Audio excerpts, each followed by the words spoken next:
Okay, so I think that's mostly what I wanted to talk about. Protection of property values, too. So, protection of property values being sort of a legitimate goal, although that also must entail exclusion, right? So, if we're going to include sort of higher property values as something, that's definitely going to restrict people being able to enter. So I think that is a part of what's going on here as well. All right. Since you're so well behaved with the word cloud, let's move on.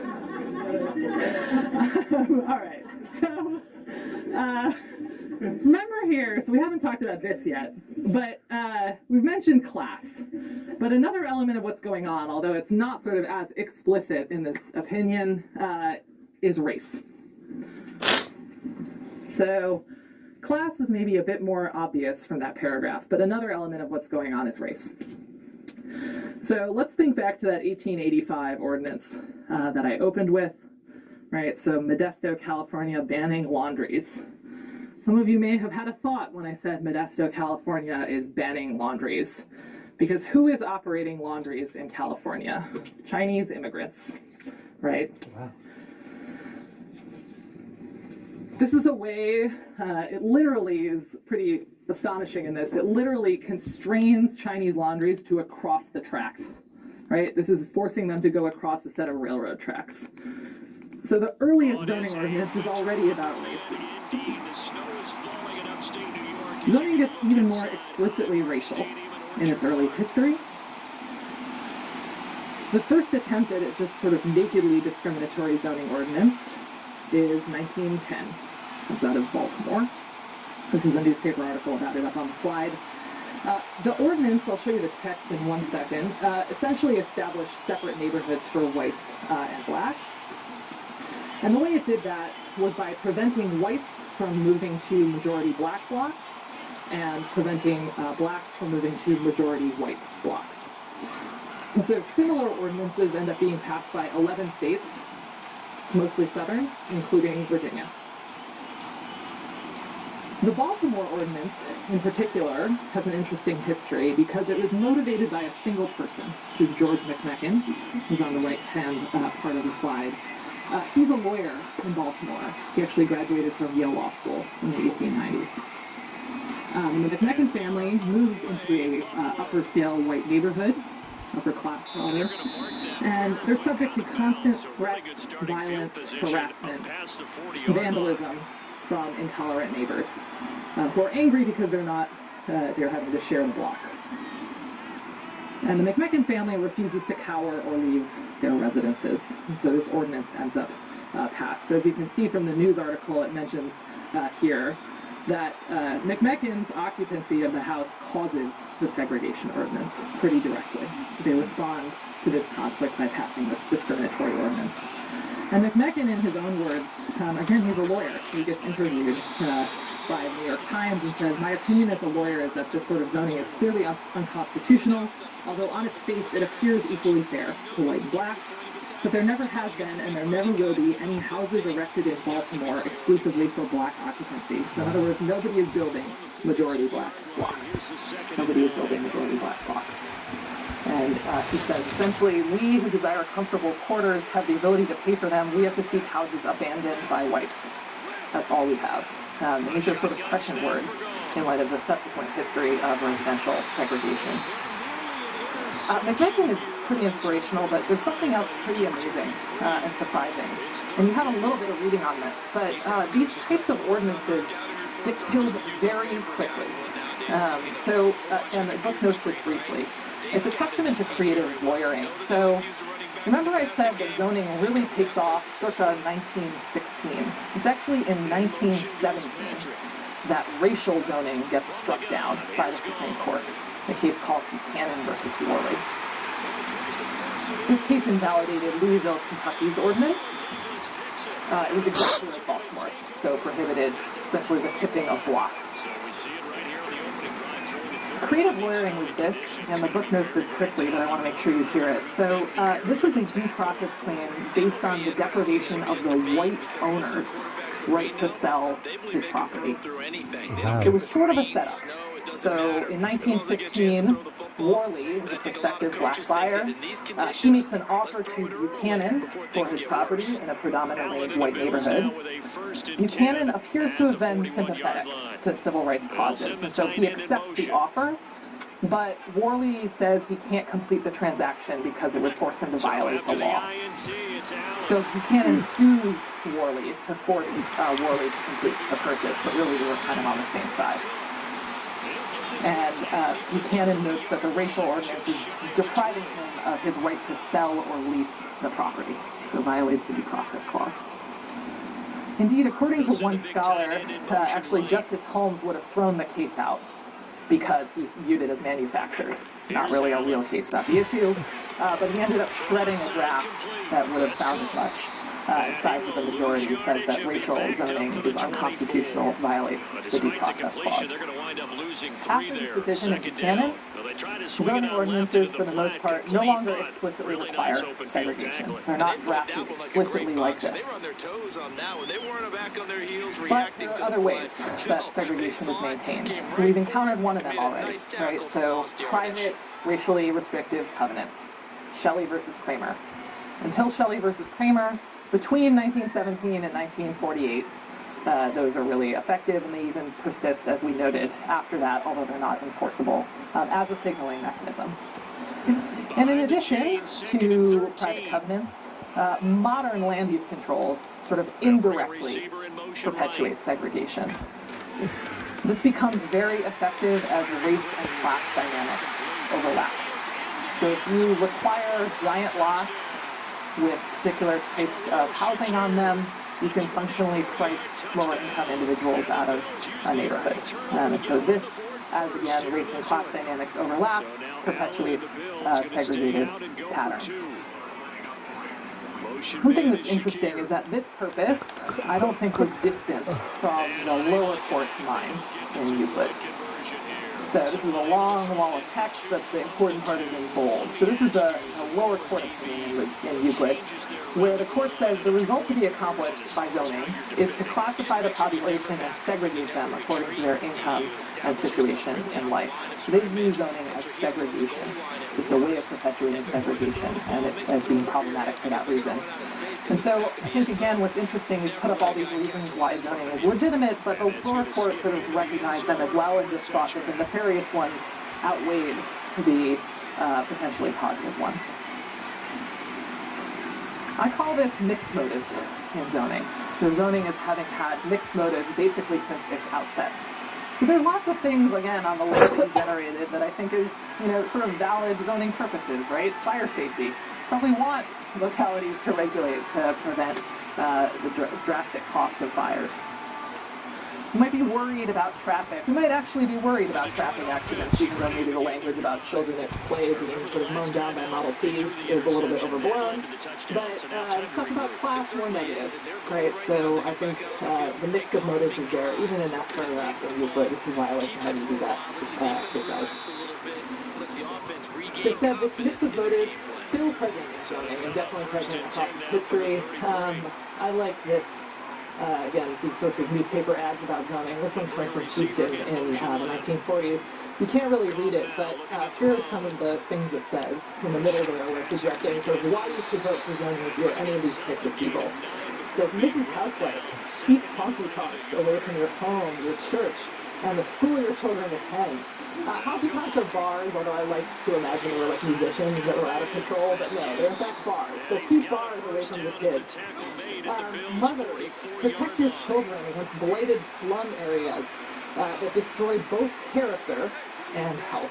So again, even in that sentence, character, growing up near low-income people, will cause you to lose some character, but then also the legitimate purpose, health, right?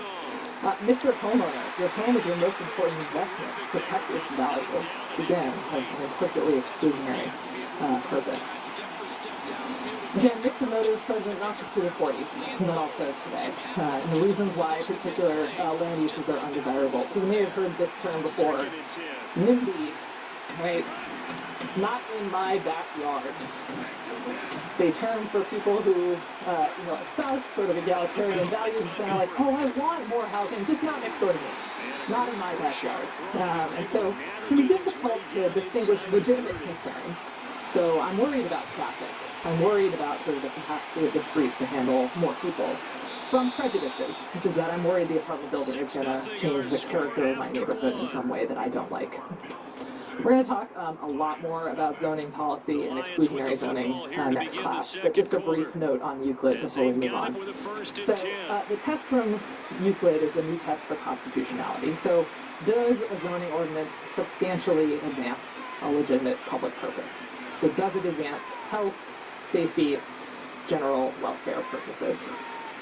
Seems like being able to claim things like safety are in a good spot. One that raises difficult questions is actually aesthetics. So whether zoning for appearance is legitimate. Seems like usually yes, although it's much stronger if you can claim both an aesthetic purpose, if you want to preserve a community's appearance, and a more traditional police-power justification like safety. So that's one that often raises questions. Questions on Euclid, or zoning generally.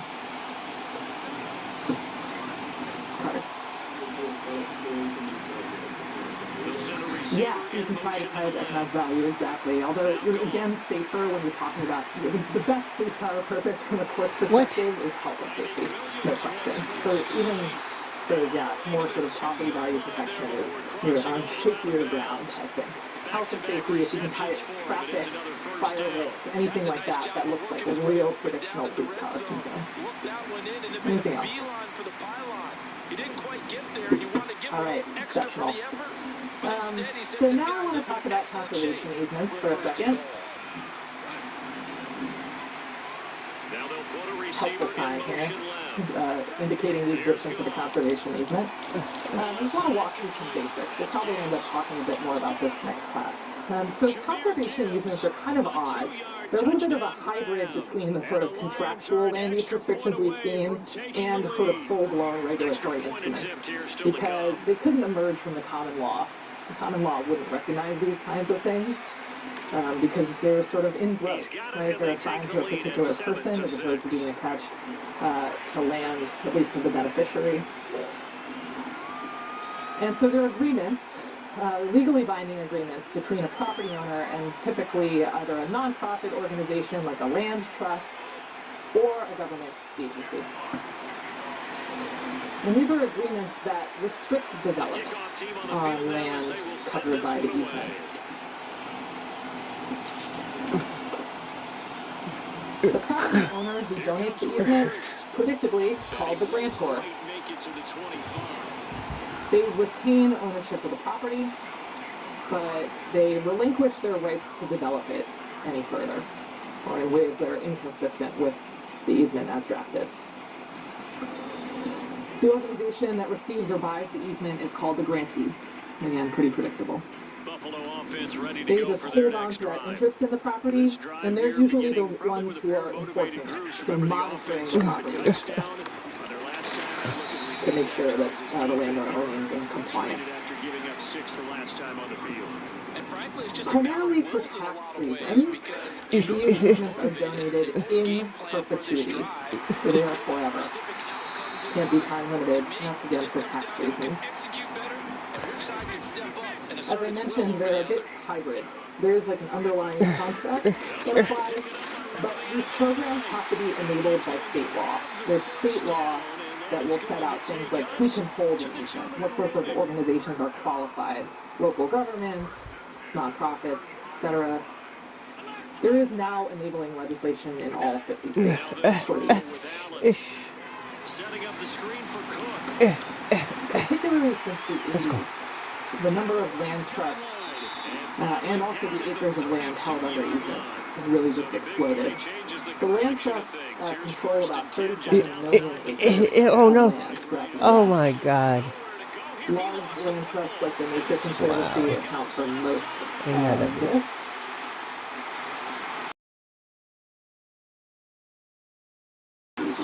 So I think about 6.2 million acres at last count. So a lot of land is held under conservation easements.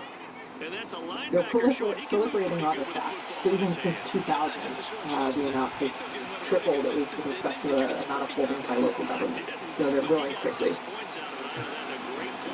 So why do we put land under easements?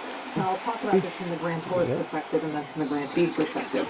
So pretty clearly, tax incentives, right? So this can be sometimes income tax incentives, sometimes estate tax associated with inheritance, sometimes you get estate tax benefits, sometimes property tax benefits.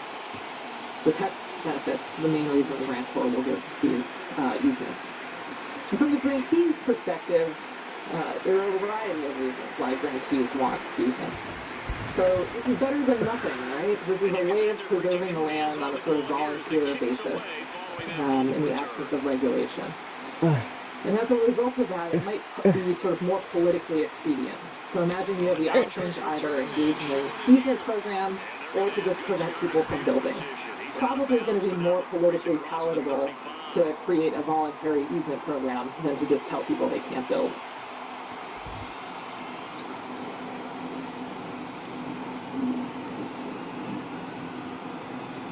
Talk about kind of pros and cons of these things as well. So, easements are pretty cost effective, right? Oh God. The grantor typically gets a tax benefit, but sometimes it doesn't require an outright purchase. So if you have limited conservation dollars, an easement is a way to extend those dollars by sort of reserving your funds for purchasing, outright purchasing land, and you just sort of accept easements as a way of doing this sort of preservation. These also are particularly useful for preserving farming and ranching uses. So preserved land use that's kind of under threat at the border of development. And one of the reasons it's appealing in a lot of places, again, politically, is that small family farmers and ranchers can take advantage of easements to kind of protect those entities against encroaching development. After the interception, here's goal. It can also be used to control sprawl. Right, so this is the idea that, especially in the West, cities have just expanded at a pretty unsustainable rate out from their centers. You can use easements to sort of constrain, to create a boundary between the city and the surrounding countryside. Cons of easements. We'll talk about some of those. So the terms of easements, again, these are agreements, so each agreement will vary, but the terms of easements can seem kind of arbitrary or difficult to enforce. I'll teach a piece in land use about an easement that would not permit a swimming pool, but would allow them to sort of create a man-made lake in the middle of their property. And so the terms of that easement and whether that was kind of a reasonable way to draw the line is very kind of unclear, can seem kind of arbitrary. Their perpetual nature is probably the biggest con to the easement. So we've talked a lot in property about how we generally disfavor dead hand control. Right, people sort of permanently restricting their property, and this absolutely permanently restricts property. They're in perpetuity. In fact, they are quite challenging to terminate.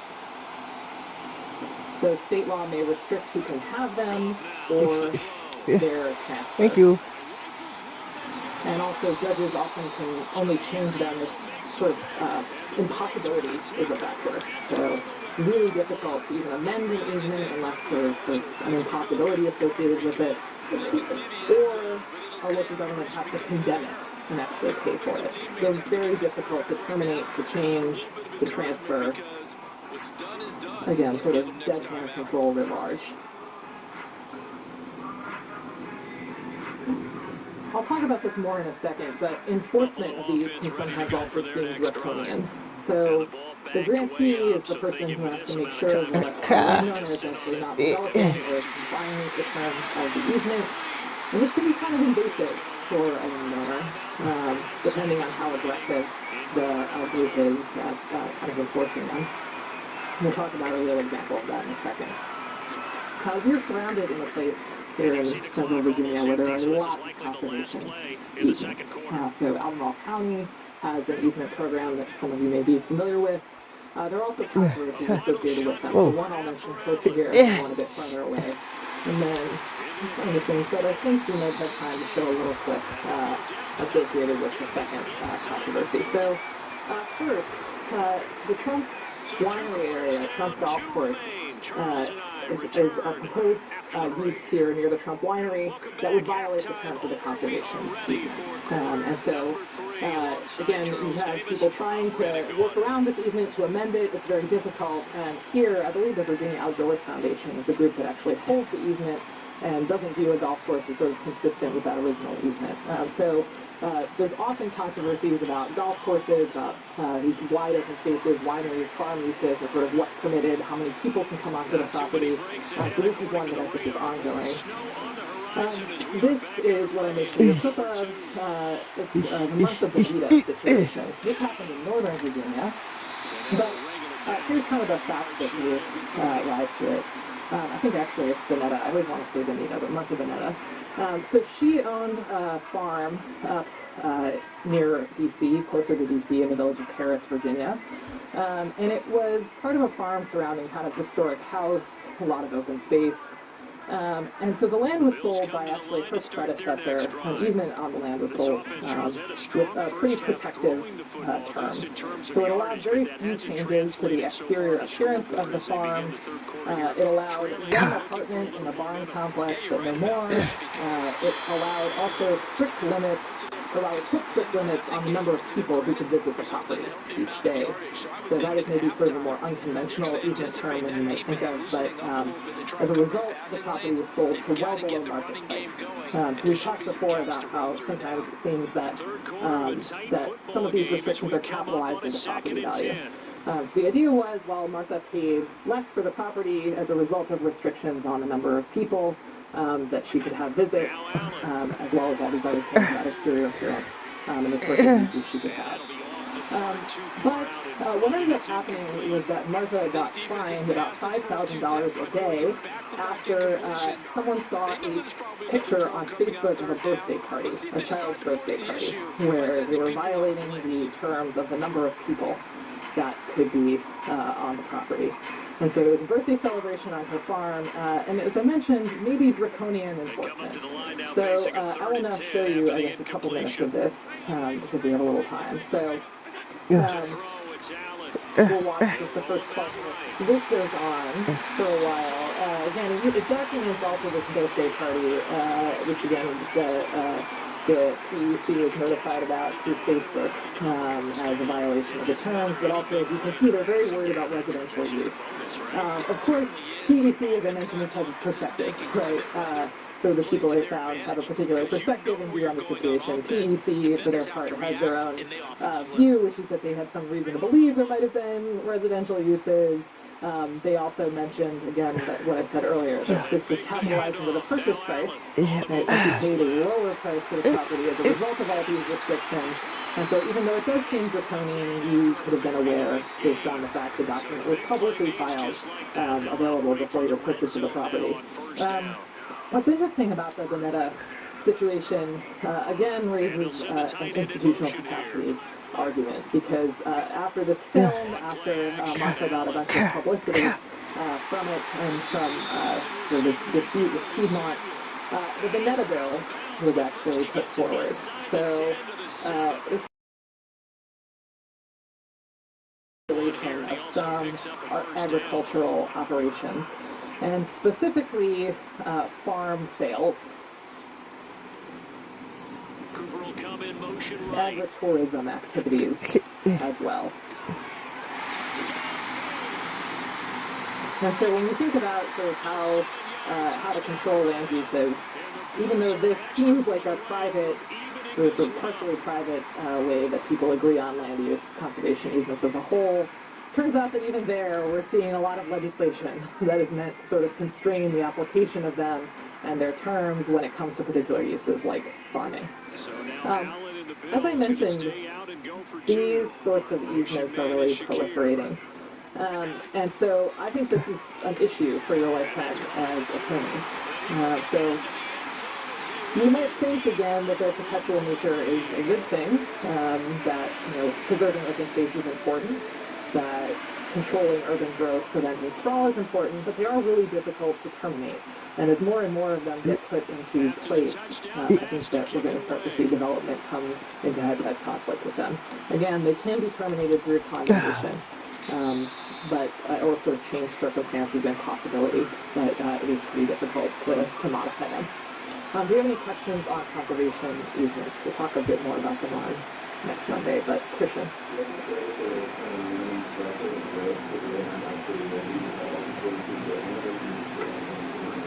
Yeah, so I think that's kind of built into the idea that this is a bargain, which is that that groups like land trusts will only seek to get easements that are actually beneficial or that do pose some sort of development risk. So there's no sort of affirmative requirement, but it's kind of built into the bargain. Right. Oh, sorry, Christian, your follow-up. Yeah. We're set up for a good second half here. Came out of the lockout, one-score game. Now the lead's already changed hands. Yeah, so another problem that these pose that I didn't mention was valuation. So valuation, sort of like how we should view the extent of the tax break. And that's really difficult to calculate, right? And it can be really difficult to calculate, particularly for luxury uses like golf courses, where it's sort of like, well, obviously this is valuable.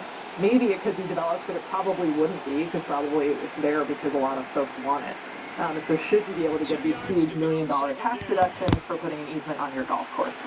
Again, we hope that built into the process, that folks like the Nature Conservancy are only going to take easements on golf courses if there really is some sort of development risk. But the valuation issue is a huge one. Ryan, do you still have a question, or is that similar? 2 yards. Yeah, right. So no explicit restriction, but we hope the bargain takes care of it. Becky. In order to try and pick up a first down, they ran it and picked it up. Is the guy who sold the medical property the person who gets the tax break, or does she do the tax break? He got the tax break, and we think that she's benefited by paying a lower price. Exactly. So he got the sort of lost value of the property in kind. Other questions? Okay. You mentioned that the illegal legislation has restrictions on who can be the Yeah. Are there any sport where there's any guarantee of the motive behind it? I just feel like There's a fake on a jet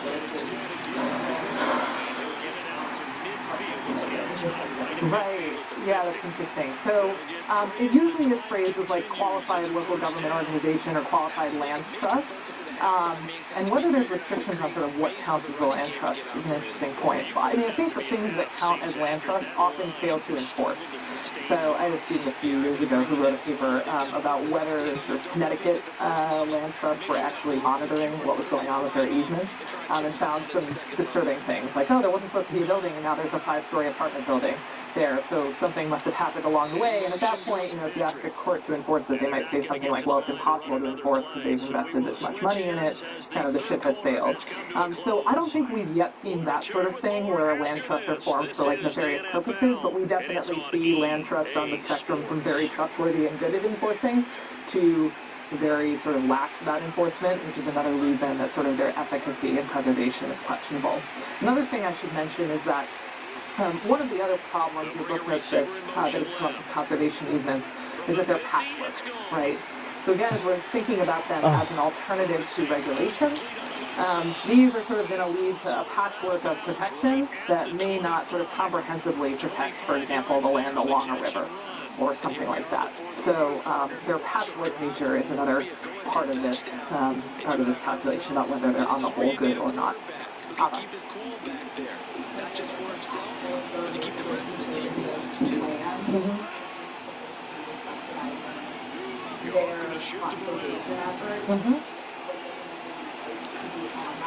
Right.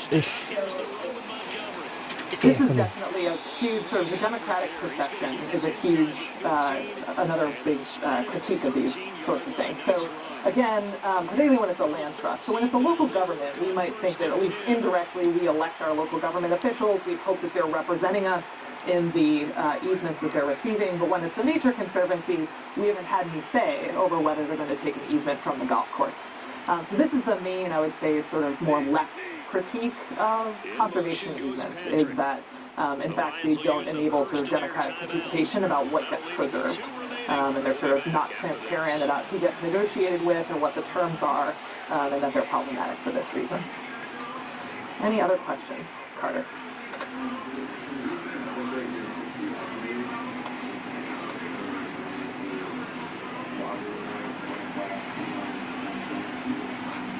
Oh, interesting. So I don't know if they go into that fine-grained of detail, but even in like the Bonetta easement, you saw that there was like no apartments. So they can kind of start to get at some real use-based restrictions rather than kind of broad, no development. They can talk about the number of people on property. They can talk about, what sorts of uses are permitted, how many residents you can have, how many structures. I don't know that I've seen resource-specific ones, like the one that you mentioned about sort of the amount of deforestation you can do, but one could imagine it. I mean, in that sense, they are kind of private agreements, so it would depend on the terms of the enabling statute and whether that would kind of be within the scope of what, could be negotiated over. Any other questions? Great. All right, so a few takeaways today. Yes, sir. First, conservation easements. These, as I mentioned, are a problem for your lifetime as attorneys. There are a lot of them. You might think about whether they're good or bad on balance. You might like them because they're voluntary, right? They accomplish good aims. They enable preservation. But they're really difficult to terminate. They may not be democratically participatory. There may be valuation issues. And so just kind of thinking about these will, I think, serve you well. Second, we talked about Euclid at the beginning. So Euclid is the case, very important. It upholds the constitutionality of zoning and sets the stage for modern urban development. Zoning ordinances are permissible if they substantially advance a legitimate public purpose, i.e. health, safety. Morals is in there, general welfare. Morals is sort of the most questionable one. We sort of move toward aesthetics from morals. So health, safety, and general welfare being the big three. So I mentioned as well, Euclid sets the stage for a lot of the key conflicts in land use and property law. So there's a lot of mixed motives in that decision and in land use and property regulation generally. We also talked about nuisance law being a role, or having a role here, right, in making zoning seem less radical than it might have been. And this history of zoning foreshadows its later problems. So that's what we'll turn to on Monday. We'll talk about zoning policy again, and we'll also talk about exclusionary zoning and some more modern rulings that have tried to remedy some of the exclusionary potential of zoning itself. That is it for today, and I'll see you next week. Especially when you're getting it to your guy out of the backfield, you're expecting him to be able to create something, be a little more shifty. Yeah, no doubt about it. Good open field tackling. Held it to an okay game. So first I want to say congratulations. You are starting your legal education, which is a really exciting time in your life. And not only that, you are doing...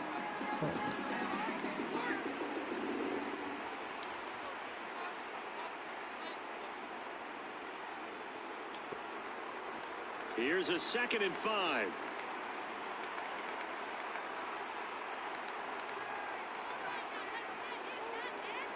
You find a way to juggle it all, work, life, and everything in between. So why not let Suntan City be your escape?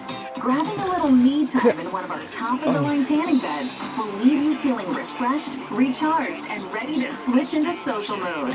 Because when you have the confidence of a perfect tan, the last thing you want to do is hide your glow.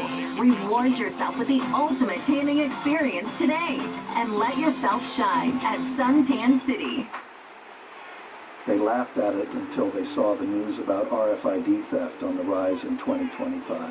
The fastest growing scam of 2025 is spreading like wildfire. So that you can be given advice of do's and don'ts. After the mock trial, we will introduce you to the basic form that is used to begin a case in the General District Court, and we will discuss with you some important considerations in enforcing the judgment that the court has rendered. Let's watch.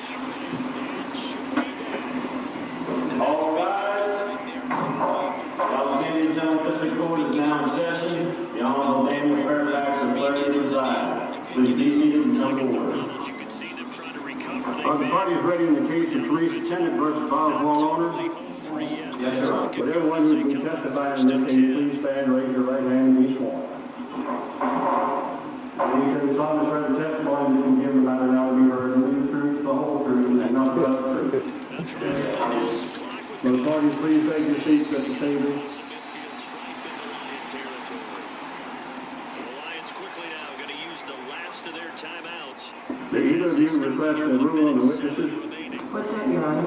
Well, the law permits either of you to request that the witnesses be excluded from the courtroom so they may not hear each other's testimony until after they have testified. Note that not every judge will remind you of your rights respecting the rule on witnesses at the beginning of a case. You should, at that time, ask the judge to apply the rule if you feel it would help your case. It's okay with me if everyone stays, Your Honor. Same here, Judge. Does the plaintiff have an opening statement? Always stand when addressing the judge and when questioning a witness. This shows respect for the judge and is the proper courtroom procedure. Thank you, Your Honor. My name is Teresa Tennant, and I am here today because my former landlord, Mr. Owner over there, is guilty of unlawfully, illicitly, and without provocation keeping my security deposit of $675. I feel that he is not entitled to keep the security deposit, and I should get it back because I did not do any damage to the apartment, which wasn't all that nice anyway, if you know what I mean, Your Honor. Anyway, I'm a scrupulously clean person, and I left that place in better condition than when I moved in 3 years ago. I scrubbed the one linoleum floor in the kitchen, vacuumed the old carpets, and polished every surface in the place. In fact, I heard things like Sally about my bathroom finish cleaning it, and he said that it couldn't be off the floors. Also, I always thought about the game out. And neighbors are afraid of his blood when I'm moving out, just like what he said. Plus, I believe that I should get all of my money back. Plus, punitive damages, as Mr. Owner is guilty of unlawful retention of my money, breach of contract, bad faith, and malicious persecution. You have just seen the plaintiff's opening statement. Each party to a lawsuit is entitled to make one. The purpose of the opening statement is to familiarize the judge with the nature of your claim or defense, and to advise the judge of what it is you expect the evidence to show. It is not the time when you present evidence. Do not fall into the trap of testifying instead of telling the court what you expect the evidence to show. You have no obligation to make an opening statement, but it is almost always advisable. You have heard the plaintiff refer to punitive damages and malicious persecution. Be careful not to make casual and inappropriate use of legal or legal-sounding terms with which you are not familiar. You are permitted to refer to your notes during an opening statement, but it is not advisable to read directly from them. You are about to watch the defendant's opening statement. Mr. Owner, would you like to make an opening statement? Yes, Judge. Charles Davis and the best darn crew in the industry. This has been a presentation. And I resent that this sentence inferences that my apartment was anything less than first class. And we say so long. I sat here to heard about all I can take. I'll tell you how she really treated my apartment, and to prove it, I have pictures. Her creatures chewed the molding in the kitchen and left stains and odors on the bedroom carpet. She left a hole in the bedroom door, cigarette burns on the kitchen counter, and grooves in the kitchen counter. The defendant landlord did indicate what he expected the evidence to show, but he should have limited his remarks to references to the evidence. It is not proper to make statements of personal feelings about the case or about what the other party has said.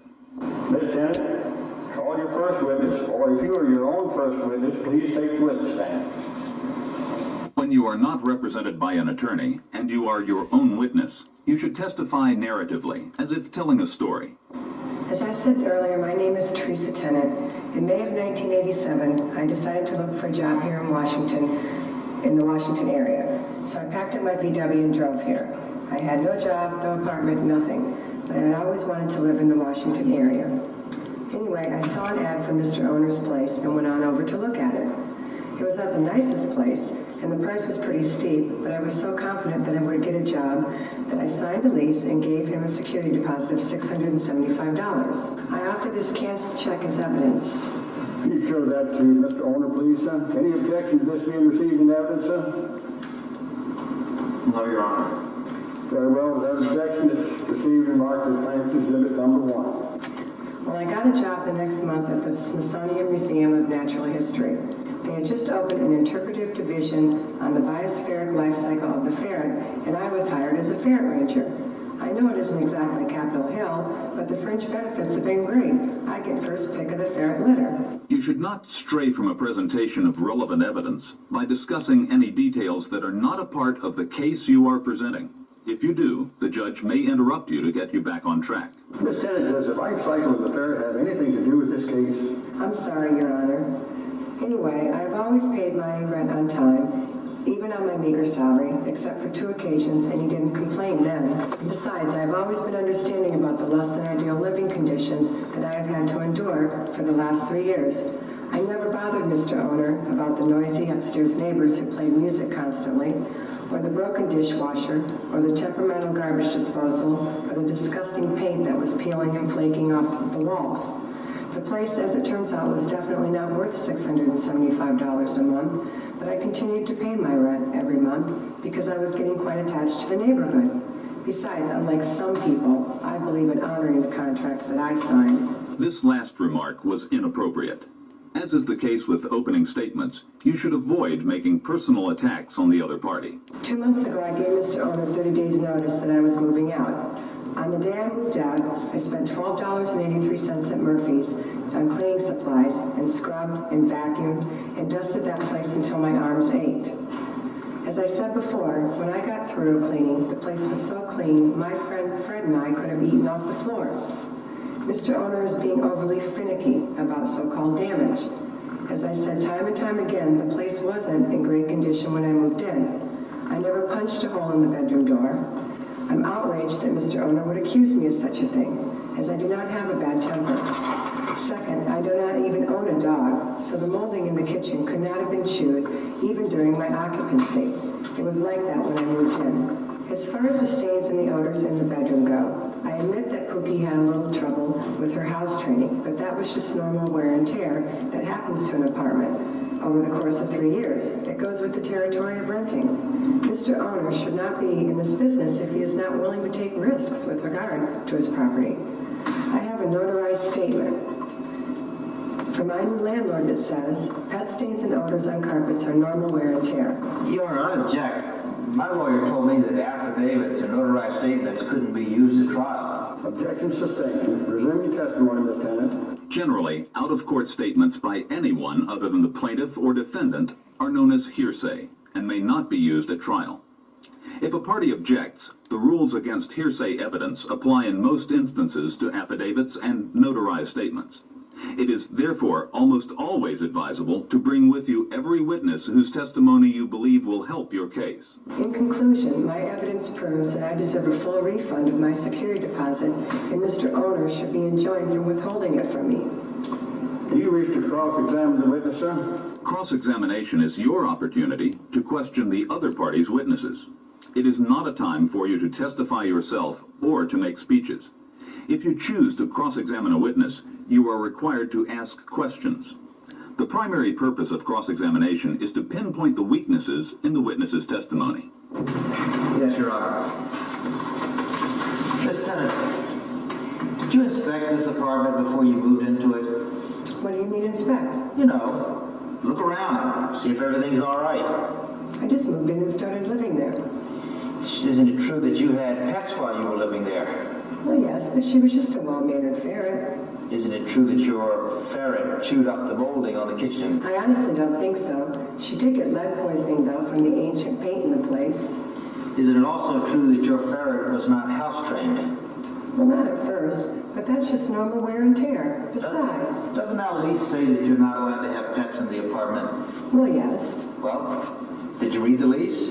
Well, sort of. Sort of. Is that a yes or no? I guess it's a yes. When you moved in, you didn't think the apartment was in poor condition, did you? No, it was nothing compared to Topeka, but I didn't know what to expect here. You didn't mention a hole in the bedroom door when you moved in, did you? I really didn't notice. I was so excited about my new job and my new apartment. You didn't say anything about paint chips when you moved in, did you?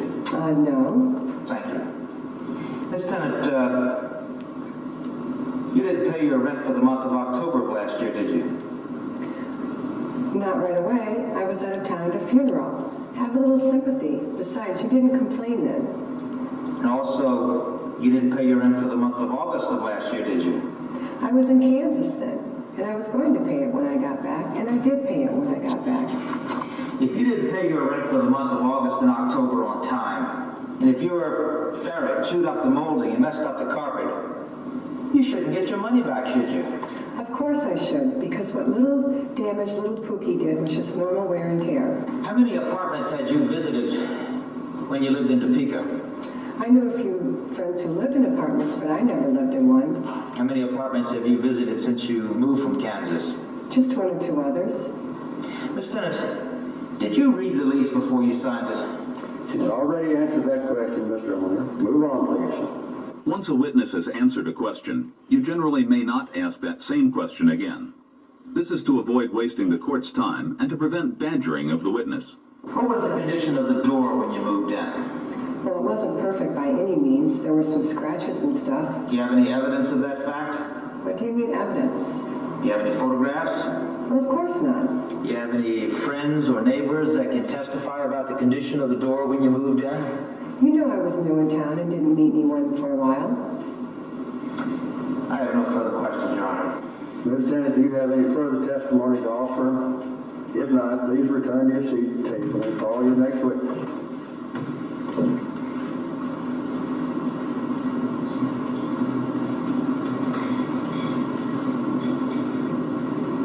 Thank you, Your Honor. I call Fred Friend as my next witness.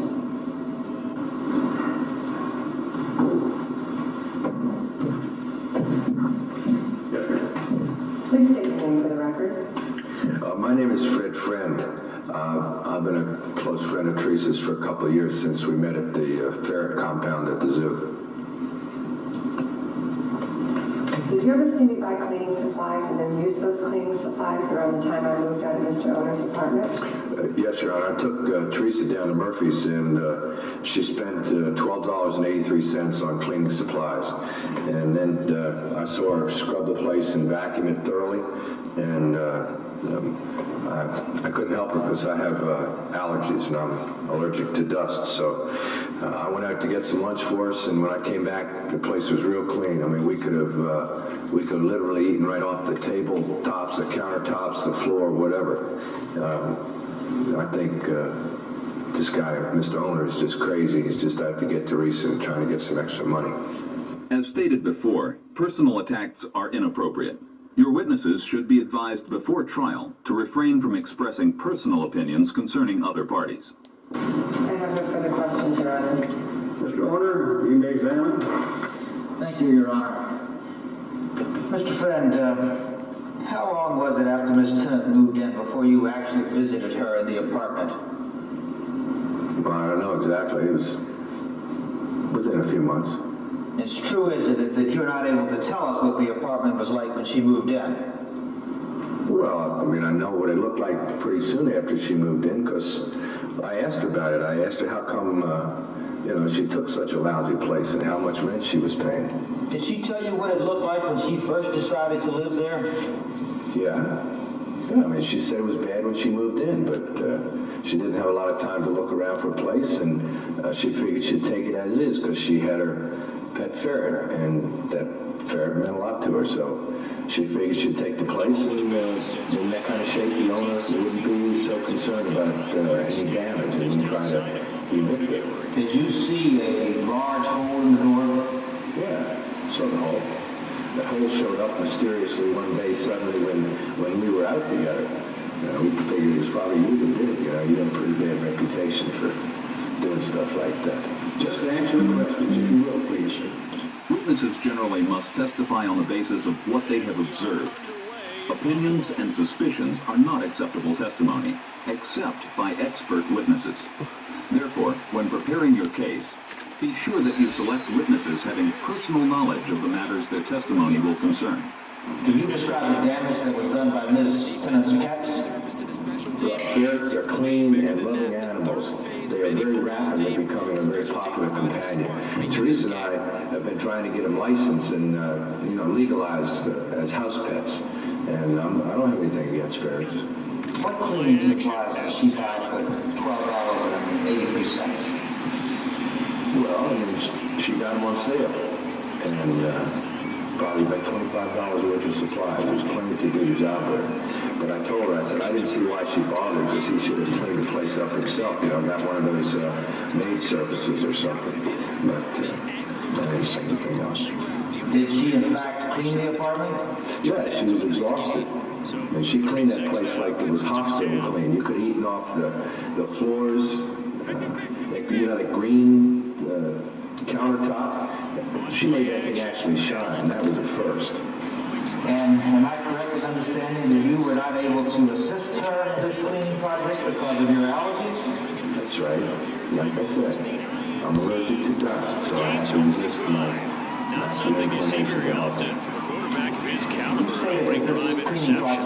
There's no doubt in my mind that even he's surprised at how that one played out. But we know this guy is not going to stop him from continuing to fire as this game goes on. Really give him a nod of respect to go to the field for that one and let him know he'll be back the very next series. And Jackson passes for jet sweep. Taking it close midfield. Always let the judge know when you have completed the presentation of your side of the case. When your last witness finishes testifying, you rest your case. Jackson. Mr. Oliver, if the account of that will continue, we may proceed at this time. We will call the first witness or read your own first witness to go take a look at that. Thank you, Your Honor. You definitely want to throw it too late, and that way it's not formed perfectly. You got to make sure you hit it just right. Your Honor, I've owned this garden unit since 1967, and I have never had an occupant like Miss Timmons. She bounced 2 rent checks. She was frequently late with the rent. And the way she kept the place, you would have thought her mother would have taught her better. I should have listened to the upstairs neighbors when they complained. They were such nice, police-abiding people, always wearing nice, soft music. Anyway, I had my handyman, Jack, open the door a couple times so we could check the place. And when we went in, she had taken a nice, decent, family kind of place and turned it into a dump. There were beer cans all over the place, dirty dishes piled up in the sink, carry-out pizza boxes on the counter. Her bed wasn't even made up. I object, Your Honor, that simply isn't true. Another rough piece of boxes of beer cans lying around. Objection overruled. Simply alleging that statement is untrue is not a proper, acceptable basis for an objection. You are not allowed to object to a statement simply because you believe that testimony is not true. You may only object if there is a sufficient basis in the law for certain testimony to be excluded from evidence at trial. Thank you, Your Honor. So this scrawny dog there looked like a weasel to me. Worthless creature, in my opinion. Anyway, I talked to my lawyer. I wrote to Miss Timmons about the problems.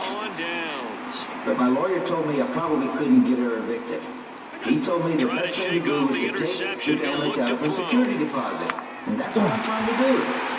So she informed me that she was moving out. I said, that's fine with me. After she was out, Jack and I went up to check the place out. Well, like I said before, she cleaned the place, but there was some real damage. Thank you. I need your list. Opening the bedroom door, stains and odors of the carpet, chewed up kitchen molding, and cigarette burns and grooves on the kitchen counter. I'll give you this list if you like. Always show, or permit the bailiff to show, any documents or other physical exhibits to the opposing party before you request that such matter be received by the judge as evidence in your case. It is necessary that you do this so that the opposing party may be able to state a position on the admissibility of such proposed evidence. Are you asking me to receive this into evidence? Yes, Your Honor. If there's no objection this time, I'll receive this into evidence as defendant's exhibit number 1. And I took some snapshots, Your Honor. I'd like these in evidence, too.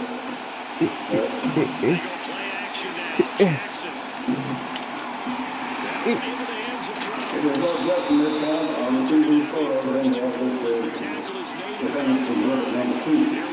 Just look at that carpet.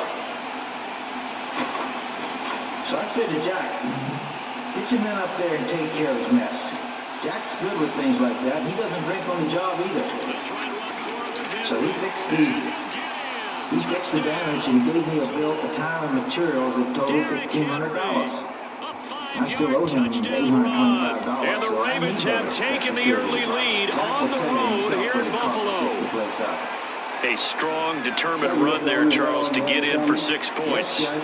This is why it's such a team game, isn't it? And I know that sounds really generic and it sounds almost trite, but the blocks were made up from offensive line, collective victory at the line of scrimmage and downfield. And how about the finish to the run all the way into the end zone? And he will get it and make it 8-0.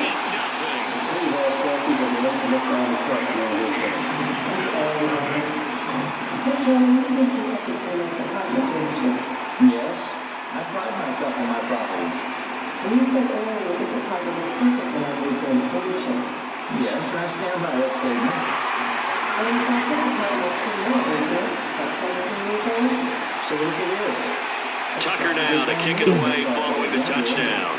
The apartment is in pretty bad shape, in fact, when I moved in. In fact, in the last 2 years, Almost got it to the 45. Officially, they'll call him down at the 44.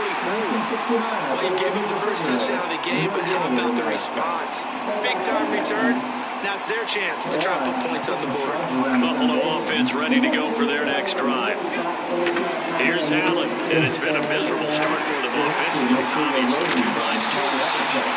This is where you have to know your quarterback and know how you actually have to reach him. Do you do it with a little bit of humor? Maybe you break the ice a little bit, like, hey, didn't we practice in that colored jersey on the week, not the one that you're throwing it to? Or maybe you have to be strong with it, but whatever it's going to take to get the message, it has to be done. He's putting the game in jeopardy.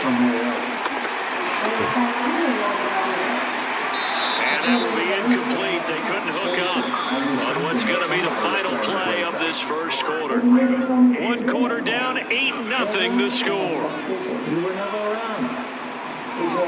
Dear Daddy. I asked your neighbor to have you to call me. I don't remember next neighbor, but I'll bet you never left the written notice either, did you? No. Here's 2nd and 10. But the fact of the matter is, you were never concerned with that point, right? Sure I was. I never won any. Now a first carry for the brother of Dalvin. It's James Cook. And a nice move will yield nothing as he's stopped behind the line. Chalk that up as a 4-yard loss. And now it's 3rd down. Gonna need a crafty play call here. 14 yards is what they need to try to convert this thing. Coleman. And he's going to get this one down near the 45-yard line. Now let's see how the offense still out there. They elect to go on 4th and 11. Now the Bills are going to use the first of their timeouts. They'll have 2 remaining as we step aside here in this second quarter.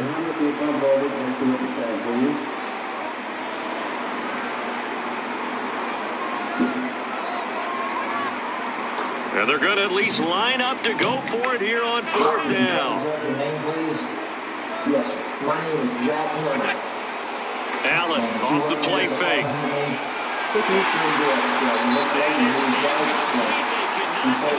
All right.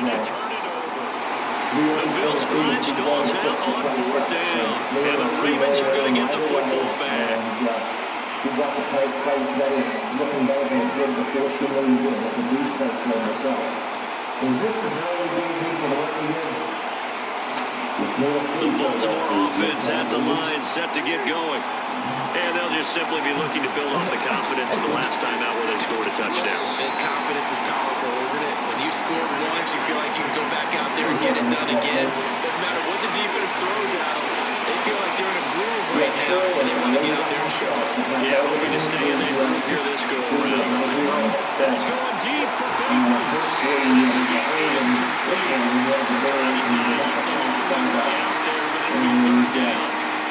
That's some good closing speed there defensively because that looked open for a minute. That's great work with the ball in the air. Never gave up. Converged on his man and broke the play up.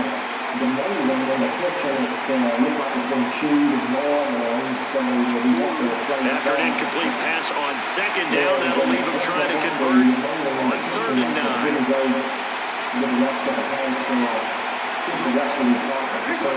Flowers going to go in motion right.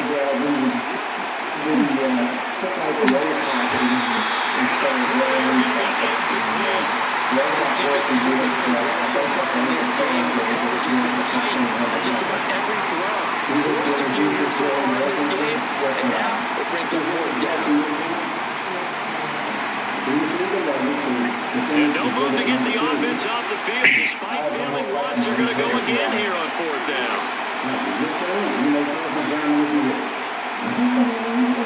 They'll indeed go for it with Jackson. And it's incomplete. They could not convert, and they turn it over. A real head-scratcher there. And the Bills are going to take over in excellent field position. 1st down, here's the run with Cook. And they'll wind up getting this to the 37. Gain of 9. Just need a yard here. 2nd and 1. Again, it's Cook. And nothing doing. He's immediately taken down at the line of scrimmage. 8-0 our score with 2 minutes left in the 2nd quarter.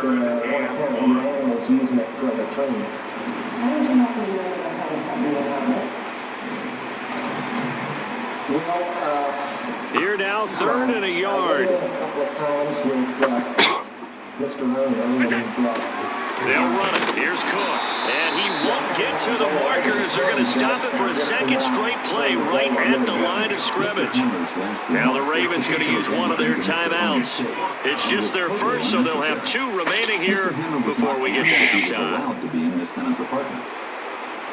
This would have been a 54-yard boot had they tried a field goal, but they will not try a field goal. They're going for it.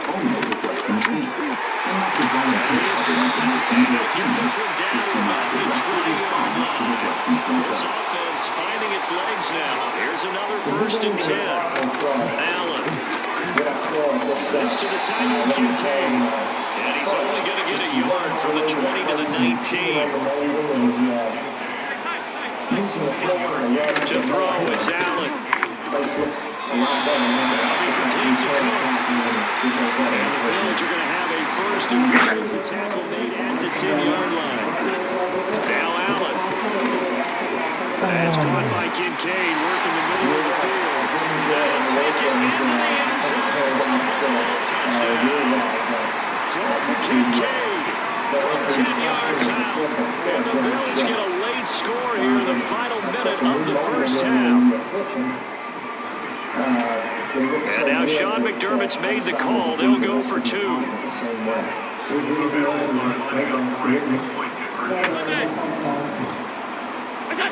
Allen will try to throw for it. And this is caught. So they get the 2 points, and now we're even at 8-8.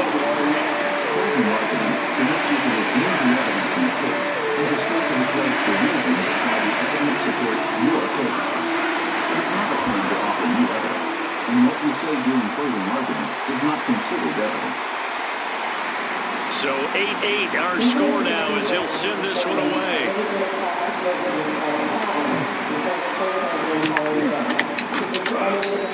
It's a pretty good return here as he'll get this up to the 29.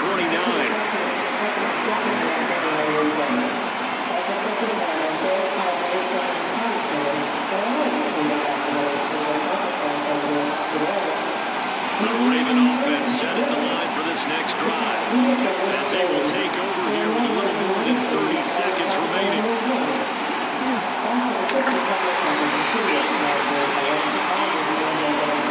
This is a great remembrance for us. Wide receivers on the field as a defender. I know the ball's coming out high. They expected it and got there and popped it free. In motion goes the tight end.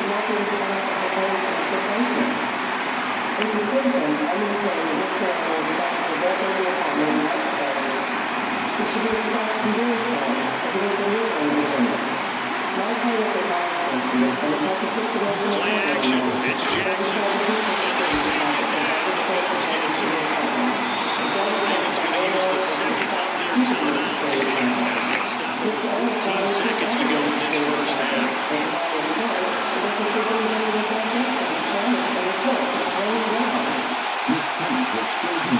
Jackson now.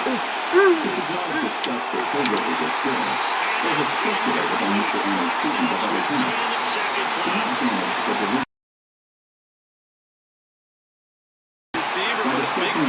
is understanding where the football is, finding it. In this case, when it arrived, it wasn't a surprise, and he was able to bat it away.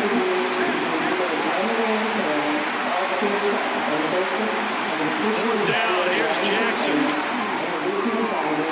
And this is going to be intercepted. Still on his feet. And he will be out of bounds with no time remaining. The final action of this first half. So we've hit intermission. It's halftime. This is the NFL, and it's a presentation of EA Sports. Let's get them damn bees.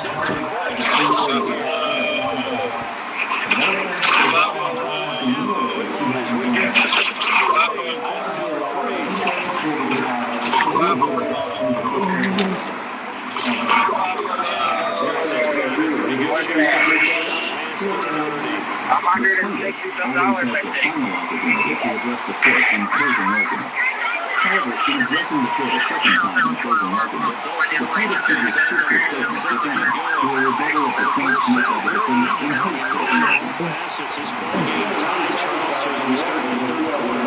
Curious to see what the second half brings us. Certainly am. I'm with you on that one. And the coaches from the NFL, way down to the Pee-wee level, they love to submit it to their teams. Brand new short football game. It's all even. Let's go into the season. This is ours.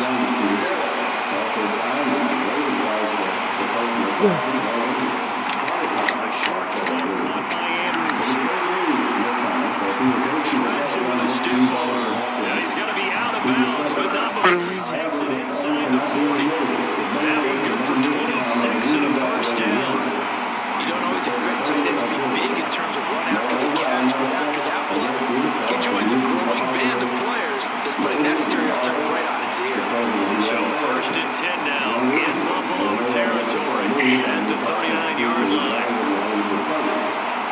And for Jackson, this may be a free play. Jackson firing quickly out of time for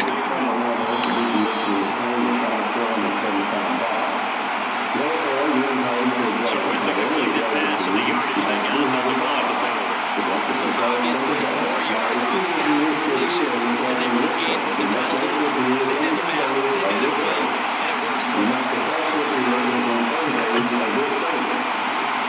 And second down, here's a keeper on the QB. And he'll go down at the 28.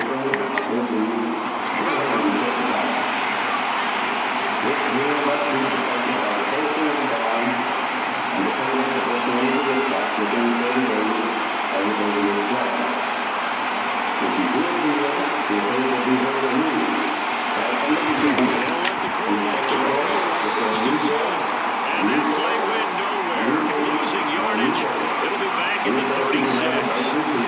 That's a loss of 8 there on the first down play.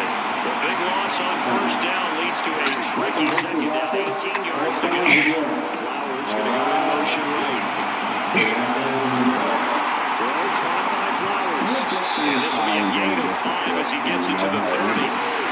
7 play this drive coming up, but a long way to go on third down. Now Jackson going to shift him around. This is the complaint and civil summons that an individual may use to begin on third down, he'll drop the throw. They set up the screen for Henry. And they stop him short of the first, as he can only get to the 20. And it appears the offense is going to try this again. They've yet to convert the first 3 times on fourth down, but they're going once more. The person filing the claim is known as the plaintiff, and the party being sued is called the defendant. And he picks up the first down yardage as he takes it down to the 16. So a moment to catch our collective breath after the fourth down conversion. NFL on EA Sports. Back now in Buffalo. It's been an even one to this point, 8-8, the interesting score as we start quarter number 4. First, without the proper name and address, The player might not be able to throw it. So the ball down to the 16 here for 1st and 10. Any judgment obtained might not be valid. If the defendant is an individual, there is usually not a problem. The plaintiff simply uses the defendant's real name and finds the blood. If the plaintiff is a business, however, there is no needed. This business has an official name, and the plaintiff must sue the business by using the official name.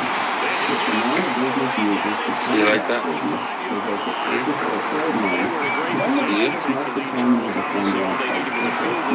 I agree. Touchdown, unfortunately, they're going to get beat. And you know every offense talks about the same thing each week. They bring it. They want to end every drive with a kick, whether it's a field goal attempt, a point after the touchdown, or worse, a punt. This time they had that opportunity, but didn't get it because you field shrinks that close to the end zone, and that allows the defense to tighten up their coverage, and they pick that one off. That burst good for 20 and a 1st down. That's the run he's been waiting for, Charles. He's been bottled up all game. That run alone got him more yards than he had in all his previous carries combined. And don't think for a second he doesn't know that, because every back that I know can almost calculate every yard with every step that they take. He had to be frustrated because of what's happened to him. And at the end of the game, there's a registered agent for an officer of the corporation. Otherwise, that's offsides on the defense. I think that's going to stand, partner. Often, the registered agent is the attorney for the business or one of its corporate officers. The address of the registered agent is the address you would include. So now an important conversion attempt here as the Bills line up to go for 2. They'll look to throw. And he's got it. So the 2-point conversion is good, and they add on to their 4th quarter lead. After the touchdown pass to kick it away. The middle portion of the Warrington deck is labeled This is where the and he brings us out past the 20 to the 24. The plaintiff identifies the amount of money he or she believes is owed and the beginning date for an award of interest. In grounds for interest rate, the plaintiff just put the word legal, unless the plaintiff has an agreement set up the line for this next drive.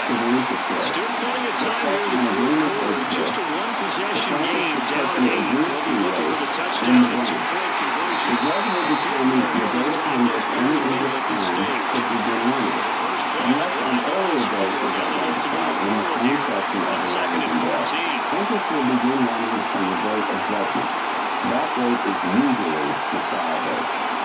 In the grounds for cost, the plaintiff will put the amount of cost paid or paid filed in the Warrington deck. Support to stop him behind the line. Now the Ravens going to use one of their timeouts. And as the two teams talk it over on their respective sidelines, we take a break. If the penalties are claimed, the judge will determine if the defendant will have to pay the plaintiff the penalty in addition to court costs. Keep in mind that the judge can only award fees that the plaintiff requests. Now on 3rd and long, they'll look to throw. By the time the case gets heard in court, he or she may wish to preserve the rights to the possible award of penalty by placing the word legal in the grounds for a penalty. Yes, especially when you go credit to the defense. They're getting a lot to think about, a lot of different looks. It seems a little bit confused trying to complete the passes. There is a space for the plaintiff to explain briefly why he or she is entitled to the money identified in the Warrington deck. The blanks in this section cover the most frequently filed types of claims in general district court. The plaintiff should make it clear in this section why the money is paid. Do you like that? If it is inappropriate to check one of the first 3 boxes in this section, the plaintiff should specify This time doesn't work out. And that will force a turnover on downs. In most Virginia jurisdictions, either the clerk or the judge on play action, Allen. Comes out on the hit, but they'll say it's incomplete. A good job in coverage there. They took away his top read on the play, so he went through his progressions and ended up settling on his running back who scored on their last possession, but the coverage held. It goes incomplete. There are other documents that the parties may be asked to file. They'll try to meddle with Cook. One of them is called a bill of Get this one back. That could have been catastrophic at this late stage of the game, but they avoid disaster. A defendant who is served with a warrant in drug and wants the plaintiff to identify his or her claim in greater detail can ask the judge to order the plaintiff to file a bill of particulars. This is a writing by the plaintiff. Third down, here's a one-ball Cook. That is not going to be any help as they dump him behind the line of scrimmage. Sometimes you just sit back and marvel at what he can do defensively. Speed, strength, quickness, he's the whole package. And that package just wrapped up the runner for a loss. The offense going to stay out there. They've converted once, failed once. What can they do here on fourth down? To throw is Allen.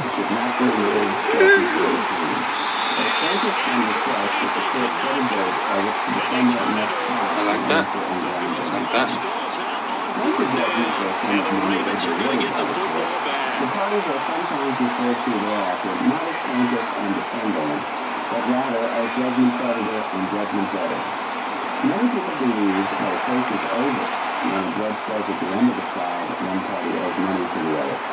This is often Here's not the first case. and 10. Frequently, the judgment debtor either refuses to pay or is unable to pay in full Jackson. when the other pays. If you, as the judgment creditor, find yourself in such a position, you may have no First alternative down, but so to that's going to enforce double your their judgment pleasure through for sure. They punishment get the or through first sale of the and other save a party's timeout. property. First play of the drive in their hip pocket. Of course, the focus here has to be the touchdown of the two-point conversion. Field goals are going to help you. Yeah, but how about that first play of the drive? Just to get them started. Nice game, got some positive momentum going. They're on their way, and they don't have to rush. By using this procedure, you can compel the judgment debtor to come to court to disclose such information under oath. Here's Jackson. Once the judgment creditor determines the judgment debtor's social employment and the nature and location of his other assets, the process of levying under a garnishment can begin. You may find that a judgment between the and employee individual can be satisfied over To get any time. easier now, you know you're going to be sitting back, waiting on everything, and then force an incompletion A there. garnishment of this nature requires the judgment debtor's employer to withhold a certain percentage of its employee's wages or salary Jackson. for limited periods of time during Oh, which the God. judgment remains unsatisfied. Even without the aid of a attorney, you may be able to initiate a garnishment action against the judgment debtor's You like that? or other enforcement procedures, however, such as a sale of the judgment debtor's assets, you are advised to consult an attorney. These methods are effective, but tend to be complex. Please keep in mind that the purpose of post-judgment procedures is to obtain satisfaction of the judgment awarded at the conclusion of trial. It is important that you realize that the General District Court will process papers and forms that you present to its clerk's office, if they are properly filled out, to aid you in collecting the money to which you are entitled as a judgment creditor. However, it is you who must initiate and follow through with the post-judgment procedures that are available. We hope you have enjoyed and will benefit from our presentation. Remember, every case is different, and if you have any questions about your own case, we recommend that you see an attorney. Your local bar association's lawyer referral service can be relied upon to help you.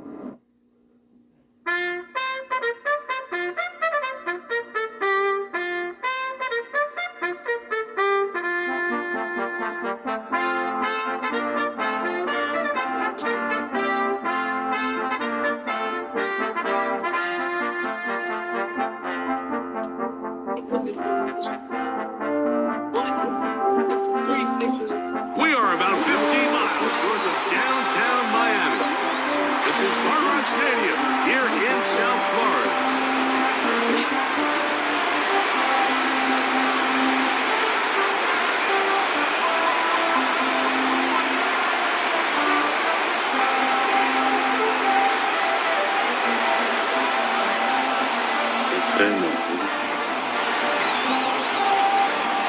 Eating bow.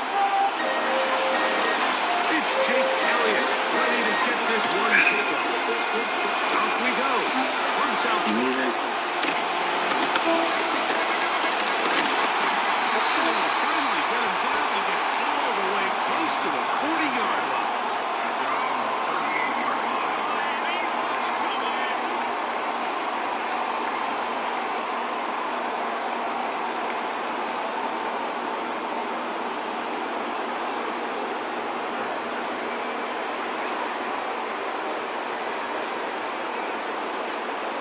Now a 1st and 10 from the 38-yard line.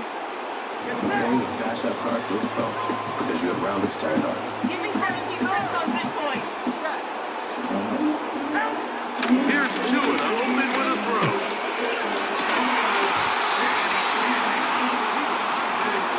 It's incomplete, but a good job defensively to meet him just as the ball was arriving. And it'll be 2nd down. They told us this week they were going to try to come out fast, and tell you what, that's exactly what they did. Put immediate pressure on this secondary and let them know, hey, all game long today, you better defend every blade of grass because we're coming out firing.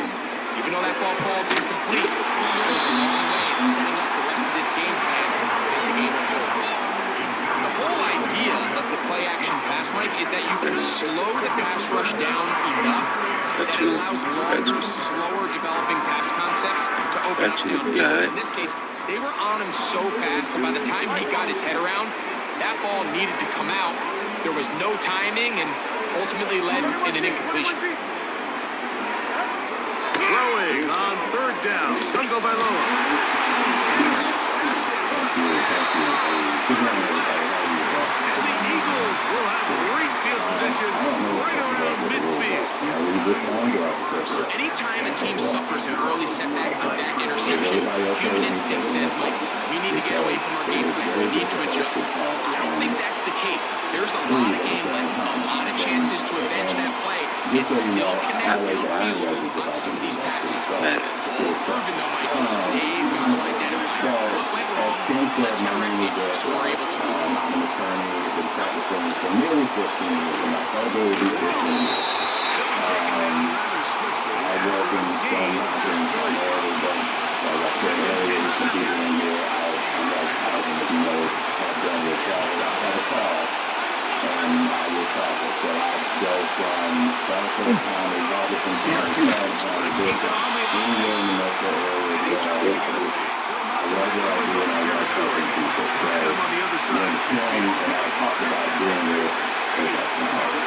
Super excited because this gives me an opportunity to educate people about this whole process we call training school. So let's just get right into it. The basics of lawsuits and things of that nature. First and foremost, like they told us in law school, anybody can be sued for anything. So it doesn't necessarily mean that this case is a viable case. It just means that you have the ability to create a document, file in some form of report, and have it served on somebody else. That's all that is. That's that process of filing a lawsuit. Individuals can be sued, businesses can be sued, and believe it or not, states can be sued, meaning that that person who has done something wrong, somebody can actually sue out of state and federal court or state superior court. On 4th down, give your offense a chance to extend this drive and maintain possession, but after going the wrong way, they're going to have to watch the other team take over after failing to move the chains. Superior court, state court, probate, and magistrate court. State and superior court, that's big board court. That's where you put, like some lawyers would say, 12 in the box and you try this. There is no real jurisdictional limit. On 1st and 10, here's Tua. Probate court, that's where you would go to handle the state. That's where you would make sure that somebody who has passed, whether they have a will or not, their affairs are taken care of, or you're seeking to have yourself or someone appointed a conservator or someone who can't take care of themselves. That's probate. I believe Tim alluded earlier.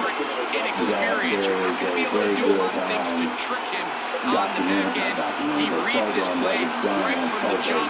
Makes a great break on the ball. Hits his hands, times them out. It's going to be a take. It's really good. But what we're talking about is the fourth one, magistrate court. AKA small claims court, or as I like to call it, the people's court. And literally, if you watch Judge Reed, Judge Mathis, insert Judge Show here on the people's court, that's what we're really talking about. And every side, that's actually my favorite stuff.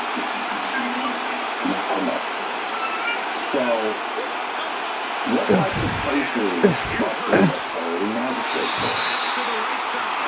Okay, we can get that. Let's talk about magistrate. Here's the contract. You can do that. Your quarterback coaches say it all the Having time. someone Let's get removed more from the rental process, that's the completions. Well, that exactly falls right. certainly I into that purposely category, Mike, but bypass the purple you injury fail to etiquette connect on those, because just ends up being a waste of that's time. something most people don't think about, right? When you go home at night, or go home during the day between the hours of what? 8, 9 a.m. to about 7 p.m., you're inundated with more talking about personal injury cases. Normally those types of cases are handled in state and superior court because what we're talking about is money, right? Big time money. At least that's what the commercials tell you. Come on. Small claims court, you can actually try those cases there as well. And I'll tell you how you can do it in a second. Now, some of the cases that are not handled, and we kind of touched on it a little bit. Probate can't do that.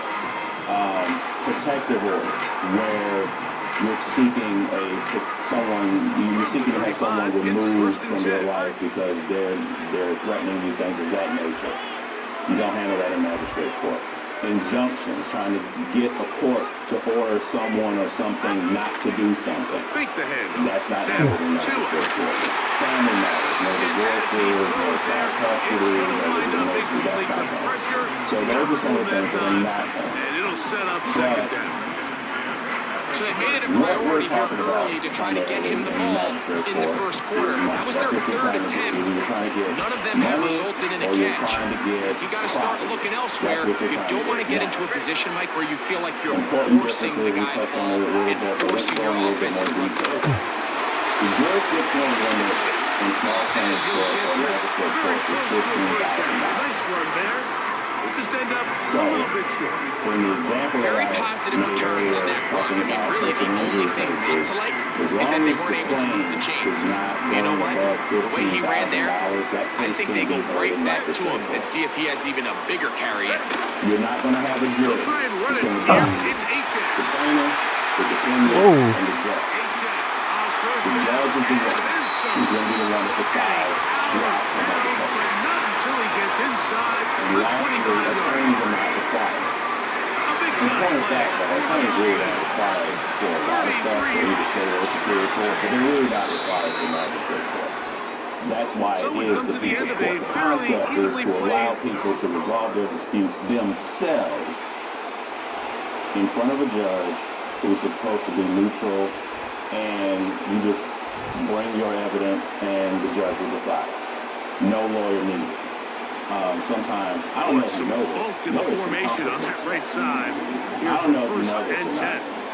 And then they have to make a charge. So, Throwing is Tua. lawyers, play real quick. In this first half, he's been intercepted. That is a great Picked question. off by their rookie. Yes. When you find yourself in this situation, you're on defense, you're defending your own goal line. You got to take some chances. You got to try to force a turnover and make a play and get off the field. That's exactly what this defender did. Takes a chance, bets on himself, and comes away with a And pick. it never to save ceases to amaze me. It's always funny. It's not funny for the Ravens, but it's funny for the Ravens. Anyway, so it's like they don't laugh against you fooling yourself.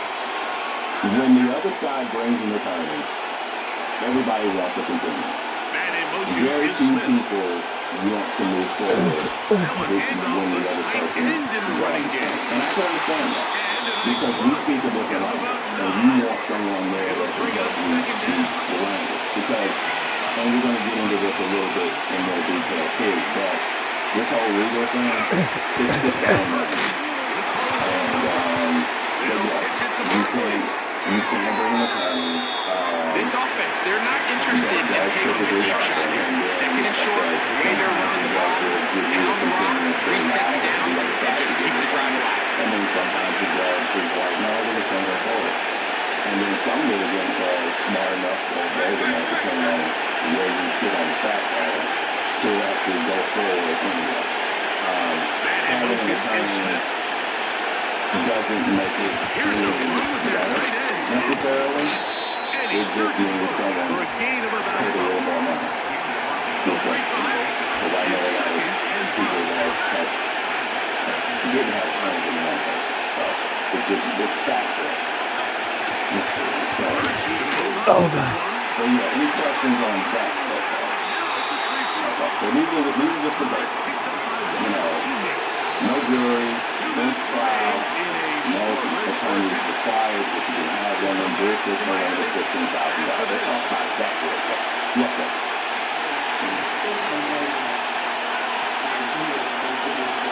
Third and long.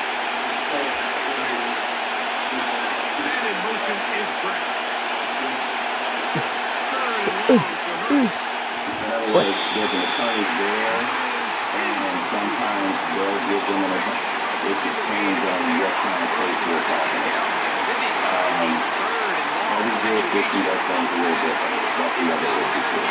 And we'll probably touch on that at some point as well. But in my experience, for a small company like that, ABC company is sued XYZ because XYZ did not bring forth 100 widgets, and ABC paid $10,000 unless there is a... They're indeed going. Typically, most cases are handled between them and West Central as part of their attorney. I haven't seen it where there is two individuals and one has an attorney and one is a firm attorney at that time, unless we're talking about family stuff. That's where I've seen it. I haven't seen it like this in this capacity. The short answer is different. As far as the jurisdiction of the $15,000, it cannot be $15,000 on one cent. If it is $15,000 on one cent, it is going to be transferred to either state or superior court. That's how strict the rule is. And if you're talking about trying to recap the property, like let's say you're asking the judge to get you your stereo back, it's going to be over $15,000. That's how strict that is. As this offense continues to put anything together and score some points, they need to just take a step back and maybe say, okay, we've struggled here in the first half with points on the scoreboard. Don't worry about chasing points. Let's chase first down. Let's chase completions. Just start building something small. Oftentimes when you take that approach, it snowballs, and next thing you know, you find your groove. If you're doing a dispossession because it's blunt, then they haven't paid well, it's still going to fall on you. Because the magistrate to stop 45 seconds to go until halftime. Right. That's his first reception of the ballgame. Right. You're talking like probably like the conversion on third down. The car, it can't, let's say, it can't be a 15,000. So if it's not. The tight end comes in motion. Yeah, so that's a good question. Hurts working in the pistol. Now, let's talk about how the process works a little bit. First and foremost, you as the player have to have one thing that's very critical. No, it's not money. No, it's not money. You have to have a grab. Someone has to have done something to you. Meaning someone that you came into a contract and they were the other side didn't abide by the contract. Someone physically harmed you. A really good example, dog case. You know, someone got big and they had $5,000 in medical bills and they didn't reimburse for that. Those types of examples. So you have to have a law. Once you have the law, now we need to talk about knowing where the defendant is. Meaning, if the defendant lives in Fulton County, but you were hurt in Cobb County, you're not suing in Cobb. You're suing in Fulton. Because that's where the defendant lives. Now, if the defendant lives in Fulton County, the wrong happened. The defendant lives in down to this one. Third downs, Mike, those are quarterback downs. Those are the downs where you tend to find yourself in a must-pass situation. That's where the top guys in the league are still capable of overcoming it. So throw the ball downfield, be accurate with the ball, winning on third downs, that is a recipe for success. Once you figure out, fake the give, now it hurts. Let's say the defendant is a corporation, right? You have to see where the corporation is. Same principle. Everything is, whether it's an individual, whether it's a corporation, you see what it is. Now, Make sure they end the half with some sort of points that a completion behind you. At the very least, it stops the clock. Catch your breath, get back in the huddle. And this next play, it's got to be a gotta-have-it best play call. That's on the former All-Pro Lane Johnson.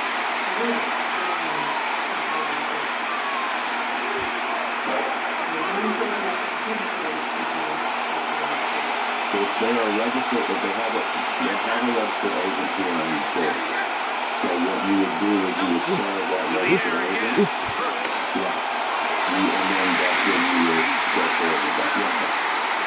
May not have moved the chains, but for what they were dealing with there on second down, that's a really nice pickup because now it opens up your play call sheet on third down where it's a little bit more manageable. They've converted twice on third down on this drive. Now facing you would start the corporate headquarters because that's where the registered agent you probably do. But you would probably still be able to see, let's say, Home Depot in the we spent so much time talking about the heroics of a game-winning drive to end the fourth quarter in 2-minute mode. Well, let's talk about a 2-minute mode, Mike, at the end of the first half. It might not be in walk-off fashion, but I'll tell you what, executing that here, going into halftime, changes this entire game. As long as they are properly served. Now Hurts and the Eagles will try the two-point conversion. So got it, the tight end comes in motion. You could. Hurts will try it again. You could. There's some plans up here, I don't know if everybody's got them. But when you're jumping the gun a little bit, which is fine. No, it's fine, I love it. So when you, as with anything, when you go through this process, you have to come out. This kick is away. There's certain things that just happen. That one's going to skip into the end zone. The next thing that the plaintiff has to do is complete a statement or complete a claim form. That's what this is. I don't know if anybody has one or needs something to give it to you. But this is a statement of claim. And what it does is it lists the plaintiff's name, their address, phone number. The drive begins at the 20. Here's first and 10. Phone number. You do not need to fill out this part that says civil action. They'll do that. Fake the handoff. Now, two. And the most important thing is where it says statement of claim. And that's where the plaintiff just writes out what they believe happened to them and why they feel this person did it and what they're seeking in terms of damages. Now, I think one of the questions asked, do you need to prepare it the way an attorney would? The answer is no. Just write out what happened the best you can, and now they'll set up to throw. He's going to air this one out. To use her to the paper if it's necessary. You can always that's not enough to do anything. So I have seen it done in the past where people write a little bit here and put it on the 24-yard line. Yes, sir. Okay, Coach, thanks a bunch. We'll see which team's adjustment's going to pay dividends here. I think we're going to play a big role in who wins this one. First half played out a bit as we expected. We'll see if there's a surprise coming up. Both teams set to go. The second half is underway. And he will get cut down short at the 20-yard line. Hold that ball. Hold that ball. We'll get there.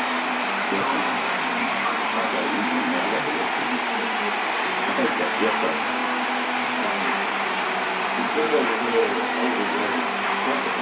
So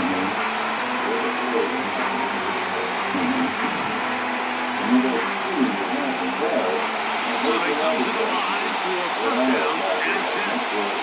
And in motion is Smith. That'll be complete to Gainwell.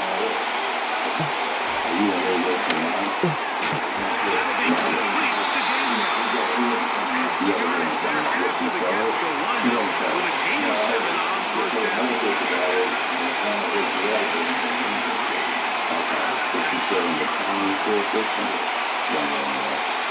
You don't necessarily have to bring it up. The issue is, does the court still have jurisdiction over the play? And as long as he's still within the time, even though he moves from point A to point B, but is still under the county's control, you're still good.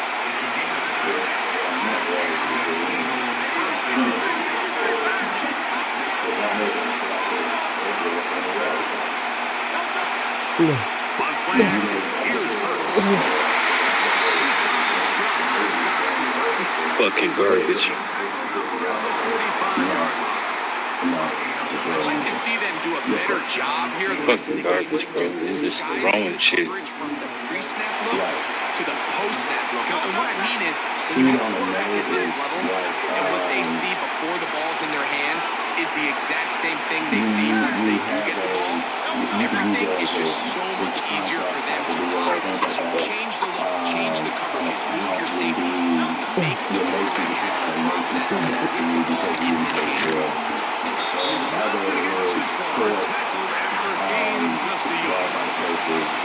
Here's second and 9. So, once you've completed this, then you have to go to this piece of paper, and I think you know about this. This is the sheriff into a service, right? And you do the same thing. You put your name and the defendant's name and where the person is supposed to be served. The sheriff will take this along with this, excuse me, and go to the person's house that you have listed here, this entire contest, I mean, his completion percentage is well above league average. Frankly, it's really the biggest reason why they find themselves out front. The technology doctors will do it, the sheriff will do it, but there's a fee for both as well. So let's go back to this young lady's question, whether you need to sue corporate and the entity. If you do, you're paying the filing fee, the file the complaint, and you're paying 2 service fees. Because the sheriff has to serve 2 different entities. So that's something to remind you. It depends on the county. Each county is different. $50 for the process fee. And by process fee, I mean having the sheriff go out and actually assess service. So in this hypothetical, it would be $100 on top of probably the $82. Games are won based on who wins critical downs. Well, that 4th down attempt right there was exactly that, and this defense came up huge for a big-time 4th down stop. And you can ask for the money back at trial to get to that point. His fullback releasing, and he's going to bring it in. I'm not sure how many guys grow up wanting to be an NFL fullback. Right? They don't get the ball a ton. They're used to do all the dirty work, but in this case, this guy's showing off. Hey, coach, you get the ball in my hands. I can do some things. They'll come up here on 2nd down and 5. Just in case. Give it to A-Chain. To do it that way. Because what the LLC is supposed to do is it's supposed to protect the person from getting their personal assets taken, money, things of that nature. However, sometimes you may get lucky and you So hear points at a premium. Defensive battle so far as we are through 3. You're watching the NFL on EA Sports.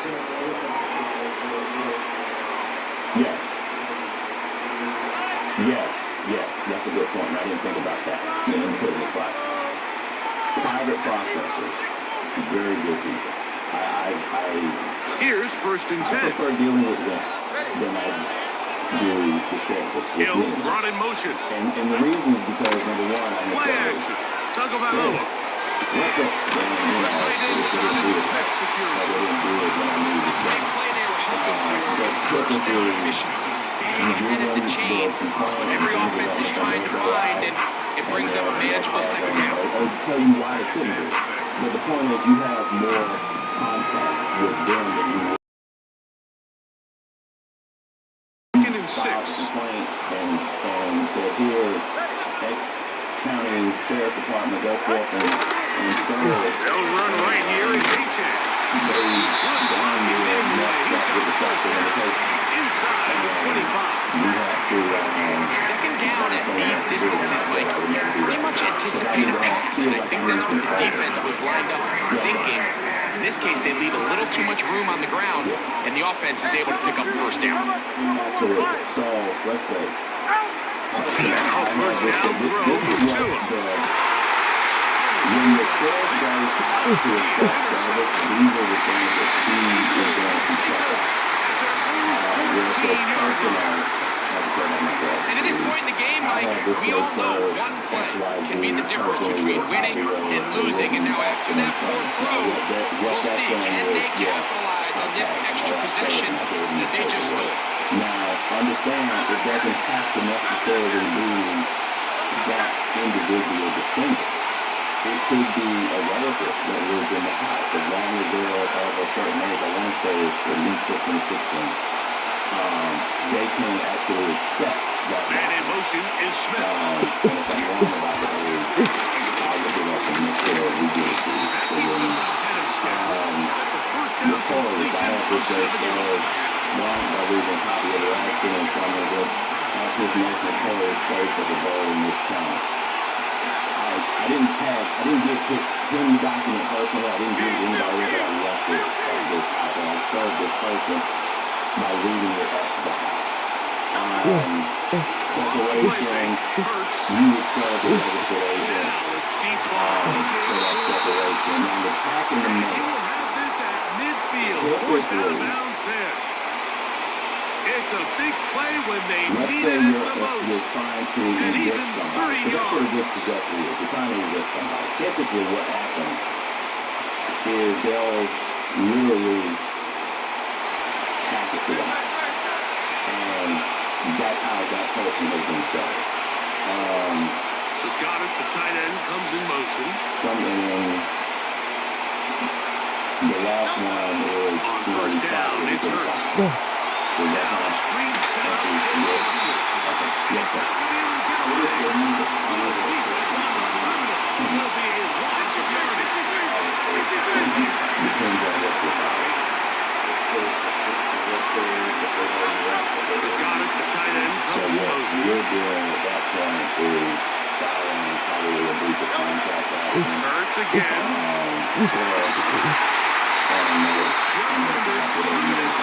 Here in this one.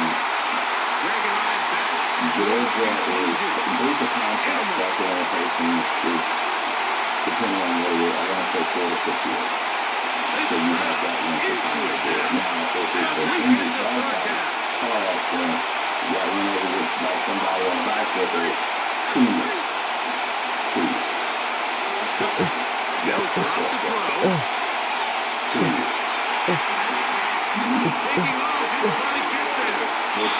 The court essentially takes anything involving some form of harm that is not a contract, that is not a dispossessory, things like that. A court, the best definition that they describe it is a wrong. But it's typically a wrong that in this context is going to be a physical, something like that, bodily thing. So the Eagles use their first time out here as they'll discuss what's to come. It's fourth down is looming. As a matter of fact, you could use a civil claim to, if you want to, both for a criminal claim and vice versa. If someone, thinks you have a word with a bat, you can sue them for damages. Any other questions?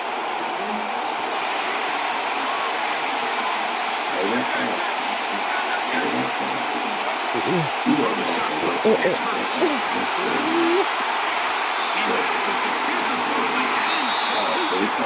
And he's going to have the Eagles first down. They'll have it by a lot. It turns out to be a big deal on fourth down.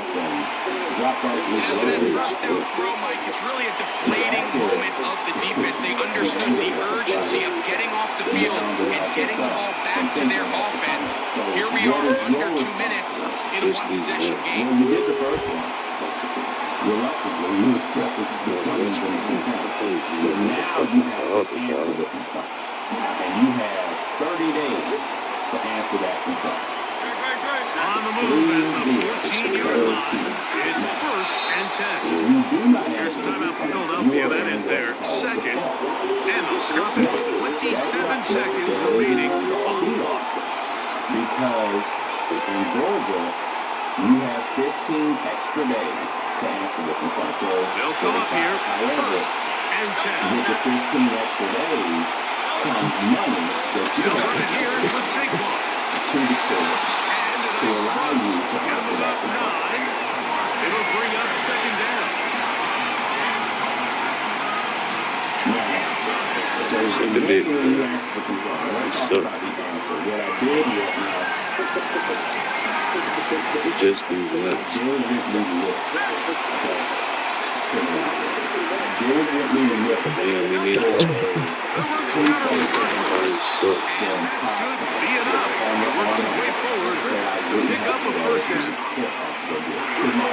like your mom. The answer, this one, a sample answer that you guys should have is not so it's a win here for the visiting Eagles. They didn't do a whole lot offensively, but they didn't need to. Defense started the show here in this one as they go on to host the shutout. So your answer is this complaint, and if you have it with me, so that'll do it for us. For Greg Olson and our terrific team behind the scenes, I'm Mike Tirico. You've been watching the NFL on EA Sports. Follow us on X at EA Madden NFL. With that, we say so long, everyone. Hilarious things of that nature. And you also have an opportunity to file a counterclaim if you wanted to. Meaning, well, the plaintiff is suing me for this, and I feel I have a claim against the plaintiff for that, so I'm going to answer the complaint, but I'm also going to counterclaim or file a countersuit against the plaintiff. And the same rules apply for the defendant. Jurisdictional limit is $15,000. So if you're counterclaiming for $15,000.01, that's not going to fly. It's going to get transferred to either state or superior court because the jurisdictional limit is higher than, or what you're asking for is higher than the jurisdictional limit. So everybody kind of understand that? Yes, sir. So what's the harm in having it transferred to the state or superior court? Timing. Timing. Timing. Timing. One of the reasons why I like magistrate court, and it's also the same reason why I don't like magistrate court, is timing. Magistrate court moves quickly. State and superior court, a little slower. Because with state and superior court, you also have to factor in not just the civil stuff, but the criminal stuff. State court, you have misdemeanors.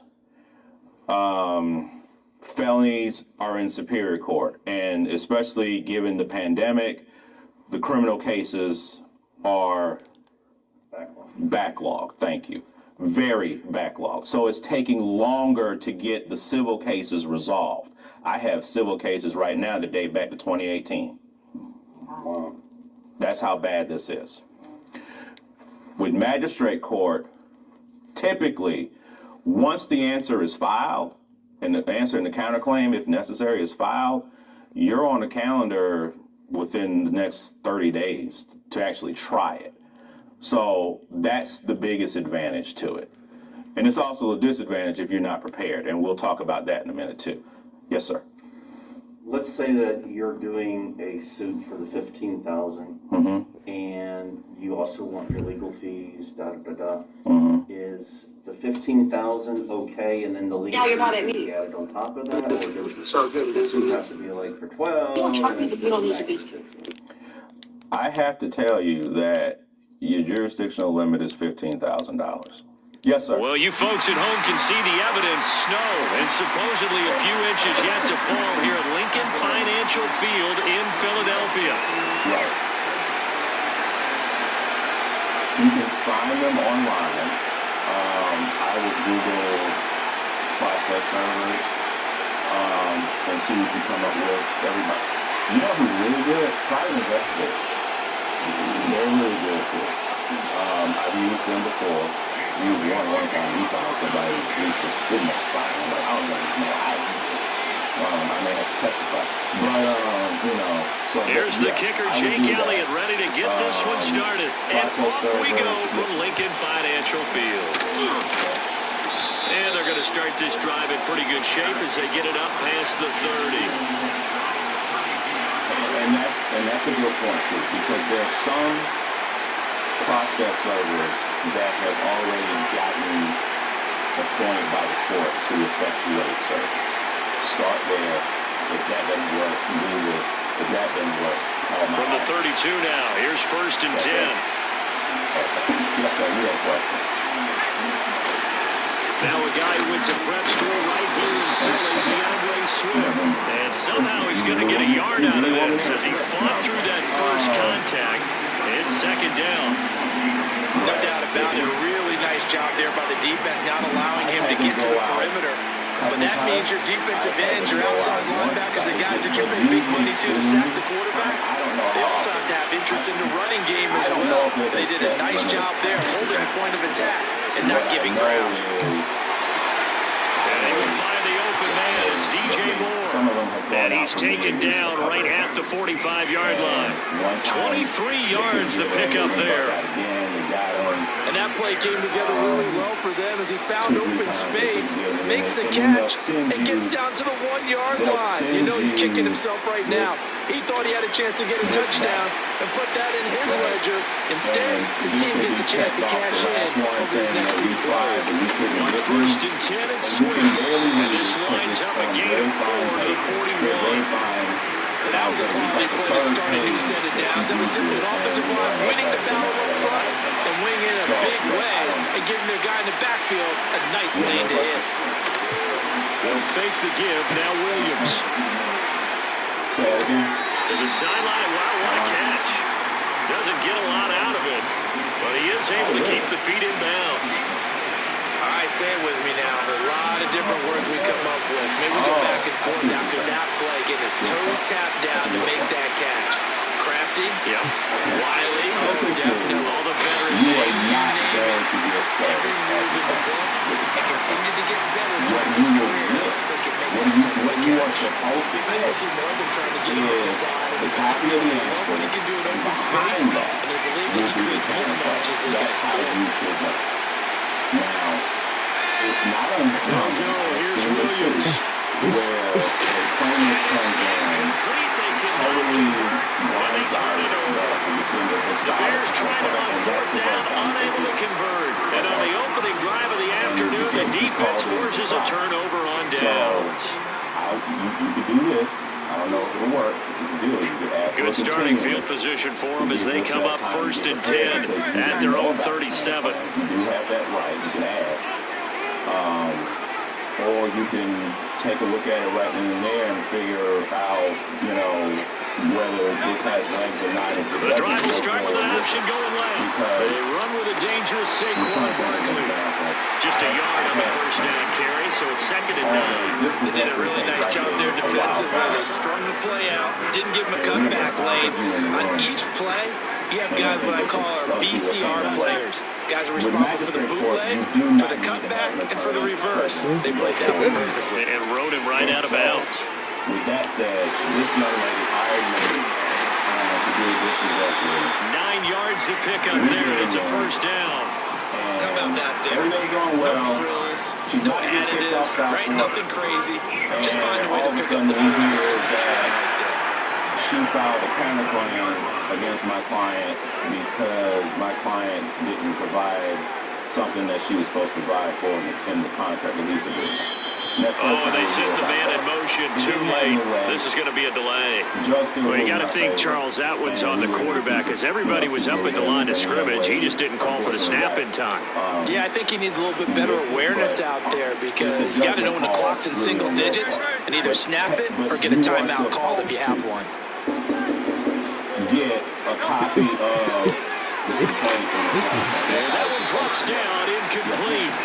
Good coverage there, forced the ball free, and it's second down. Well, what they're seeking with an RPO is space for the receiver to make a catch and then make a play downfield, but there wasn't any space available.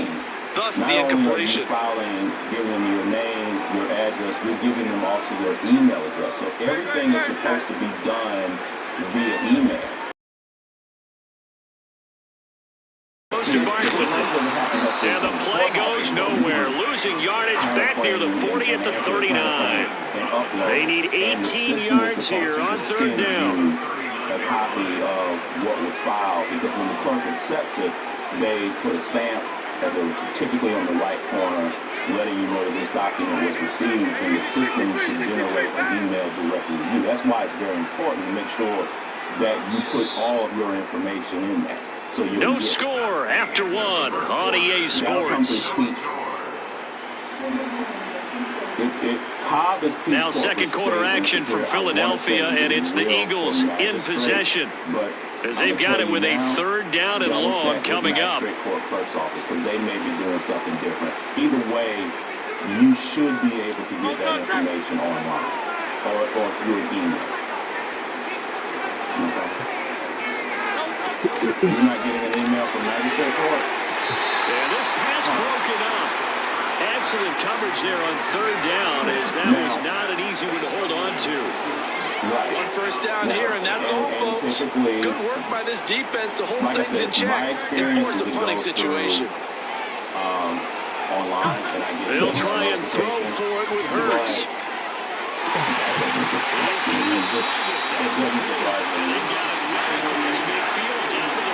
Before it's all said and done. Yes, sir.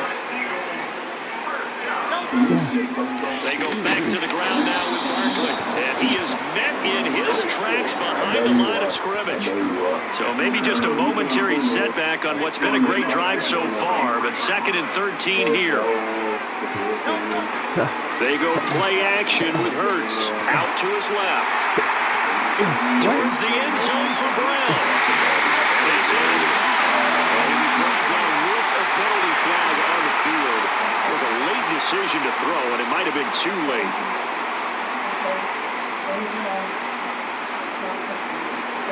Maybe worse than the loss of yardage, they also lose the down. So now it's third and long.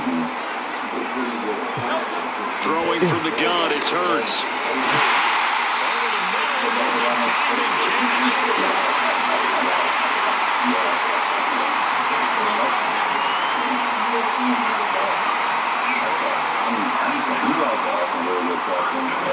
Throwing his Hurts.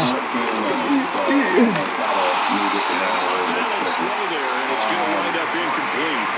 Well, a momentary speed bump there with that throw, partner. The defense had other ideas, and they're trying to mount a small stand before this drive reaches the end zone.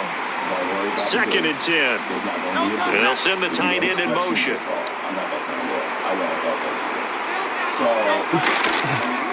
They'll get it here as they run it in. And that one covered beautifully. Their defenders stayed home, and they'll stop him behind the line. It'll go as a loss of a yard, so now they deal with third and 11. Second quarter, 2 minutes to go. Tie ball game. You have to go to court on that day. Now, what do you need to do? Both sides. Both sides. Number one. Backed up here. Tough spot. Needing 11 yards to pick up the first. Way ahead of time. Make sure they can get the day off. If they need a subpoena. It's caught on the right side of Smith. And he'll go out of bounds in the red end zone just inside the 20.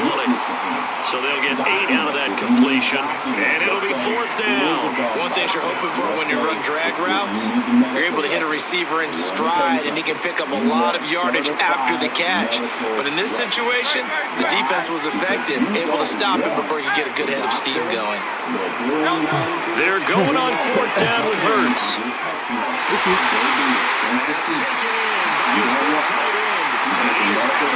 But first he gets it inside the 10 to the 7.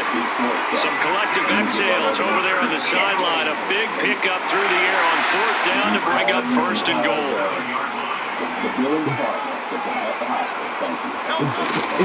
They'll try and run for it with Barkley.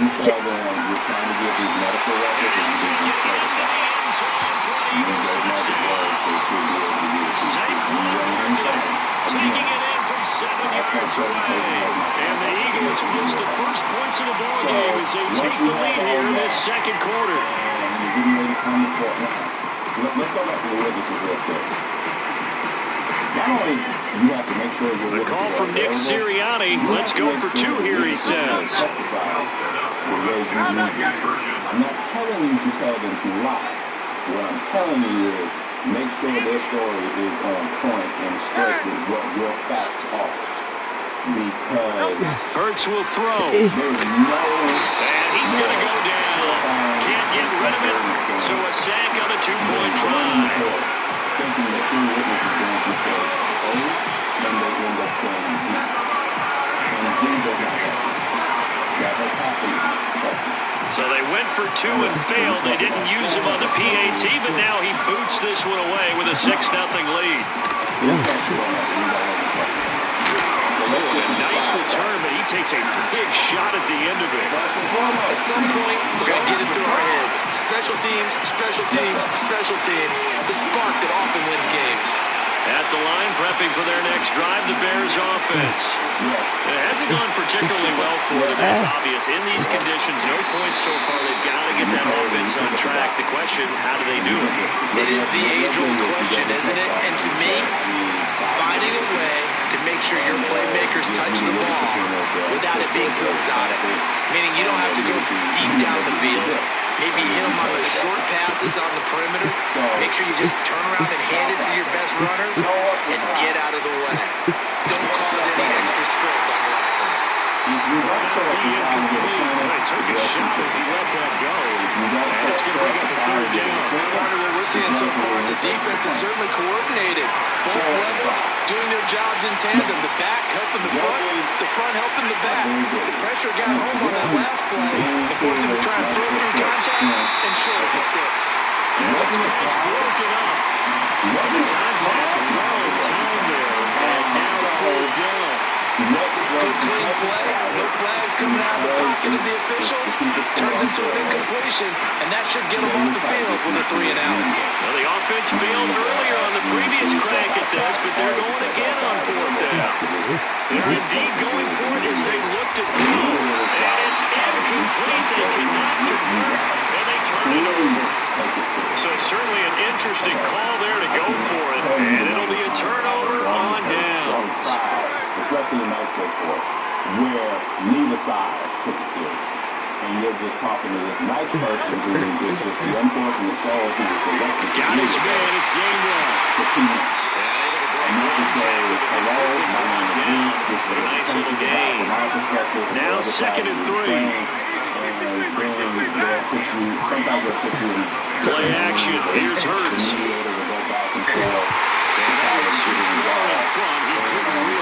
He shook his head right when he released that throw. He knew it was going to be a little off target. Yeah, the excitement got him on that one. Wasn't able to control the fact the receiver was open, and it would have been an easy throw. A good chance. This is 4 down territory if they're unable to convert. But right now looking at a 3rd and 3. In magistrate court, I don't do that. I just get into it. Bird sets up to throw it. That is caught. And he'll be taken down, but he does have 1st down yardage. Now a timeout called for by the offense. offense as they get it right at the 32nd mark of this first half. Witnesses can come up and testify, or they'll present evidence in forms of. From the 32 now, here's 1st and 10. Once that's done, the defendant has the right to cross-examine. In motion left goes Smith. And challenge the evidence that's been put forth. Smith catches left side. Now the Eagles will use the second of their timeouts. So as they talk it over, we step aside. Second and a couple. And this is the part where... And they'll send the tight end in motion here. Last I checked. Here's Hurts to throw. Long, I apologize. There's only one person in this room that has done this. This is caught. Touchdown. Philadelphia. A.J. Brown. As the first half is winding down. And the Eagles will extend their lead here just before halftime. This young man, partner, to me, that touchdown had something that was kind of rooted in that group seeing the future. What I mean by that is they had a plan. Let's find a way to score right here before the half, and now to give us momentum going into the second half, give us that cushion that we're looking for. They got that accomplished, scoring right before the half ended. If he testifies to anything, and this will be caught. This time the two-point conversion works, and it's 14-0. So their second touchdown of this first half, they went for two after score number one, didn't get it, now they get the equalizer, so to speak. So to speak, and you can understand the thinking, because they didn't get it after the first score, they wanted to get back to a normal points pattern, get up to 14, but just think if they missed it here, only up 12-0. One extra point on the other side could ultimately beat you if they score twice. You don't have to ask questions such as, what do you do? I work as a paramedic. Well, how long have you worked there? I worked there for 5 years. And what do you do there? I'm in charge of the records department.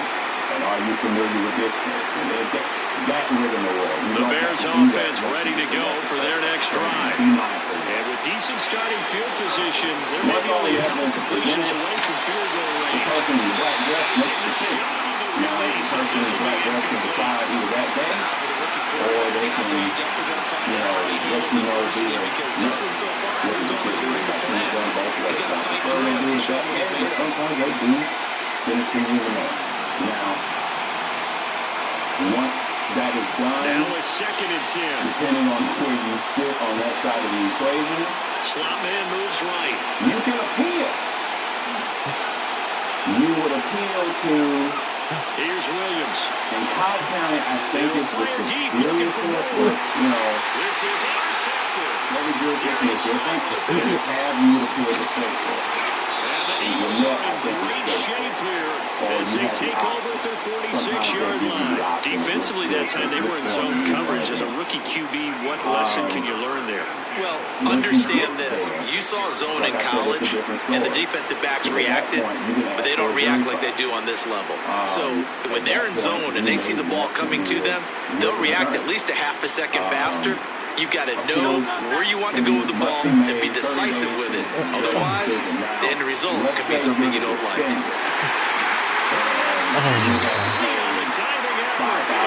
Touchdown of the year, but a big play on that one. That's it for the first half. 2 more quarters to go. We'll have plenty more to see after the break. Welcome back. Charles and I settled into the booth ready for quarter number 3. The snow front that has socked much of the East Coast not going away as we are back to it in the second half. And he'll be tackled just shy of 25.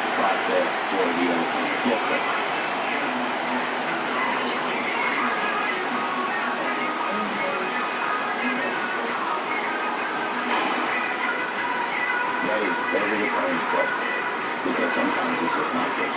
The statute. The Eagles offense set to begin their next drive. And Charles, they've got the lead. Put your coaching hat on here now. What's the game plan for the second half?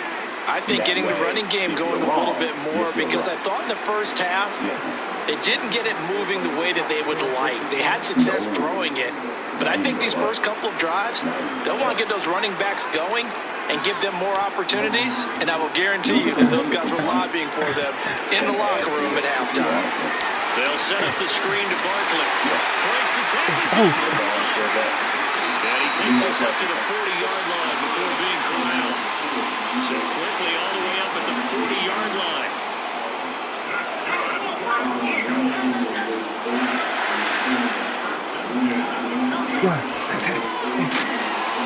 A give to Barkley out of the gun.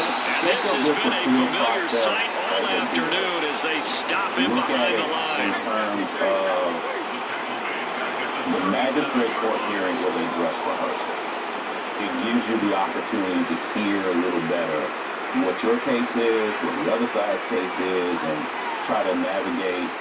Now Hurts going to shift him around a bit. Okay, if you're on the wrong side of the issue of the judgment, and then just refile, appeal it and refile it. Essentially, you're doing it all over. It's not like if you are here's a quick throw, caught by Smith.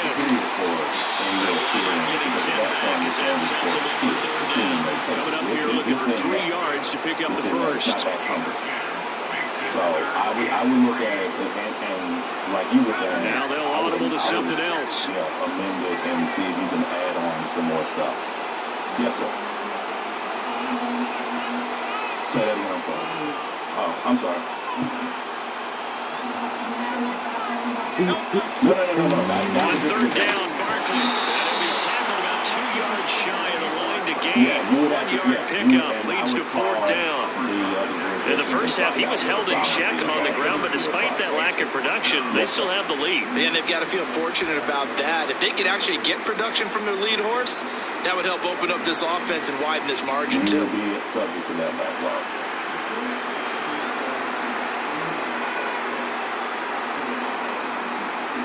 And how about the call here? They need 2 yards in their own territory on fourth down, and they're going to go for it. Is getting more private attorneys to take on more. They'll run for it with Barkley. And he's got the first down yardage before being taken down at midfield.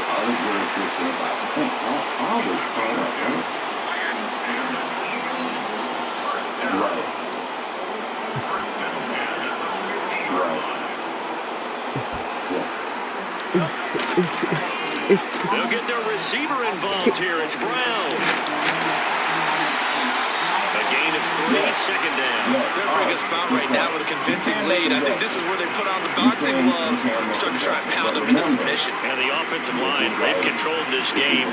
I don't see why that trend would change now. From the 47 now, they'll work with a 2nd and 7. Be formal, but not too far.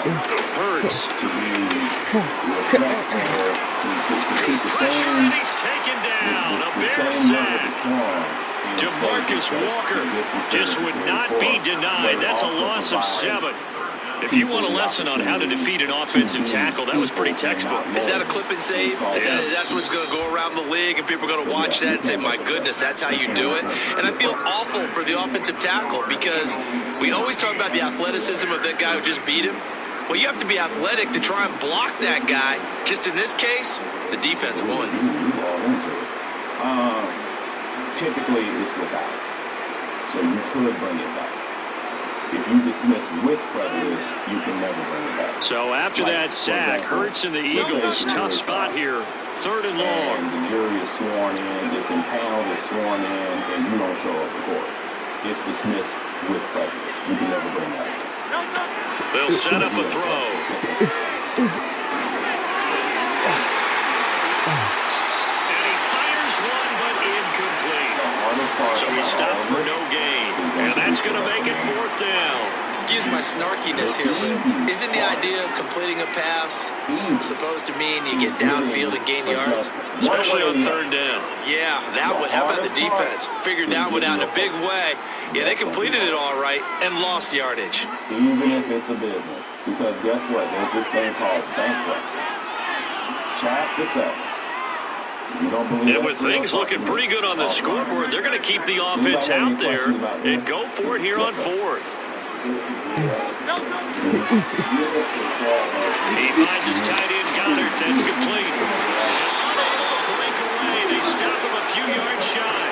The Eagles unable to convert there on 4th. And that will force a turnover on downs. And I am not sure, partner, there what the mindset was to go for it. I don't know. And some teams just feel that possession is the key to everything. They just want to have the football in their hands. No matter how it goes to the other team, they just don't trust doing that. So they say, listen, go for it and try and finish it ourselves. At the line, prepping for their next drive, the Bears offense.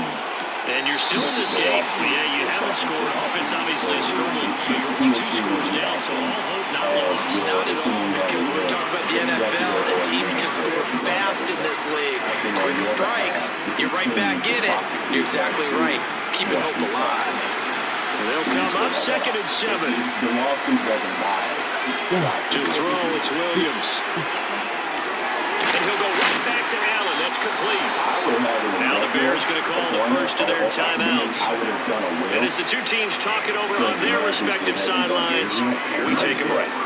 Correct me if I'm wrong. You're down 2 scores. I don't think you need to rush just yet, but you can't take your time either. Yeah, even if you don't want to commit to full 2-minute offense, you have to up the tempo, up the urgency. Maybe you're starting to call 2 plays in a huddle each time you snap the ball. Williams loses the football. And it's picked up by the big man. Get the oxygen tank running. Now he's loose down the middle of the field. And he's into the end zone. It's a fumble return and an Eagle touchdown. But I would make sure that whoever... The offense, they've had some sloppy moments. Sloppy there again on that one, and it could be the backbreaker. From a defensive perspective, if the offense is going to be sloppy, you've got to take advantage of that. That's what they've done all game long. They'll look to throw. Steps away, and he will get into the end zone to extend the lead by 2 more. So the 2-point conversion trend continues, at least as far as trying those goes. They've attempted them after all 3 touchdowns, CD, and converted now 2 of them. They're not just dipping their toe in the water, are they? I mean, they're committed to going for 2 points, and 2 out of 3, now with a 22-0 lead. In a sense, they're a little bit ahead of the curve, because normally it would be 21, wouldn't it? And with the way their defense is playing, I don't know if it matters if they do convert any of these. So here's the kickoff now as they'll get it again following that fumble return for a score. And that lasts 6 months. During that time, and they'll have very good starting field position as he's up just shy of the 40. Request for admissions, and then we're conducting depositions, and that's 6 months. The Bears offense ready to go for their next drive. I hate to say it, but at this point, I don't really know that they're playing to win with this deficit in the 4th quarter. They're just trying to erase that 0 on the scoreboard, Charles, and get some type of momentum to carry into the film session tomorrow. If you get any type of points on the board, it'll count as a moral victory, although no one will talk about that in the post-game press conference. That's not something you mention in the NFL. And this loss, it already stings and will for a while, but everyone on that offense knows it was... Man, it's caught inside the 10. And he's brought down, but not before he reaches the 8-yard line. That'll be marked as a 27-yard pickup.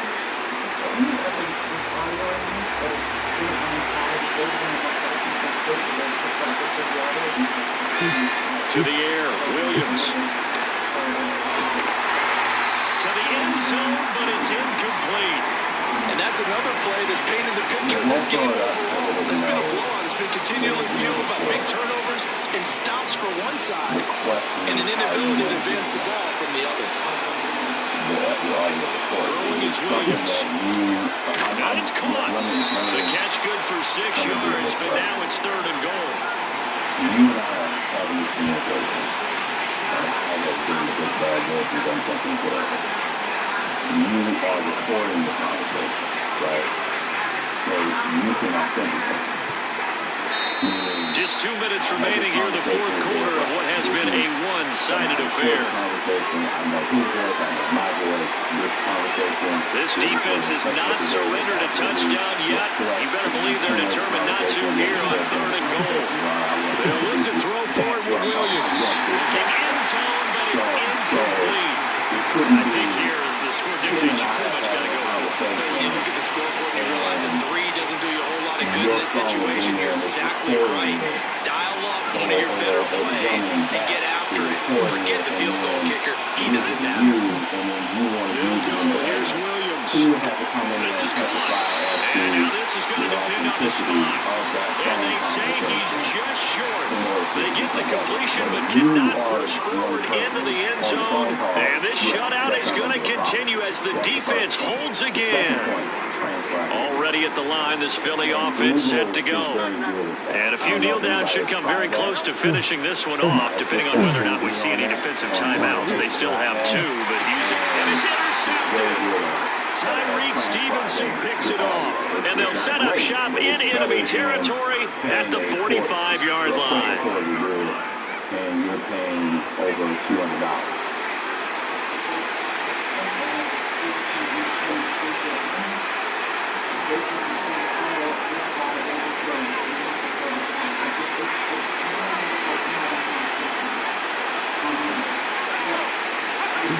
Looking to throw is Williams. To the right side, and he's got more complete. So the completion good for 7 there. And it'll be second down. One thing I think that's safe to say defensively, the tackling's been really good. And because of that, it's been very, very hard for them to move the ball because you're not getting the benefits of run after catch. You're tackling almost on the spot. That means you have to run extra plays, harder to move it. To throw, Williams. Going deep here for Allen. And that's going to be incomplete. Good effort there trying to take a shot, but it's third down. We've seen that the deep ball's been a part of their game plan all afternoon, but they've had trouble hooking up on it, unable to successfully find the end zone over the top. Williams from the gun on third down. Here's a diving catch right side. Now the Bears going to use the second of their timeouts as they get the stoppage with just over a minute to go in the game. Well, those are the types of plays they probably wish they had made more of in the first 3 quarters. You know, this deficit going to be tough to overcome here in the fourth, but a nice first down and a pickup on that throw. And this is where as coaches, you're looking for effort and execution even when the scoreboard is going against you. You want to find out who's going to fight, who's going to scrap, who's going to keep their heads up and continue to play. Looks like they're going to keep throwing to the bitter end. This one's long since over, but give them credit. They're going to go down fighting. That one, incomplete. They'll look to throw again. Looking right side, and it's intercepted. Picked off by Isaiah Rodgers. And the Eagles are going to take possession here at their own 3-yard line. Well, this is something we've seen before, partner. We've seen a defense bait a rookie, pretend to leave a window open, and then the defensive back jumped in as soon as the ball was released. Big-time play. They love taking advantage of the youngsters, and in this case, it paid off well. That's all this, man. Yeah. The Eagles offense set to begin their next drive. And this one all over but the shouting, you might say. Now, there's one timeout remaining defensively, but probably no real need to use it here. Yeah, the only time they would use it, strictly for pride. Hearsay stuff and Halloween Foundation stuff. They'll start out on the ground, and Saquon Barkley. And he is going to be stopped cold behind the line of scrimmage. 2 yards the loss, second and 12. I guess the simple question, why not just take a knee there? I don't understand either why you would take any sort of a chance. We've seen it happen in the game of football. It doesn't matter whether you've watched high school, college, or the NFL. Some people get a little greedy, try to get that extra running play in, and it can backfire on them. First play of the drive goes the wrong way. Here's second and 12. That one looks like he'll throw here. Intercepted. Picked up by Jalen Johnson. They're not making it easy on themselves here down the stretch. 2 picks now in the fourth quarter, trying to hang on to that lead. Talk about keeping someone in the game. Instead of being able to shut the door, it's still cracked open because they can come back on you now. The only people really happy about those picks, any fantasy team that has this defense. They go back to the air here after the INT on the last drive. Incomplete with 9 seconds now showing on the clock. It just seems like all game long there hasn't been a lot of sync quarterback to wide receiver on this side of the football. They haven't been on the same page, quarterback and receivers. Heck, they haven't been on the same grease board when you draw plays They haven't been on the same Surface tablet that you look at on the sidelines. Nothing's worked for them. They've got to find a way to start matching each other's movements. Now they face a 3rd and 10 after back-to-back incompletions. One final shot. They'll look to throw. And that is going to officially draw the curtain on this one as the last throw intercepted. And the Eagles come up with a late turnover, but it will probably only matter to the statisticians as this ball game is now officially over. So it's a victory here for the Philadelphia Eagles, and this was truly a total team effort, Charles, on both sides of the ball. But they absolutely pitched a shutout, so it can't get much better than that, right? The defense led the way, but the offense did their part as well. They moved the ball up and down the field, so you gotta like what you saw. What do they call that? A total team effort? I think when it's time to hand out game balls, guys from both sides will end up getting one. So that's a wrap for Charles Davis. I'm Brandon Gaudin, and this has been a presentation of the NFL on EA Sports. For more, check us out at easports.com. The Eagles are winners here as we say so long from Philadelphia.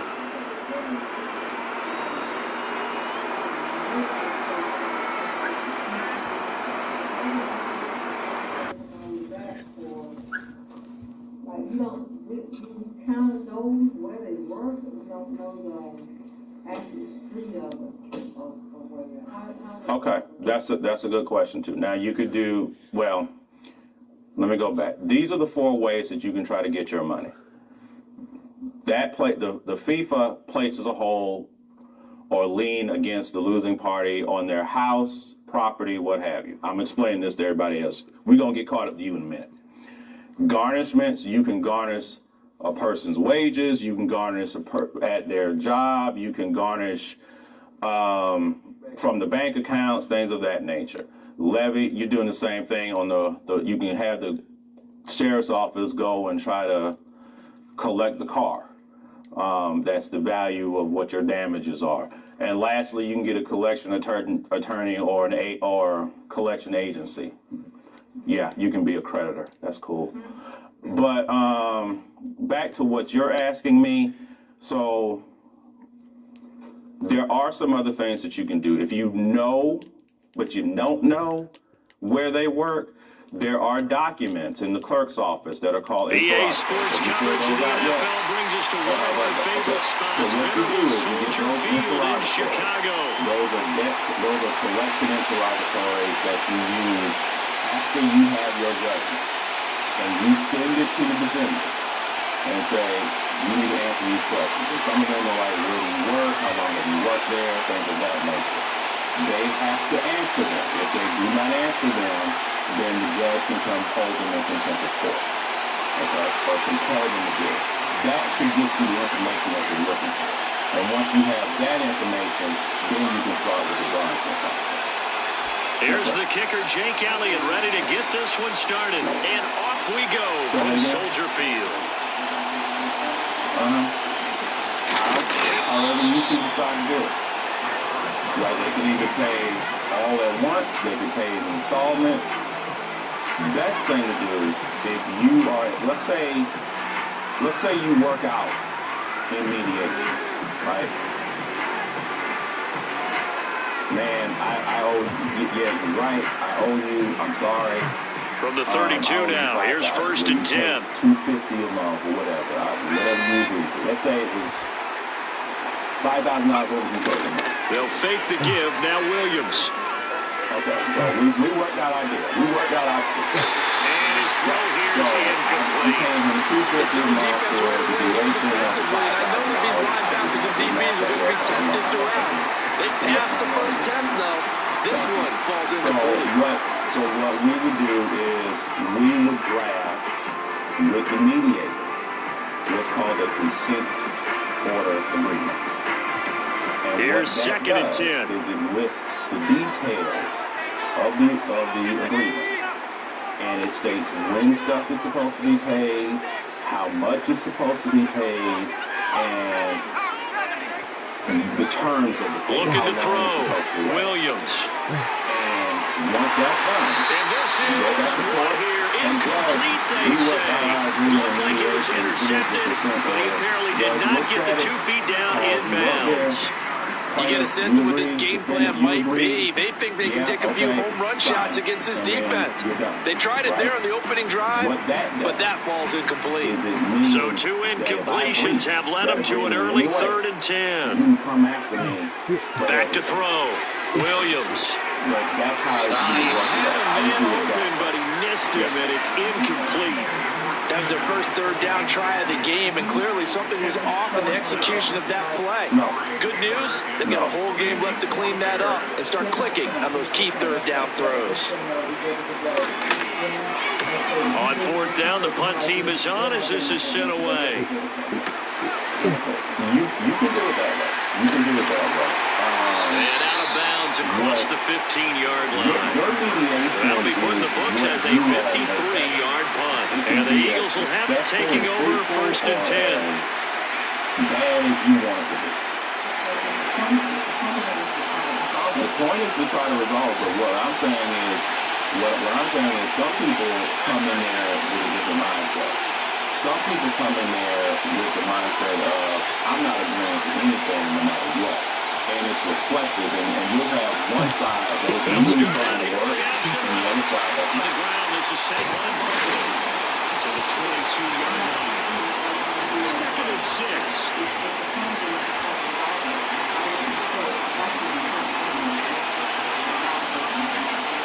This is where the leader starts to come back. When we first sit down, you and I, this is going to be our good part of it. Okay? This one incomplete. Too much contact to roll out of that one, and it's 3rd down. Excellent defensive effort to get to and provide a little contact before the catch could be made cleanly. So after the 2nd down incompletion, they'll come up now against a 3rd and 6. And he did X, Y, and Z, and this is what happened, and this is why I feel I'm wrong, and this is why I'm here.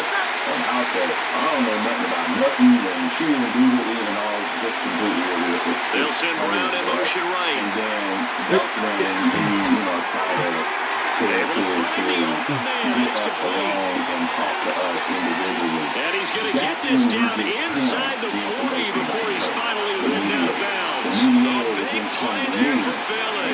And even 40 yards. It's early, but announcer cliche alert here. Big players make big plays. Should I say big games too? What the heck? In this defense, they're going to have to find some way to slow him down if this game goes on. Because when this combination is going good, they can tear your secondary apart. Looking for A.J. Brown again. He's going to fight. A.J. Brown, 38 yards. And the Eagles are on the board first here this afternoon. What I'd like to do is to give somebody a false sense of security. Both sides of the football in sync early. You force the 3 and out, and then you take it down, score points. You know what that tells me? They sold their game plan really well. Head coach said, listen, we're just going to stop them on 3 and out. We're going to take the ball downfield and score. But he also told them how it was going to happen. They're going to run this, we're going to stop it. And we're going to take the ball, they won't be able to keep it. They got it done. And he is not going to make it. They stop him up short, and this will remain a 6-0 ball game. We'll see what happens after that. Yes, sir.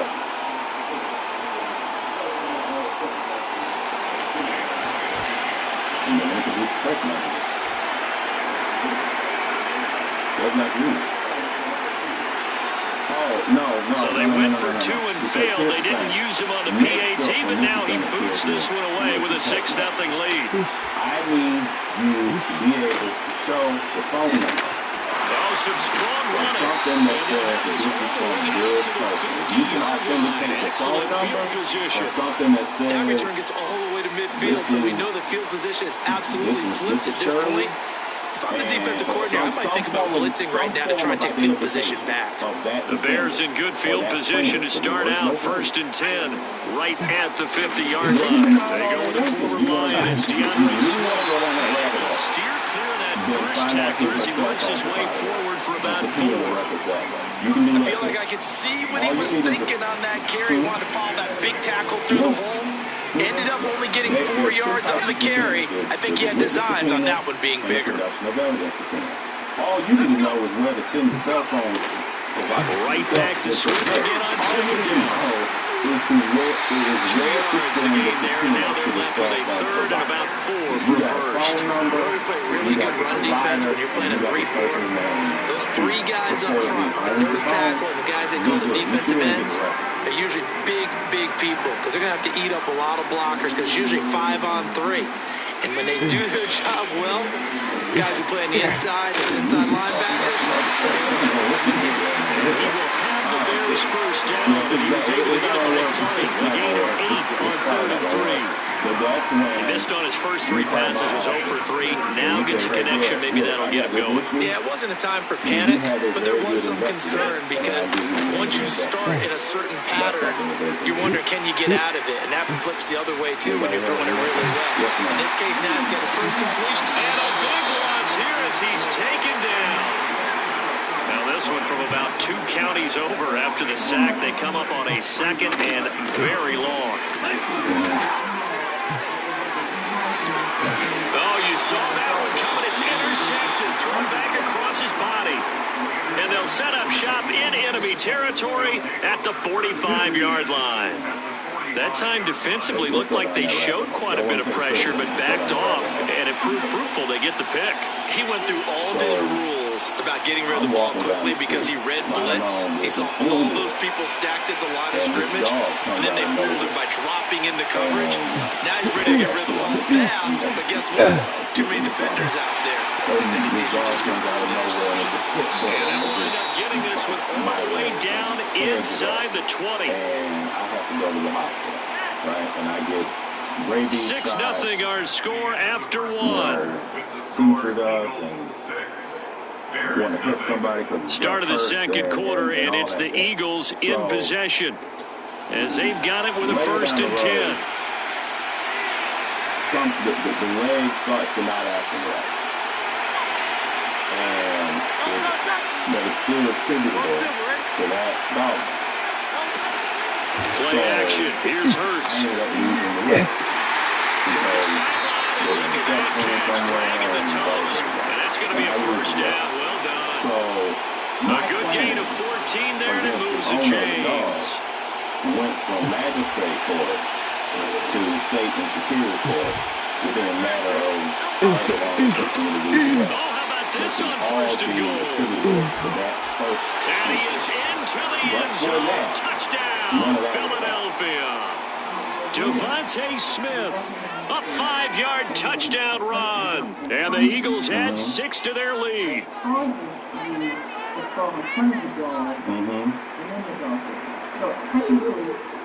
I'm suing both.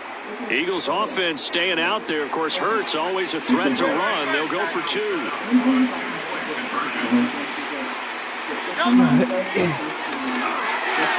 And this will be caught. This time the 2-point conversion works, and it's 14-0. And I guess that makes up for the earlier missed 2-point try here to get them to 14. Yeah, that aggressiveness, it reminds me a lot of when basketball first adopted the 3-point shot. People were starting to realize that 3 for 2 was really starting to work for them. In this case now, maybe the 2 for 1 is coming into play in the NFL. Now after the touchdown, here's Elliott on to kick it away. So, what you, I think we're done, actually.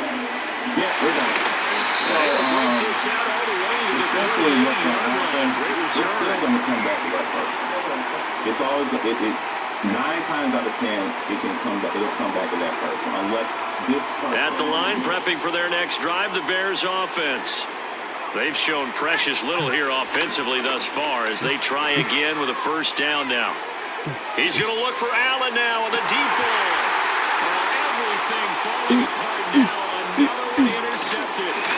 Picked off by Reed Blankenship. And the Eagles are going to have great field position here as this is returned just shy of midfield.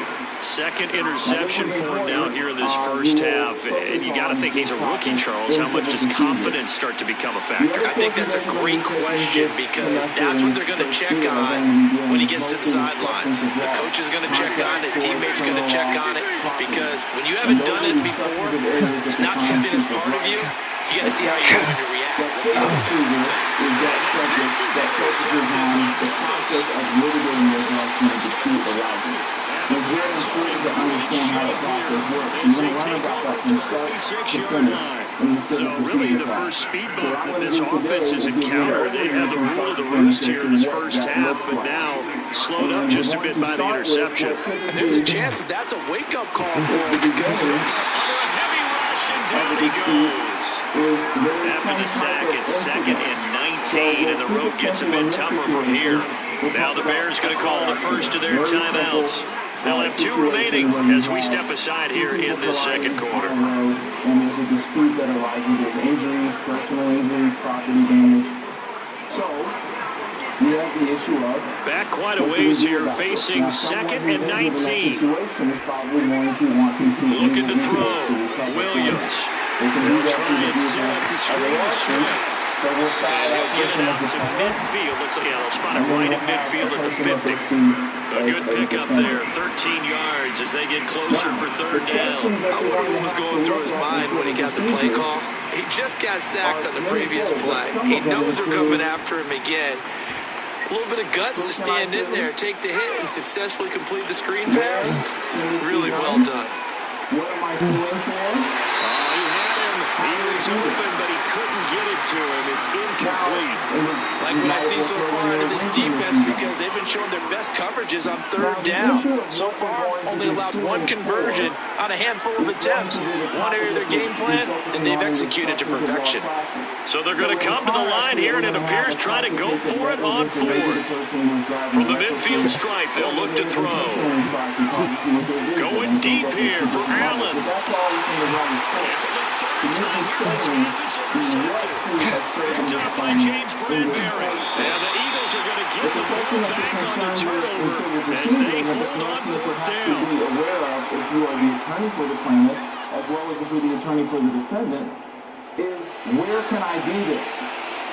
As you just learned, there are many different jurisdictions, different court systems throughout the United States. Every state, the District of Columbia, the territories, they all have judicial systems.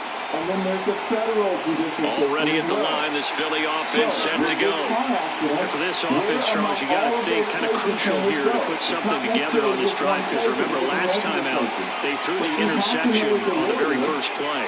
And you can't afford to let this defense keep building any more momentum. They're playing awfully well, and they're awfully confident right now. To me, it's time to attack and take some of that momentum back.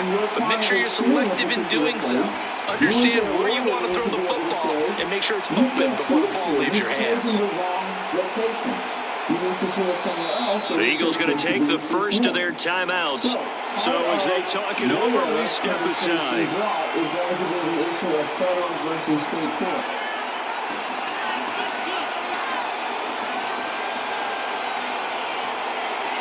Now, the state courts, generally speaking, of course, is general jurisdiction. They can hear cases of all kinds. They'll bring the tight end in motion right here. There are some federal law claims that are exclusively... Trying to shake off the interception from the last drive. He'll look to... Get it back at his own 3-yard line. Montez Sweat, the man that time to fight in and drop it. Now the Bears going to use the second of their timeouts.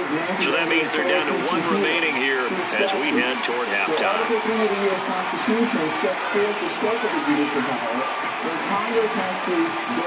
Don't need it all back at once, but you figure they're going to need something here. 17 yards to go on 2nd down. From deep in their own territory, they look to throw. That's going to be incomplete. This drive is almost over before it began, thanks to a great defensive effort. Sacked on 1st down, followed by an incompletion. One more good left when they get off the field. They are certainly going to be able to hear a case of this kind. But that doesn't mean it can't go into federal court. They'd like to avoid punting from their own end zone so they can use something here on 3rd down. So one type of jurisdiction that you're going to learn about is something called... Here's Hurts to throw. Work in the middle of the field. He's going to be incomplete. And all the way to the 25 before he's hit dropped. How about that? They weather the storm of a 3rd and 17 to pick up the first. And that's well executed there on 3rd down. And I love the confidence that they had to let their tight end try and find some space in the middle of the field, right in their quarterback's line of vision. And QBs love to make that easy throw, and they hooked up there for a first down.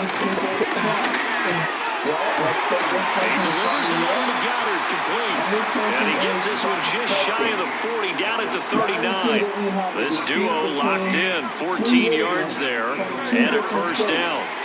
So, this satisfies what we call the diversity of citizenship. They go play action. Hurts looking here for Smith downfield.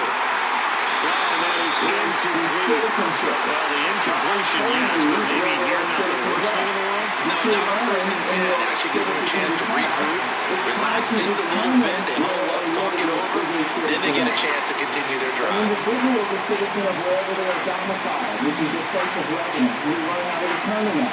Not necessarily where they own property, there's rules surrounding where someone is domiciled. We talked about that in the Internal Procedure Test. But what if we're talking about entities?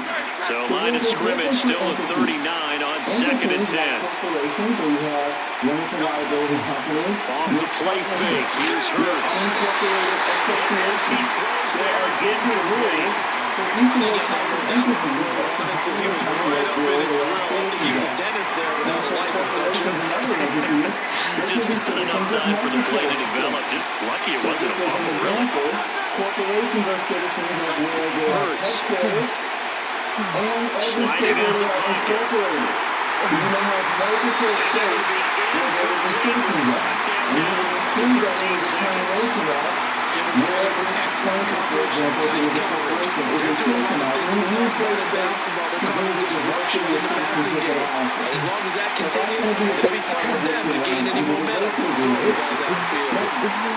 And he's got some space here. And they're well past midfield, just a yard or two shy of the 40. Now a timeout taken. Perhaps a chance for one more quick play and then another timeout if they hurry. We'll see. So this drive going to continue following the conversion on 4th. Here's 1st and 10. If you have a dispute between these two parties from two different states, but it is only for a certain low amount, let's say $5,000, that's going to be too low. From the gun, it's Hurts.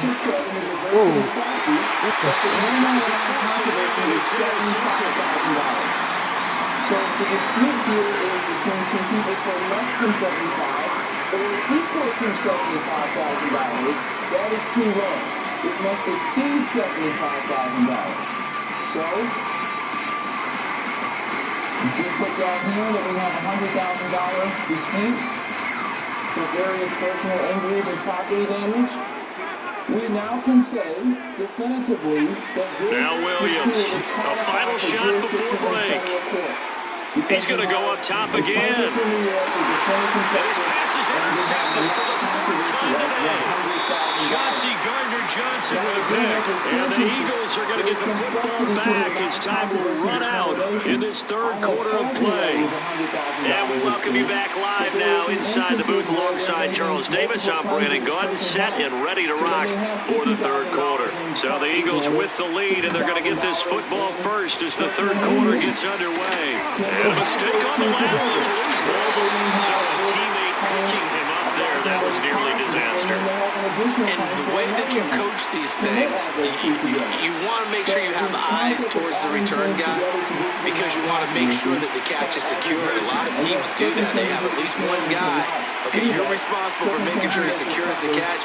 He's not always the one that makes the recovery, but he can always sound out the alarm. Hey, ball's on the ground. We've got to get it back. Downers at the 23 to pick up the 4. From the 23, here's 2nd and 6.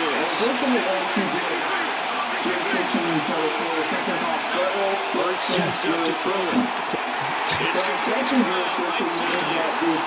And he'll be out of bounds across the 30-yard line. 2 catches in the first half. Now he's got a 3rd here, and it's good for a first. And now we get into the psychology of the whole thing because a lot of teams with a 2-score lead in the 3rd third quarter, they almost become defensive with their offense, just playing not to lose. I think with this team, you got to figure at this point, this is a great spot for them to go into attack mode, really try to put the hammer down and finish this one off. I don't know about you, but I wanted to reach out to the booth and snatch that pass myself. That thing floated forever up there. I think that threw off the timing of the receiver. That's why he couldn't get his feet down here when he caught the ball. You know, Charles, I would have liked to have seen that. Yeah, me too.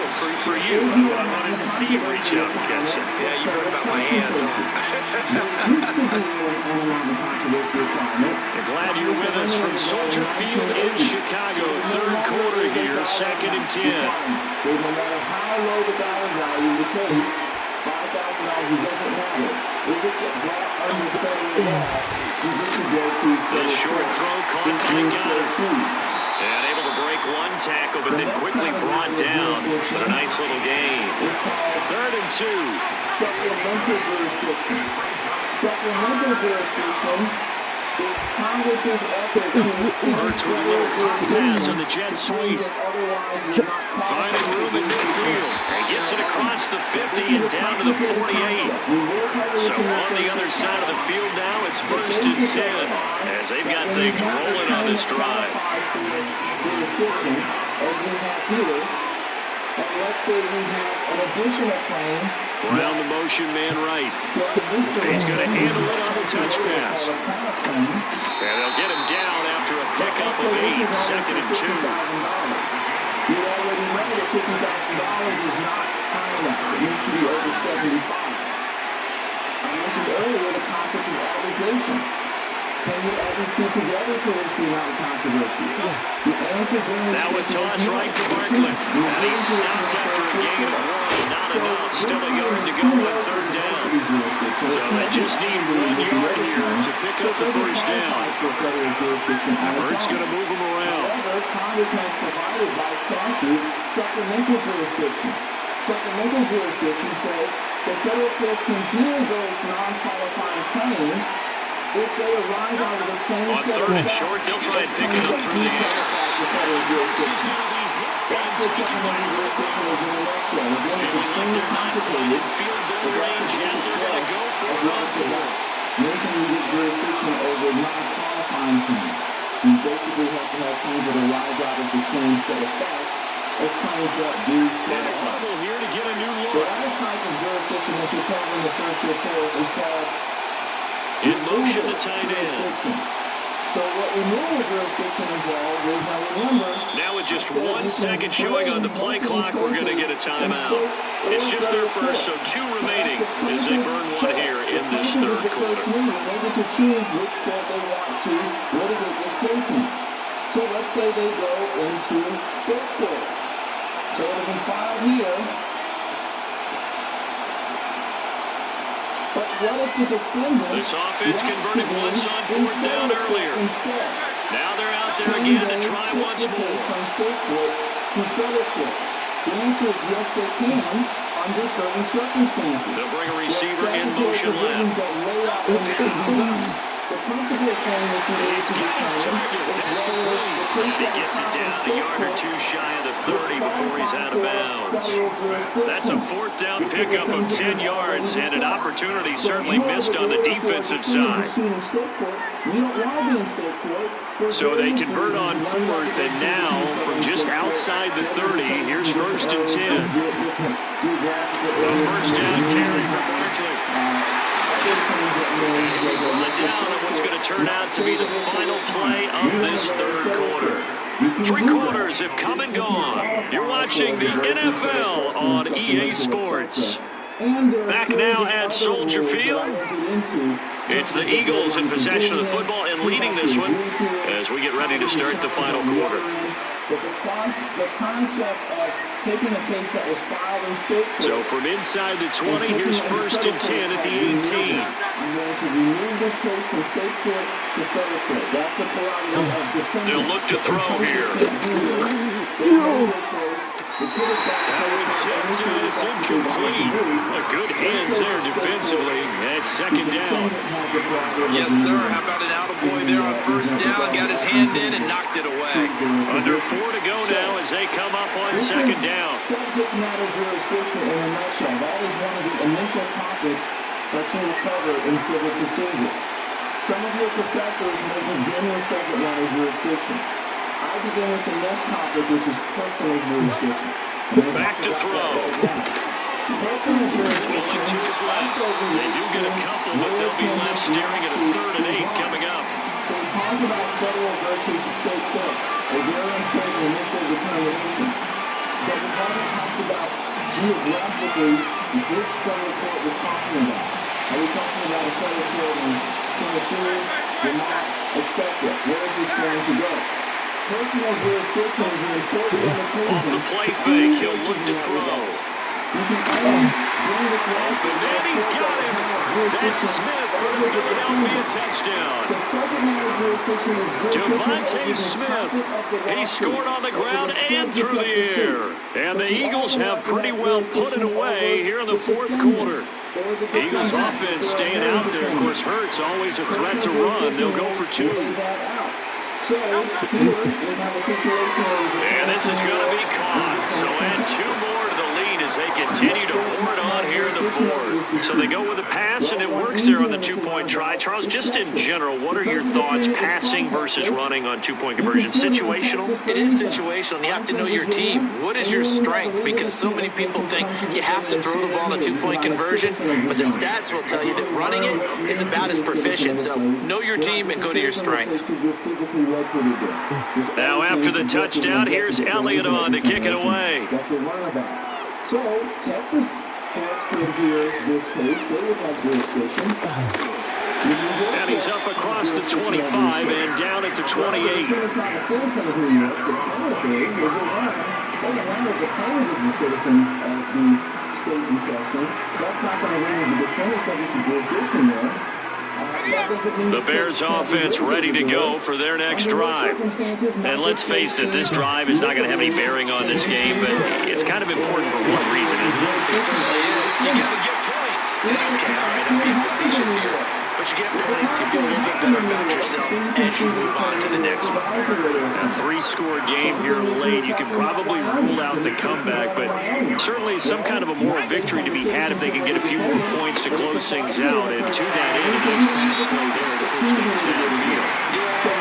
This league, a loss is a loss, and no one wants anything to count as a moral victory or, boy, something that feels a little bit cheap. But they turn that lead down to just 2 scores. That's still a benefit to this squad. So from Philadelphia territory now, here's a 1st and 10 at the 32-yard line. To throw, it's Williams. That's complete to DeAndre Swift into the backfield. And they'll have it in the red zone before he crosses over out of bounds. Back-to-back nice gains. That one for 14 yards and another first. Well, I can put my defensive cap on right now, and I know they're saying don't give up any big plays now. They've controlled this game throughout, and all they want to do is see it through to the end. I think they let their guard down a little bit with that last completion. Sometimes when you're trying not to give up bigger plays, you don't react as fast as you should on all the throws. At this point in the game, they've got to continue to try anything they can. They're still working at it, even though this one feels like a lost cause. So now 2nd and 10 after the incompletion on 1st down. To the air once more, Williams. He'll get that complete to his tight end, Kmet. And he will lose yardage here back at the 23-yard line. It'll be a loss of 6 yards on the play. And they're going to face an uphill battle here on 3rd and long. Is based on congressionally enacted statutes. Looking to throw is Williams. And he's caught all the way to the 2-yard line there before crossing over out of bounds. They're able to convert on 3rd down, and that sets up a 1st and goal. Nice game there, partner, but you and I both know that won't do anything for the final score. They're not going to win this one. Right now, they're playing for pride and fantasy points. And just to erase that goose egg, nobody wants to be shut out. I live near Charlottesville. This is in the Western District of Virginia. So if someone wants to throwing is Williams. Their citizenship in Virginia That's to Moore. He's got it. Touchdown, Bears. 2 yards on the touchdown there. And the Bears are finally into the end zone here in this fourth quarter. So a little bit of a letdown there defensively. I mean, look, you're still 2 scores to the good, CD, but things may be a little more uncomfortable than they had hoped. Yeah, if you'd kept him out of the end zone there, this game's over. You've locked the door on him instead. And it's intercepted at the goal line. Chauncey Gardner-Johnson with a pick. It's interesting that when it comes to 2-point conversions, even heavy run teams tend to throw the ball in these situations. In this case, this one was intercepted. Yeah, they weren't fooled. They were ready for the pass, picked it off. So I've said I live in the Western District of Virginia. But what if this accident happened in Richmond, Virginia? Then Richmond is a proper venue, because venue can be based on where I'm from or where things happen. The Bears send the kicking team out there, and they will send this one away. In the Western District, you can choose which one you want to sit in. That's very close to the concept. And he'll be brought down right on the chalk of the track.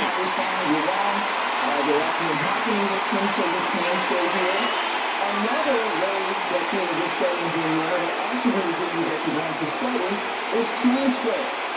So you may have been sued in the Eastern District of Virginia, in my example. But what if I prefer the convenience of litigating in Charlottesville? I can file a motion to transfer the case from the Eastern District to the Western District. The Eagles offense set to begin their next drive. If they can score here, they have a chance to make this a 3-possession game and all but put things to bed. On the move to his left. Man on the left side is Brown.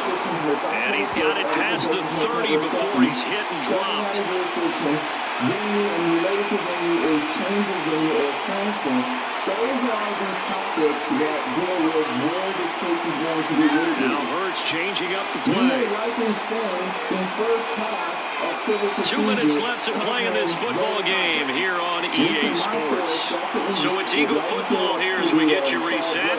And the scoreboard on their side, they're just looking to melt away these final couple of minutes and put this one in the left-hand column. It doesn't matter. Everyone takes their own approach. So that's dealing with where a lawsuit can be brought. Now, another topic that comes next, typically in the sequence, is something called choice of law. Line of scrimmage, the 31 now on 1st and 10. With varying degrees of details by different professors. And I'm going to cover it on the DC because here's Barkley.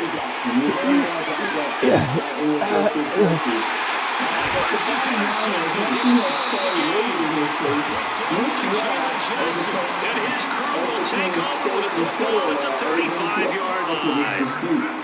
Now with that interception, you feel like we've got a ball game again. Remember, 2-score contest and still time left here in the fourth. And in the old days, not too long gone either.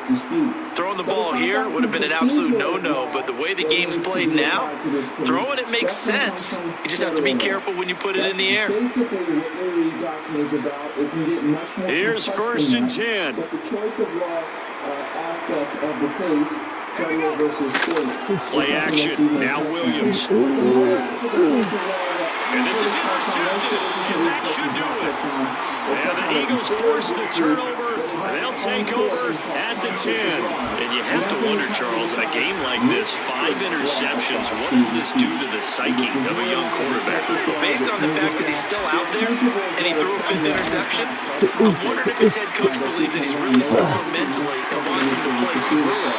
Because otherwise, you need to get him out and fight another day, because this could leave lasting damage if he keeps throwing interceptions. Well, it may seem a little unorthodox to some people. Got the lead, 4th quarter, yet he's still firing away. I think he believes that's the best way to go ahead and win the game. Yeah, a lot of coaches say, let's just run the football, be conservative. He's sticking to his game plan. No, that is his game, and that's what they're going to ride. To initiate a coach. Coming in the round, here comes Smith.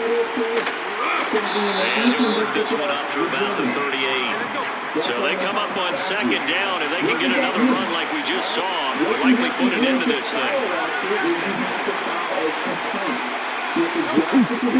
the ground with the tight end. And a good swing to the football.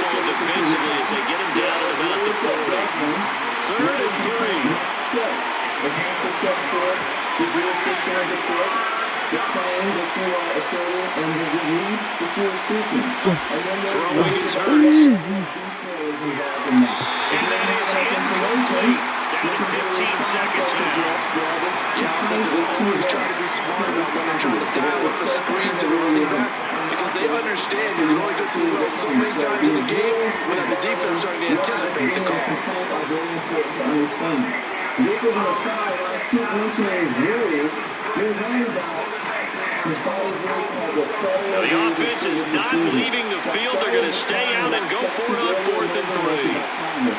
There was a second set of rules that are promulgated by the Supreme Court, ultimately through a series of rulings and committees that govern the procedure in the federal courts, in addition to these statutes. And so these rules I'm referring to that deal with the pleading, these are statutes that are disappeared. Personal jurisdiction is mostly a matter of constitution law. He's got the first down. And the Eagles, they can run it out from here.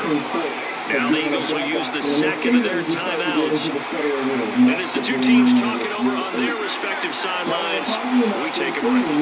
As I mentioned, you start out with a complaint. That one looks like he'll throw here. The other question is, what happens next? This is going to fall to the ground, incomplete. That very nearly the fourth pick of the game. Instead, second down. Of course, you have to serve it on the opponent or the other defendants that you are facing. So you have to do service of process. Service of process is governed by Rule 4. To throw on 2nd and 10. Hurts. Some may not. I focus on service of process principally in the initial Still throwing to the very end. But now this game is over. So fly, Eagles, fly. It's a victory for Philadelphia. And they were really helped by their defense, forcing 3 turnovers. I think what we saw in this one, today's defense. And what I mean by that is in the old days, pitching shutouts was big time. That was paramount. But the big thing was holding people down, holding down their yardage, right? Don't let them throw the ball through the air and gain a lot of... But now, it's about taking the ball away. Taking away possessions, getting the ball back for their offense. They had 3 takeaways in this one, and it led them to victory. So that'll do it for us. For my partner, Charles Davis, and all the hard-working men and women on our crew, I'm Brandon Gaudin. You've been watching the NFL right here on EA Sports. With that, we say so long from Soldier Field. Jurisdiction, this is your opportunity to raise that defect. To say in response, there's no subject matter jurisdiction. You've sued me in federal court, but we're both from Texas. And this is based on state law negligence. So there's no basis for federal jurisdiction. The case should be dismissed. That would be a motion to dismiss for lack of subject matter jurisdiction under Rule 12b-1, that you will learn about. So Rule 12b has this series of 7 defenses that you can raise. So 12b-2 is the motion that says, you sued me in federal court in this state, but this court doesn't have personal jurisdiction over me. I'm not from here, and this accident didn't happen here. So I have no connection with the state. Why are we here? Motion to dismiss for lack of personal jurisdiction. 12b-3, motion to dismiss for improper venue. You sued me in the Eastern District of Virginia, but we're supposed to be in the Western District of Virginia. 12b-3, motion to dismiss for improper venue. Then when we get into B4 and B5, now you're challenging service of process. You sent this complaint to me as an attachment to an email. Is that an appropriate method of service? It depends on the circumstances. The rules don't provide for that, but perhaps we were served internationally and this was pursuant to a judicial order that email service was appropriate. You don't have enough facts to know. But generally speaking, under the federal rules, email notice is not going to be sufficient. So if you have a ground for saying that you have served me in a way that's not permitted by the rules, or in a way that's unconstitutional, and due process governs the scope of permissible service of process, you can move to dismiss the case for improper service of process. A big one relating to the sufficiency of the complaint, so now we've just attacked service of process, a 12b-6 attacks the sufficiency of the complaint. And it can do this in one of several ways. One traditional way is that everything that you say in the complaint, let's assume the defendant is saying this, let's assume that everything that you said in the complaint happened. I'm not disputing the facts. But the problem with that is, if you add all those facts up, the law does not regard that as a problem. So you've said, I drove my car, I went down the street, and I looked at you with a harsh look. Therefore, I'm suing for $80,000. If you're faced with something like that, of course, it would be more sophisticated than that. But as an attorney, you look through it and you read through and say, what they are saying... 20 miles west of downtown Dallas, one of the league's grand settings, AT&T Stadium in Arlington. So the law doesn't quit. So you don't need to go through a trial. You just pass the complaint and you say, you failed to state a claim and entitle you to relief. And you can get the case dismissed immediately. Another basis for challenging the complaint is that it lacks sufficient detail. It's Jake Elliott ready to get this one kicked off. And off we go to spectacular AT&T Stadium. This will be returned from the 6. 20 and taken down at the 14-yard line. There was not enough information here. You say you were fired from your job and it was because of your age, therefore you want compensation. But I don't see any facts in here that are backing that up. So unless you're going to put that information in there, I think this complaint needs to be dismissed for failing to state a claim. That's a little more complicated when you, again, to talk about that in your first Here's report. 1st and 10. So those are some of the pre-answer motions that you can use as a basis for challenging a complaint. Going to throw to get it started. The next step then, if we've got this pre-answer motion, is the answer. The answer is timing and trust, critical elements of this quick passing game. If your target and the quarterback are not on the same page, it winds up being an incompletion and a wasted down. We'll try again here. 2nd and 10. I request these damages. So the first paragraph might say, I admit I do A. Here's Bruce. I deny I do B. Paragraph 3. I admit I do C. So you admit and deny things. Now, if you admit everything, then the plaintiff is going to be able to respond with the next one in 12C, the motion for judgment on the opinion. I said that did this. They admitted it. I know. There's no point to having a trial. The facts have been conceded, and the law is on my side. So that would be in the legal of the plaintiff to put 6 on the board, and they do it with a big touchdown. Like each week when we talk to teams, they emphasize how important it is to get this team. They took it to a new level. Second play of the game, big touchdown, big straight driver. This defendant for a car accident. If the defendant thinks that the plaintiff is negligent somehow in this interaction or in causing this accident, that would be something called contributory negligence. But in some states, I believe they recognize contributory negligence as a complete bar to relief. So, now return coming from the 7. If the plaintiff is contributory negligent, then that can defeat the plaintiff's claim. They call it the defense. That's raising the answer is late. So, upon the defenses is something your attorney or you as the attorney want to consider in your answer. The last thing that you can have in your answer, or one of the last things, is claims. So, I've already drawn up here another claim. This claim is just in the context of an answer, and it's called a counterclaim. And we're going to talk more about counterclaims and other types of claims when we get to the next topic, which is called joinder. But in your answer, that's where you would assert additional claims that you want to have in the case.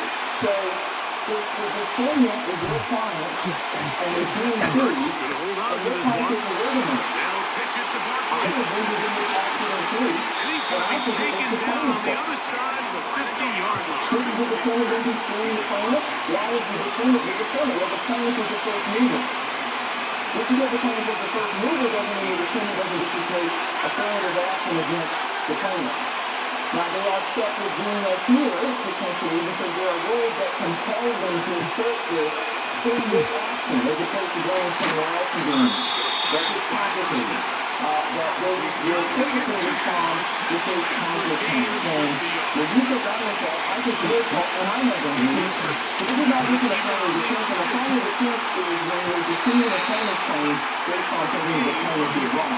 A counterclaim is, I have injuries that you are responsible for, therefore you are remand. So you assert that counterclaim here. And as I said earlier, second-minute jurisdiction is something we need to get eliminated, saying $50,000. Man in motion is Everything we should talk about in the freedom topic are amendments. So remember earlier I said if you don't assert an affirmative defense in your answer, it's late. Well, you might be able to push that by amending your answer. You look at that in the Senate Procedure Course, most of you should cover that. That's covered by Rule 15. I want to fix my complaint. Maybe someone files a motion in response to the complaint saying there's not enough detail here. Well, can the plaintiff then say, well, then I'll just fix it. I'm going to file an amended complaint.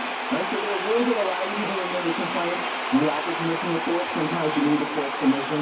That's the topic of amendment. There's a best concept in this case where you may want to add things to the complaint after the statute of limitations has expired. But those things vary. Many of the grand case usually with the deadline.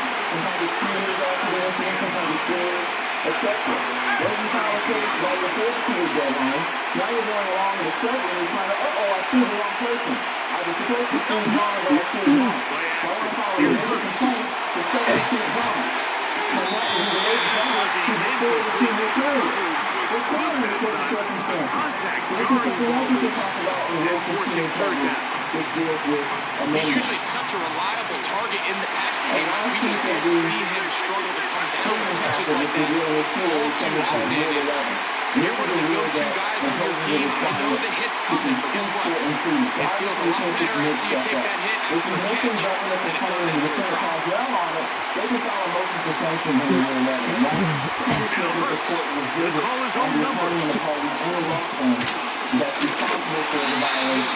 So we say that the requirements are of Rule 11 and the means that you have to use to get sanctions from the court to punish people who have violated it. Joinder is the next topic that's typically covered. And this deals with joinder of claims and joinder of parties.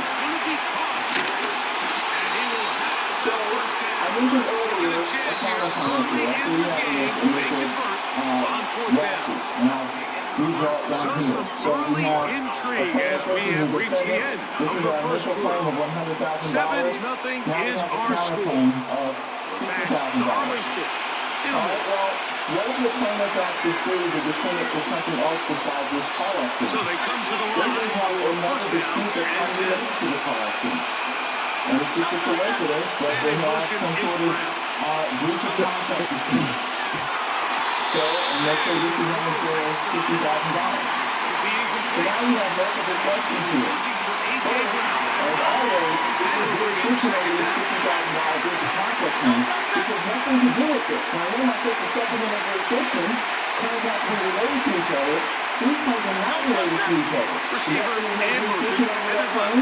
No question. Why not? Those words are something I mentioned at the beginning. Aggregation.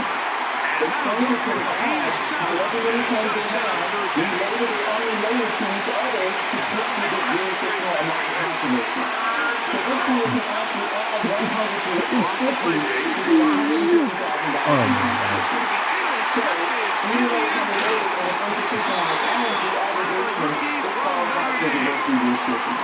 I'm not going to sit here, Mike, and say there's ever a good time to throw a red zone interception, but in this case, it's the first half. You have the rest of the game to get yourself back down here in the red zone and to make up for that miscue, because next time they get down here, they got to be a lot more careful when they decide to air down. This is, I'm saying, evidence. Can you do this? The answer is yes. Because the rules of civil procedure expressly provide for it. That's Rule 18. Now, rush. This is a rule that Rule 13. That one quickly before the receiver knew what was going on. That's incomplete. He was trying to get it to CD Lamb. So, it's second down. Covers claim joinder, counterclaims. Then it can get even more complex. Let's take another claim down here. So now we got P1 and P2. This guy was coming in. We're going to check this over here. Now we're going to put another year over First rule of backed up offense. Get the first down. The last thing you want to do, get the ball back if you're in a short field. Mission accomplished. Now, can they maintain possession long enough to see it through? The pressure gets there, and down he goes, inside the 20-yard line. With the right personnel, the safety position is like the ultimate chess piece, right? You can put him in center field to play pass. You can bring him up and make him a pseudo linebacker. But you also can bring him on pressure, Mike, and that's what this guy does so well. The timing and the speed, he got there in a hurry. Now you want to sue me. Now, you're going to learn about this in professional responsibility. You would think he too can have the same attorney. Work to do now as they come up on second and long. But someone needs to advise this person that to throw. That one downfield. If you don't see the driver in this action, you're going to get the field from doing so separately later. So, you really need your attorney, and you need to show your attorney against them now. Right? So, you're going to do that here. Again, $50,000 too low. That gets into all the jurisdictional stuff we talked about earlier. This is a joinder issue. Can that be joined? That's this owner. This is 13G. So there's a complete series of rules. And you're going to know all of this. All of these different ways that you can assert claims in different directions have this own rule that allows it. If there's not a rule that allows it, you can't do it. The last part that you usually learn in the basic procedure course is third-party joinder, where you open up a new frontier and you have a third-party defendant. So this may be, for example, an insurance company. You sue the driver needs to be indemnified by the insurance company. So they can bring them into the suit, which is called includer, under Rule 14, if that rule is satisfied to do so. It gets much more complex. In my advanced civil procedure class, you go to the next level where there are outsiders who insinuate themselves into the action. There are non-parties that the court drags into the action. And then there are people who can assert claims all around them it's because they're in possession of property that many people are claiming. You can also have class action. So we have about 1 and 2. There is 1 through 10. We have 100 and 1,000 plaintiffs from neighboring together. There's a complex joinder concept. I come from the advanced course. Some of your professors will cover this in the basic course. The next area now is a chance discovery. to pay off that big play. They have it first and goal. I think most of you should have heard of discovery, particularly if you were paralegals before. Discovery deals with the compelled information exchange that happens in litigation once it gets underway. Once we got past the pleading, now the defense says, I want my stuff. The defense says, no, I'm not going to give it to you. That's not really what they say. It's supposed to say, I'm going to give you what you're entitled to under the rules. But if you ask for more than you're entitled to, then you're going to say, no, I'm not going to give it to you. So we talk about the scope of discovery, how broad is it? If you have a dispute for over some type of fraud that occurred in the past few years, it changes everything. This is a huge missed opportunity. You have to capitalize and find a way to hang 6 on the defense. We're not going to let you get things that are outside of the scope. So you have scope issues with the discovery topic. The methods of discovery are something that you're studying. So there's depositions, document requests, interrogatories, requests for admissions, expert testimony, subpoenas, and different parties. It goes on, but you learn about all these different methods. There's also protected material. So this is where you will study in part with attorney-client privilege. You should have a professional responsibility, but it's important to know about it to respond to your discovery request. If somebody requests something, you have to look through all of your client's material to see if there's anything that's privileged. And if it's privileged, you have to pull it out and create this document called a privilege log that says, here's all the stuff I'm not giving you because it's privileged for these reasons, and here's a description of these documents. So you have to learn about privilege to be able to do that when you start working as an attorney. And then there's the issue of sanctions in discovery. Rule 11 I mentioned earlier is for sanctions in the pleading context. Discovery, Rule 11 doesn't apply to discovery because discovery has its own sanctioning provision. So you would learn about that as well. For example, if your client is sued and they start destroying all the documents that show that they are responsible for what they're being sued for, which has happened, that's a discovery violation that can be punished by up to and including dismissal of the case or default judgment, other types of sanctions that can be imposed. So you'll learn about those things in the discovery topic. The case starts winding down in most cases when we get to something called summary judgment. That's at the end of discovery where we've got all the facts on the table, and one party looks at the facts and says, there's really not a material It's known as one of the hottest stadiums in sports for a reason. And it only get louder as the collective 12th man starts cheering for their Seahawks. Welcome to Louisville Seattle. The only kind of trial is to resolve factual disputes. That's what it's being done. It says this person is not going to prove that person is. And this document tells me what happened. I'm going to disregard that document. That's what it's really done. If you look to the story and say, there's only evidence to support this version of the story. There is no evidence to support the other version. Then you need to turn a judgment. You say, I don't need a trial. I am right now. I'm the facts and the law. Set to go is the kicker, Harrison Butker. And away we go from the midfield. Return coming from the 6. Visualizing the popular media, that's what continues to in the federal system. Most of these are pre-trial with most of the technicalities, but the things that we've been describing, as you're going to see, especially the attorney, are not technicalities. They're not technicalities with a defense lawyer. It's the way you can win for your client without getting into the merits. And you don't want to get into the merits when you have a client who so their offense out now to get this game started. It's 1st and 10. It's the main mechanism that the defense attorneys use to dispose of cases. Play fake, now Smith to throw. It's caught, Metcalf. Make mistakes.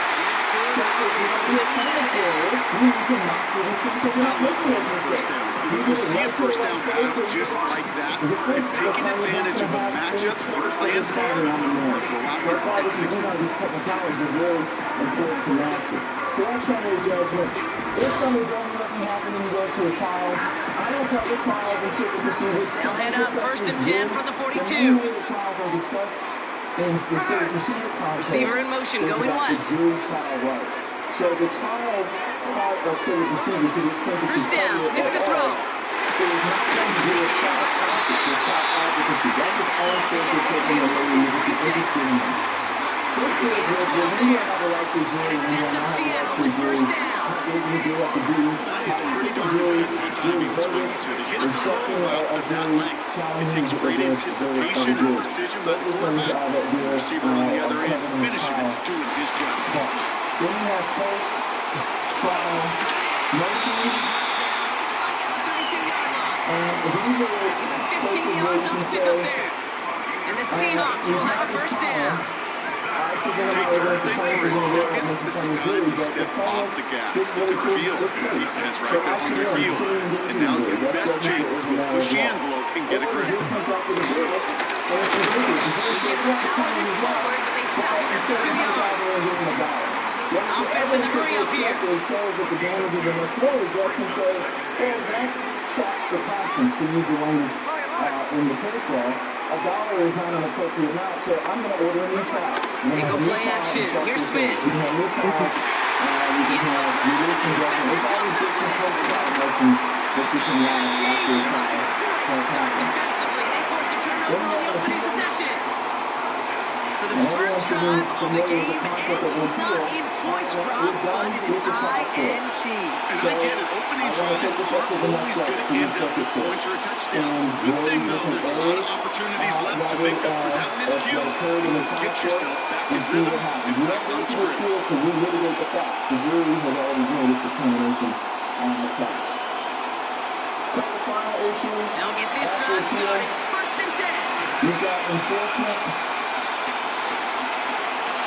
Most of us, I don't think that enforcement, I don't cover enforcement of judgments and civil procedure. But once you have a judgment, they'll start this series with an option left. He's going to bring it up to the 40-yard line before he stops. Moving quickly, trying to get set again. You don't have to initiate a new action to try to enforce on the judgment. That would be a second enforcement. The final topic is most of us cover is called conclusion. On the other side of midfield. And conclusion, offense up to the alluded to it earlier, and that is the binding effect of a prior judgment on a future case. So, let's say in this situation, the defendant doesn't do this. They don't sue the defendant, the plaintiff, on a counterclaim for $50,000. Okay, well then the defendant wins, the plaintiff is claimed for nothing. Whitehouse getting involved in the ground game. And so, okay, I'm going to go to fourth down, and I'm going to see who. So this is phase one. So 6 to go on second down. And This is one of those real honest games, Kate, that I like as a call. It's just a little more variety to your play, but makes that defense one of those guys on the other side of the ball think a little bit. This dude's not just a receiver. He can get in the run game as well.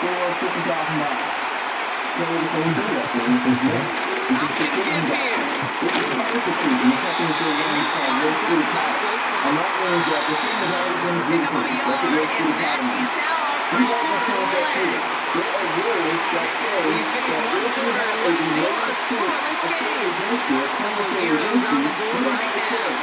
Moving field in just a minute.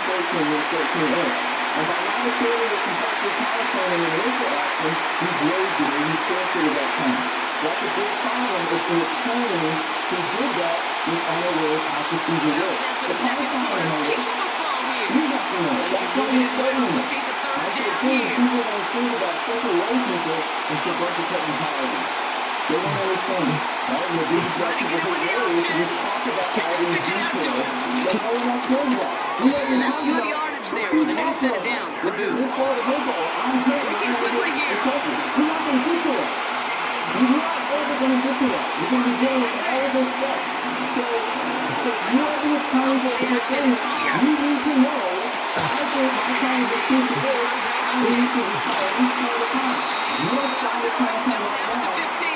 You're not going to retire. That's my opinion. There's a next context call. This is between that particularly cover at the very end of the class I do during my semester. So that is an overview of the whole thing in a nutshell.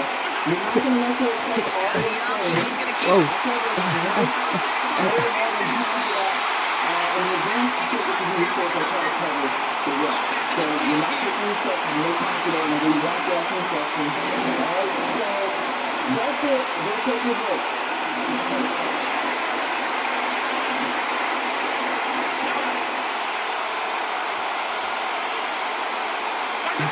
Here we go, second and very long. Pacheco holds it in. He gets absolutely pumped to end that one. Started a little slow, maybe hard to the 2-40. The Chiefs pushing forward. So an uneven split here as they come up on third and very long.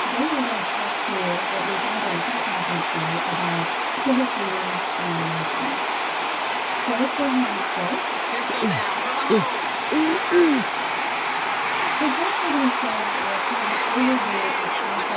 from Mahomes. And he's in for the Kansas City touchdown. The Chiefs get some late points and the lead. DeAndre Hopkins the touchdown. He finds one of his great receivers, Brock, and they are off to a great start to begin this ballgame. Yeah, it's such a positive offensively when you go find not just a field goal, but a touchdown in an opening drive. And defensively, it starts to shake the foundation of your preparation and makes you wonder what's in store. In motion here. I want to do this one with the federal rules, specific procedures, for a couple of reasons. They get to the bounds line. And the defense gets there to force a small loss. I don't want to focus on these particular states with mine would be Arizona. So I'm going to try to refer to federal rules of civic procedure. And the reason I do that is because most of the states have adopted Could have been 7 if they tried the point after, but instead, they only called him to boot this away. Short kick here, fielded at the 17. And they finally bring him down after a huge return into their territory. Hey, listen, I get it. I'm as guilty as anyone. So hyper-focused on offense and defense, often forgetting it's special teams in a play like that can swing a game. What a great return now to start out on a short field. And you've got to believe all this offense is thinking is let's capitalize and find that end zone. Buying some time right.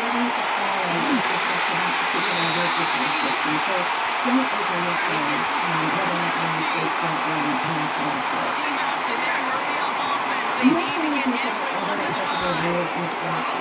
and excellent fans.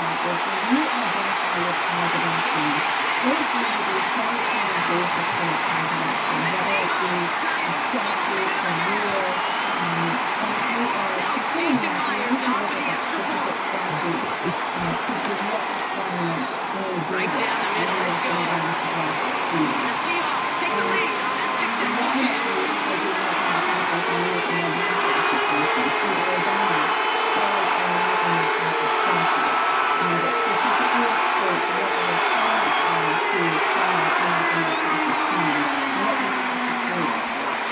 Here's Myers now to handle the kickoff.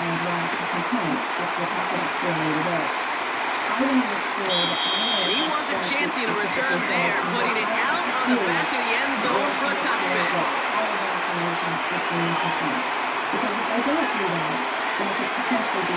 First and 10 now from the 30. Play fake, it's Mahomes. That's caught by Cooper Crowd. And he'll push this upfield and earn them a new set of downs. Now we're going to get an offensive timeout. That's their first. They'll have 2 left to work with before halftime. Just one play into this drive, and they're already sitting on their own 45. Mahomes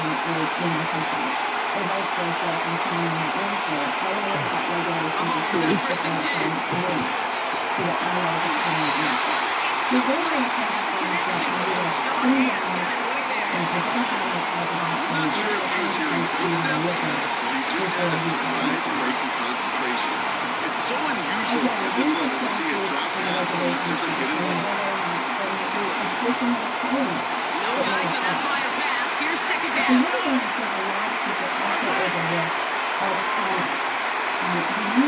They motion the tight end over. On second and 10 now. Mahomes.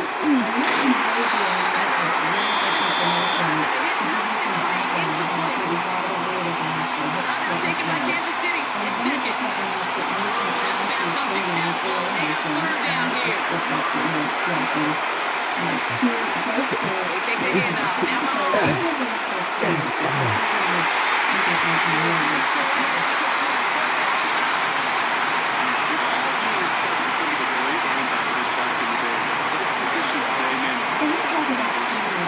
Can't just be a permanent stop and really a play coverage. These defenses more and more rely on you to break up those just right. Offense still staying out after the incompletion. They're going to try on 4.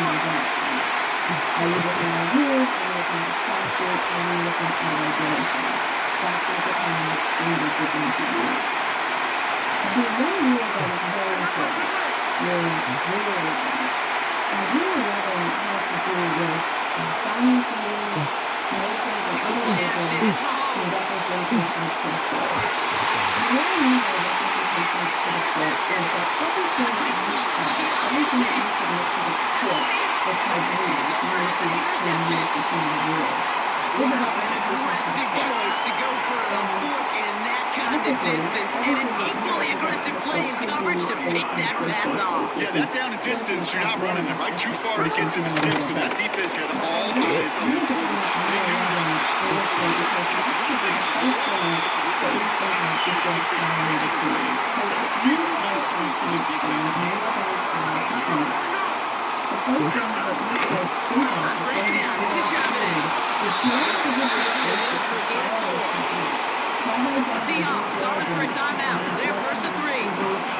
They'll have 2 left to work with before halftime. He'll expect more from himself on those type of plays, but there is nobody that's going to complain about that one. If you can do math, 4 plus 4 plus 4 equals a first down. Second and 6 coming up here. Pressure comes. Smith. Warner with the grab. They do give him the 10-yard line. Timeout taken by the offense. They're second. And they still have one in their pocket for what's left of this half. That's just great instincts. Go air it out on second down rather than just play conservative and run it. They hit a weak point in the coverage and don't need to worry about third down at all. First and goal. Here's Charbonnet. They try to power it Now a timeout taken by the offense, and we're going to see if they try for 2 plays here or just try the field goal right now. Field goal unit out there on second down as they try for 3 here before halftime. Pretty automatic look for him from the left. Lions kick is good. And that'll push their moving forward. In that close, kicks have to be automatic. That won't stop the head coach, though, from holding his breath in seconds until he sees it's up and good.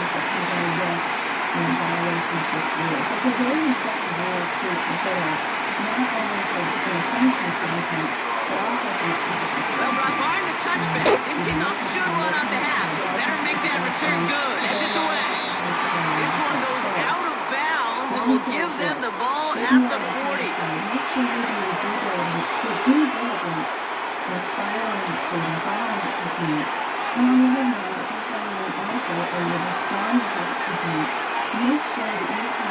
One last play before the break.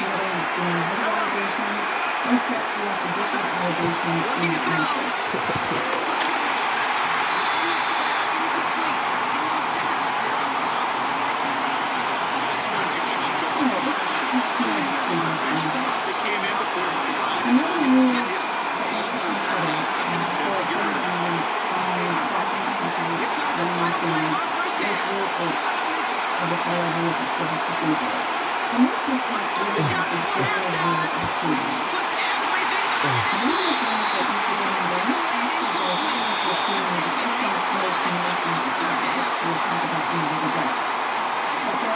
That first half, certainly an interesting run. Kate Scott, Rob here with you. We get back and see what the second half has in store for us. Here's Myers now to handle the kickoff. His return stuck to the 5. He's out of bounds approaching the 25. Going short at the 23.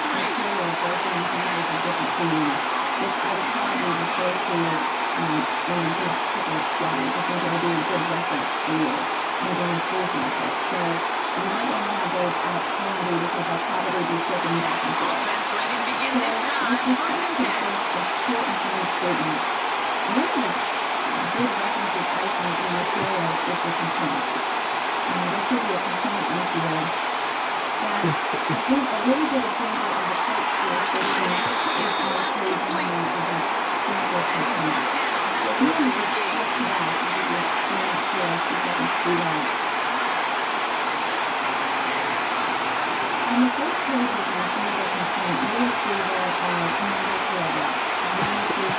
Taps it quick to the receiver coming across here. This one gets to the 33-yard line before it's stopped. He's trying to get set again.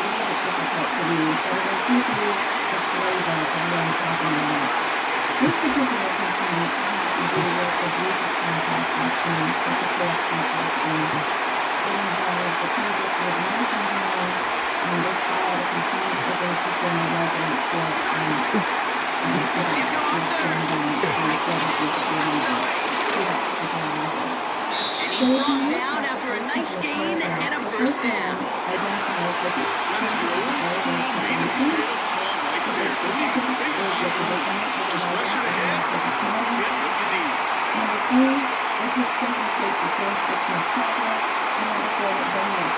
First and 10, all set up at the 48.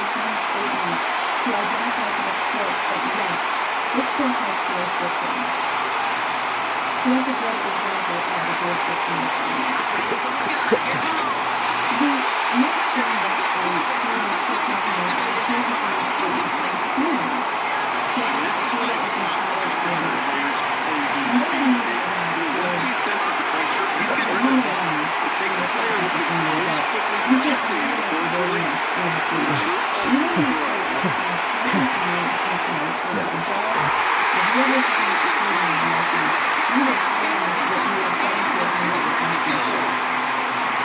I'll tell you this game, they doubled in knowing that was where the pass was likely headed. That's doing homework. A bit surprised the QB still moved in that direction. I know the defense had that week.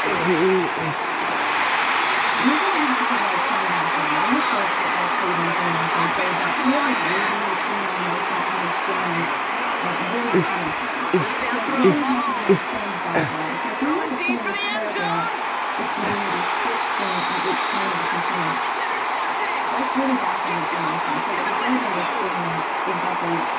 So they like the results on the field, and they're going to decline this penalty. It reads, defendant has unreasonably refused to perform their obligations as detailed above and is in breach of the aforementioned contract.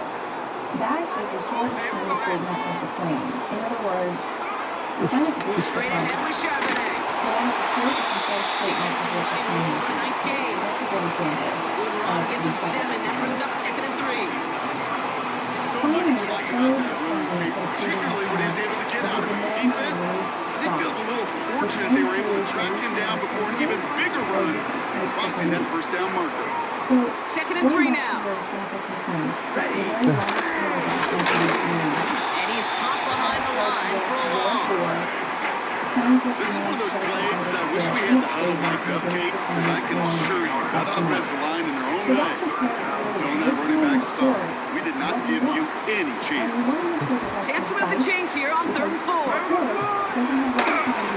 Again, it's Charbonnet. And he'll pick up enough to move the chains. Working quickly here.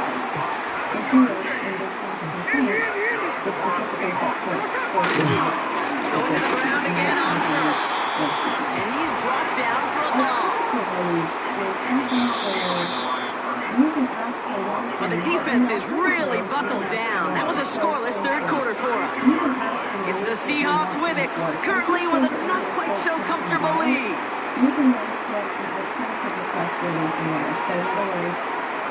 All right, here we go. 2nd down.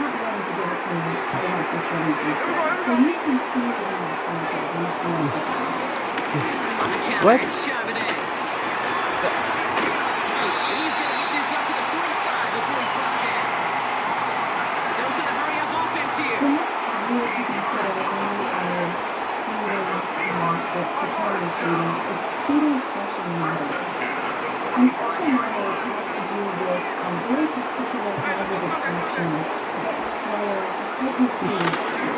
First down, and they go right back to him. And he gets this one to the 49 on a solid pickup. Offense in the hurry-up here.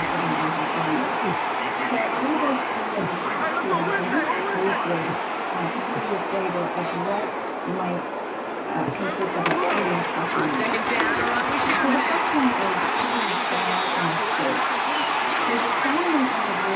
Moving quickly, trying to get set again.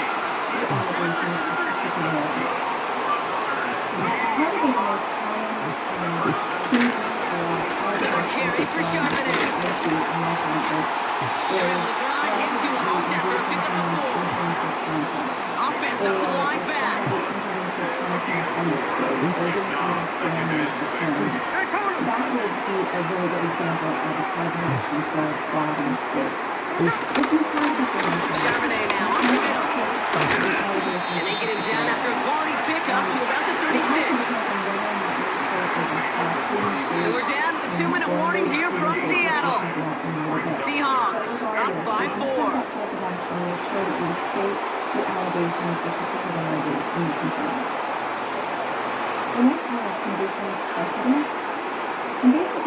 Third down, 1 yard to go.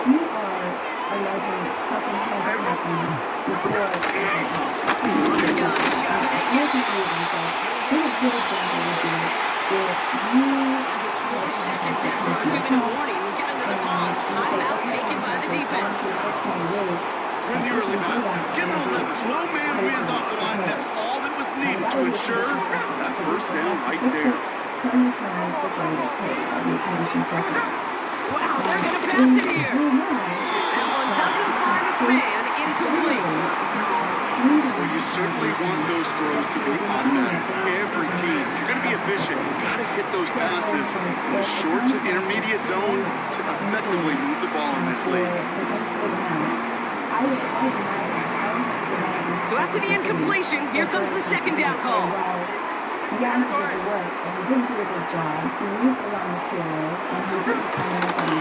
Charbonnet on the toss. And the defense is all over this one for a big loss. Timeout taken by Kansas City. It's 2nd. And they'll have just one left to burn now. This offense looking to convert as they come up on third down. Back to throw it.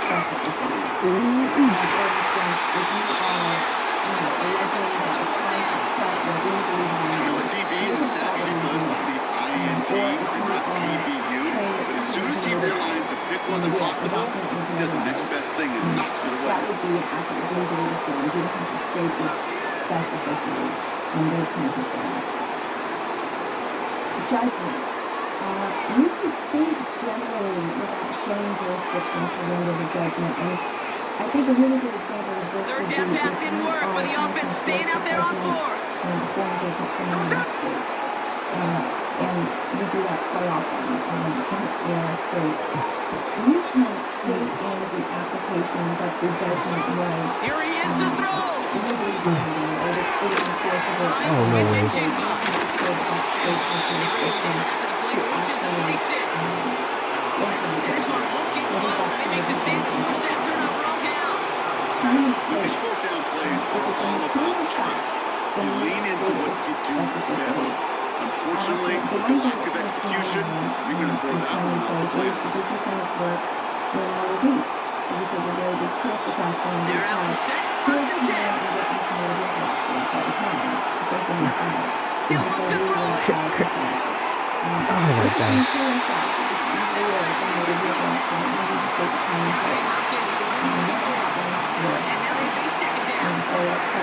Those passes get more and more difficult as you try to get aggressive downfield. I love how pushing the ball down the field, but the windows in the throwing lanes aren't there long, and it only takes a little bit for a throw to be He's able to move it past the 45 before going out. An excellent gain, 20 yards there, and that's going to move the sticks. You know I love those chunk completions. They're so critical. Those chunk plays, they lead statistically so often to scoring. And then when you get into a tight end and play action, it's just a little icy with the kick. Setting up to pass. It's incomplete. The defense tries to see that time. And it sets up second down. And it just goes to show you can't take any completion for granted. Even on some of the shortest passes in the game plan. Connect up first. It's second down. Get it out right.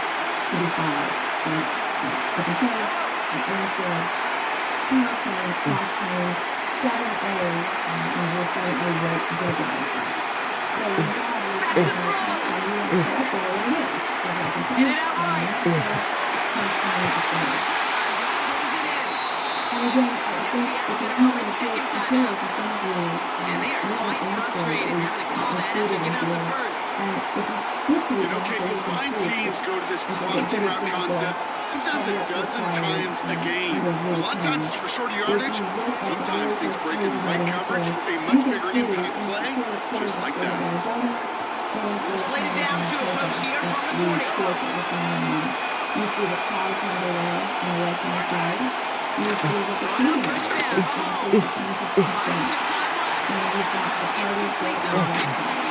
What? So that would be an example of what the caption is supposed to look like. And again, check your state with any particular requirements that they may have. Another requirement under Rule 10 is that there must be paragraphs and separate statements for each allegation or each answer that you are pleading. Every party must state claims or defenses in numbered paragraphs. And not only is that a requirement, but it makes it easier to follow along. Because if you are answering a complaint, you want to make sure that your answers correspond with the paragraphs of the complaint. So it makes it easier. It makes it a better read, an easier read. Adoption by reference. This is used quite often especially if you have a very lengthy answer or even in a complaint.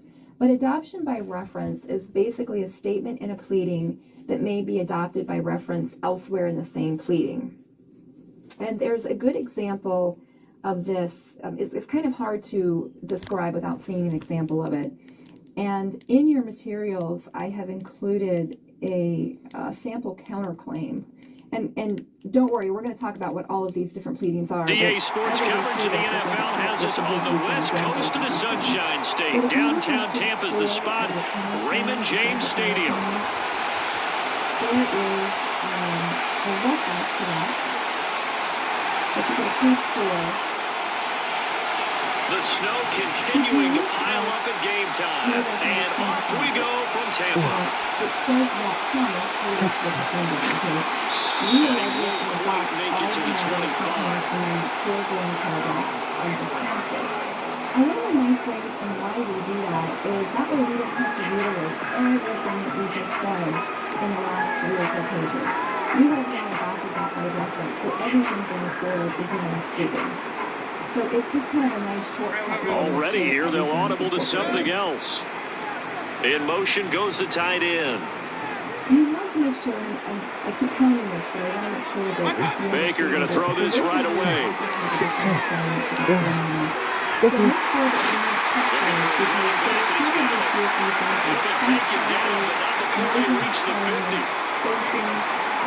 Baker changing the play at the line. I have seen pleadings believe it or not rejected because the formatting requirements were not followed. So make sure, because what's the last thing you want to do is spend all this time. They'll send the tight end in motion. And then having it be rejected for some formatting requirement. Mayfield now from the 50. Out to the flat. That's complete to his running back. And that play will go nowhere. Losing yardage back near midfield at the 49. Oh gosh, we're starting to open sides again. So I would look into that if you don't have it already at your phone or at your office.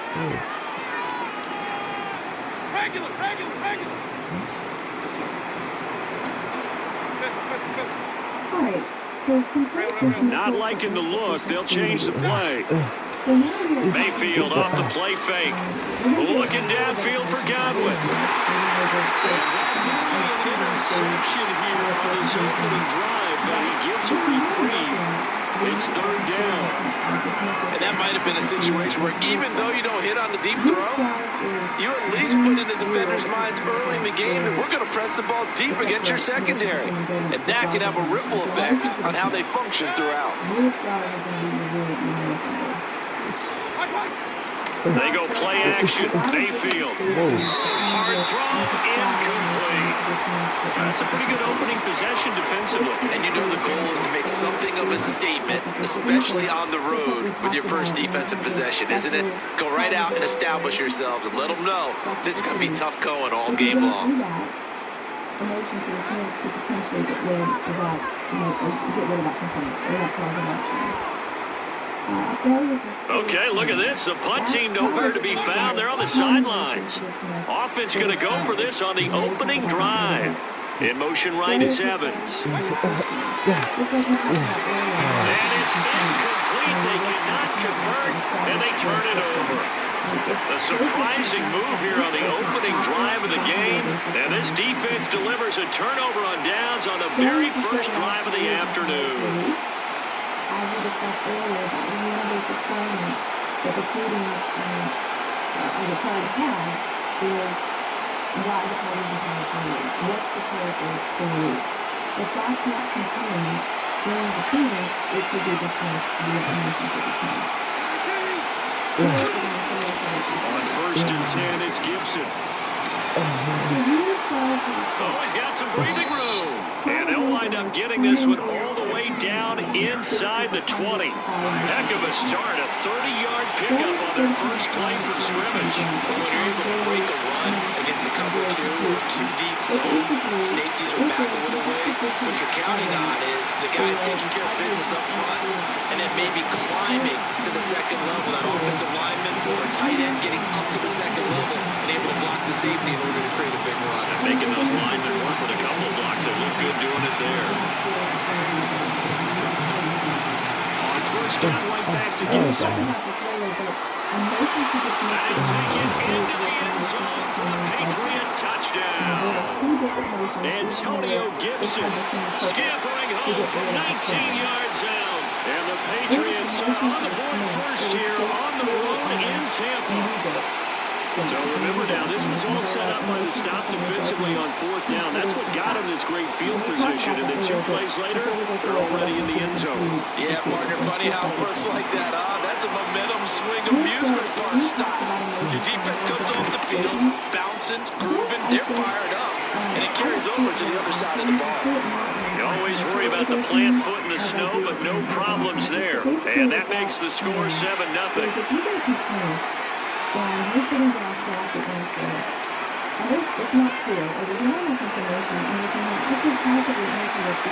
kicking unit out for the Patriots as they send this one away.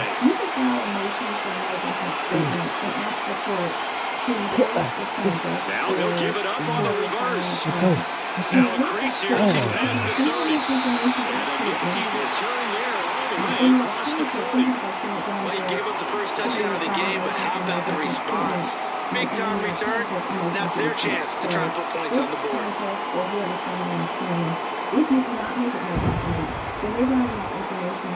The Tampa offense ready to get their drive started. Charles, we know that this offense is aggressive. We saw that last drive. They went for it on 4th down, didn't get it. Then they give up the touchdown. So now you feel like they really need to respond here. They certainly do, but let's face it, sometimes when you take that risk, you understand if you fail, a little more onus goes back on your ball club to try and pick themselves back up.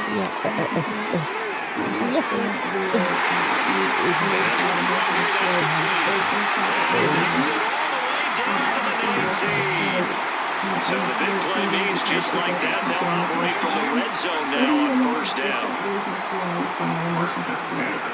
They'll bring the tight end in motion right. Mayfield now.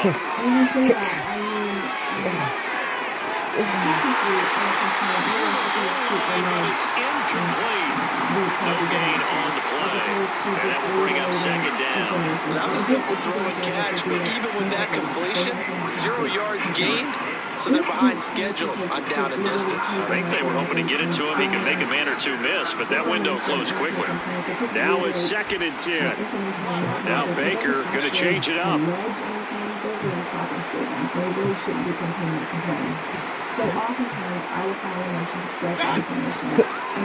Now an option play on 2nd down. First carry for Rashad White. Looking for a seam, but finding none. He'll get back to the line of scrimmage, and that's it. So now 3rd and 10. A big play to start the drive, but nothing since. Now Mayfield running left on the option. Oh, look at the juke. And he'll be brought down shy of the 1st down marker at the 11. On 4th down, here's the option. They'll run for it. This is White. And the Bucs are going to have 1st and goal as they try to finish off this drive with 6 points. After 7-0 on EA Sports. You have to think about things, even though it might be a short-term issue. You have to think about the big picture, and you have to think about what the long-term effects could be down the road. So just keep that in mind. And that really goes for anything. Any kind of discovery, which I think Jim's going to talk about later, any other pleadings that you might file with the court. Make sure that your positions are consistent, because if they're not, you're going to come back and get put in your face, having like later down the road. Now an audible here into something else. And that is incomplete. I'm really liking what I'm seeing from this defense because their coverage has been playing at a shutdown level so far. Even backed up late, they're forcing incompletions and fighting to keep them at the end zone as the first half winds down. They'll try again here from the 7 on 2nd and goal. There's Mayfield running the option right. They'll pitch it out to White. And he's into the end zone for a touchdown. Taking it in from 7 yards away. And the Bucs are within an extra point of tying up this ball game. Todd Bowles leaving his offense on the field. They're going to go for 2 here.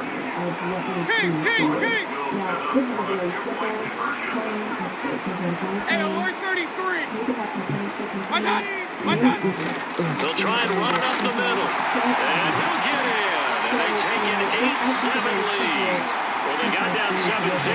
They said, we'll go for 2, one up you, and they take the lead. How about that for a little risk-reward, right? If you don't get it, you're only down a point. Let's go ahead and make a statement in this ball game, and that's exactly what they did. Following the touchdown, here's McLaughlin to kick off. By rule, that comes out to the 40-yard line, so good opportunity for this offense with solid field position. Essentially what the meal is, basically what you are saying to the court that, okay, I've got the... Very good starting position for the Patriot offense as they come up 1st and 10 at their own 42. There is still no legal basis for this lawsuit, and we couldn't have to proceed. They'll try the left side with Gibson. Pretty good burst there as he'll get this across midfield and down to the 46. 60 yards rushing for him as he has been tough to stop here this first half. His first carry of their second drive, pretty solid. And, of course, remember back to their first drive, really strong throughout that one. Not only is he getting good blocking up front, but how about his vision to find the holes? And he's seeing things before they even open and hurdle it through. He is met at the line of scrimmage, and he goes down right there. 2nd and 10. They'll go again with Gibson. And good work there in open space. And he's got this all the way down now to the 32. Give him 15 yards on that one, and New England has a first down. Well, as we've learned over the years, just because a guy plays left tackle doesn't mean he doesn't have run blocking abilities. And we just saw it there. Controlling the line of scrimmage, created a big game. That's kind of a bonus. He's there to protect that high value that you have back under center, but he creates space in the run game. Yeah, not only can he dance, he can mash, too. Call it a gain of 4 on first, and that'll make it 2nd down. Not a run that you're going to write home about, but still, a good first down run. That's what an offense calls staying on schedule. 3 to 4 yards on first down, you're set up very well for the rest of the drive. Ball on the 28-yard line. Here's 2nd and 6.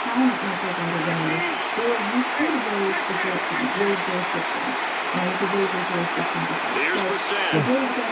They'll set up the screen for Gibson.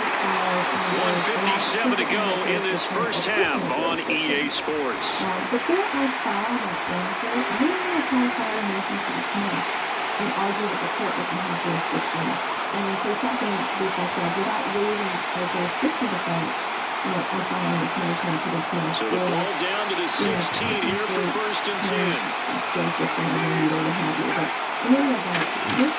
Handoff running left is Gibson. And he's brought down just outside of the 10 at the 11. Credit Yaya Diaby with a stop. I think we all suspected that they were going back to him after he found the end zone on his last carry. And they kept the positive momentum going there. Another nice run by him. 2nd and 5. What I typically do is, 2 years down the road, you look at the defense, Straight ahead, Gibson. And he's in. Touchdown, Patriots. Antonio Gibson with his 2nd touchdown here in this first half. And the Patriots are able to move back in front. So his strong first half continues as he finds the end zone here for the 2nd time. And definitely good blocking at the point of attack, and you just have to love watching the way he can create space down near the goal line, and he's able to take it into the end zone. Now Joey Sly for the point after.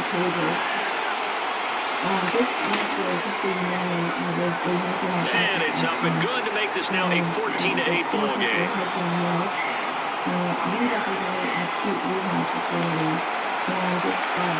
The kickoff unit is out on the field, and they will send this one away.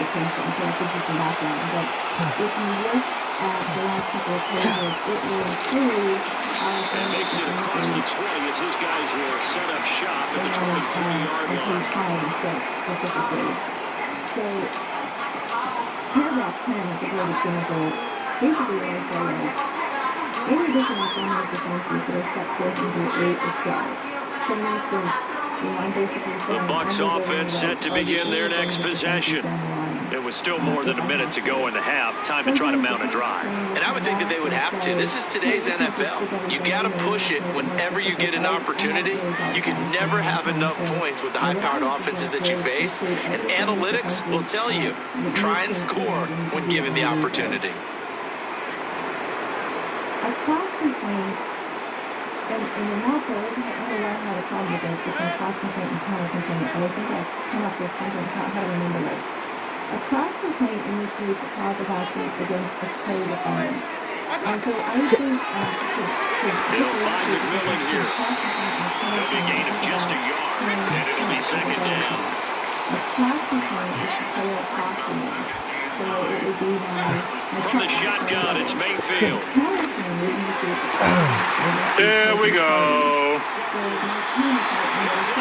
Michigan man, Jabril Peppers, and he's able to take this one back to the 36-yard line. An unfortunate sequence there, trying to get points before intermission, but now the interception, and their opponents have a chance to possibly pad their lead.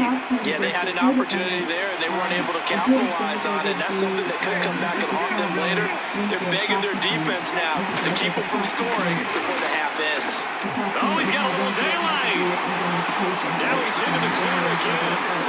And touchdown, New England. Antonio Gibson on his way to a monster game. 3 first-half touchdowns. And the Patriots will and Go quit, bro. we'll go through this a little bit later, but that's a good example of what a cross claim would be. A counterclaim is, and I think we also have a copy of a counterclaim in here. An example, we do.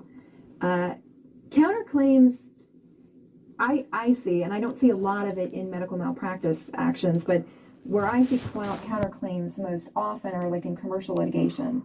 So if you have, if a plaintiff files a breach of contract claim against the defendant may file a counterclaim for a breach of contract. That's probably the most common counterclaim that I see. The example of the counterclaim that we have in this case has to do with, well, actually there was a counterclaim for breach of contract plus some other things, tortious interference of a contractual relationship, consumer fraud, and some other things. So that's a good example of what a counterclaim would look like. The one thing about counterclaims, and I won't get into it too much, there are 2 types of counterclaims, permissive and compulsory. Compulsory means that the counterclaim is arising from the same set of, or the same transaction or occurrence that gives rise to the initial claim. So, because this crowd is loud and this crowd is ready for a ball game. We're just outside of Buffalo, New York. And then the defendant filed counterclaim for breach of contract out of the same contract by realizing that the same transaction or occurrence. A permissive counterclaim would be arising from an event that is unrelated to the matter that gives rise to the initial complaint. So permissive counterclaims, sometimes you need to get the court's permission to file a counterclaim. And a good example of a permissive counterclaim would be where I was the homeowner, somebody came and walked on the door and slipped on roller skates and fell and broke their leg, but the man who broke his leg owed me money. And so he sued me for negligence, and I sued him for the unpaid balance on this money that he owes me. So that's not really arising out of the initial occurrence. It's something completely different. It's completely unrelated to him falling on roller skate outside of my house. So that would be an example of a permissive. All right, let's get this show on the road. It is first and 10. To remember too about counterclaims, the counterclaim only be valid. Look at this, the wideout gets in his starting this drive. I do a counterclaim, but the statute working quickly here. It's not going to be valid. Because it wouldn't be valid if I filed it to initiate a cause of action. It would be first down. a valid statute of limitations. Complete to Shakir. Just because you're making a counterclaim, And they finally bring him down, but that is a big gain and a new set of downs.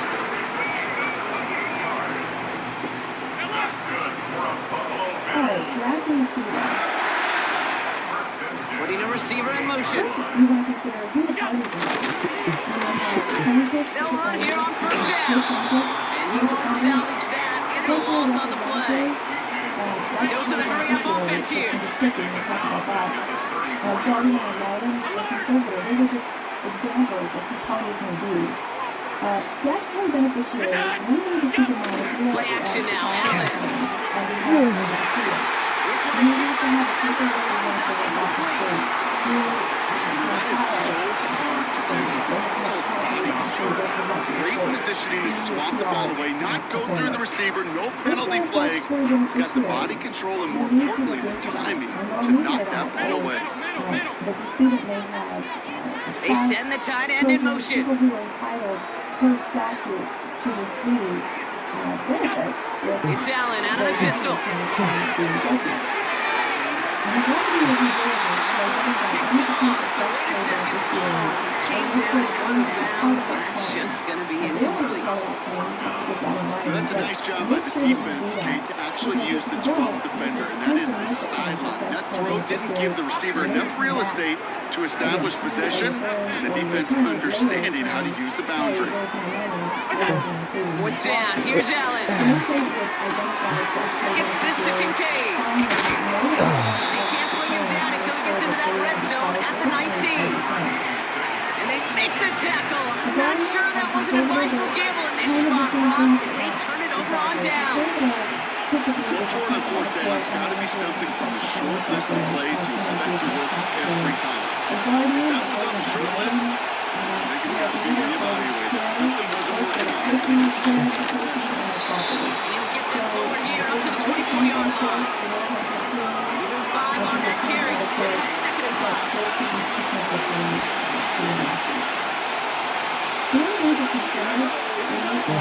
Play action now. Flushed out of the pocket.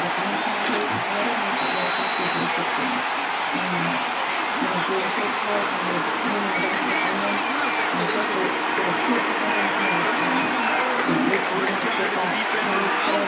And when the chess match begin, the adjustments begin. Because we know pressure leads to sacks. And sacks in this league, that leads to wins. Throw here on 3rd. Holding left, buying some time.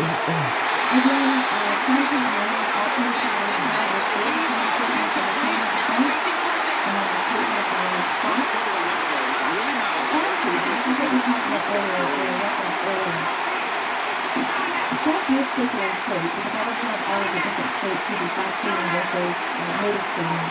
But there are differences, and there are different requirements for each state. If you are still staying out after the incompletion, they're going to try on 4th.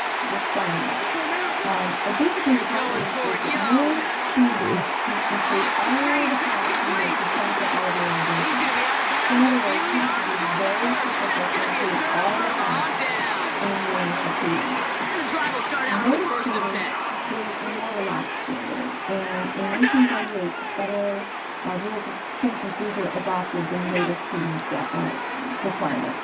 Most states, I believe, are notice pleading jurisdictions. I know there are a couple of states for sure. That's brought in by Monaco. And he gets this ball up to the 19.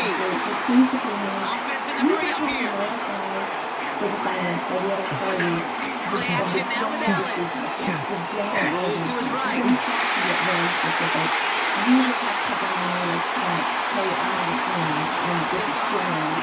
Find its rhythm a bit as they finish things with a touchdown there to give them the lead. The key word there that you said is finish, because you want to have that mindset, even early in the game, that field goals aren't going to cut it. So that's great work to make sure they finish with 6 points.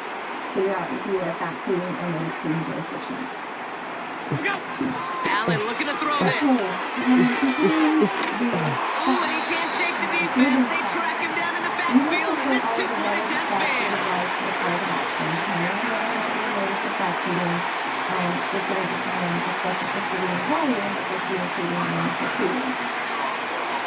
The one thing that you can include in your initial pleadings supportive research and case law citation. Could have been 7 if they tried the point after, but instead, they only call on him to boot this away. Bayless Jones now on the return. Receive gets him down to the 26-yard line. Make sure that you have that case basis to file a pleading. So do your research, look up the case law, make sure you have a valid cause of action or valid cause of action before you file it. And you don't necessarily have to include Drive starts out with a 1st and 10. I think we have authoritative research versus persuasive. Gets him around 6 there. Tackle on the play by Taylor Rapp.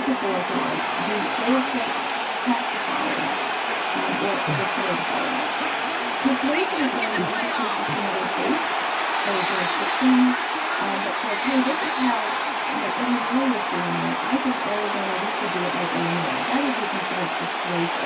In other words, it might be persuasive to the judge, but the judge doesn't necessarily have to follow that rule. We're ready to go for the second quarter. It's Panthers football.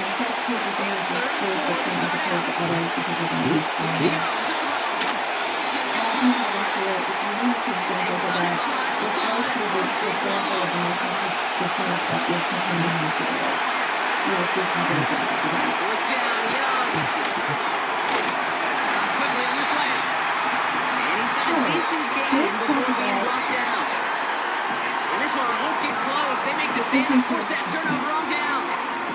Hey, I am all for aggression. You get 4 downs, go for it. But I do have to wonder here, Kate, after being denied once again, is there going to be a trust level on that sidelines to go for it the next time they get this shot? So let's talk about the different ways you can attack complaints. Number 1 is lock. First play of the drive, and he takes an option left. And they'll pitch it out to him. After a nice gain there, gain a 10, first down. Moving quickly, trying to get set again. First and 10, here's Allen. He's got this complete to James Cook. Offense up to the line fast. You're going to be doing a basic report. That's a very clean example of subject matter jurisdiction, but you have to consider what the subject matter is and what court you should be filing it in. If you're in our court and you're answering, then throw down on first down, Allen. That's complete to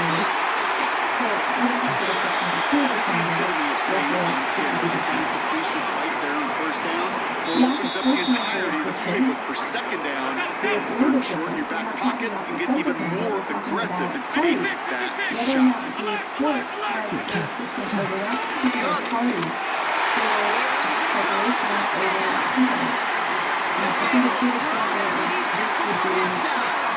It's a James Cook touchdown. And now the Bills going for 2 again. Doesn't do business with This is gone.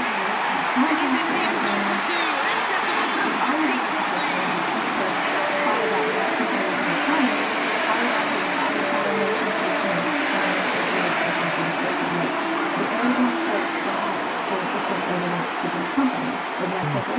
Bass now to kick this away.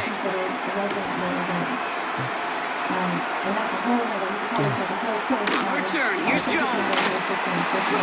Tackles made, so this drive will begin at the 34-yard line.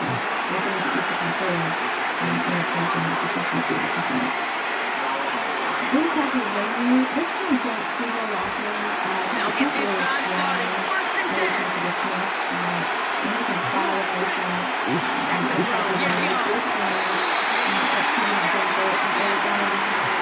Panthers moving quickly, trying to get set at the line. On 2nd down, it's Hubbard. Space for a few yards that time. And Oliver there to make the stop. Panthers moving quickly, trying to get set at the line.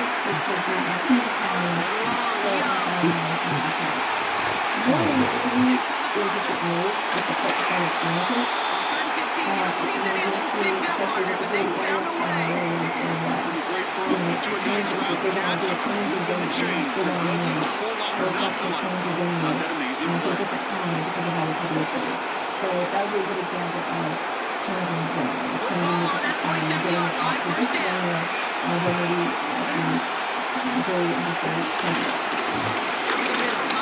Into a sea of bodies he goes. Looks like they'll give out 3 after this.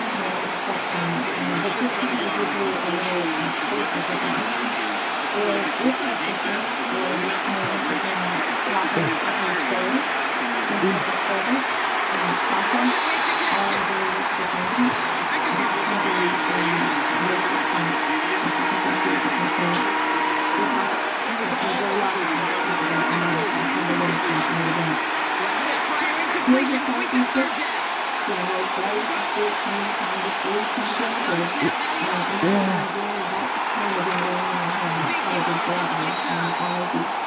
to be brought down here at the 23-yard line. Now we get a timeout by the Panthers. It's their first. They'll have 2 left to work with before halftime.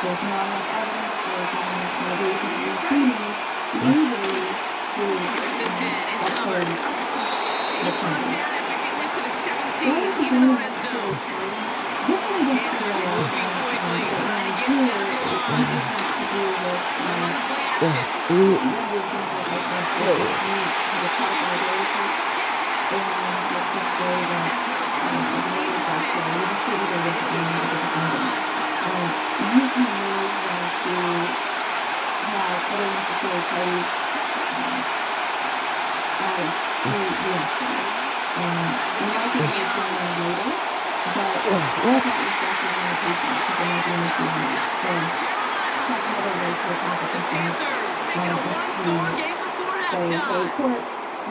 All right, partner, what do you think? Was that a design read, or did he just see space and he was reacting more on the old quarterback instinct there?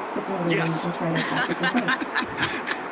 I think yes on both of them, and that play happens so fast that it really is instincts on both sides.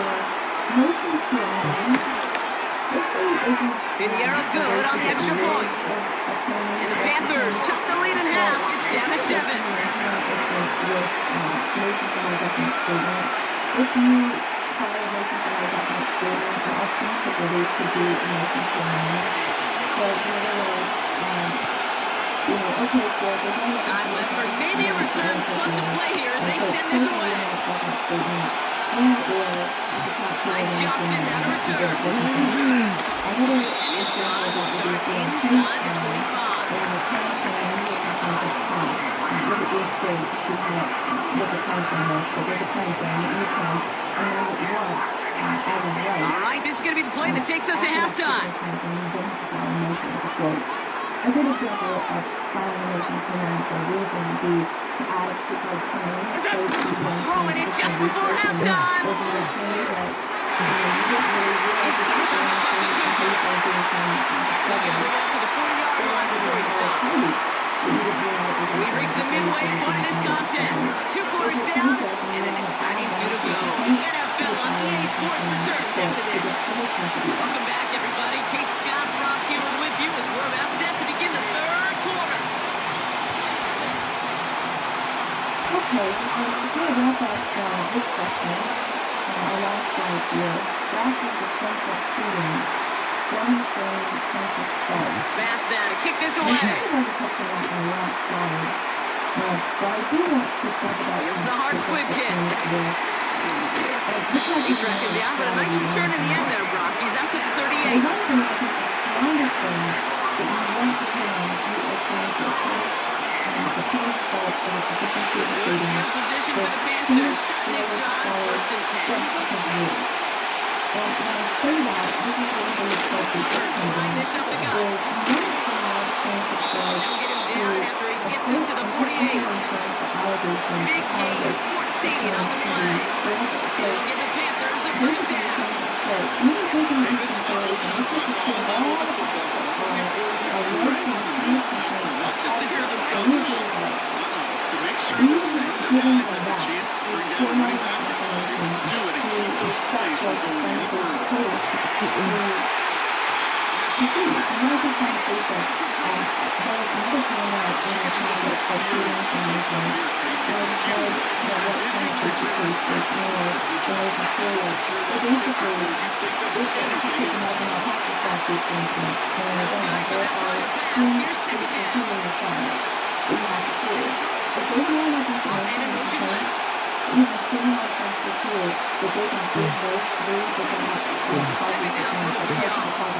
He's on the move.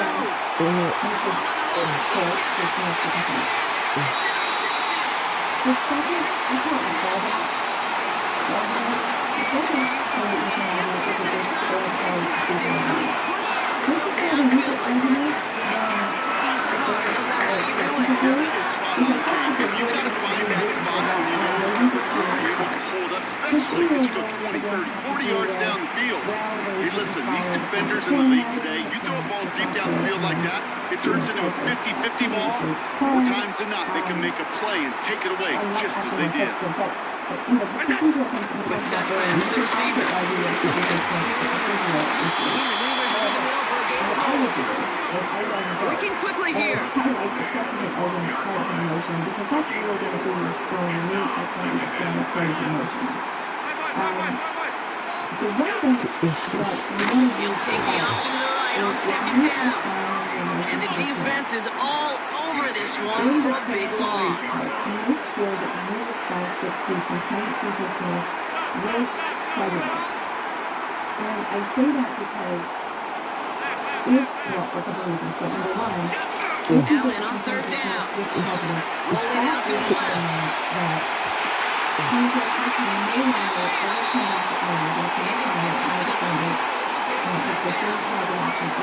Dose of the hurry up offense here.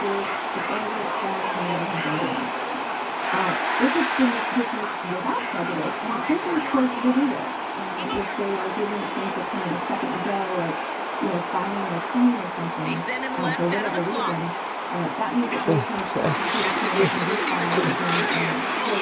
And the defense gets there. Force a small loss. Offense in the hurry up here. Okay, we're going to dismiss the complaint without prejudice. We're going to give you another opportunity to go refile for whatever reason. Look at the statute of limitations, and they're all going to be different for different causes of action. It's Allen out of the pistol. And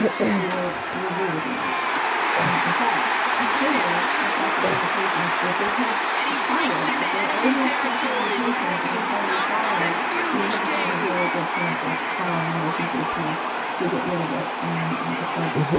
Allen gonna throw again. It's incomplete. Couldn't hang on through the contact. He was looking to Mark Cooper's way there. So second down coming up. Always request with prejudice when you're filing that motion to dismiss and consider the statute of limitations issues if they are going to be filed. They pitch it out to him here. He's pushed straight ahead. That's maybe a yard at most. Tackle made by J.C. Horn. Well, the defense is really buckled down.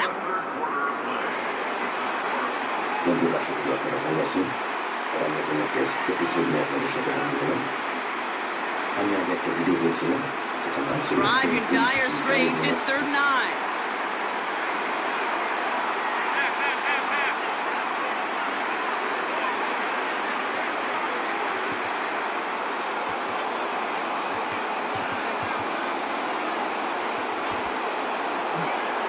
Hotels and vacation rentals, Booking.com has something. They've got a man in motion. Left side gets it, and it's caught. And he's tackled for a short gain. Moving quickly, trying to get set again. One Vegas hotel for to be. 3 Africans. Looking to throw.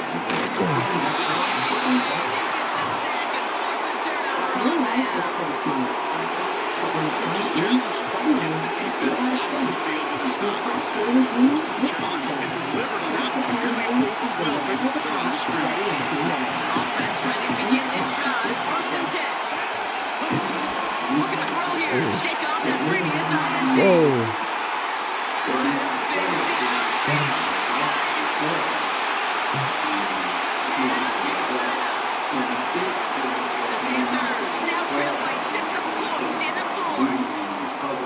So they punch it in for 6, Brock, and now a conversion away from tying this game back up. This one just has the feel of it. The makings of a one-score game in the fourth quarter. It could go either way.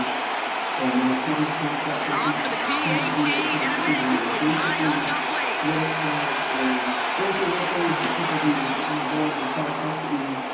Kick is good, so this game now hinging on every possession as we're tied up in the 4th.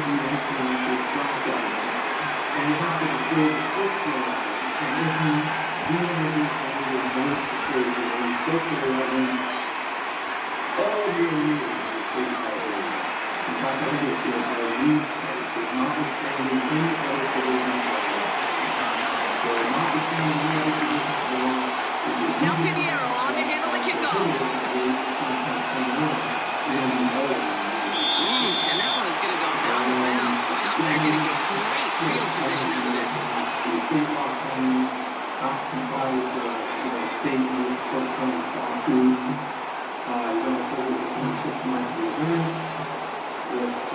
Slated down to approach here from the 40.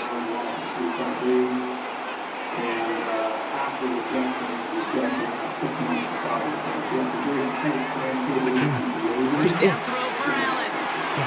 Setting up the screen. And he's tackled after gaining a handful. That's a pretty similar result to a first down run play. Moves it forward, keeps you on schedule, and makes second and third down a whole lot easier to manage. 2nd and 6 coming up here.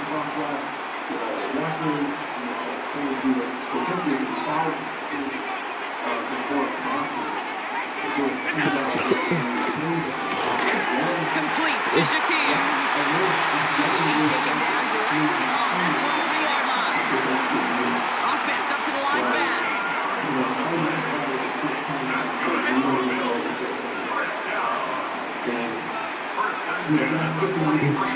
Shakir sent in motion left.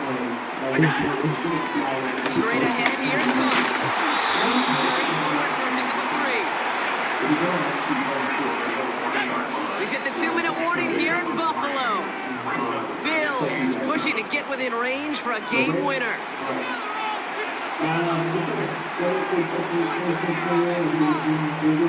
Second down now, 7 to go.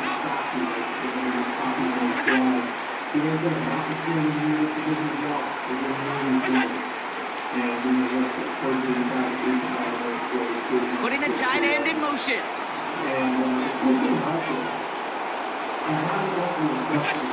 From the 40 on second down. Oh, God.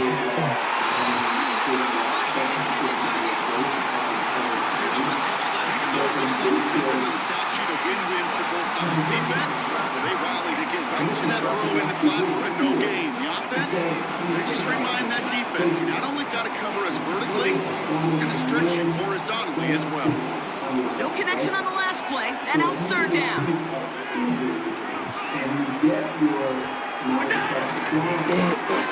Short side option here, he's running left. And this one doesn't go far. Bills moving quickly now, they're in the hurry up.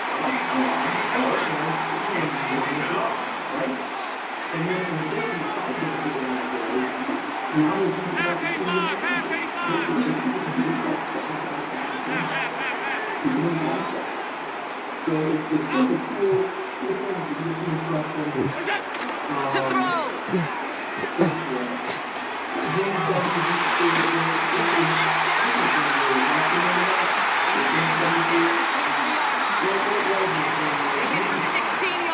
Fourth down, and a drive we all thought it stalled out is going to carry on.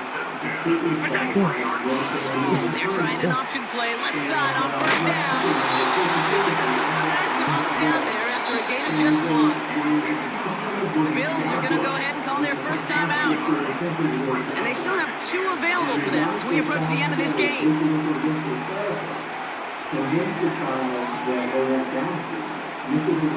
They'll come to the line here, 2nd and 9. Alert, alert, alert!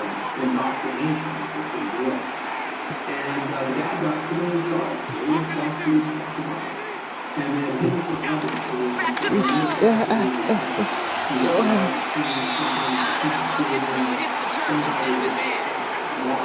Those passes get more and more difficult as you try to get aggressive down the field. Those windows and throwing lanes, Kate, they're not open very long, and it only takes a little bit for a throw to be thrown off. Throwing now. Oh.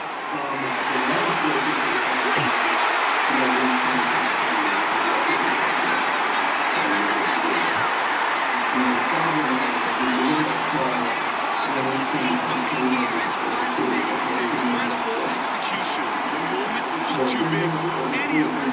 And Kate, they cashed in when it really mattered. So here comes a big play. Bills going for 2. Setting up to pass. And he's into the end zone. That play has couple more their lead. Well, not the way they drew it up, but who cares? They didn't defend the check down throw.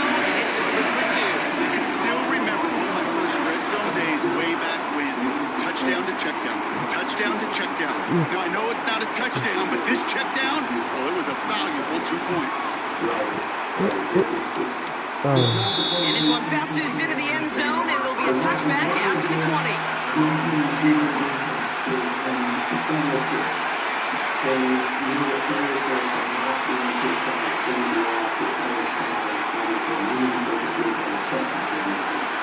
They're out and set, 1st and 10.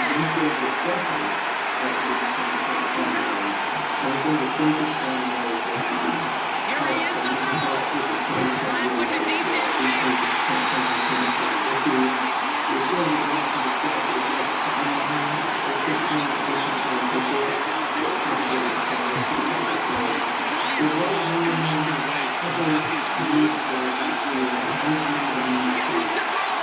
Pass complete to Hubbard. And he's going to be brought down at the 20-yard line. Now a timeout on the Panthers. It's their first. And they still have 2 available for them as we approach the end of this game. Short yardage situation here. It's 3rd and 2. It's Hubbard on again. Good news, he stopped the clock and moves the chains. Bad news, they only have 10 seconds left. That's a pickup of 9. And that'll be good for a Carolina first. Play action now, Young. 6 seconds remaining. Just can't make it happen. Guarantee your yards, and then worry about escaping defenders after the Bit of desperation on this deep shot.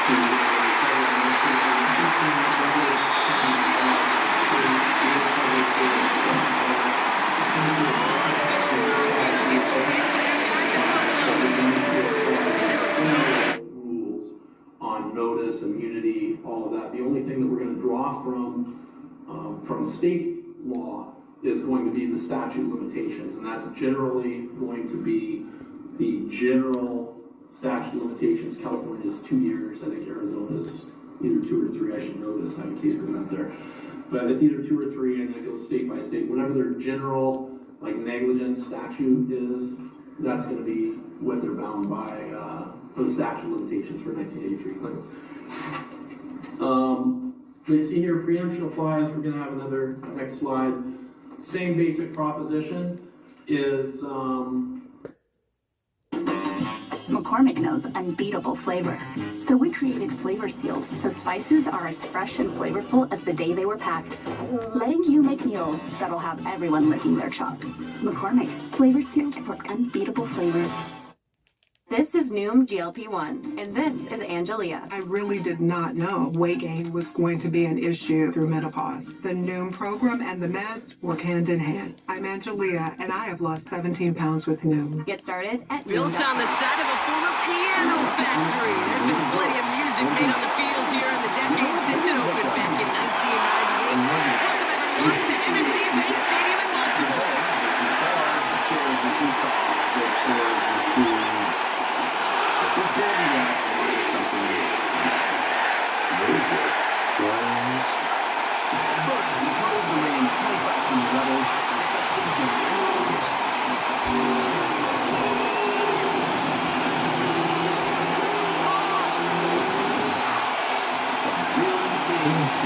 Here's Tyler Bass to get this one started.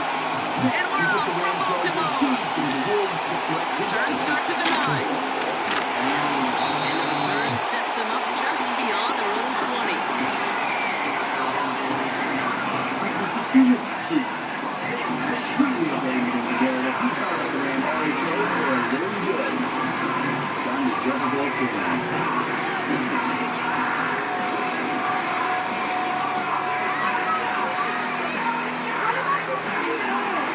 This is not true.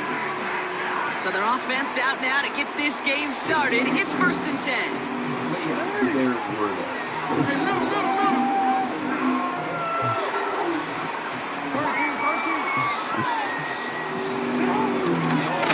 Drive begins with Henry. And he's tackled with markers down. This one should be on the defense. So after some careful consideration, they're going to go ahead and apply the penalty.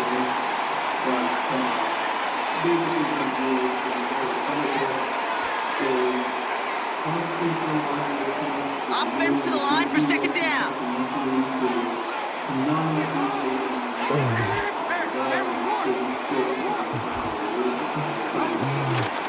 Here's Henry running left.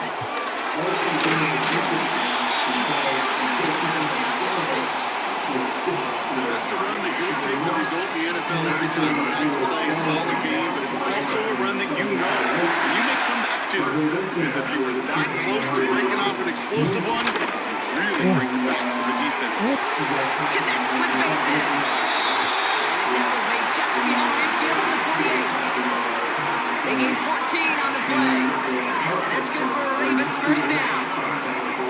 I think my favorite part was the magic he worked after the catch. The way he took the completion and made so much more out of it by having all the extra yardage. Managed to contain him up with a 6-yard pickup. Able to stop that time. Taron Johnson.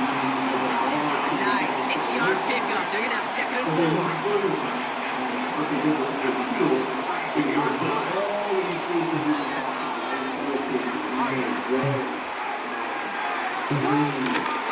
Running once more with Henry. And they make the stop missing at the 37-yard line. That goes as a 4-yard pickup, and it gets them a first down. Markers reset, ball at the 37.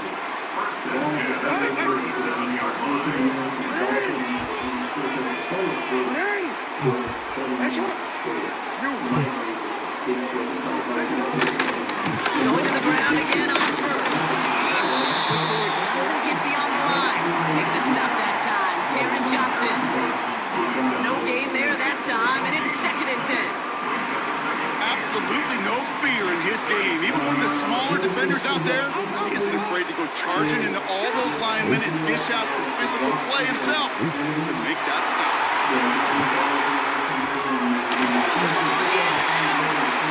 This goes out of bounds. The ball not ideal, but hey, did end up being a small gain on the play. Sometimes, let's face it, it's just better to be lucky than good.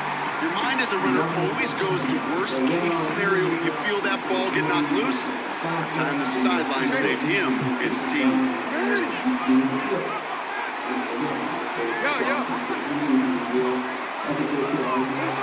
Jackson now on third.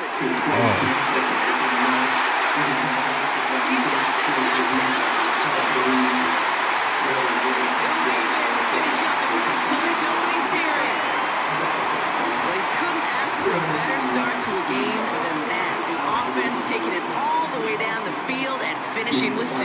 These opening drives, Kate, are such tone setters. It is why every offense loves to script their first 15 plays, right? Everybody knows what's coming. Allows you during the practice week to get into rhythm, but even better when you're that sharp, that crisp, and you finish off and get the early lead. Justin Tucker to try the point after.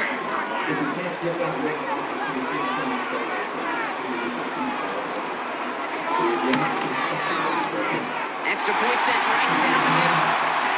And the Ravens will jump out to a 7-0 lead.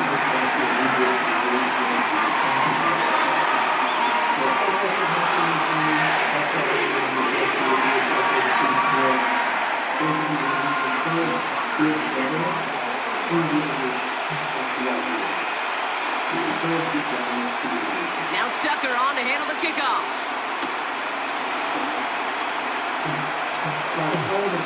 Kickoff taken at the 3. And he's brought down just inside the 25 on the return.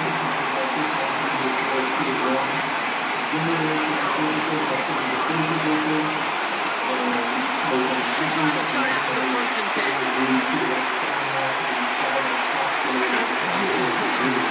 Drive starts with an option, right side. He found some running room for a nice gain. He gets him 70 yards, and that brings it into our first quarter. And time runs out before...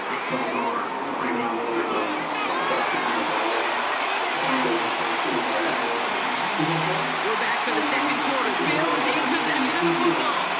They're looking at 2nd and 3. Gets this to Johnson. Has some daylight through the 40. And that's good the new set of downs.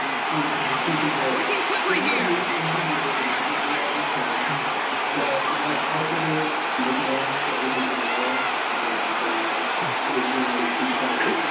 On the turf, falls in and lost it. He can try and seal for something. Dose of the hurry-up offense here.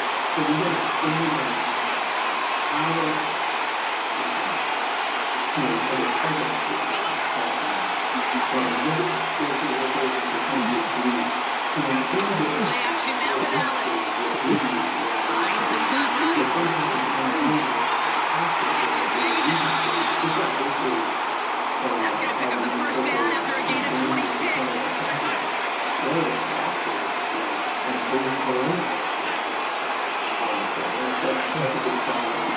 Try and take an option left side. Pitches out to Johnson. They bring him down at the 18-yard line. Offense in the hurry-up here.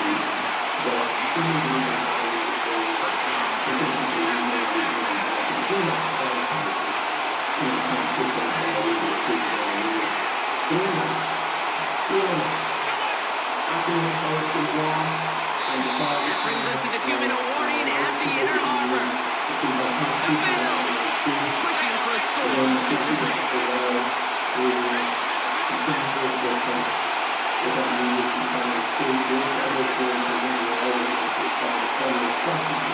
Allen now on first down. He finds Johnson. And not much doing. He stopped quickly. Bills moving quickly now. They're in the hurry-up.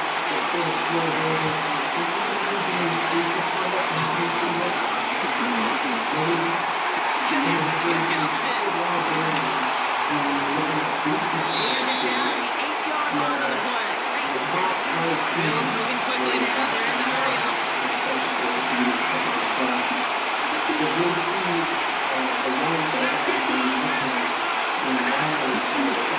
First and goal. They'll try an option to the left. He is into the end zone for a Buffalo touchdown. The Bills earn the chance to tie it before halftime. Josh Allen, the touchdown. My partner up here is pumping his fist tip to that one. That is how you run an option as a quarterback. Good read to hang on to it and do it himself. Yeah, because I could never do that, not even close. But when the defense overplays and you run that option, you get that good 2-on-1. More times than not, they will commit to the more dangerous guy, the running back. But you leave a lane, this quarterback can do some damage as well.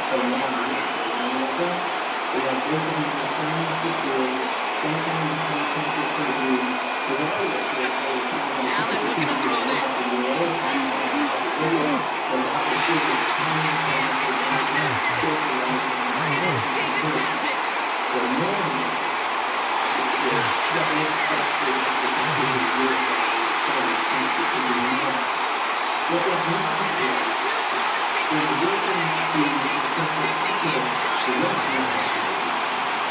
So the decision to go for two does result in a nice boost, Brock, but not for the team we were expecting, thanks to an alert play and a lengthy jog downfield from that defender. It took everybody. In order to do that, to make that happen, it really was all 11 and then just a superhuman effort.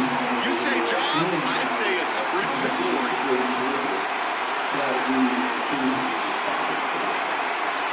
Always set up and it's away. Just a 3-point game now. Fielded at the 14. And it's a nice return here. They'll tackle him shy on the 35.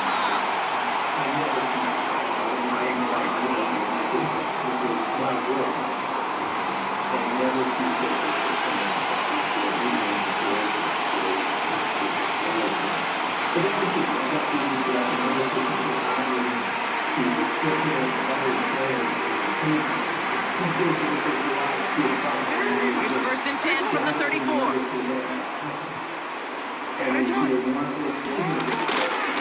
Henry gets it here to start the drive. Working a couple yards past the line. Tackled on the play by Taylor Rapp. Now the Ravens are going to use the first of their timeouts. They'll have 2 left to work with before halftime. You know, Kate, I like to call these body blows. Body blows. You got to be committed to running the football. Even if it doesn't move the chains, I guarantee you that wear and tear will pay dividends later. Vacates quickly left side. Now here he goes. And he'll pick up enough to move the chains. Timeout taken by the offense. Their second. And they still have one in their pocket for what's left of this half. All on the 45, first and 10.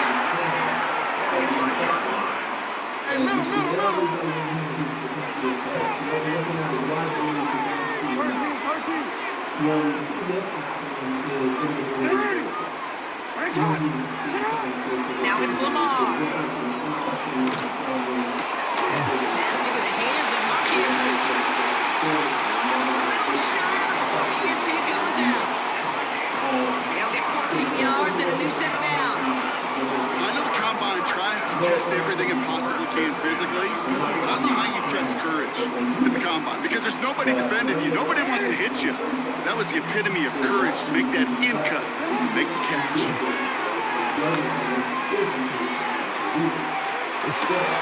And there's a man there. It's intercepted. Christian Benford has it. That's what you call making the best out of a pretty messy situation. You hate to give the ball away. That's a tremendous effort to bring the defender down right away and minimize the damage with very little return.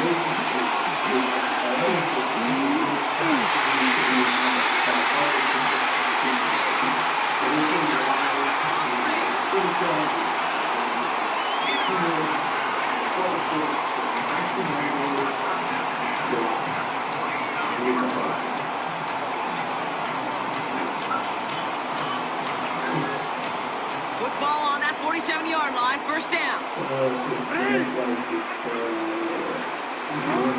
Trying to shake off the interception. He's looking to throw. Oh, look at this. Here he goes. It's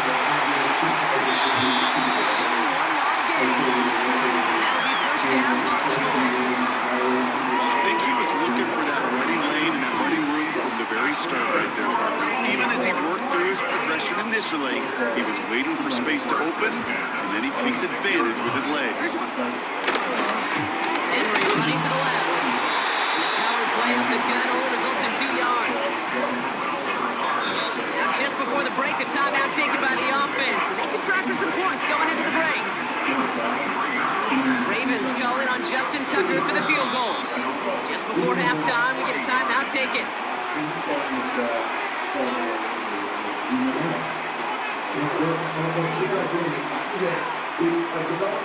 Only time left for one more snap, Brock, so they're going to run out their field goal unit. From the left hash, a 40-yard look. Bullock's kick is good. Little double there, lead to 6. That brings us to halftime. We'll get a break as our teams make their adjustments and then return with more of the NFL on EA Sports in just a little bit. Back for the break. I'm Kate Scott, joined by Brock Heward, and we are just moments away from the beginning of our second half. Now Tucker on to handle the kickoff. Ty Johnson now to return. He stopped on the return at the 27.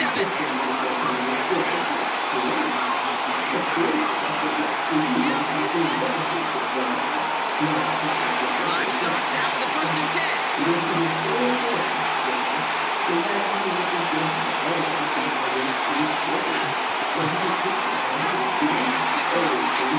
Complete to Marcus Brown. And that's good yardage there with a new set of downs to boot. Moving quickly, trying to get set again.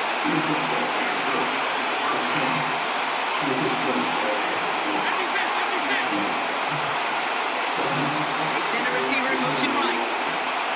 Cook trying this one up the gut. This is a nice gain. It's up to the 47. Offense up to the line pass.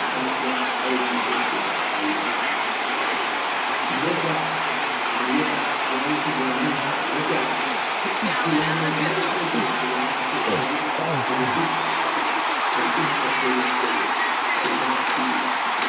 And the Ravens return the interception almost to midfield before the tackle's made. That's now 2, Kate. The they've gotten for picks in this game, and he's got to be careful. Right? You've got to protect the football. It is the greatest treasure you have as an offense. And this defense, well, they've got 2 in their pocket, and you know they're going to be going after number 3.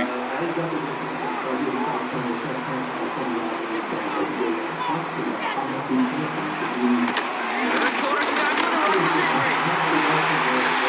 13 on the river. That's good for a Ravens first down. I know you can see that smile on my face as we stand next to each other.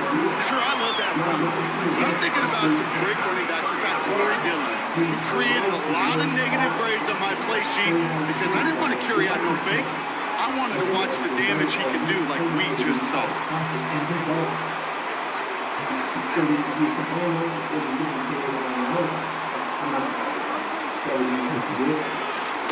First down, and they go right back to him. And they bring him down around the 34. Halfway there on first down. That brings up 2nd and 5. That run's not going to turn many heads, but at the end of the year, I promise you, if you average over 5 yards a run, you're going to be a Pro Bowler.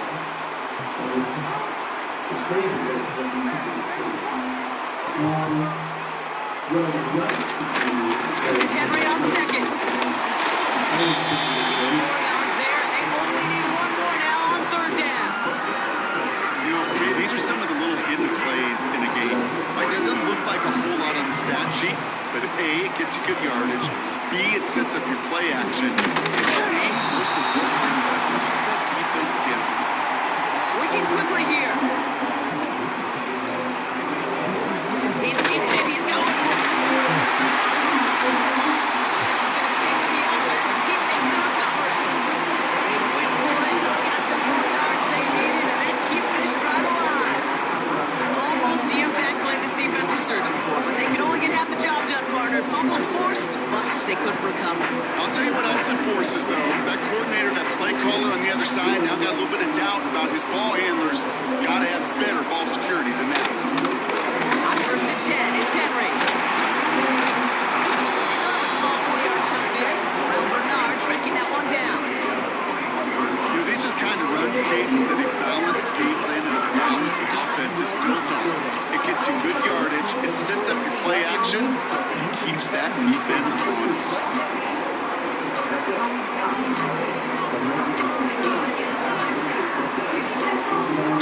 Well, the defense is really buckled down. That was a scoreless 3rd quarter for us. It's Ravens ball as they try to keep that lead and close out a win.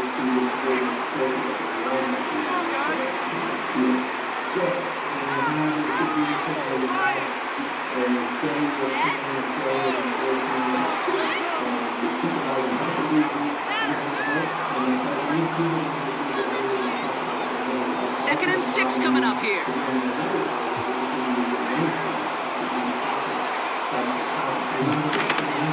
Another run for Henry.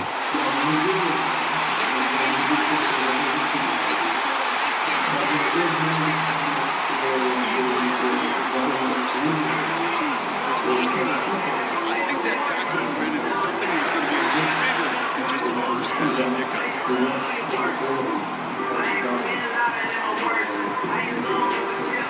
Still on the move, coming to the line for 1st and 10. Get to Henry on the inside handoff. And he's able to bring this one down to the 4-yard line. Call it 7 yards, and now they'll have 2nd down and 3. Well, that doesn't net a first down. You get yards like that in the run game, you will take it in the NFL.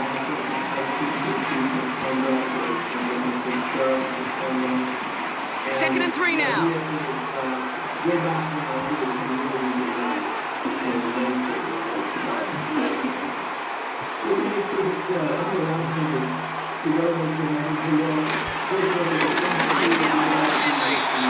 He's dropped just short of the marker, maybe a yard away.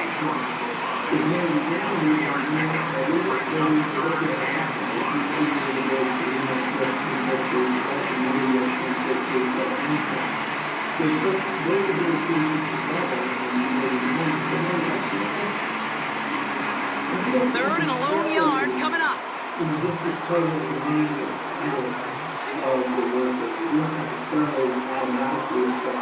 Henry's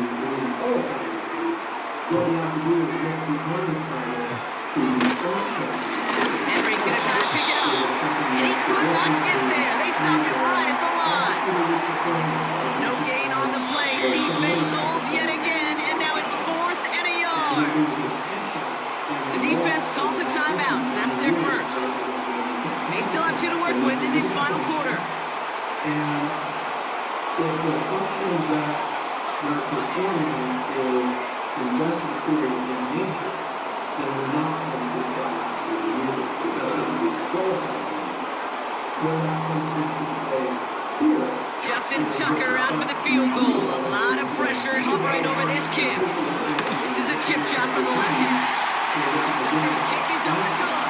And that'll make it a 2-score game. Best kickers I've been around here over the last few decades, they relish these moments. They know the hard work all their buddies on offense and defense have done. They can make it a 2-score game. Be clutch when it matters. These are the moments they live for. Starting from the 5.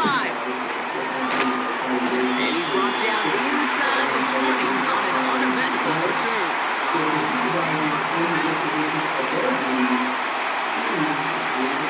They'll get this drive started. 1st and 10.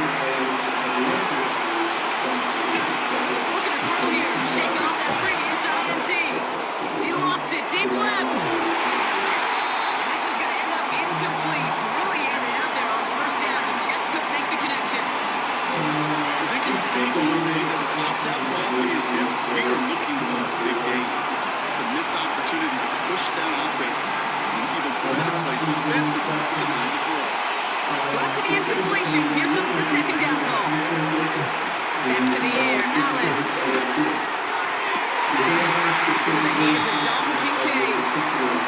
It's a gain of 22. And that's good for a Bills 1st down. I'm sure Coach play calling doesn't mind making the job a little bit easier. The play calling's a lot simpler and easier when you count the offense to move the chains in those early downs.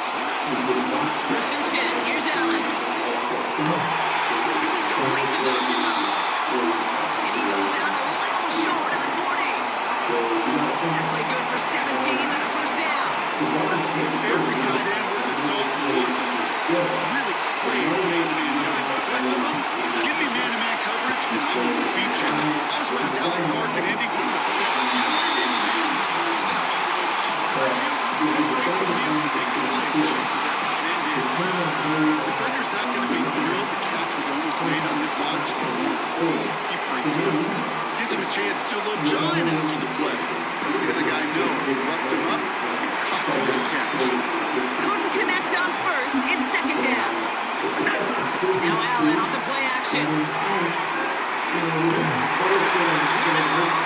Defensive play, jar it loose, incomplete. They haven't found it easy to score in this one, Brock. The physicality just like that, big reason why. And it usually is, Kate. I love defensive coordinators when they say it's not just what you see, it's what you hear. And you can hear the physicality of that knocking the ball loose.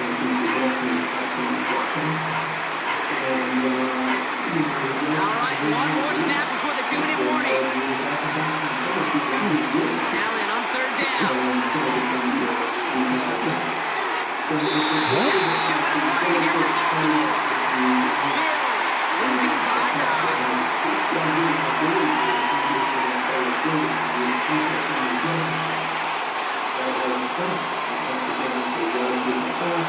didn't work, but the offense staying out there on 4th. To throw.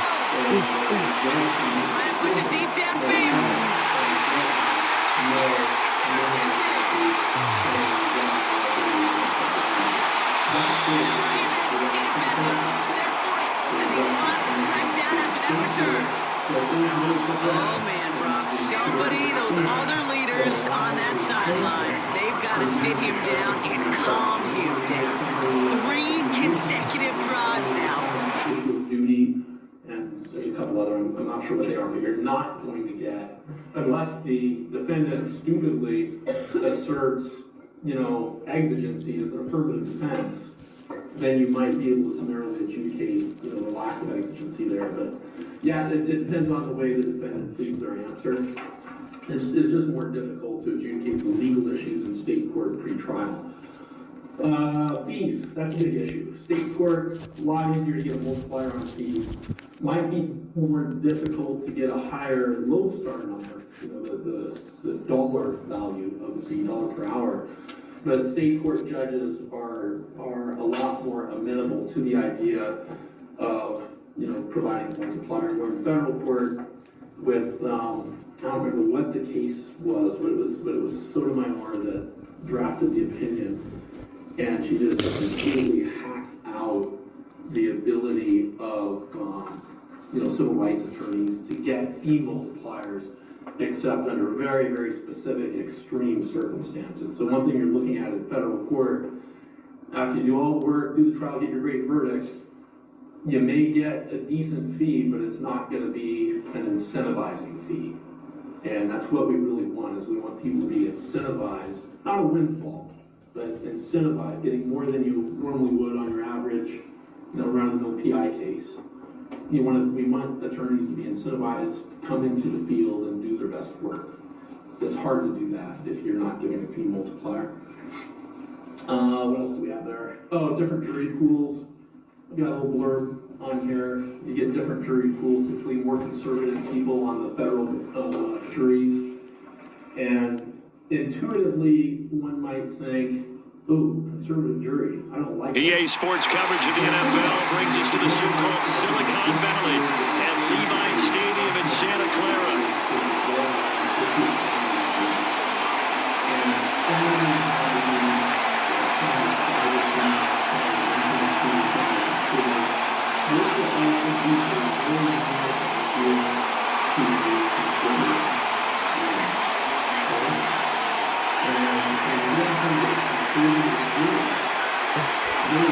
Here's the kicker, Harrison Butker, ready to get this one started. And we are underway from Santa Clara. And it takes this near the 25. Just a little pass there, called it to 26.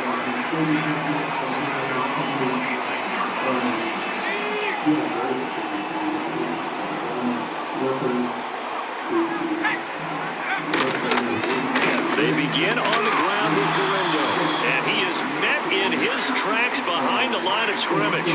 It'll go as a loss of a yard on the game's first play. Second down. An interesting and intriguing decision there defensively, because they kept extra DBs on the field despite seeing the multiple tight end look that came extra speed. Great penetration as they stuck that one behind the line of scrimmage. They get 11 back on that one. It leads to third down. But just play number 3 here on the opening drive, and it's an early 3rd and 1. Throwing here, Purdy. Into the sideline, and it's intercepted. Trent McDuffie with it. Showing that it's necessary. You have to show good cause. State court, much, much, much better. You just do a little declaration saying I need more. That's presumptively good enough. And, the gates are open. You depose everybody you need to depose. You ask as many interrogatories as you need to answer, or ask as many admissions. So that's, state discovery rules are a lot easier to deal with than federal. You have to be much more targeted in your discovery approach in federal court. The state court judges, I talked about this a little bit already, is that the I don't want to say quality, but the attention that you're going to get on your legal issues pre-trial in the federal court is at a much higher level than what you'll get at state court. You got to remember, the federal judges, they've got typically 2 law clerks that are really helping them out a lot. State court, those guys are overwhelmed. They're lucky if they have a clerk, and they're essentially doing all their own work, and it's really tough on some of these issues. It gets very complex, very nuanced, and they just do not have the time or maybe even the inclination to do the work it takes to really understand the legal basis for whatever it is that you're pushing in one of these cases. So that's something to consider. What else we got? Appellate court. You always have to consider your appellate court, because it's likely that, at some point, especially if you're EA Sports coverage of the NFL has us roughly midway between Boston and Providence. Everybody knows it as Gillette Stadium in Foxborough.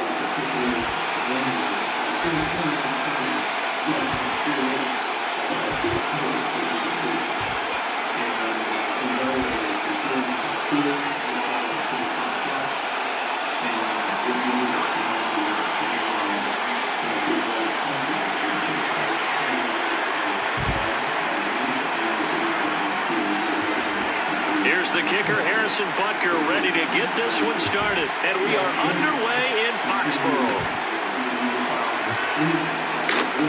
Fighting through at the 25. And they will wrangle him down a couple of yards shy of the 30.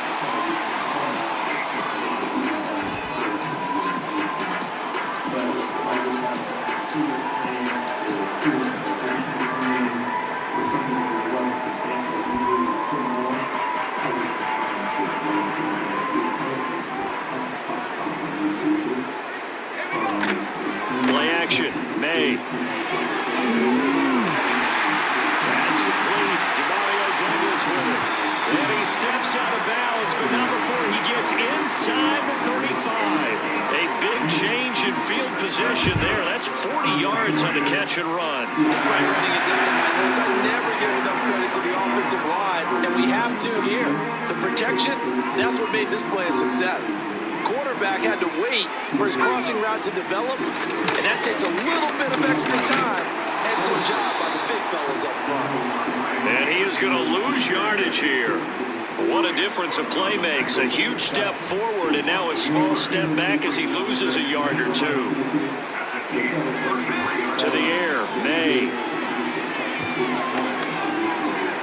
This ball tipped and it's going to be incomplete. Fortunate maybe to get that back. It's third down. You gotta give some credit. They're able to hop up in the air and bat that one away.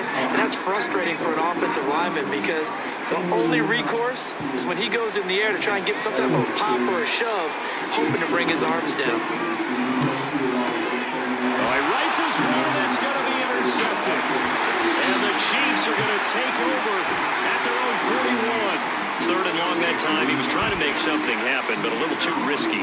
Well, the field tilted on him, and what I mean by that is what you said, third and long. Got to push it downfield to try and pick up the first down. Defensive backs live for this situation, and they took advantage of the young man right there. Mahomes will lead the Chiefs up first and 10 at the 41-yard line. In motion, the tight end, Kelsey.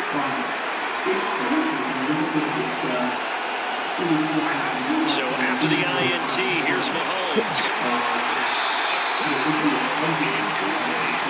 A lot of times it's that first read that you have. Maybe you get it in pre-snap. He locked in on his target, but he was covered quite well, and that one's incomplete.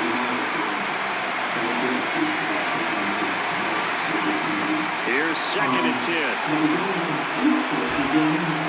In motion, the tight end, Kelsey. He'll get it here on the end around. And he will be brought down at about the 43 that time. Third and 8.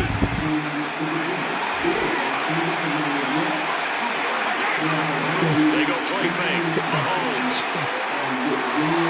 And that's caught inside the 35. And he'll go down, but not before getting this inside the 30.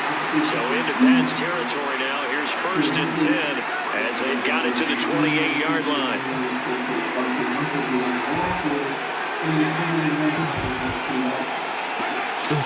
They fake the give. Now Mahomes. Open man is the tight end, Kelsey. And they do get him down, but not before he's able to slip it inside the 5-yard line.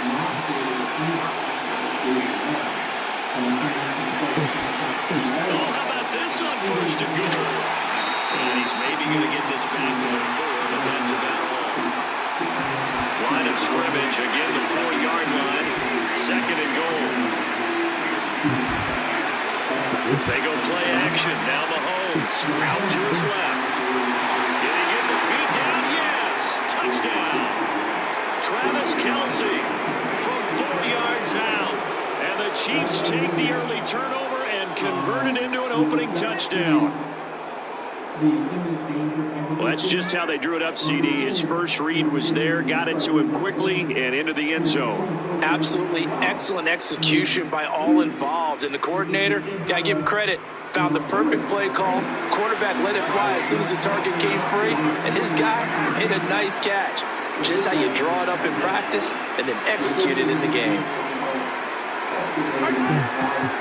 Oh, that's into a sea of bodies, and it's intercepted.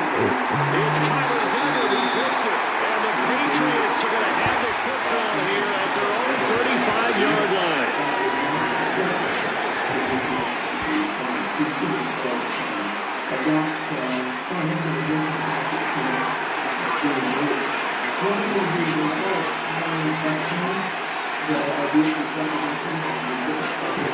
So they went for 2 and failed. They didn't use him on the PAT, but now he boots this one away with a 6-0 lead. And they're going to start this drive in pretty good shape as they get it up past the 30.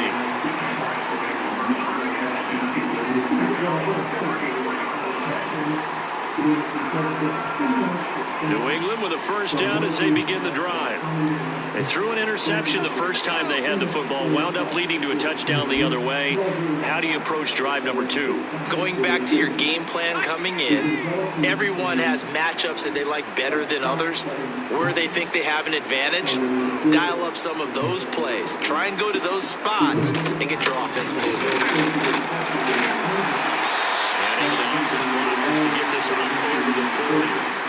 It's a 7-yard carry to set them up with a 2nd and 3. Well, that run right there was an offensive line coach's dream, wasn't it? Guys picked up all of their assignments, created a nice gap for the running back to get through, pick up 7 yards. Yeah, he's probably chortling on the headset right now saying, we got it going, boys. Let's keep it going.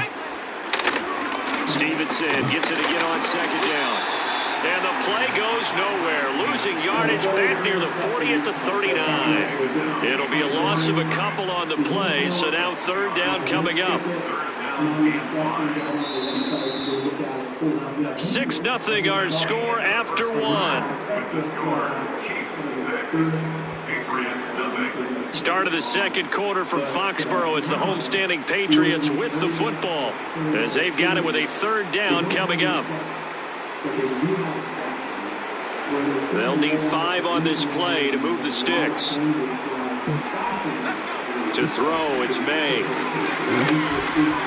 He's got his target. That's complete. And he'll be stopped right at midfield. His first catch of the game, good for 11 and a 1st down. That's a play that would be forgotten when you talk about big moments in this game. But plays like this are critical to keep drives going. And if points result, we'll call this play significant.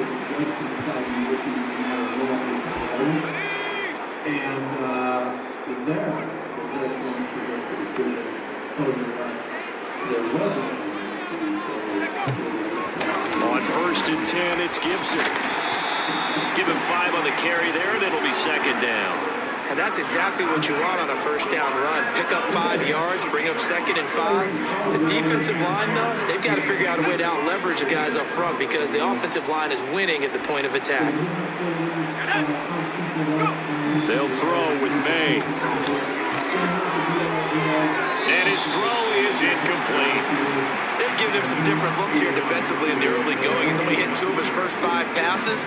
With a big 3rd down coming up, he's hoping he's got a play dialed up that can take advantage of whatever the defense throws at him.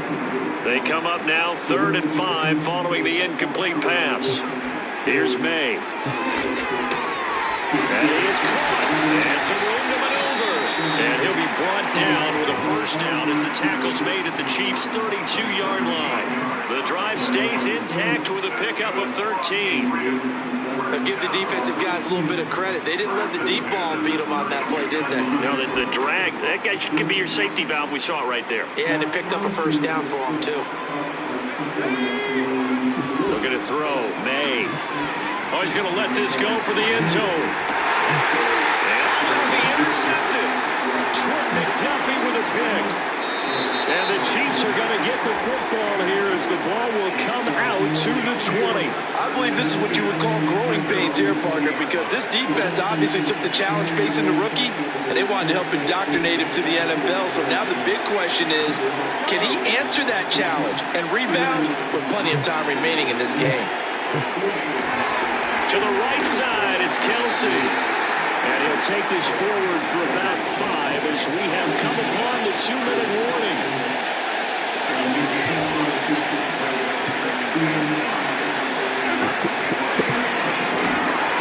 This one complete. It's Rashee Rice. He's got this almost to the 40 before going out. So from the 39 now, they'll come up on a 1st and 10.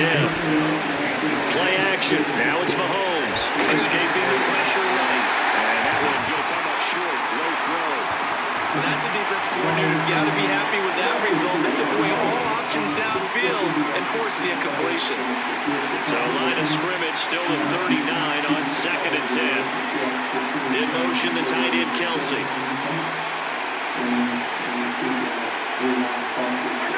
Mahomes now to throw. Very quickly here, and that's complete. And he's got another 1st down as the tackle's going to be made at the Patriots' 34-yard line. They'll send the big tight end in motion right.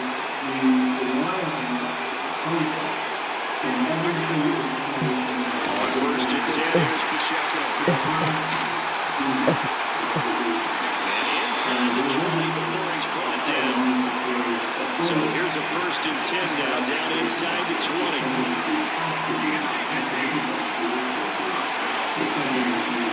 And they'll send the tight end in motion here.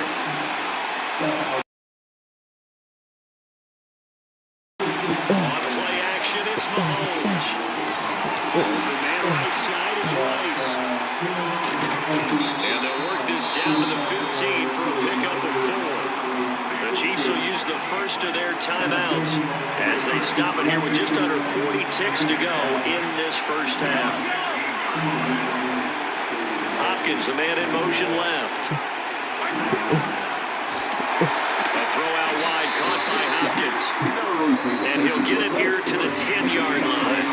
Now another timeout called for by the offense as the clock will stop with 33 seconds to go in the 1st half.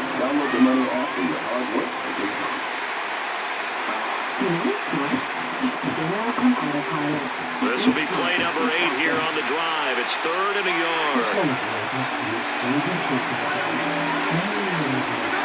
Here's Mahomes to throw. Whoa, what the fuck? And this is going to be intercepted. Touchdown by Christian Gonzalez. And the Pats are going to take over once again at their own 25-yard line. Definitely not the ideal time to see that mistake, partner, because this is still a one-possession game, and that's at least a field goal that just vanished with that turnover. Now, pressure's on defensively to prevent that pick from turning into points for the other side. I like the call. It looked like the right time to dial up a running back screen, but this one got disrupted right from the start and ends up falling incomplete. So following the incompletion, here's 2nd and 10 from the 25. Throwing here is May. And pass complete. Here's Boutte with it. They find some open field here.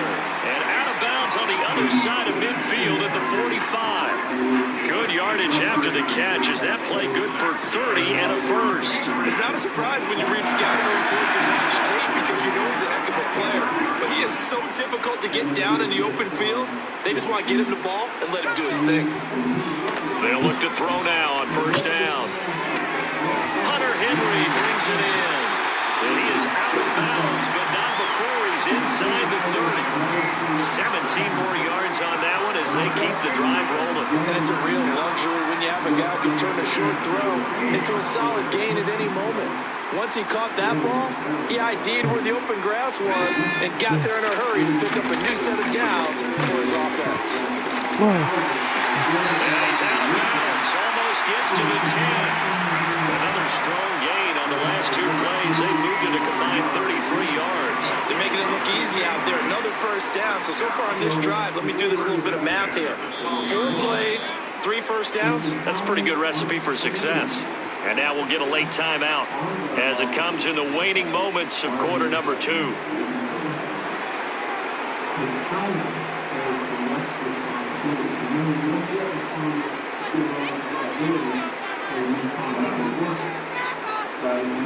So with 1 second left in the half, on is the field goal unit from the right hash, and this one just a chippy. Sly able to put this one through, and that will do it for this 1st half. So we've hit intermission. possession. It's halftime. This is the NFL, and it's a presentation of EA Sports. Welcome back. Charles and I settled into the booth, ready for quarter number 3. Ready for the start of the third quarter. The Chiefs have the lead and set to receive the football.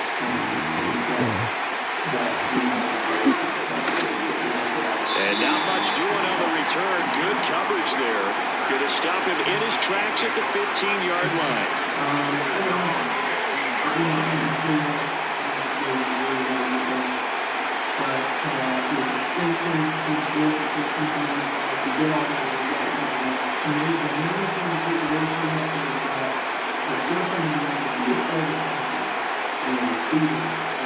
KC offense out of the huddle, ready for their next drive. Now, this game has obviously been all about the defense on both sides of the football. Which offense is going to break through here? Let's see if they can do it on this drive. That's going to be knocked away and incomplete. They've been trying, but they haven't sacked him yet. He's been able to get away and make plays. Tried to make another one downfield right there, but to no avail. They'll have to keep up the pursuit, though, and not let him get high. Good action to this point in the third quarter. Just a 3-point game. 2nd and 10. In motion, the tight end, Kelsey. Now here's Mahomes. And he fires one incomplete. Tough series for the passing game. Things just aren't clicking. Hoping they come through on this play and get the series back on track with a completion for enough yardage for a first down. So back-to-back incompletions, and that has him staring at a 3rd and 10. Throwing now is Mahomes. Pass taken in by his big tight end. And he will have the Chiefs first down as they're able to get the 3rd down conversion. To throw, it's Mahomes. The Pats are going to get there. Down he goes. So that complicates things a bit here. 18 yards to go now on 2nd down. Mahomes going to throw. His throw is going to be incomplete.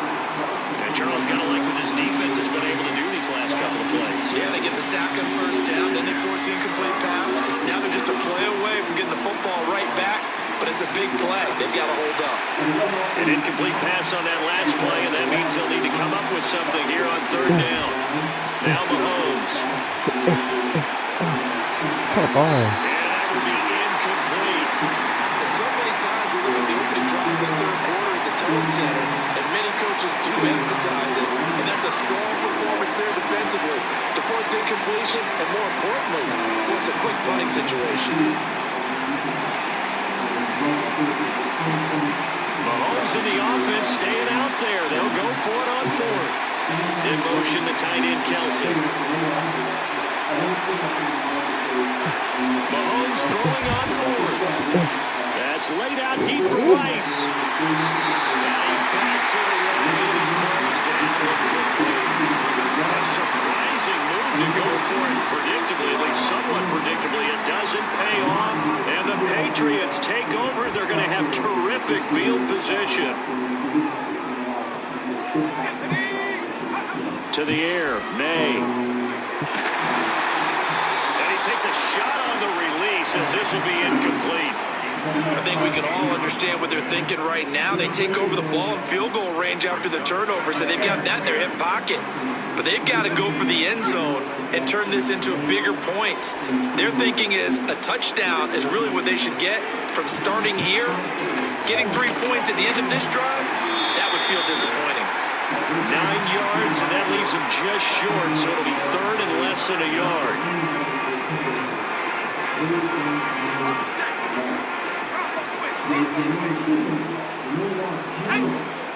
Now May on the sneak, and he will have the Patriots first down, maybe by about a yard as they find a way to convert on 3rd and inches.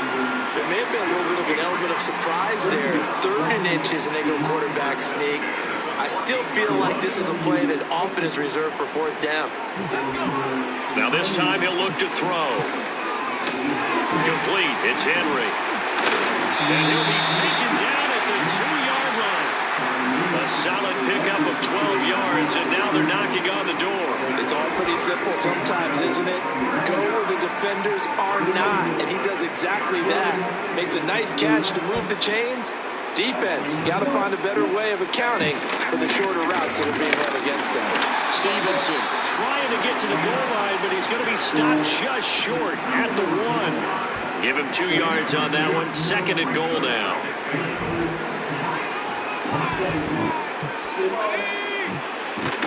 They give it off here to the tight end. Now he's over the line and into the end zone for a Patriots score. Austin Hooper punching it in from a yard away. And the Patriots have moved out in front here in the final minute of the 3rd quarter. Extra point by Sly is up and good, and that will make this a 4-point game.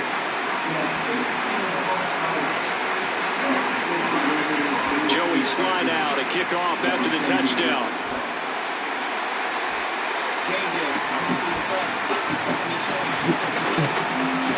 And not much happening on the return as he'll get this to about the 23.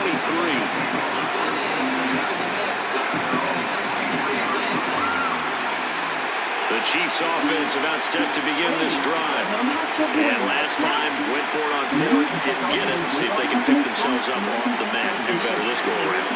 Sometimes I have this vision of coaches writing notes to themselves before a game, and sometimes that note says, be aggressive, stay aggressive. Maybe that's what we saw in the last possession. Yeah, they were very aggressive. This time, will it result in points? We'll find out.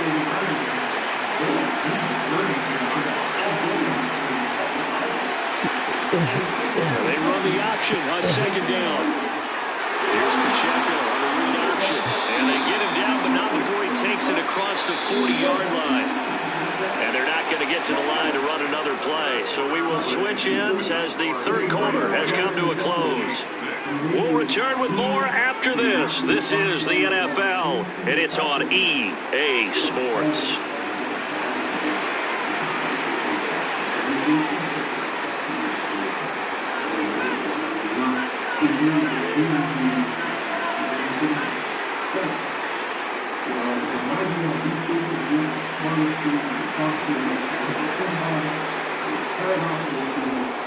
They couldn't ask for much more to this point in the 2nd half. A gorgeous day, 1-score game, 1st and 10 here.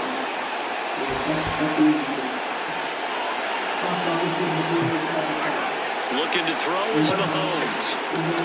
Over the middle, complete. It's Rice. And he'll be brought down just shy of midfield at the 49-yard line.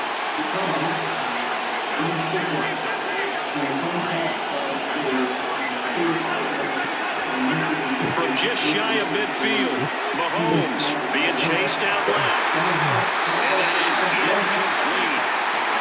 First barrel down on him there. He could not hang on. It's 3rd down. And next time, Brandon, I think you might want to consider running it because those defensive backs, they were plastered to the receivers, and they weren't letting up as that play went on.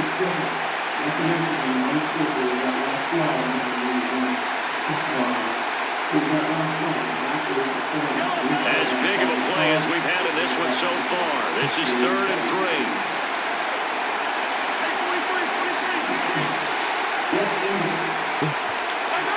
Working from the gun, Mahomes flushed out right.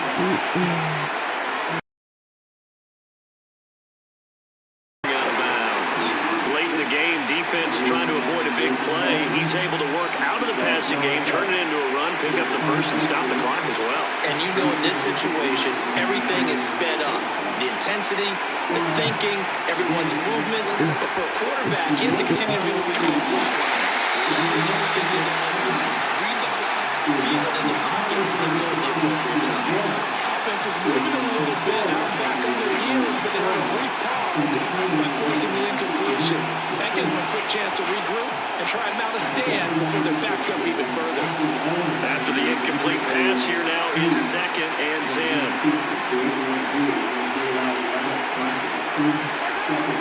Back to throw here. And he'll be hit as he releases it. Misconnection there. He's had on just 50% of his passes thus far.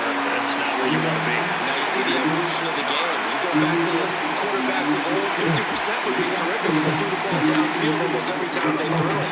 Now with the short passing game, you should be above 60% just to be in the average range.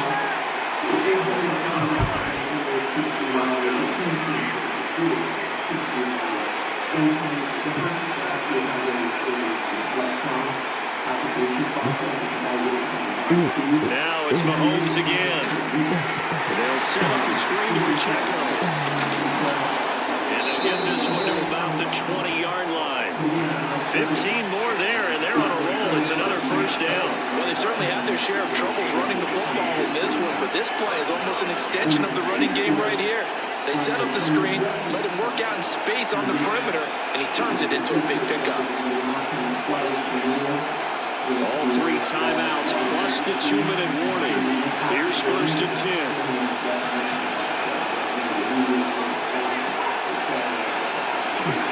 They'll look to throw again. Flush to his right.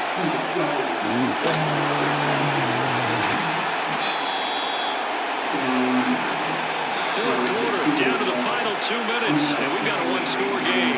So the Chiefs in possession of the ball as we welcome you back. They come up on a 2nd down now in a game that looks like it's going to go down the wire.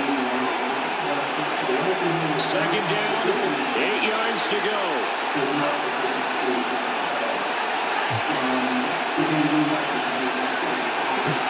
Shotgun snap to Mahomes. Steps away to his left. And he's got his big tight end here. And the Chiefs are going to have a 1st and goal as he's taken down at about the 8-yard line.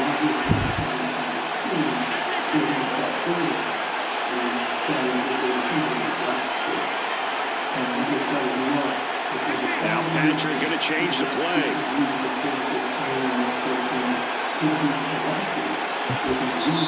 The Chiefs now going to use the first of their timeouts as it comes with 1:15 left to go in the 2nd half.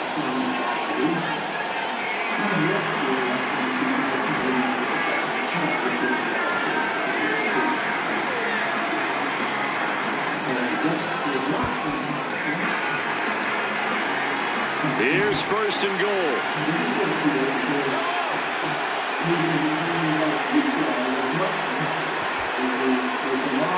Mahomes taps this forward. It's a jet sweep. And he's brought down right at the 5-yard line. Give him 2 on the play. And the ball smacked down on the 5-yard line. Here's 2nd and goal. Now they'll change things around before the snap. Mahomes will throw. He'll buy some time right. And this is caught. Touchdown. And they've taken the lead here in the final minute. What a game this has been, and what a drive that was, Charles, to take the lead here late in the 4th quarter. And partner, that's a job well done by everyone, from the players to the guys calling the plays. And if I may introduce just one downside to the mix, might be a little bit too much time left. Enough on the clock for a final last-ditch effort to try and steal this win away. To throw is Mahomes. That's caught. And he is not going to get in there. He stops short of the goal line, and the lead is going to stay right where it is.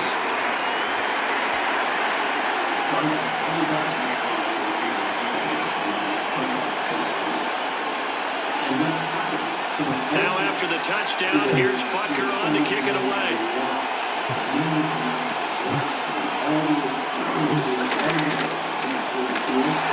And he's across the 40 and down at the 42. Great return. And when you're facing a deficit on the scoreboard, you're just looking for something to get you right back into the game, and that's the spark that they were looking for. They got it with that big return. They'll come up 1st and 10 here. He'll look to throw.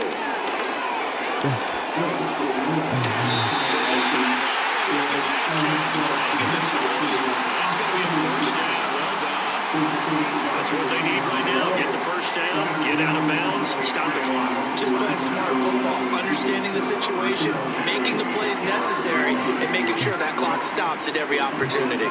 All 3 timeouts remain. How much that'll matter remains to be seen. It's 1st and 10. I'm a little surprised right here. They've got 3 timeouts left. The clock's running down, and they they aren't using them. Those timeouts do you no good at home. Use them now.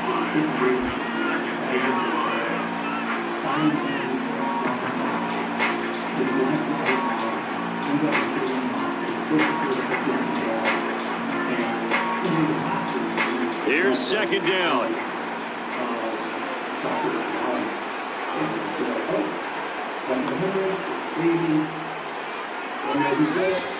A give up the middle to Gibson. And in the inside the 35 now at the 34-yard line. Now the Patriots will use the second of their timeouts, as it'll come with 15 seconds to play in the ball game. Well, you know they had a third down play on standby just in case, but he says no need with that carry. Runs like that will continually earn him more work in this and future contests. Stevenson now on 1st and 10. And a short gain down to about the 33.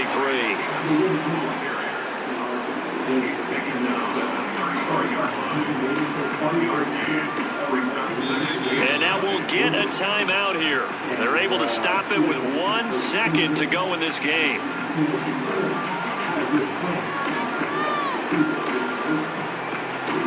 And now an all rest on the right foot of their kicker. They'll spot it at the 40. It's a 50-yard kick for the win.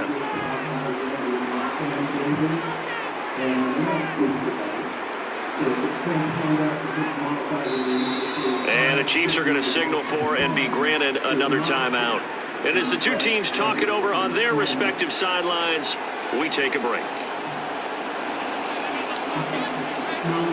So on is their kicker, and it's down to this. The clock showing just 1 tick. This for the win.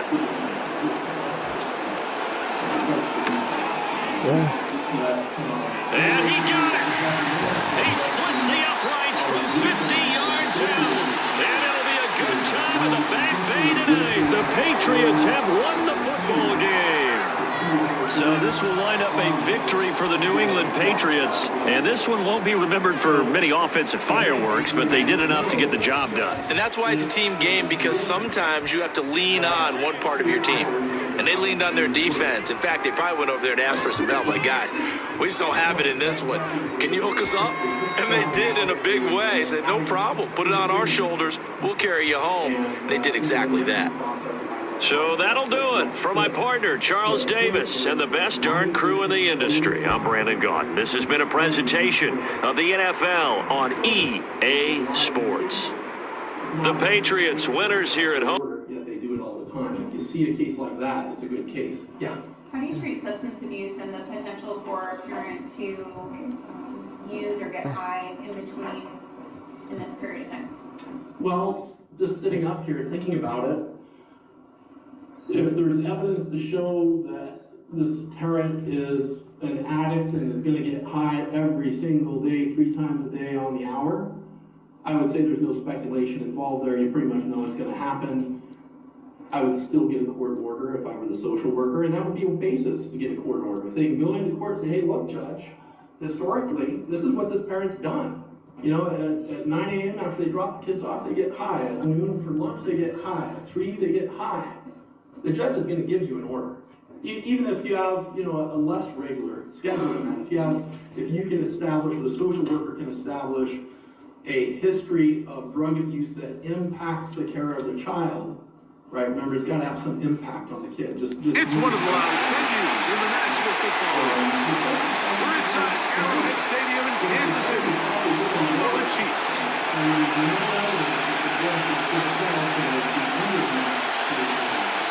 Thank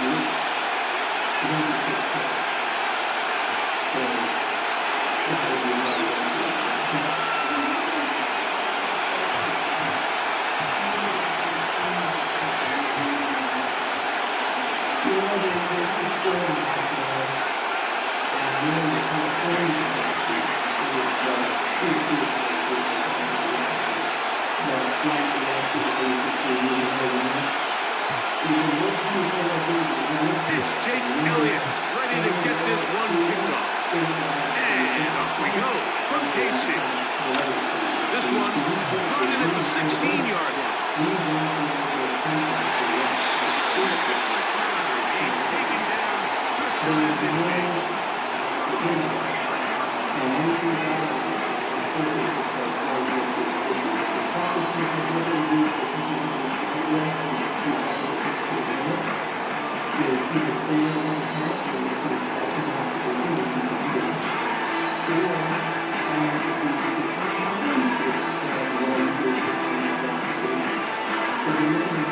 They'll come up here, 1st and 10.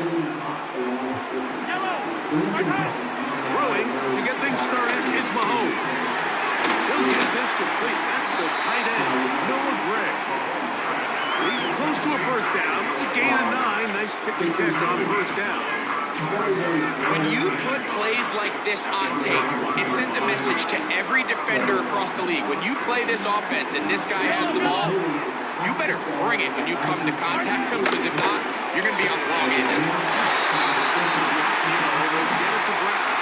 One of the easiest ways to negate these really good pass rushes in the NFL, Mike, is just to simply get the ball out of the quarterback's hand as fast as possible.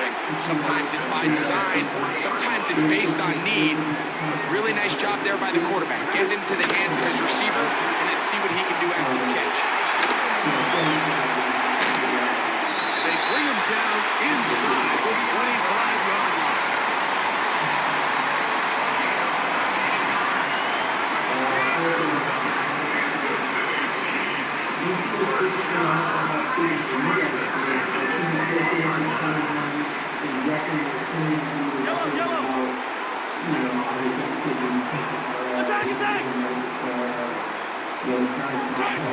Here's Patrick. He'll throw it on 1st down.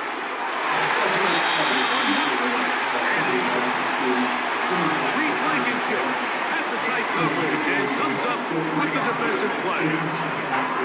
Up until that incompletion, they've done a really nice job on this drive, Mike, picking up fresh sets of downs. And typically, throwing the ball on 1st down is a great way to do it. But now they find themselves in 2nd and 10. Do you keep it in the air and try to get the 1st down here? Or is the idea to just make 3rd down manageable and take your chances picking up a key 3rd down?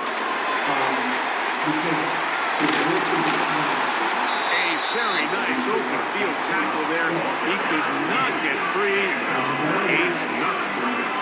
Well, you can tell that the defense had seen that play on game tape, and they were ready for it. They tried to do a little jet sweep, pop pass out of the gun. Defense was all over it. Nowhere to go, no gain. Yellow! Hey, Rimlet! On 3rd down, Mahomes. He's got it at 7. 19 yards on that one. They're in business. It's 1st and goal. Big time conversion here on 3rd down to extend this drive. This opening script, Mike, has been flawless up until this point. It feels like they've got to come away with 6.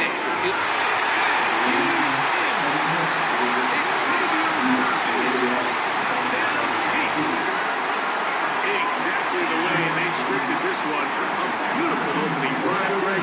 Able to find the end zone on the game's 1st possession. And Mike, the word that comes to mind looking at that drive is execution. And that's exactly what they took all week long.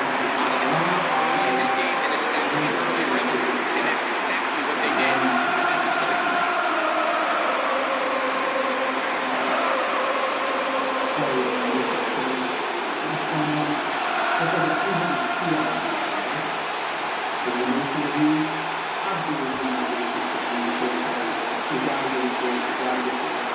Seven 0 is our score as this kick is sent into the air. And he's going to bring it out to the middle of the end zone. And he's down at 23, and the offense will take over.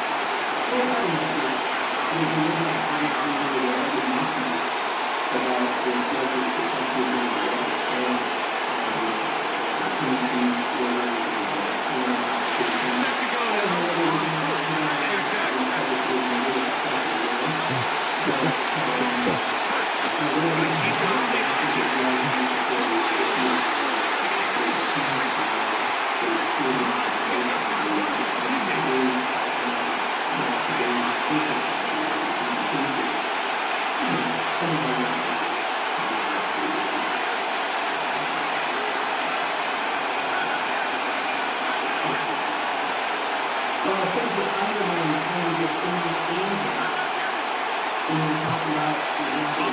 Back to Hurts.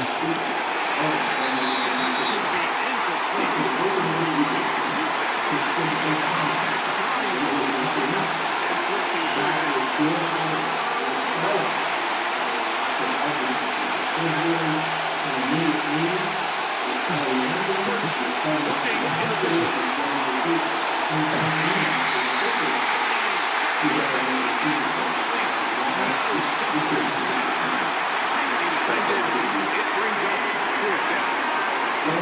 This offense is doing everything they can to quiet this crowd, and when they miss the long attack, at least it sets the tone that they're going to continue to attack. They can come up with a completion on one of those downfield passes. It's going to go a long way.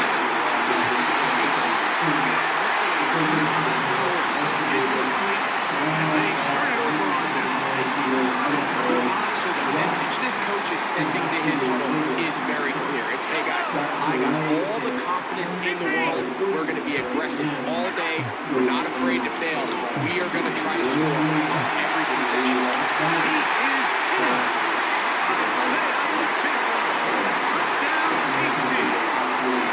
And this is just high-level quarterback play down here in the red zone. The way they teach them their progressions, Mike, it's touchdown, check down. You don't want to take a sack. You certainly don't want to turn the ball over. He knows he has nothing down the field, nowhere to go to his receivers and tight ends. Check it down to your back. Let them do the rest after the catch, and it results in a touchdown. Now it's a fake. They'll flip it to the kicker. And with that, time has expired here in the opening quarter.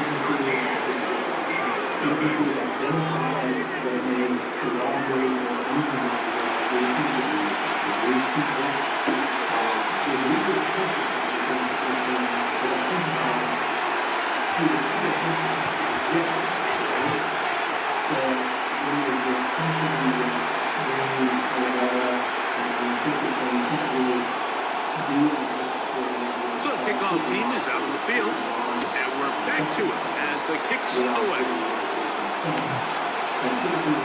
Here comes a return from the middle of the end zone. And he'll manage to get this one only to about the 20-yard line. First and 10. A shotgun snap down to Hurts. It's incomplete. Defensively, just as the ball was arriving. And it'll be second down. Tight end comes in motion. Second down throw for Hurts. Brought in by the tight end, Dallas. And he's taken down, but not until he gets to the 32-yard line. Hurts looking to throw on first down. He'll go right back to him. He's got it again. And they'll be set up now. Up past the 40 with that one. Really nice job here by the tight end, understanding that if you're not open, get open. And if you are open, stay open. He found a nice void in the zone on the backside of the defense. Friendly to the quarterback. Nice pickup.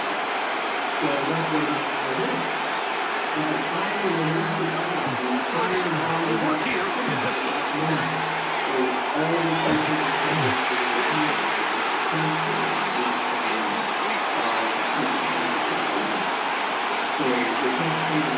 Try again. Second and 10. And in motion is Smith. It's really twisted by the time. They're going to work this down inside the 45.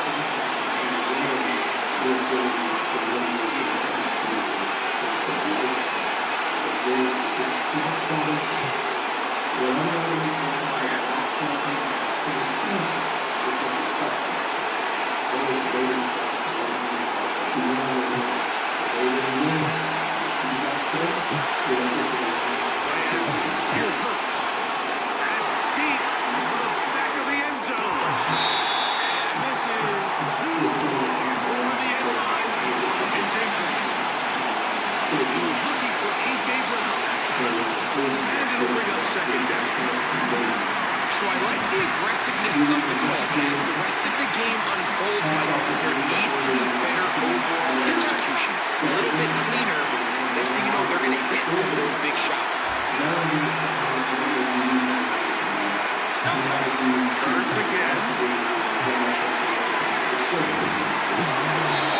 So there's really three areas that a modern NFL running back has to excel. Number one, the traditional handles. Number two, you have to be excellent in line pass protection. Maybe bigger than all of that. You have to be at least serviceable in the passing game.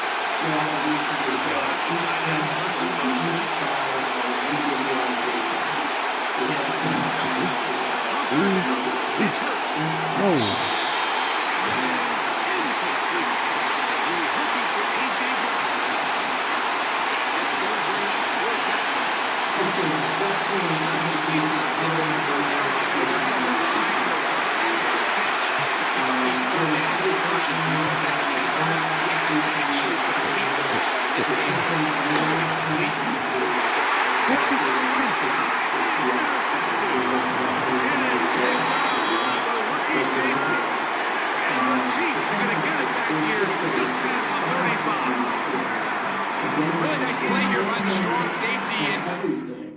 That the agency or worker is going to file with the juvenile court to try to influence the juvenile court's decision-making process is subject to a judicial deception claim. Yes?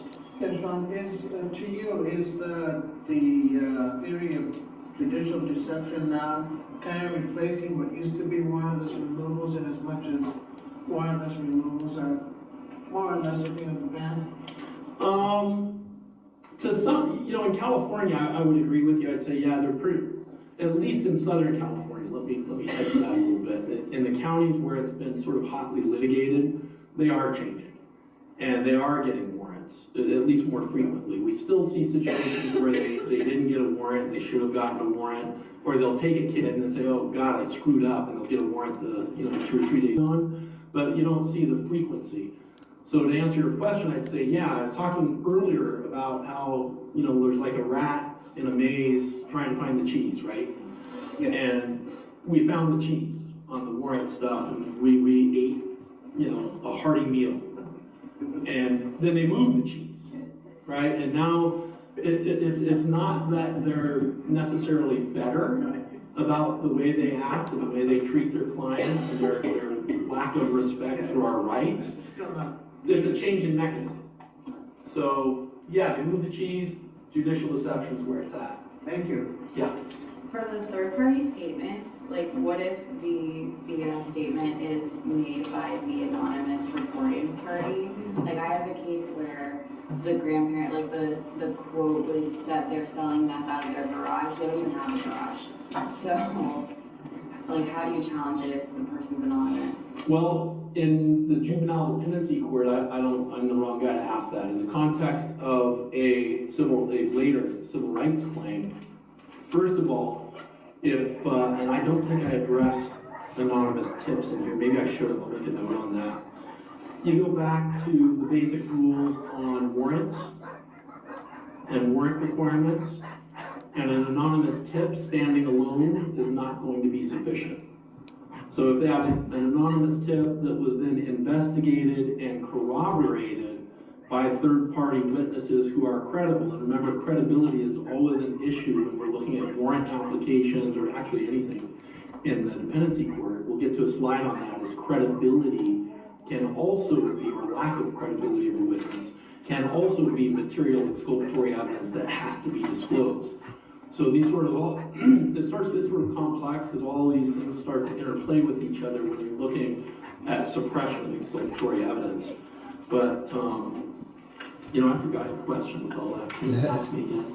So if you can't depose someone and be like, did they even ever talk to you? Is this true? Because they're anonymous. How do you challenge the third-party statements? The burden in the civil rights context, the burden is going to be on the social worker to prove that up. All right, I'm coming in, all my witnesses say you're a liar, you say you have an anonymous tip, okay, fine, great. Who is it? Identify them, we get to depose them. EA Sports coverage of the National Football League brings us to the Inner Harbor morning, DOG.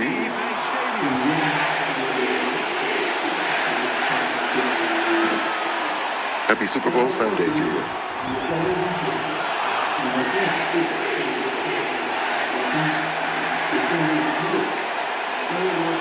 Well, all right. Let's have a good game then.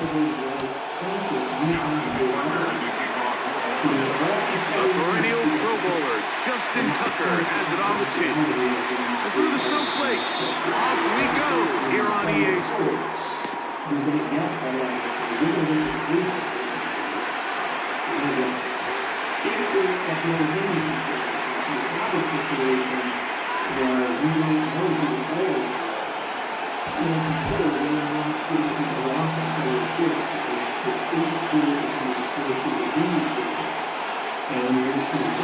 Here's first and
17 yards on that connection. First down, Broncos. These third down conversions are just so important. Like everybody stresses, we want to possess the ball, give our offense as much opportunity to get as many drives as we can, scoring points. So if you want to stay on the field, you better be good on third down.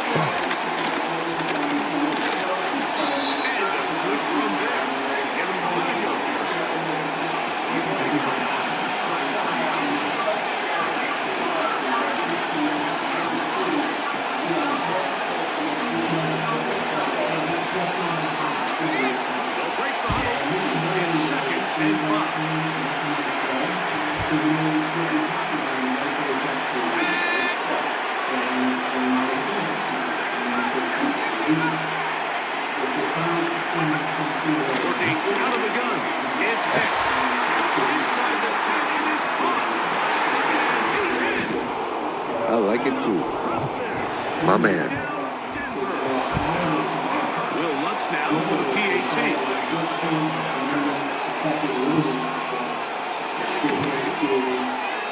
He's got it.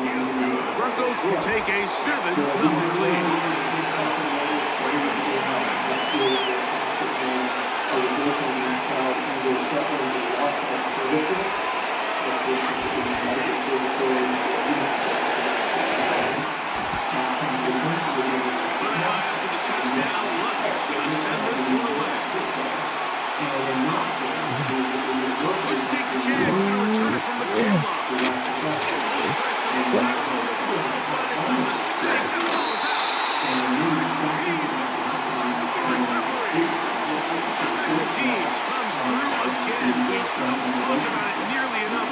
Sometimes the biggest plays in the game happen like that one. The kickoff return, fumble, recovered, and momentum swings. Doing all right. Everybody loves First to quarter. see a big return, Mike, but the priority of any kick return unit, just give your plays well in the offense a snow. chance to possess the ball. And in this case, they don't do that. They turn the ball over, and now they find themselves back out there on defense.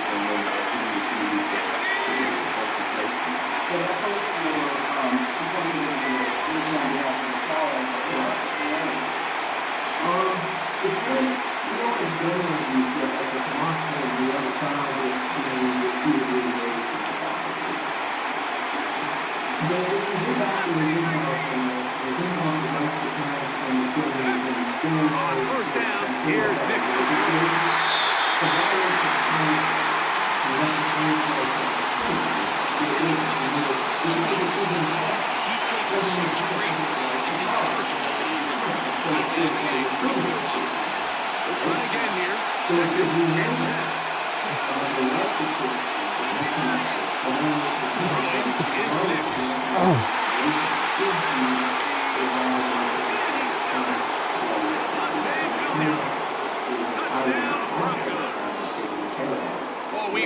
this play be run over and over as a highlight of the quarterback and the receiver, but Mike, the part that people don't give enough credit to, in order to get a downfield shot, you have to have time, and what a great job by the offensive line, allowing the quarterback to be comfortable enough in the pocket, let those deeper routes develop, be on time and accurate with the ball, and that's why this play is going to be a highlight all week.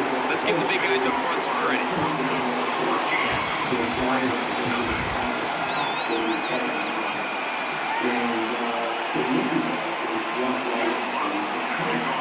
So now after the touchdown, Lutz gonna send this one away. Here's Steven Sims to return it. Has the 25. Decent field position to start this drive.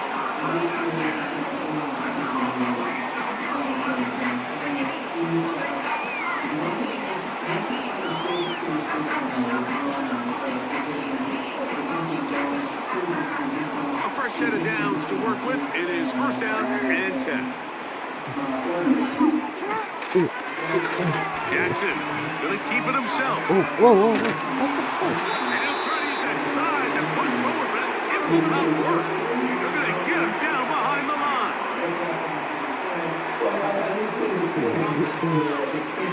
Now Lamar. Hang on to it.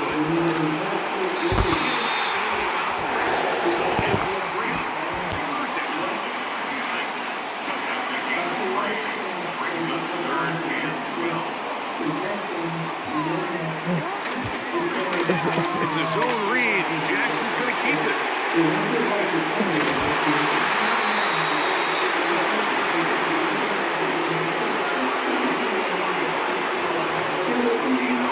Early, big play here. They're going to go for it on fourth down. In motion comes Andrews. They'll run on fourth down. Oh, here's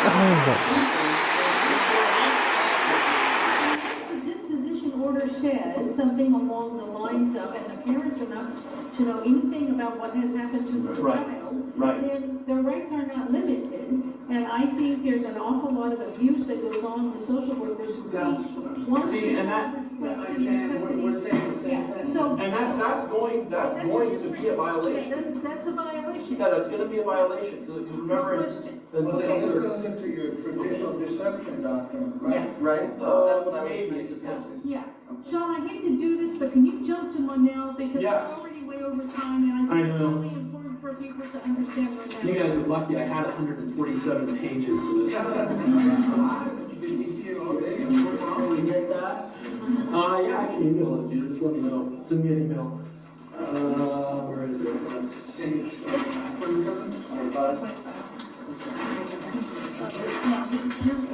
Yeah, I didn't number these pages either. I guess I'll do that next time. Oh, did I? Oh, no, they did. They did.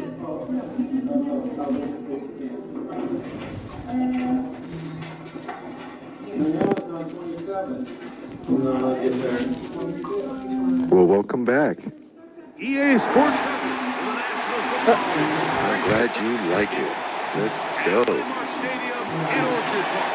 Not the Ravens, but the Buffalo Bills. They're not as good with the team. We'll see what happens. You love the snow, though, don't you?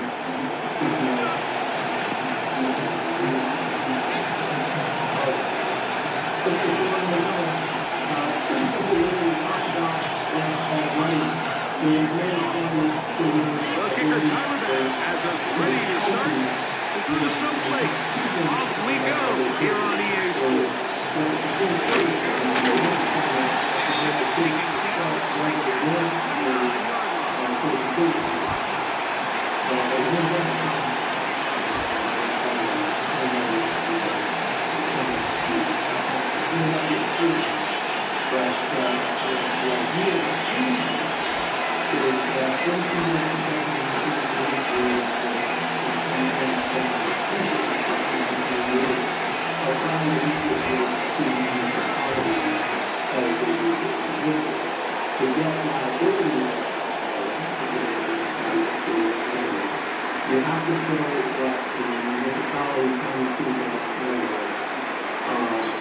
the Broncos going to use the first of their timeouts. Now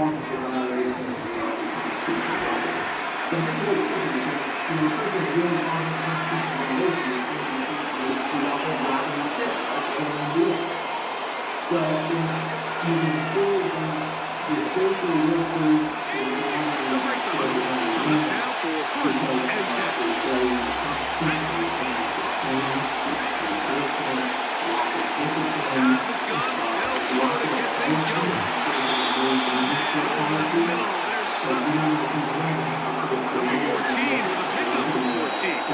And a first down. Now a timeout, Denver. That's their second.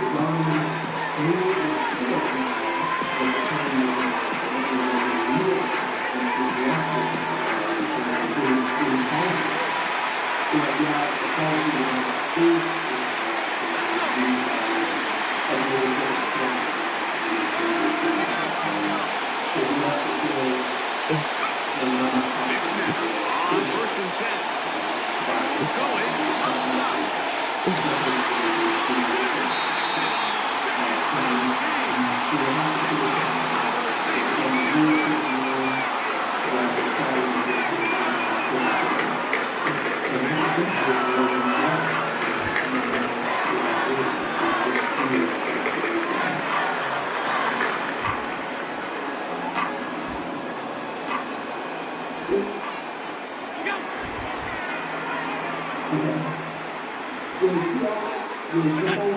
Now some movement up front, and we'll hear from our referee for the first time here today.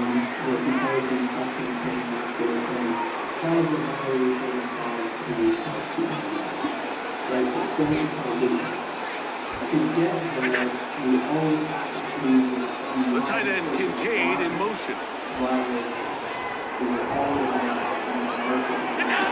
Allen working from the pistol.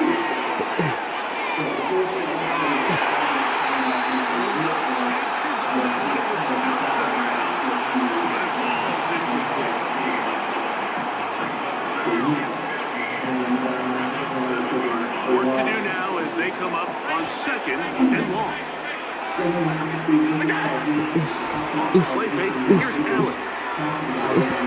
What the fuck? First throw of the game is going to be intercepted. Picked off by Brandon Jones.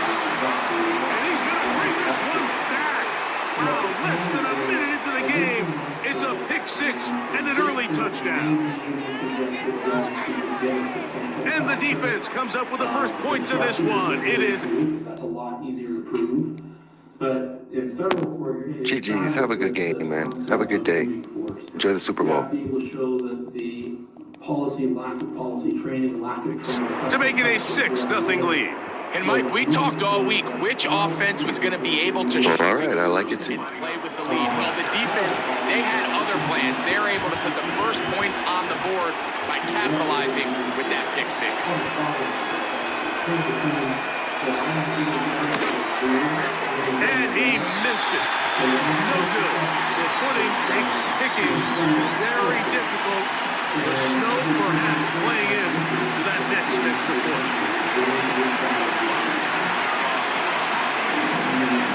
So now after the touchdown, Lutz going to send this one away. This taken in at the goal line. And he will only be able to muster the 20-yard line on that return.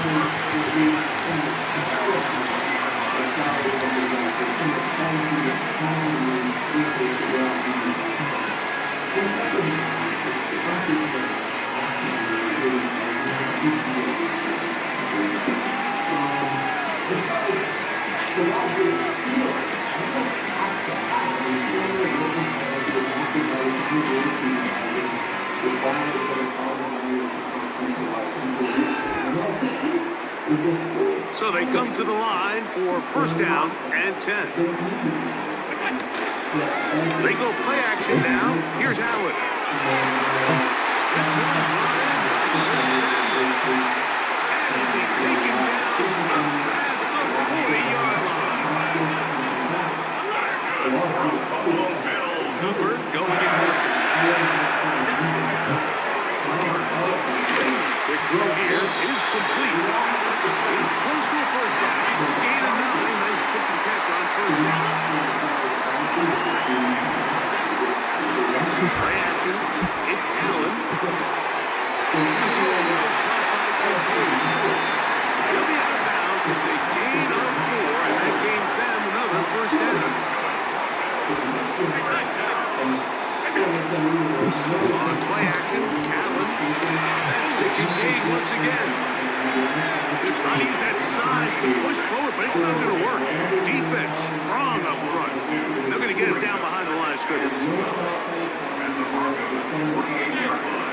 In motion, Shakir. Got it. Taken in.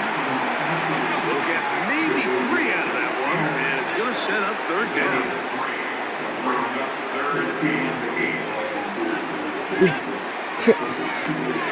He gets this complete to Shakir. 10 yards for number 10 on that one, and it's after 10. We'll go play action here with Dallas. What the fuck?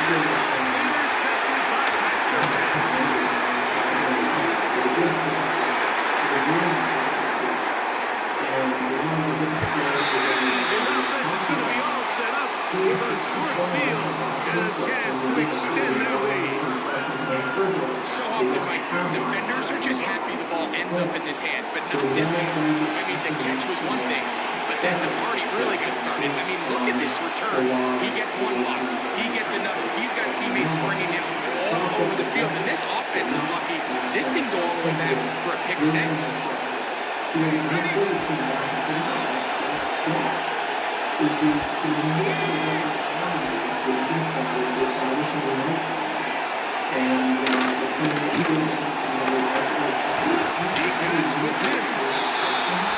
hear the term RPO so often, Mike, and it continues to kind of trickle its way into the NFL. It's a lot different in the NFL than it is in the college game, where it's a lot more permanent. The lineman cannot go downfield, so our quarterback has to make a lot of really fast snapshot decisions, or else it's going to lead to a penalty or him holding on to the ball too long. So it's something that teams want to implement, but maybe not quite to the level that we see in the college game.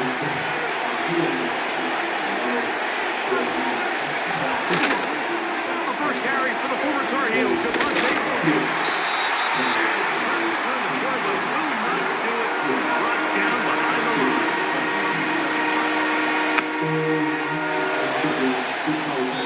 So, they'll talk over what to do on this third down play as we have hit the end of the first quarter. It's the Broncos with the early lead. It's the NFL on EA Sports. And we're back after this. Backfield empty. 5 receivers in the formation for third down and 5.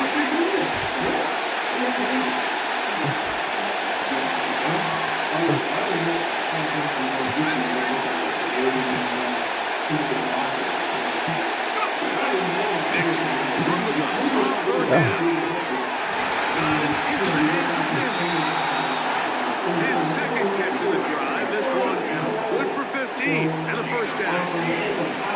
So after that turnover on the opening drive, the last thing you'd want to do here, Mike, is go back on the field and just go 3 and out. So pick up a first down. They're able to extend this possession. It's going to go a long way towards just settling everybody in that offensive huddle down and letting the rest of this game unfold. A first down throw next.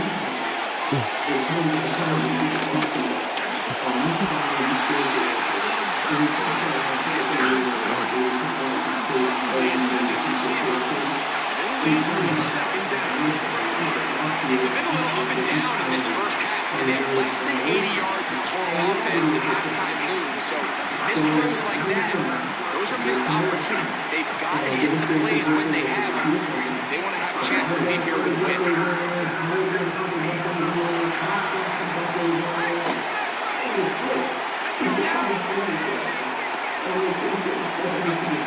Now a second down throw for Nix. He's got the tight end. And he'll be taken down. A sudden change. So you find yourself defensively a little bit on your heels. Your offense just turned the ball over. Now you've got to go out and make a stand. Well, so far this offense has moved the ball pretty quickly. You may dig in and at least force a field goal. Ball resting on the 9. First down and goal.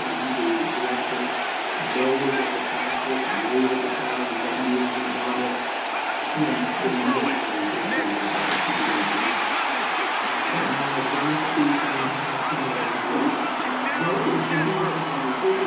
So when you find yourself this tight to the goal line, Mike, the offense becomes a lot more restricted in as far as how deep you can throw the ball. The field is wider than it is long, and I think the idea here is let's spread them out. Let's put all of our eligibles out there and let the quarterback get a really good picture. Where are the holes in the coverage? Where are the one-on-one matchups that I like? Let's put this ball in the quarterback's hand. Let him make Lutz going to send this one away. And he's going to bring it out to the middle of the end zone. He gets swarmed under. Doesn't even get to the 15.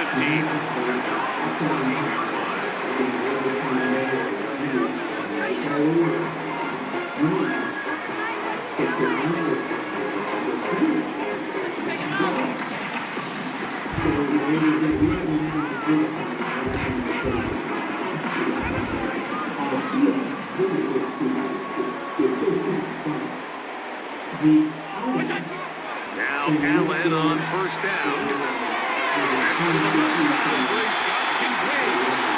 And he's going to have this one up near the 28. Throwing down. Allen here on first down. He's going to be brought down.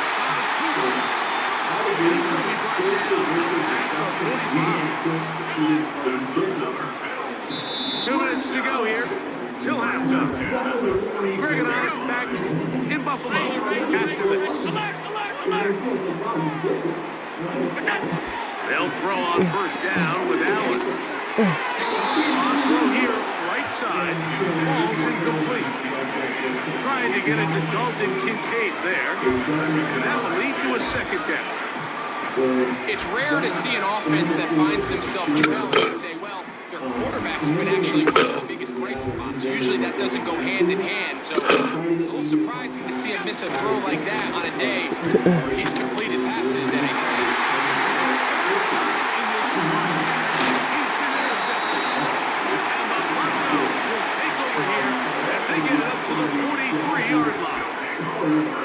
And at this point on the sideline, Mike, it just has to feel like deja vu. I mean, really. And the more you can inject your theories into their daily programming, the better you're going to do at trial. So anytime we go into a new venue, we're trying really hard to get some coverage, get stuff pumped out in the media, get some public knowledge established for dual purpose. One is so you can show widespread public knowledge, and the other is to influence your jury. Final policy making authority. Gap in policy. This is another big one. This is what we hit on up in LA. Number 6. That's a gap in policy or training in the face of a known need. You see all the law there. But what happened up in LA, and this happens frequently because there's a lag time between creation of a policy, training on the policy, and fully implementing the policy. So what you end up with is a gap. And a gap in policy or training in the face of a known need is a Monell claim if it caused the injury. With a new stadium rising just to the west of us, now we're back for football in the familiar setting of Highmark Stadium in Orchard Park.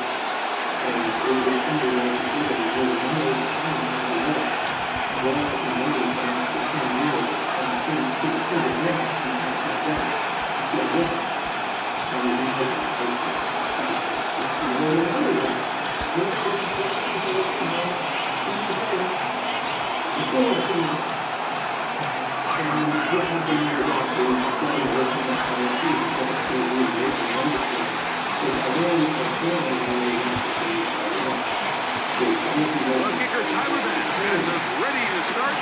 And through the snowflakes, off we go here on EA Sports. Ray McLeod on the return. And midfield. And they will finally track him down, but not before he takes this to the other side of midfield. 27-yard line.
They face second down and 7.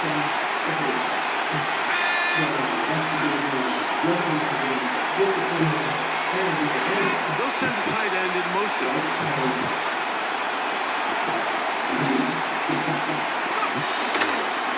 Another run here for Robinson.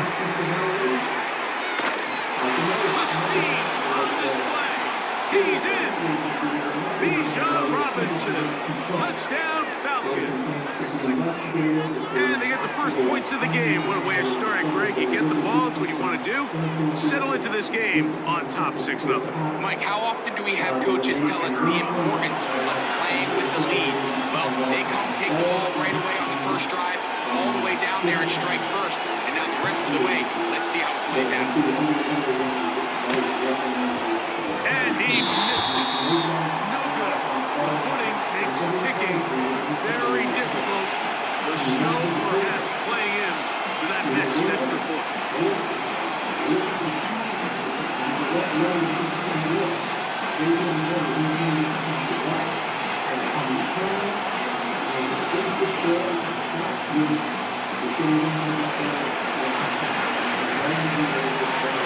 So the lead stands at 6-0 as this one is kicked off. From a yard deep, he's going to bring it out. And he goes nowhere. Buried back on the 15-yard line.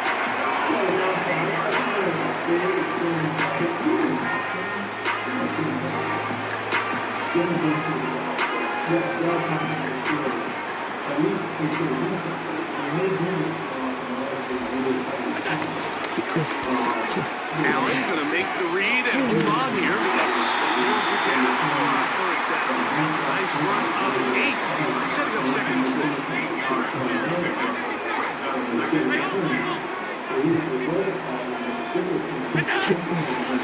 Allen going to keep it on his own read.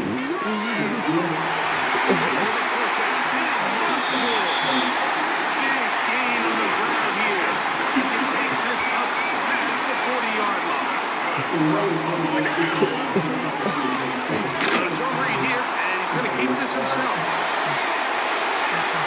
He's inside the 25. And he's out of bounds, but they are in the red zone, out inside the 20. Big time play there for Buffalo. 39 yards.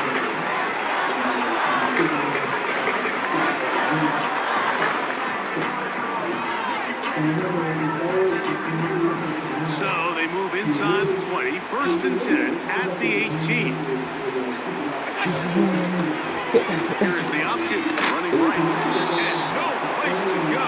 He's hit, taken down behind the line. We are through 1. It's the Falcons with the early lead. More after this. You're watching the NFL right here on EA Sports. Here's a 2nd and 12. In motion, Shakir. Gets away quickly. Bills have got first and goal. He's out of bounds at the 4-yard line. A gain of 15 and a first down. And this has been a really nice answer so far to this game. Like, I mean, you watch your opponent take the initial drive and go right down the field and score. And what are you going to do in response? What are you going to do when you get that ball back for the first time in your huddle? And I'll tell you what, they've answered all those questions. Trying to create some space, but will not find much. He'll get a yard. He'll mark it at the 3. Second and goal. Here's the zone read. Close to a first down. As they mark him just short. Looking for that final yard. It's 3rd and goal. And he will not get in. The defense stands their ground, pushes him back, and they force 4th down. Here it is, a zone read.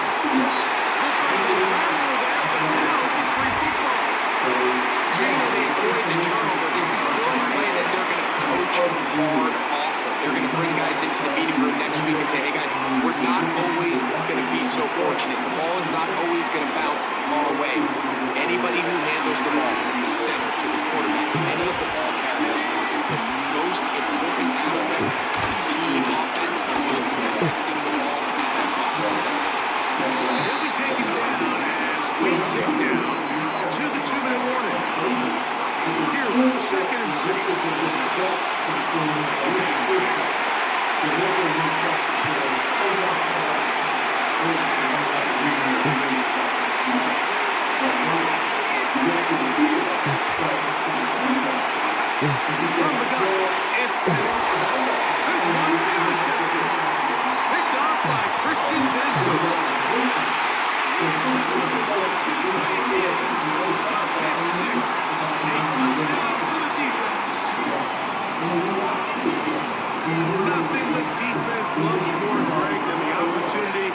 just loves getting their hands on the ball when they can, Mike, but it is extra special when they're able to capitalize and take it all the way back for 6. These are the ones that rip your heart out on the offensive side. And now, after the pick 6, out comes the offense to try to really rub this in. 2-point conversion. Cooper going in motion. Now they'll pitch it out here. And he'll go down back at the 4-yard line.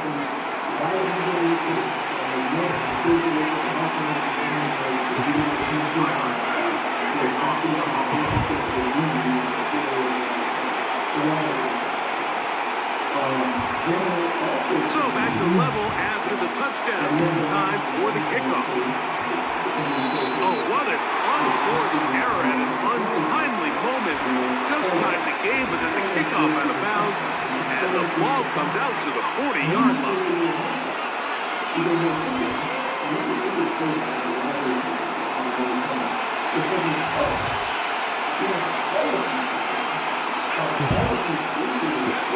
And the lefty panics on first down.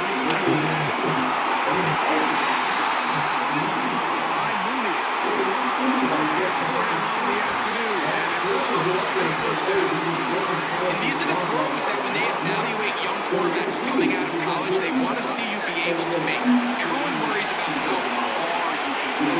Well, it's certainly important to be able to make the throws from sideline to sideline, especially in those intermediate zones.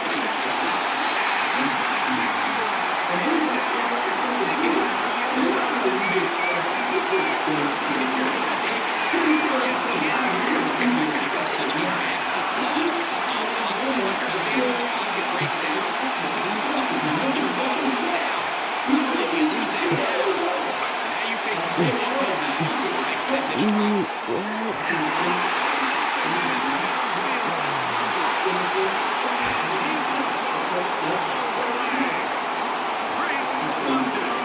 Touchdown Atlanta.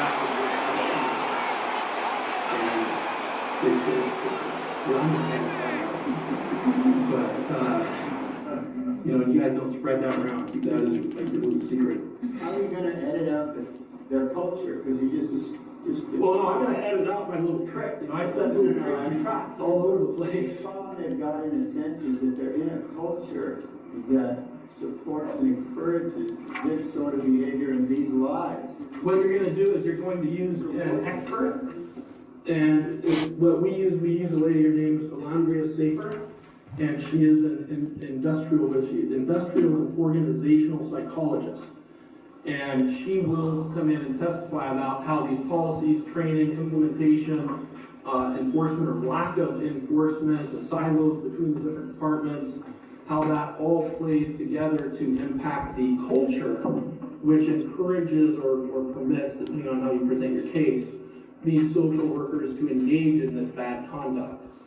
And so you're going to do some of that through direct testimony, some of that through your expert testimony. The person we use for that is Alondria Safer, and then for the social worker side of it, we use Melinda Murphy.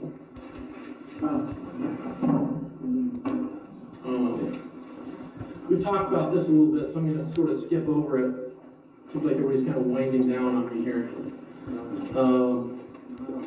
You know, the deliberate indifference standard, and again, we're looking at, you know, where we have social worker misconduct in our instance. This applies to police too, so police misconduct, sheriffs, all the government agents applies equal force. But if there's evidence that the people that they regularly come in contact with in the course of their duties as a social worker, they're violating those people's rights and the government does not have something in place to deal with it. Again, they're deliberately indifferent to the need, so they have to address it. That also leads to a no violation. Deliberate indifference, there we go. What does that mean? It's a conscious choice, and this isn't one of those slides that you can disregard. This is actually a federal law. Conscious choice to disregard the consequences of one's acts or omission.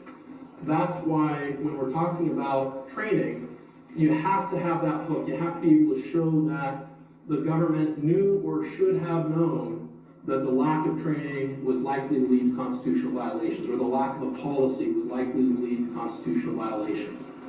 So that's your deliberate indifference. The deliberate indifference standard does not apply to all flavors of Monell. So you have to look specifically at what your theory of liability is to figure out what level of consciousness you need to establish. This is how you would go about proving it.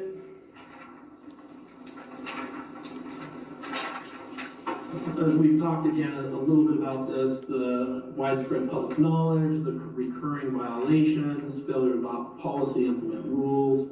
It's all the same sort of stuff we've already covered.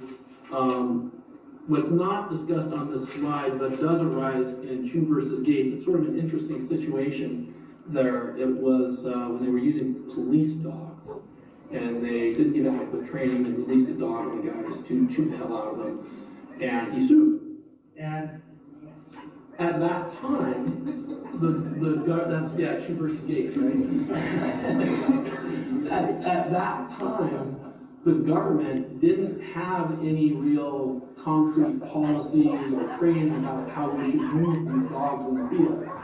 So what the court said there is, okay, where we have a lack of policy and a lack of training on an issue where we know that we might need something, what we're going to do, because remember from Monell, we have to be able to show that top level management caused the problem, didn't deal with it, set the circumstance up. What we're going to do in the circumstance where there is no training, no policy, but there's reason to know that we might need it, like when we use deadly force or dogs and that sort of thing, we're going to treat the line level agent, whether it be the cop or the social worker, we're going to treat them as the policymaker for Monell purposes. And if what they did is a violation, we're going to tag the municipality with it. So that's another place where this gap in policy, gap in training comes into play. You'll see this mostly on your summary judgment oppositions. Very rarely, I think this will get in front of a jury on this issue.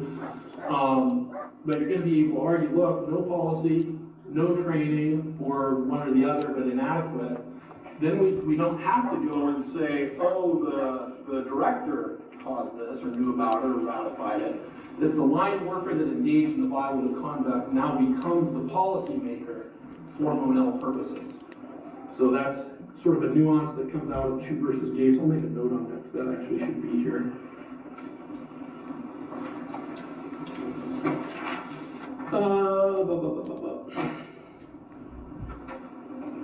Yeah, this is just black letter law. Again, how to prove is maybe proved by showing county knew its failure to train, made it highly predictable that its workers would engage in conduct to deprive people of their rights. Where that comes into play again is the police shooting cases in the early, when was that?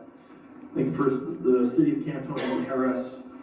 And what happened there, same sort of thing. It's predictable if you give a cop a gun that he's going to shoot somebody, right? I mean, that's highly predictable. So we need to have some policies, we need to have some training so that they don't go out and shoot the wrong people or shoot people who shouldn't be shot.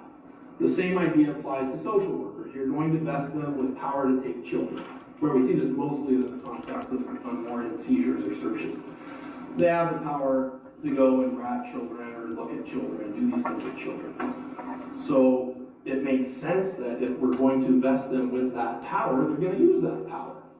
So we have to train them. We have to constrain them through policy and, through the training, educate them about what those restraints are.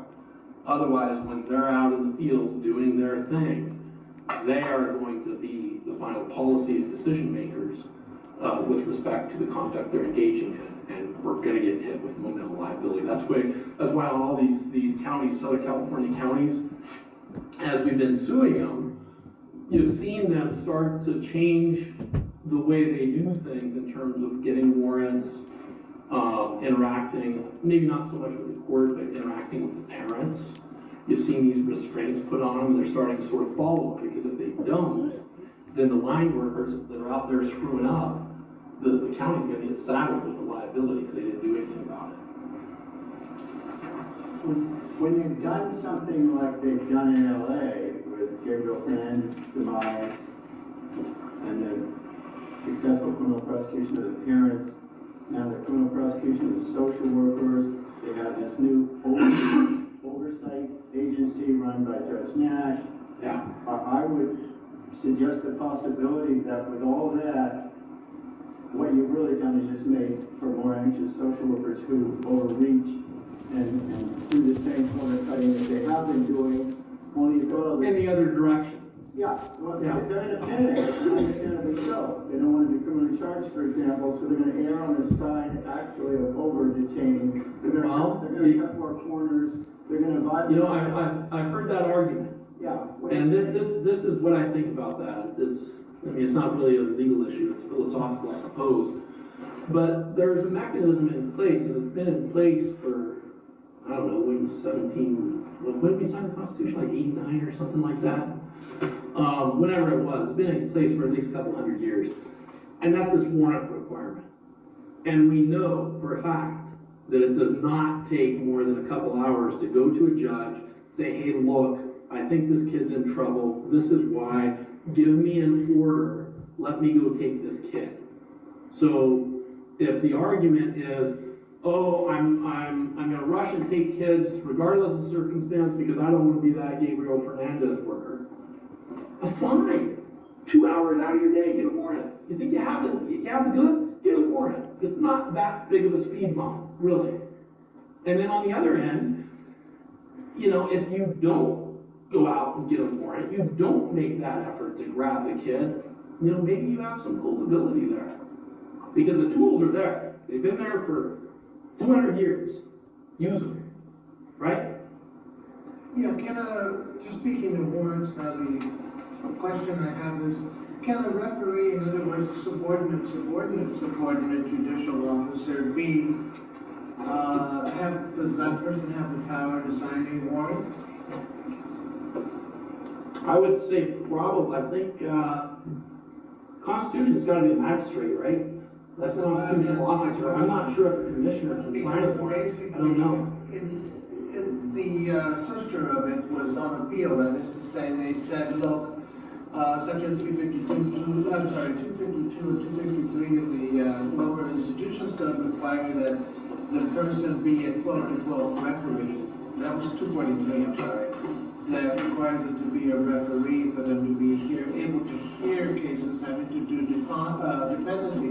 But I would think that there would have to be somebody that's elected that can order a child removed. I haven't looked at that issue, and I don't know how to answer that question. I think the answer is referee does not have that power because referees are basically employees of the court. They are not judicial officers. Yeah, that's sort of my gut feeling. There's a specific requirement that a disposition order, that this detention order, disposition order removes a child from parental custody be signed by the judge. Yeah. Which suggests to me that a warrant can't be signed by a referee. Or probably a commissioner. I would suggest to you, that's true, that your issue about warrantless removals being a thing of the past is completely wrong, because there are more referees than there are. This is going to be the issue, though. There's still a warrant, and facially, from the perspective of the worker, remember, whenever we're looking at a warrantless seizure claim, the question is, me, as a reasonable worker, with that warrant in my hand, is it facially valid? Well, so that's the question when you're looking at the county. What you're talking about would be an injunctive relief action against the court to force the court to actually use a constitutional officer. That's a different. Just another basis for liability. I don't think that necessarily would be a basis for liability on the part of the county or the worker because they have a facially valid warrant. It's going to be an issue with the court, and which is the state, which has 11th degree immunity. So the only thing you're going to get there is an injunction. At least without doing further research on it, I don't think you're going to get any money out of that. You may get attorney's fees, except that the state is not subject to liability under 42 U.S.C. Section 1983, so you're going to have some other avenue to approach that issue. There's not going to be, I don't think, a civil rights action. Okay, the next one is under color of state law. This is private actors. We talked about this a little bit at the beginning. This is the slide that addresses it. There's 4 basic ways to get it. You know, it's pretty straightforward. I don't know how much time you guys want me to spend on it. It's everything I know about it's basically on that slide. So, yeah. Oh, there's one thing that is important. And this goes for not just private entities, but also municipalities. Remember, we talked a little bit about qualified and absolute immunity. That's personal to the individual you're suing. So the human being that is a defendant in your case, they have a potential to raise the defense of qualified or absolute immunity. Does not apply to municipalities or private entities engaged in traditional government conduct. So what that means is, although you're a worker, let's say on the issue of hospitals, that's a good place to go, because there's a recent case out of the Ninth Circuit. It's Kirkpatrick versus, I think, Washoe County. And what happened there, it was a hospital seized the kid from the dad at the hospital. It was non-offending dad. The issue there, though, was dad wasn't sure he was the dad, so he wasn't really excited to commit to taking care of the kid. And what the Ninth Circuit said, okay, look, in this circumstance, since we don't have clearly established law in this specific factual circumstance, we're going to blow out your claims against the individuals on qualified immunity. Remember, to get past qualified immunity, the law you're dealing with in the area has to be so clearly established that any reasonable worker would know their conduct violated the law. So we're always looking at clearly established. When we're looking to determine whether or not a rule of law is clearly established, we have to look at the contours of the law in the specific circumstance of the case. And Kirkpatrick, what the court found was, well, you know, we really haven't faced this situation before, so we can't really tag the social worker because they couldn't reasonably know that under this circumstance they'd be violating the dad's rights. And so they blew him out on qualified immunity, but they went on to say, with respect to the baby and the government doesn't get qualified immunity. There's an old concept, they just sort of readdressed it in Kirkpatrick. The government doesn't get qualified immunity, and we find that, yeah, the seizure violated the baby's rights. So the case went back down, I think it's in the trial court, they may have resolved it by now, I don't know. But the basic rule from that is, even if your social workers get qualified immunity, that is not the end of your story. You still potentially have a target on where you're going to get the real money anyway, and that's out of the government.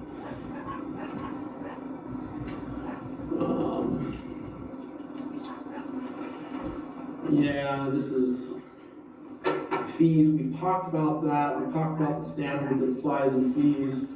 There's the reasoning behind it. We want to encourage people to file these types of cases. So we want to give big fees, and they do. They do typically give big fees. Fully compensatory fee. You can read that. That's all readily available in the, on the case law. There's actual practice guides on how to make fee applications and stuff like that. Reasonable fee, analytic framework. You guys want me to go into this? This is stuff not necessarily related to the substance of the underlying claims. This is how you collect your fees at the end. And that presumes you win. You get a positive judgment or verdict. And the rules are pretty well defined. And generally speaking, what the state court, if you file in the state courts, it's sort of neat how they do this. They'll pick and choose the pieces of federal 1988 law that they want to apply, and then pick the pieces that they want to apply from state court. That's how you get an easier multiplier in the state court. They'll apply like the Serrano line of cases or Moses v. Ketchum, get your multiplier on your federal fees. And that's fairly standard. It's up to the discretion of the court. If the judge hates you at trial, you're going to get screwed on your fees. That's just the bottom line. Yeah, so you went to, it's a fine line, because your primary target, at least for me when I'm at trial, is I want to win, all right? And I'm going to do what I need to do to win.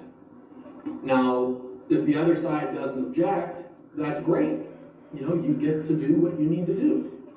If you go too far, maybe sometimes the judge will jump in and object for him. If that happens once or twice, maybe not a big deal.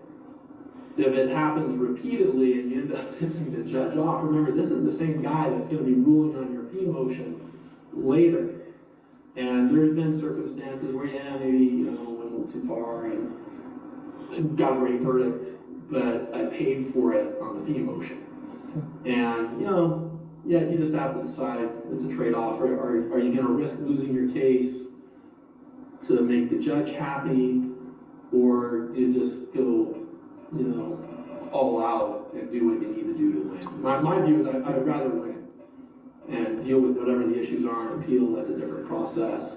The presumptions are more or less in your favor as a winning plaintiff in a jury trial on appeal, unless there's some crazy error.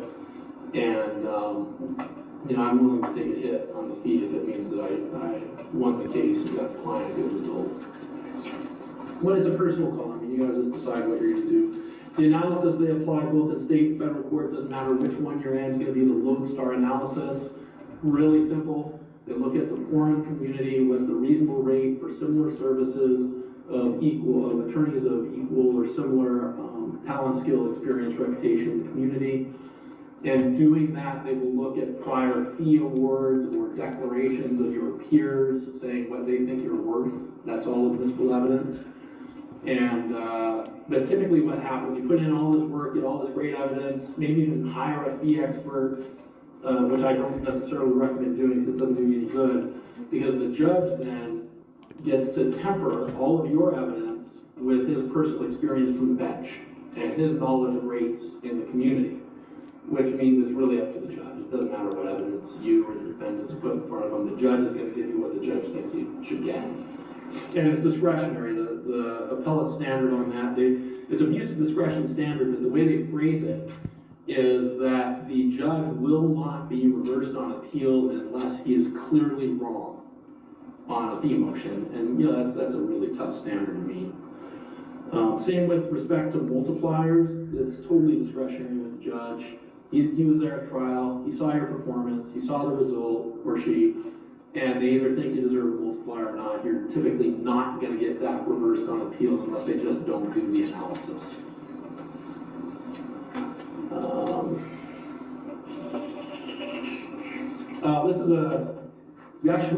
This is a quote I like. It's really cool because what's going to happen in all of your civil rights litigation, the government's going to fight like hell. They're going to hit you with every possible discovery device. They're going to file every motion. They're going to oppose everything you do. They're going to object to all your discovery. You're going to have to compel them. It's just constant battle. You'll spend thousands of hours getting one of these things to trial. But then when you get to your fee motion, the other side invariably will come up and say, hey, they overworked this thing, man. You know, you get the reasonable rate, but you only get reasonable time. And the time they're spending is I mean, look at all this stuff they did.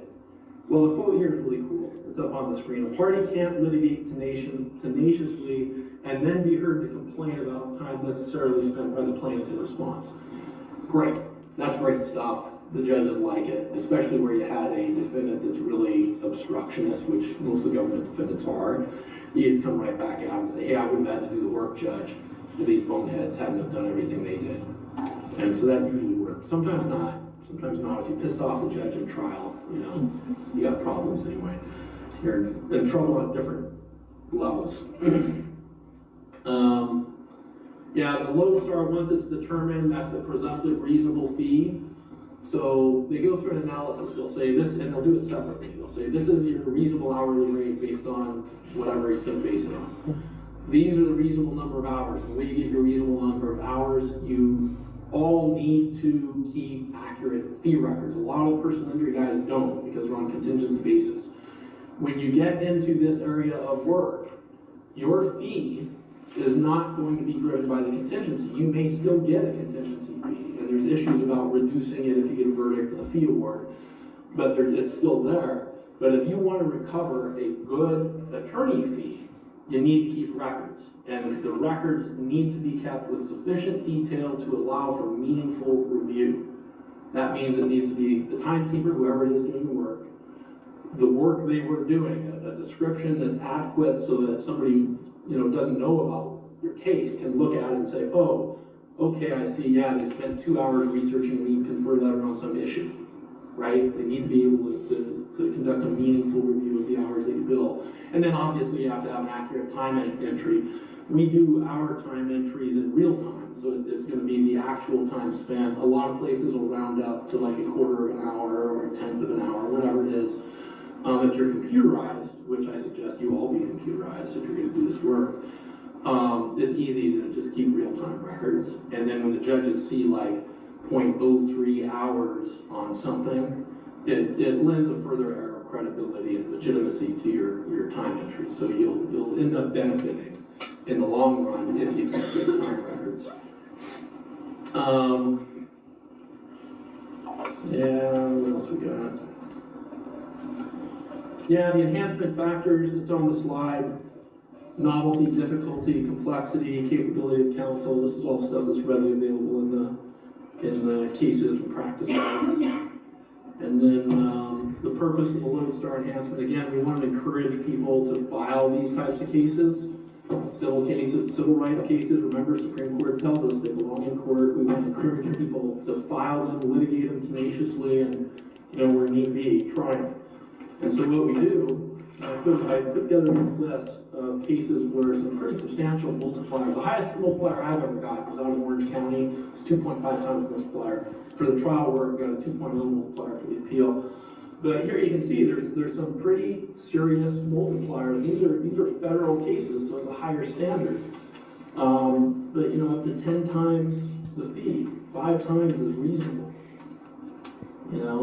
So that could be big money if your hourly rate is $5.50 an hour, which is not uncommon in these civil rights cases, and you get even a 2 times multiplier. That's big money, right? It's $1,100 an hour, and you can easily devote 1,500 hours, 2,000 hours to one of these cases, depending on what county you're fighting and how hard they're working. So it ends up your attorney fee. That's why I was saying earlier when we were talking about the technical violation, kid gets interviewed at school, doesn't necessarily suffer any emotional injury or anything like that. It's a question. Clean case, clean liability case, you may want to go ahead and pursue it and take it all the way to trial. It's up to the county to come up with a reasonable way of resolving the case if you have a clean one. And a situation like that, you might demand, say, a policy change or additional training, non-economic remedies. And courts love that. You're in there, really trying to change things when you're asking for a policy change or training as a condition of settlement. You're only going to get nominal damages, so your heart's in the right place, right? You end up taking one of those all the way through, get a judgment or an injunction, or even a verdict. Down in San Diego, we got a $1 verdict, but his fee for it was $550,000 or something like that. And so and it got a policy change too. The county ended up after that verdict, they're going to get hit. As soon as that thing came out, everybody's going to pile on. So they just immediately said, okay, stop. We can't be season kids for pot. This is over. Just knock it off. But that's the effect of it, and the courts recognize the value, the social value in pushing those rights, even though there's not substantial money involved. And the judges will pay. They'll pay you for it. So you're not going to go uncompensated. With that, that is my last slide. So I guess I should have cut down the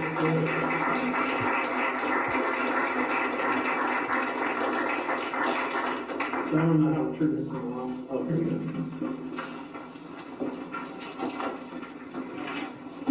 Sean, this is really a full day for you.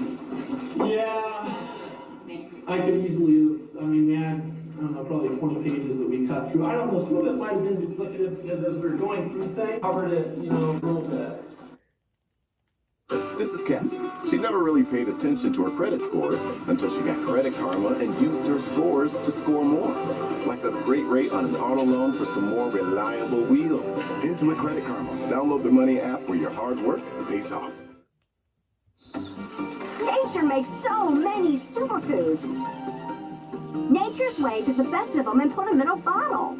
Alive multivitamins, now with superfood antioxidants. Inspired by the power of nature. Nature's Way.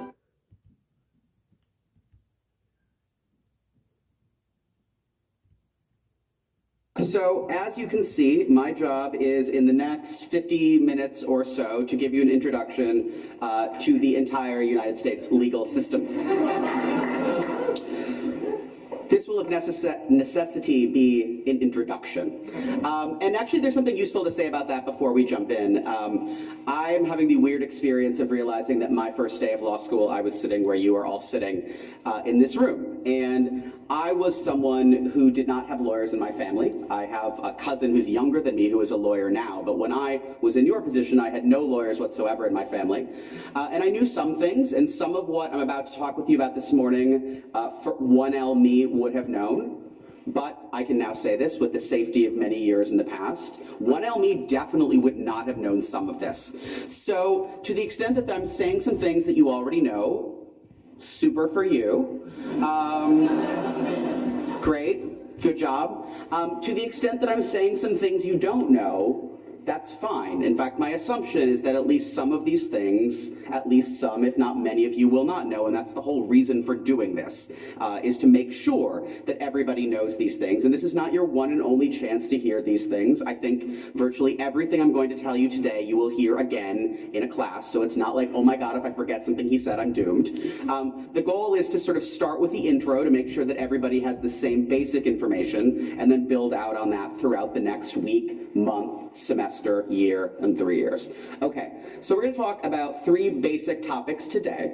We're going to talk about types of law, we're going to talk about types of courts, and we're going to talk about the life cycle of a case. So 3 things: types of law, types of courts, and the life cycle of a case. So let's start with types of law.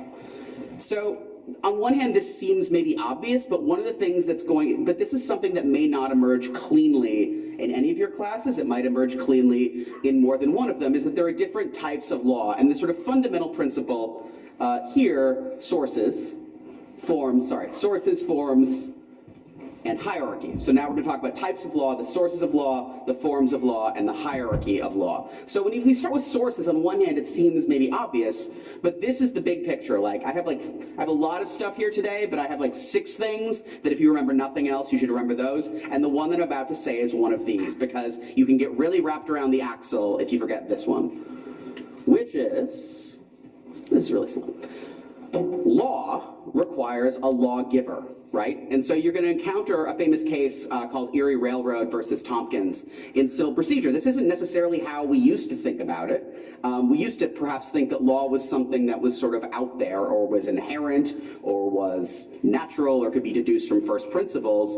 But the modern United States legal system is based emphatically on the notion that the existence of law requires a lawgiver, requires someone or something with the ability to create law. There's a famous dissent by Justice Oliver Wendell Holmes where he says that the law is not a brooding omnipresence in the sky. If there is a law, there is behind that law a lawgiver. And in the United States, there are fundamentally 2 and only 2 lawgivers. One is the federal government, and one is the state governments. Fundamentally, anything that we're talking about in the United States as law is going to derive either from the federal government or the state government. Now, some of you might be thinking, but what about local government? Great question. I'll answer the question that one of you asked. What about local government? This is sort of a high-level conceptual point, because of course cities and municipalities enact ordinances and laws, but at least the way our federal system currently works, their authority to do so ultimately comes from the states. To the extent that the city of Charlottesville enacts a law, it is because the state or the Commonwealth of Virginia has given the city of Charlottesville the ability to enact a law. So the ultimate source of that law is the state government or the federal government. So that's a really important conception. If we're talking about law, as opposed to ethics, as opposed to morality, as opposed to rules for how we should live our lives in general, if we're talking about something called law, it's coming from some lawgiver. And in the United States legal system, there are 2 and only 2 ultimate lawgivers.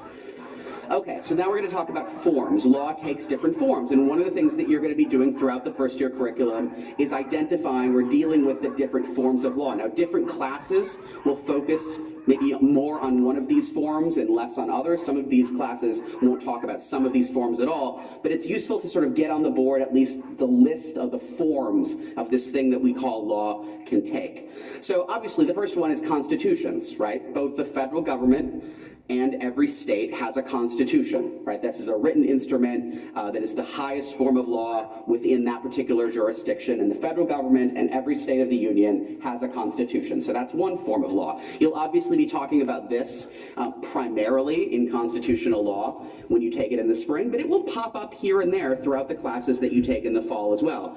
My fall 1L class has been civil procedure. You'll be talking about the due process clause in civil procedure.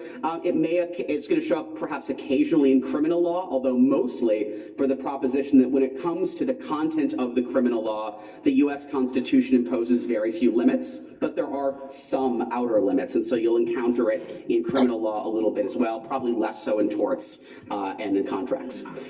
So then there are treaties, right? So treaties are international agreements between the sovereigns, between usually the United States and one or more other countries. Under our system, though, treaties are a form of federal law. So the reason that treaties are legally operative within the United States legal system is because treaties sort of operationalize as federal law within the confines of the United States. Treaties are a federal-only thing, right? One of the very many things you'll talk about in constitutional law, one of the things that the federal constitution was designed to do was to prevent the states from conducting their own foreign policies. And so one of the things there is that only the federal government, of the two sovereigns, the federal and state, only the federal government can enter into treaties. State governments cannot enter into treaties. The next category you'll see is legislation or statute. So here's confession number one. When I started law school, I almost certainly did not know what a statute was. A statute is just another word for legislation. It is a form of law enacted by the legislative body of the lawgiver. So the things enacted by the United States Congress are statutes. The things enacted by the legislature of Virginia are statutes. Statutory law is just a form of law enacted by the legislative body of the relevant sovereign. We also call that legislation, which is easier because it has the word legis in it, which reminds you what it is. And in our system, both the federal and state governments enact legislation. You'll be encountering legislation in the first-year curriculum, probably mostly in criminal law. You may encounter it some in contracts, depending on whether your contracts class talks about the Uniform Commercial Code, which most of them probably do. But that's statutory law. Now, there's a subset of this. Some of you have encountered regulations, right, enacted by administrative agencies, or rules promulgated by courts. So, for example, every court, or almost every court that I'm aware of, has rules of court that are the sort of rule. There are things like filing deadlines and procedural things. This is compressing a lot, but ultimately the authority for for regulations and for rules almost always derives ultimately from legislation, that there is legislation. So when the Environmental Protection Agency issues a regulation, formally speaking, usually what happened is there is legislation that creates the EPA, that gives the EPA certain powers, and that includes the ability of EPA to promulgate the regulations. But the ultimate source of authority for that regulation is the statute that gives the EPA the authority to create that regulation. Same thing with courts, that there are frequently either the Constitution or legislation confers upon courts to create rules governing their own procedure. But the ultimate source of authority for those rules is either the Constitution or legislation. Okay. Now there's this last one, which was probably the most mysterious to me when I started law school. Again, fair confession, when I started law school, if someone said to me, common law, I would have had very little idea what that was. I would have probably thought it had something to do with England. And it does. I mean, it's not completely wrong that it has nothing to do with England, but common law is just another way of expressing the process of lawmaking by courts in the course of adjudicating cases, that when courts decide cases, they announce principles both to decide that case and that will govern future cases. So for example, if a court says, if one person sues another person for a car accident and one person sort of rear-ended the other, and the court said, you know, basically you shouldn't be trailing people so close that if they break, you end up rear-ending their car, and if you do, it's just categorically your fault legally, right? If one person's car... So much NFL history has come from within the walls of Soldier Field here in Chicago. And we're happy to return to it once again in its final chapters as an NFL stadium. That will apply in future cases. So when we say common law, really all we mean is law that is created by judges as opposed to by legislators, and doing so in the course of deciding the common law. You will encounter a lot of common law courts because you'll learn that some states now to return it. Historically, the law courts have been almost entirely judged as common law. The law complex has been largely judged as common law. In contrast, there is sort of no common law civil procedure, and as you'll learn in criminal law, there is basically there's no common law crimes. In fact, one of the U.S. Supreme Court's sort of initial decisions was to say that there is no federal common law crimes. If you are going to be prosecuted by the federal government for all right, let's get this show on the road. It is 1st and 10. There is no, as the court will say, there is no federal common law.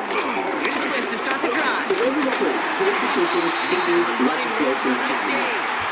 It's a solid 7-yard gain on 1st down. Now they're going to have 2nd and 3. I'm not kidding you, Kate. Running that length at the NFL level, honestly, is the equivalent of a run of 15+ at the high school level. It's hard in the run game to make yards. They just got a very successful one. 2nd and 3 now. We have a federal system, but our federal system is very clear. And in our federal system, federal law is supreme over state law. So, as long as the federal law is valid, but as long as the federal law is a valid federal law, it automatically takes precedence over any other state law.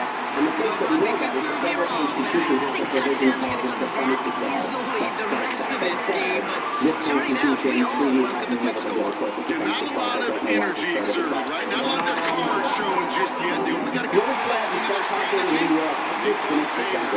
History starts to come with what they're going to do schematically. Answers have to be found always supersedes state law. And it's important to realize it's not just of the similar types. Any valid federal law supersedes any state law. So, for example, Taylor has it on the tee and is ready to send it flying. It's every single level. If there is a federal law that applies to the situation, and it is valid, it supersedes state law. Which means the action will be, when it comes to a conflict between federal and state law, the argument will be either where the federal law doesn't actually apply. We just don't see kick returns nearly as often as we used to, Rob. Which makes impact plays on them like that so much rarer. Yeah, that is so well said. Kind of reminds me of my son's baseball coach, right at a young age. They're always coaching those guys. Hey, ball's going to come to you. Ball's going to come to you every single pitch. Ball's going to come to you. And these kickoff cover guys, they got to think in their mind every time is my chance to make a play. They just well, he was supposed to be the one that chipped away a few. He got a new set of downs, started right in rhythm. Instead, he's now forced to pick himself from behind the line thanks to a great effort defensively. On the play fake, Williams. This is in some ways what Marvel does with some of its constitution, but the idea here is that the Constitution always beats statute that violates the Constitution, the Constitution. Even by the standard of the offense set every season, this is some incredible fast-paced score to begin the game. They got off a bus ready to roll full speed from the start. Santos now for the extra point. Constitutions and statutes both beat the common law. Right? The idea here is that judge-made law is the law that judges apply in the absence of a constitutional rule or a statutory rule. They also means that it can be superseded by statute. So a judge is announced a rule, and it says, you know, the rule that I gave you about, if two cars get in an accident, the trailing car is always responsible. There's nothing that says ready to send it flying. Statute legislation that says that's not the rule anymore. We don't want that to be the rule. Maybe the rule is, I mean, we'd like to imagine that he's going to field this in the end zone without return, so they'll bring it out to the 30-yard line. But you can say, you know, you think the court's working on to something in the sense that perhaps most often. Offense ready to begin this drive. 1st and 10. it is always the fault of the starting car, and no other factors could have been relevant. So we said going forward, it is a factor that is the starting car. So that does not mean that it's power on it. So the comment is always going to benefit and always preliminary, not just because the courts could change them, but because the legislature could comment and change their mind. So we don't have to even do it anymore. So the hierarchy federal legislature, constitutions of the statutes, and constitutions and statutes especially on these deeper throws. He doesn't supposed to have no way. He could be looking at a huge game. Well, then simply big picture about types of courts. Now, I want to preface this by saying this approach in the U.S. legal system is deeply atypical, and one could even argue deeply strange. So, if you again, same caveats, if you know everything about the case, you're clear. Court style, and if you don't understand, that's fine, that's what we do it. So, one of the distinctions we're going to take a red eyes about is the distinction between trial courts or appellate courts, or as we call it in some other legal systems, first instance versus second instance. So, every dispute is consequential. Virtually every dispute that makes its way into court starts out in a trial court. The vast majority of disputes that make their way to us start out in a trial court. The trial court is the court that we see on television and movies because it turns out appellate proceedings are really boring to dramatize, which is why you rarely see them. This is where you have courts, right? This is where you have opening statements. This is where you have witnesses. This is where we introduce exhibits and evidence. The trial courts are the courts where all of that happens. And they make the first decision in the vast majority of cases.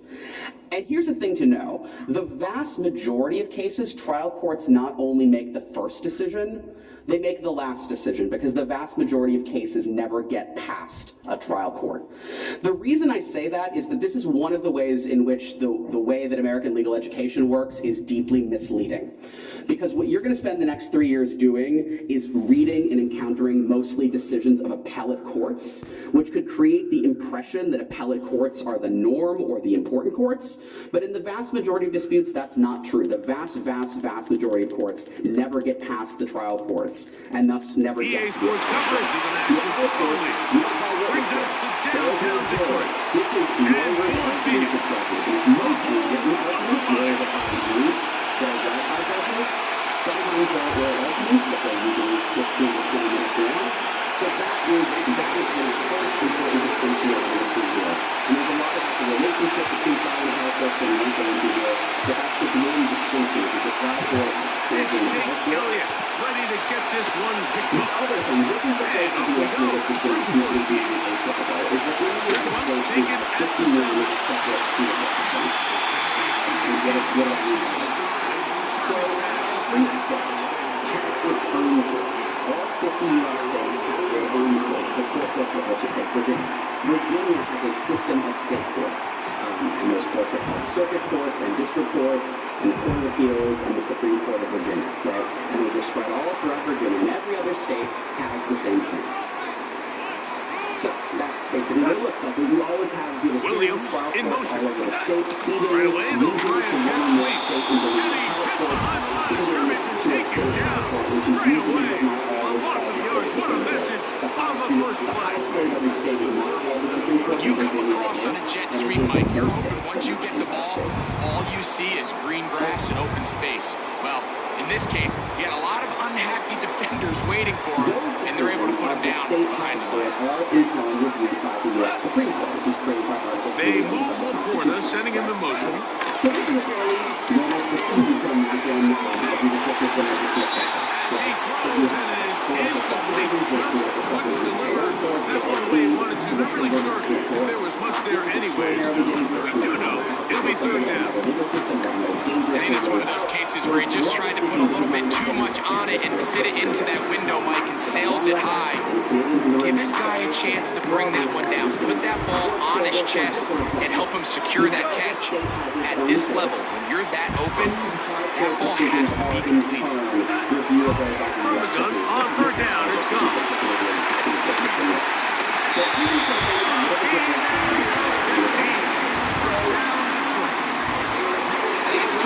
To start the game fast. I hear every coach and player harp on it in their press interviews and in their conferences.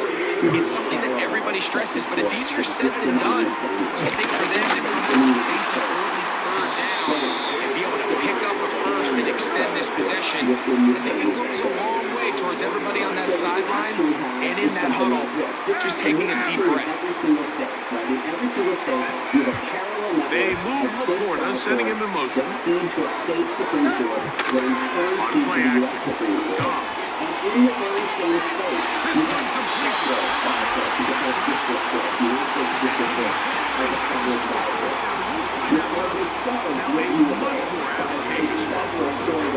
and it doesn't really matter who you put on him. Like when you want to play one-on-one man coverage against a receiver like this, there's not a whole lot else you can do. It's hard to put help over the top because the ball's being thrown out by the sidelines. I like playing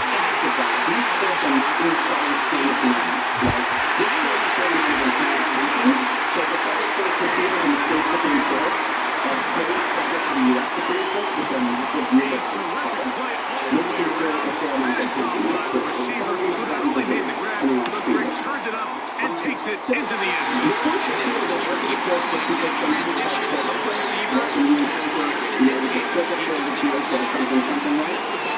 Secure the catch and then get upfield and get yourself in the end zone. It's officially known as the United States Court of Appeals for the Fourth Circuit. 7-0 is our score as this kick is sent into the air.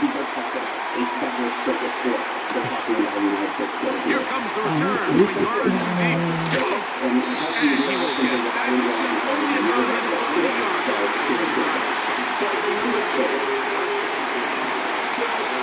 This makes a lot more sense if I give you two step up and just explain the design of it, right? Because the one that seems like it sort of makes sense, but then why is 11 in the bottom right, and why is 10 in the middle?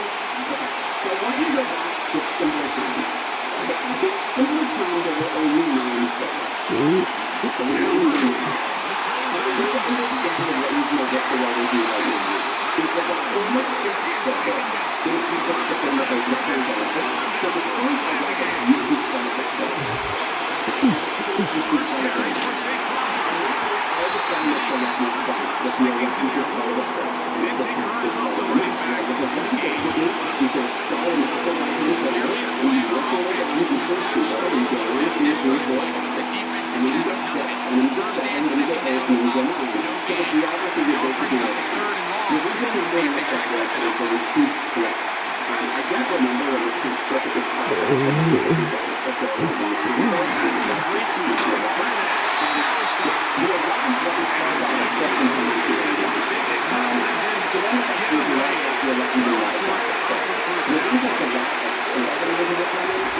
The main home courthouse of the Fifth Circuit is in Louisiana, it's in New Orleans. And so my suspicion is that when they decided to split the Fifth Circuit into 2 circuits, they didn't want to move the home courthouse of the Fifth Circuit out of the Fifth Circuit. Here from number 3 for the first time in the these are the federal courts and appeals that brought, as you can see, we are in the Fourth Circuit here, which is Maryland, West Virginia, Virginia, North Carolina, and South Carolina. One of the nice things about so the home city or courthouse of the Fourth Circuit is in Virginia. It's actually like 2 blocks from the office in Richmond, which is a really nice trip. One of the clips that you watched me before with some of the 2 blocks from the office. I highly recommend it if you can arrange it. So those are the circuits. Okay, moving on. If you remember nothing else, I have like 3 big things to do here. If you remember nothing else. And the reason these are, if you remember nothing else, as a person who's practiced involved in these things for years, people often find these not intuitive. Many cases can be heard by more than 1 court.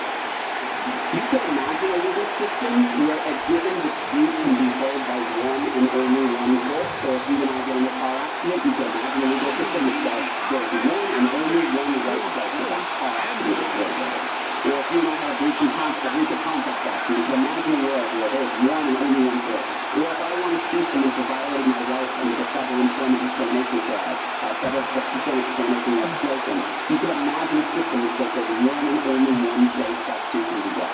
That's the system. I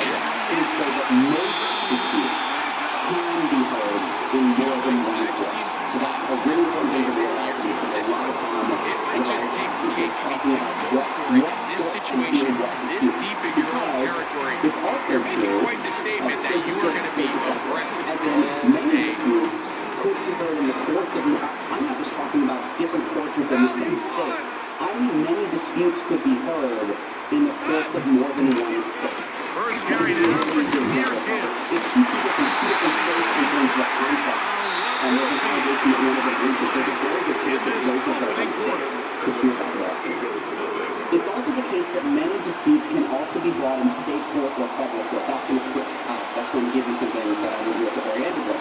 But there are many disputes. You can also imagine a world in which state courts hear state law and federal courts hear federal law. That is not really happening. In fact, presumptively, state courts can and must hear federal law, and federal courts can and do hear state law.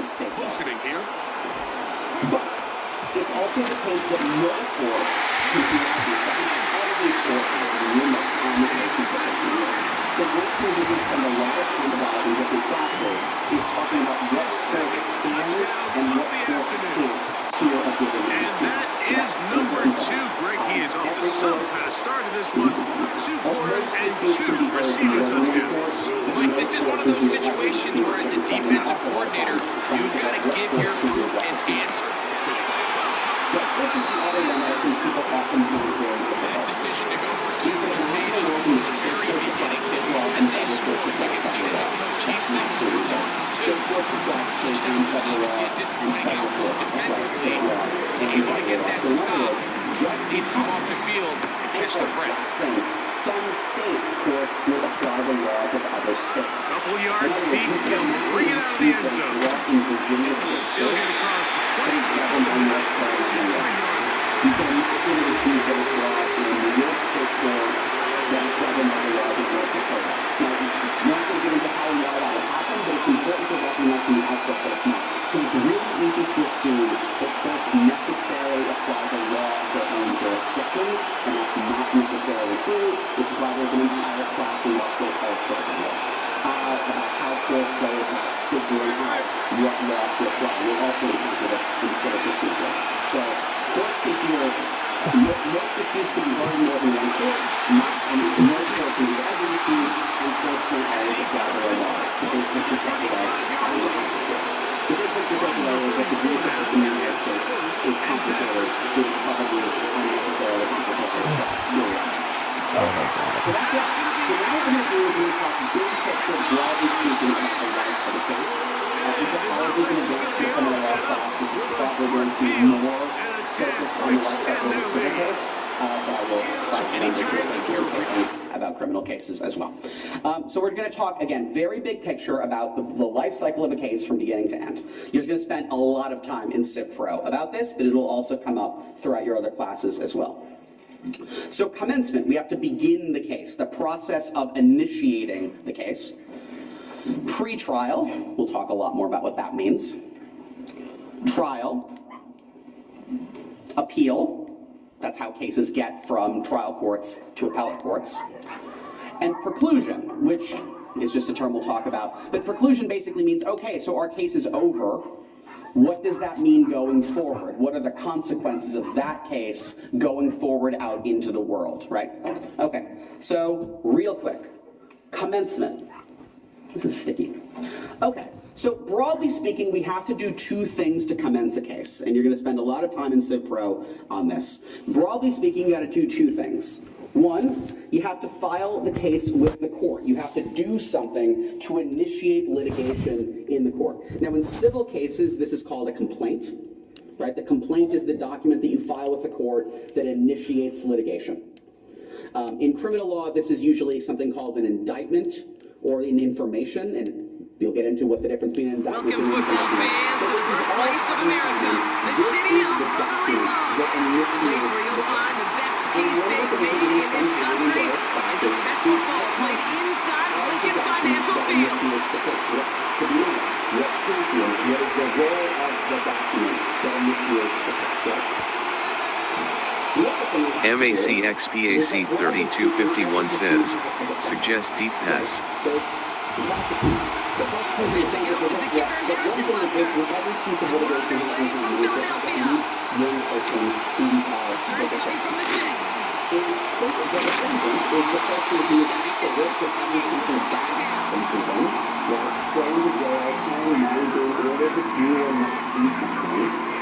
one of the things that you'll see, one of the sort of ultimate bases of, one of the ultimate fundamentals of due process is that if the legal system is contemplating doing something bad to someone, something restricting their liberty or rights in some way, we probably should tell them. So their offense out now to get this game started. It's 1st and 10. Doing something bad to them.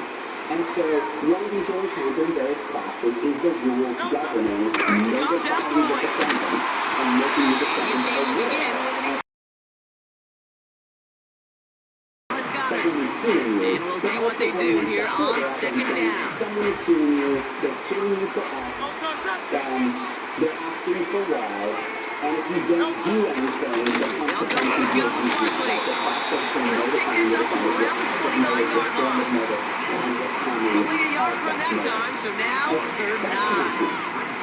I think one thing you learn, Kate, when you transition from college to the NFL, not every run is going to be a big play. Some of them, they're just destined to end in a minimal gain, and some of them will set up that critical play action for later. We do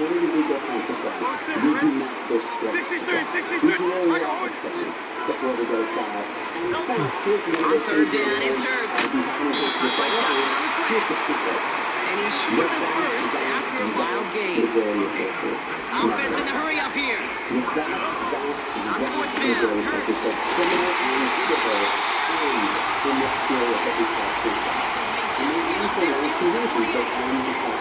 Making for 16 yards on 4th down, and a drive we all thought it stalled out is going to carry on. 1st and 10, ball set up at the 48. One of those three things, I guess the 4 available options on the board. One party gives up, the party settle, the court does something that ends the case before trial, or the case goes to trial. Play on the shotgun handoff. To see him fighting forward, but he only gets him 3. Hey, we know running the ball in the NFL is hard. That play pretty indicative of it. Here's the key, though. At the end of the game, most time the play has got to be the minority, and the majority have got to do some damage. 2nd down now, 7 to go. And we spend a lot of time in skill procedure, in particular talking about those motions. So one of the things, just to link together what we were saying before with what we're saying, this is the stage of the trial where one of the parties can sell things that were in the language. It's a 13-yard play, and that's enough for the first. It sure seems like he knew exactly where he was going with that before the snap. That's a pre-snap decision that led to a close to snap 1st down. Offense already looking like they're in mid-game form. They've got it down to the 32. 1st and 10, here's Hurts. They rip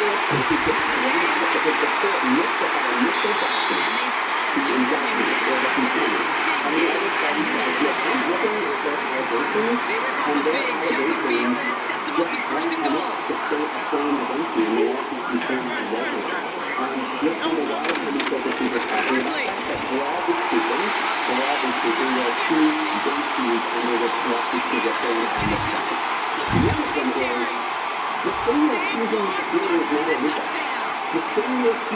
Outstanding opening series, partner. They just wore down that defense as they marched their way to the end zone.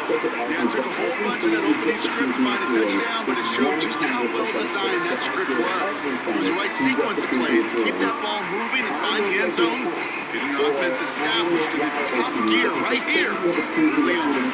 Now the Eagles ready to attempt a 2-point conversion. He's throwing for it. And he'll get in. That gives him an 8-0 lead. Really a dream start for this team. They add on the 2-point try, and they are quickly up 8-0. So much game left, but they trust that even if the conversion fails, they can make those points over the course of the game, and even more than that, what they've done now to this home crowd to get them off their seats. I can't wait to hear the volume when the defense hits the field. And no return as this bounces through the end zone for a touchback. But essentially, there's this incredibly elaborate process of pre-trial discovery. In some cases, there's a rational work that displays something substantial context. In other cases, where the parties exchange information and say, what evidence do you have of this?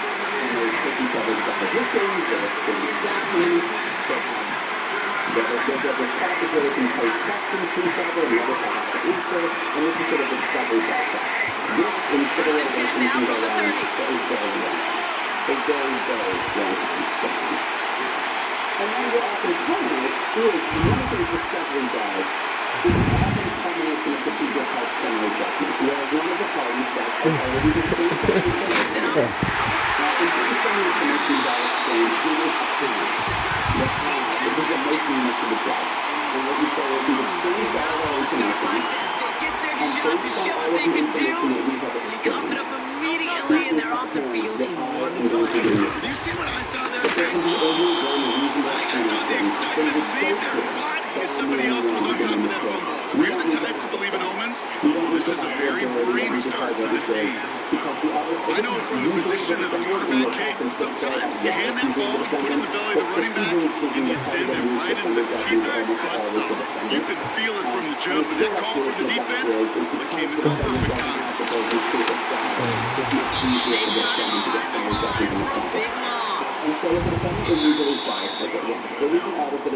And we will not get another play. That's going to do it for the first quarter.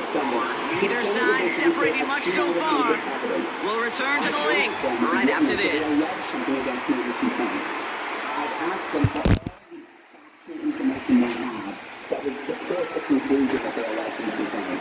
And either they have no evidence at all, they've admitted they have no evidence that goes to one element of their case, or the evidence that they have is inadmissible. Ready now for our second quarter. The Eagles have the football. They're looking at third and very long. And so we shouldn't go any further. We should just have this right now, and that should work. And then, of course, there's actually one more thing that I had to put up on here, is again another possibility. Shotgun snap for Hurts. This is happening every single step here. Is that one of the parties can get up, the other parties can settle. And the tackle stops him after a solid game. I call this quarterback the best friend. Some call it a safety valve, some call it automatic, but it's sure nice as a quarterback when you've got a trusty running back over the middle of the field that you can depend on. It's another opportunity to settle. So one of the reasons that very, very few civil cases in particular go to trial is that I think the parties frequently recognize that assuming they go all the way through discovery, one of two things is likely to happen. The trial judge is going to grant summary judgment to the defendant, or the person faces it. In a lot of cases, the plaintiff and everyone who's involved in the system knows this is true. But everybody knows that frequently, if the plaintiff can get summary judgment, Okay, I guess we've got a couple very giving teams today, Brock. One side coughs it up with a fumble, then the other side graciously hands it right back with the interception. Hey, listen, if you like playmaking defenses, then you like this game right here. These defenses, they're the ones supplying the big plays. They're putting their stamp on this game. The only way this goes to trial is if you get through this entire process with the game to be just left and knocks it free, incomplete. Well timed strike by that defender to knock it free. And now it's second down. This defense will see this time up here getting a little jarred out of all this. A lot of offensive players are hanging on the back of the ball. Well, placed here. Throws the incompletion. Here comes the second down call. Bargain is just the criminal equivalent of second. Where the parties agree short side option here. He's running left. They'll bottle this up after a 4-yard gain. Now Sweat making the stop. Looking quickly trying to get second down.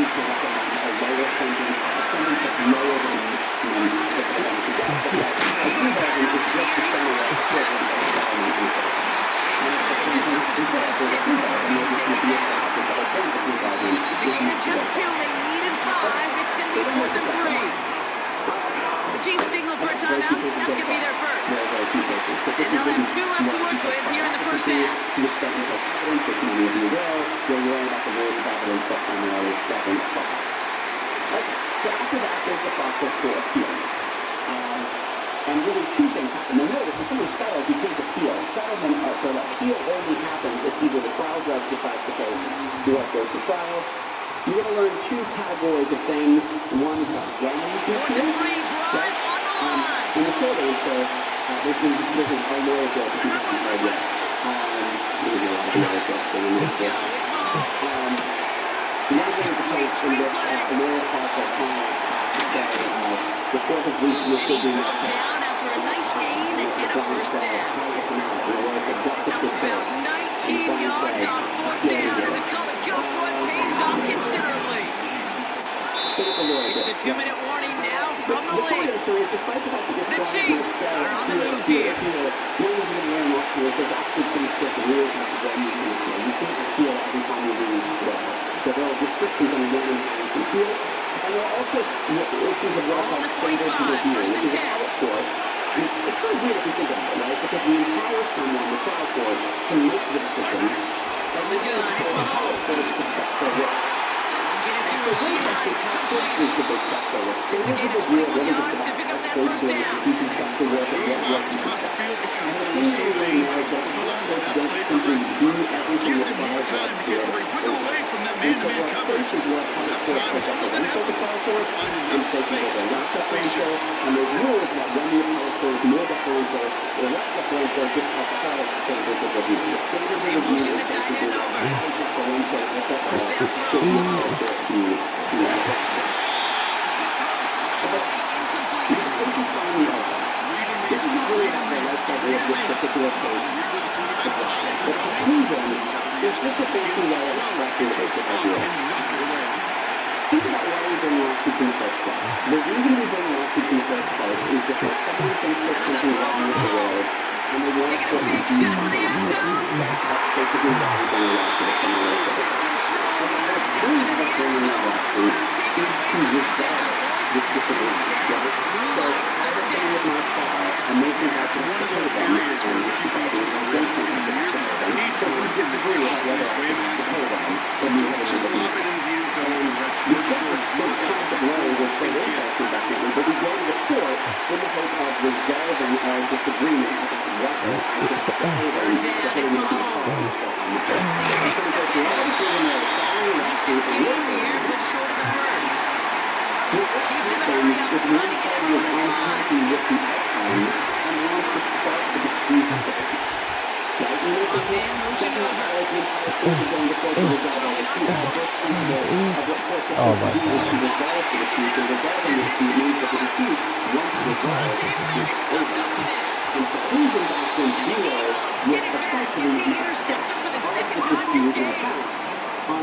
What a huge bonus on top of the takeaway. Not only did he steal the possession, but you immediately kick, flip this field, give your teammates a golden opportunity to punch it in for 6. And if they score quickly, put that opposing offense right back out there, steal really that interception. Haven't we settled that?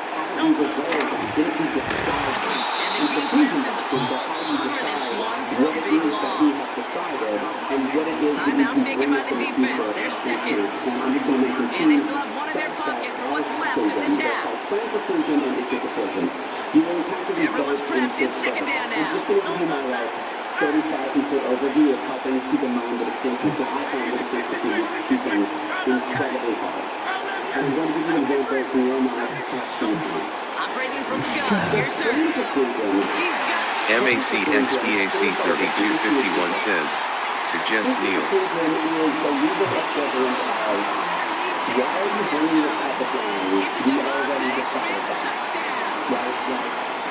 This offense looking sharp here in the first half as they extend their lead. You know, when things are going well, sometimes you really just get in a groove. And this is a unit that's putting pieces together. Now the Eagles will attempt another two-point conversion.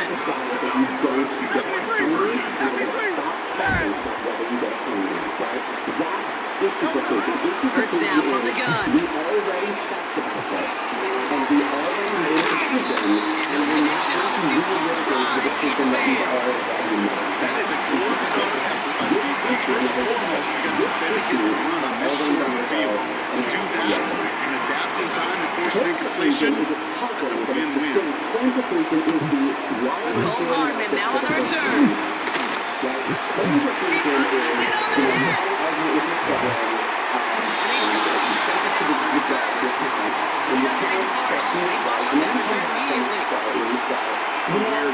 Awareness so critical in so many phases of the game. And in this phase, in the special teams phase, it's not just hitting pops and clear the lane. In this case, recognizing the most important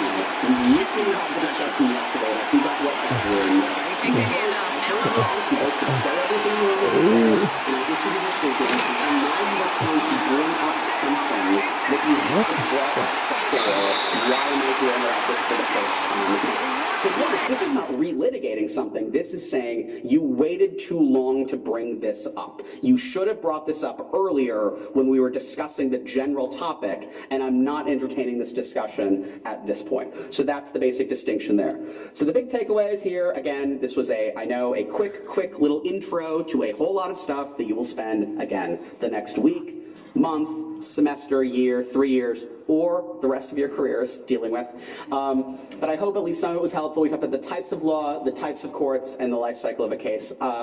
Enjoy this. This should be a really fun, cool experience for you all, and I will confess to being somewhat jealous that I don't get to do it again myself. So thank you for having me.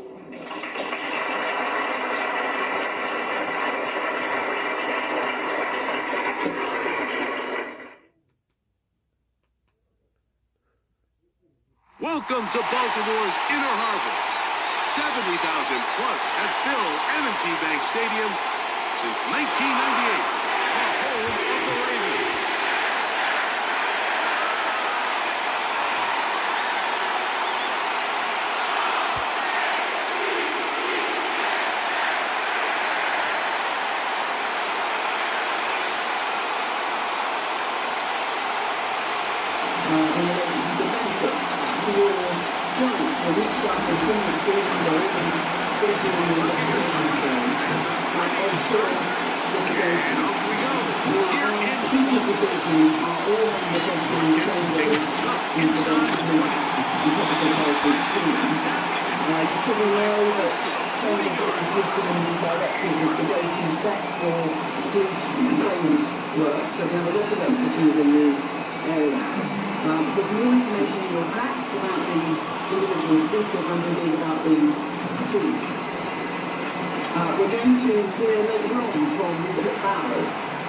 Now a 1st and 10 from the 38-yard line.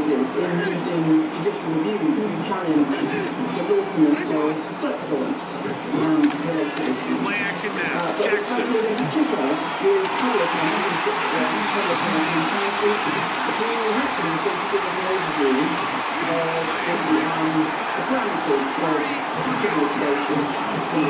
Those are the explosive pass plays that this team is going to continue to mine all day. You can see pre-snap, the quarterback loved his matchup.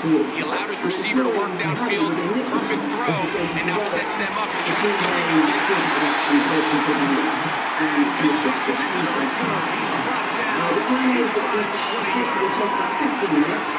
It seems like every year, Mike, the tight end position just continues to grow within the passing game and establishes a bigger and bigger role. And listen, I know I'm biased, but if you want to have a good passing game, you better have a good tight end.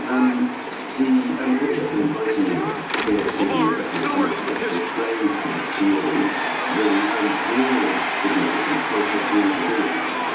first down throw there is incomplete. You couldn't quite connect there on that short pass, Mike. I just think it's worth reminding everyone how different the concepts are down here in the red zone than what the rest of the game plan calls for in the normal part of the field.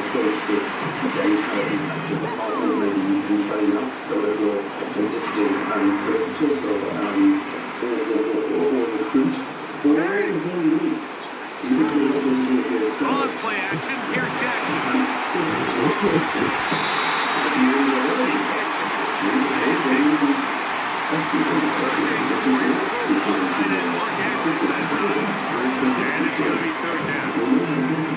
They let a golden opportunity slip away on that one. That's the matchup that they wanted.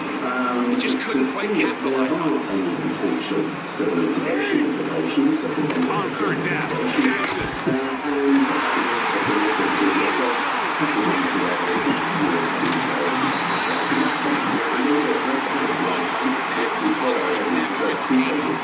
If the throw's not there, you want to just get rid of it.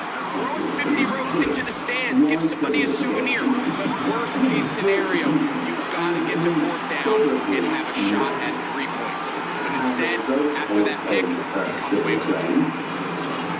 You get a funding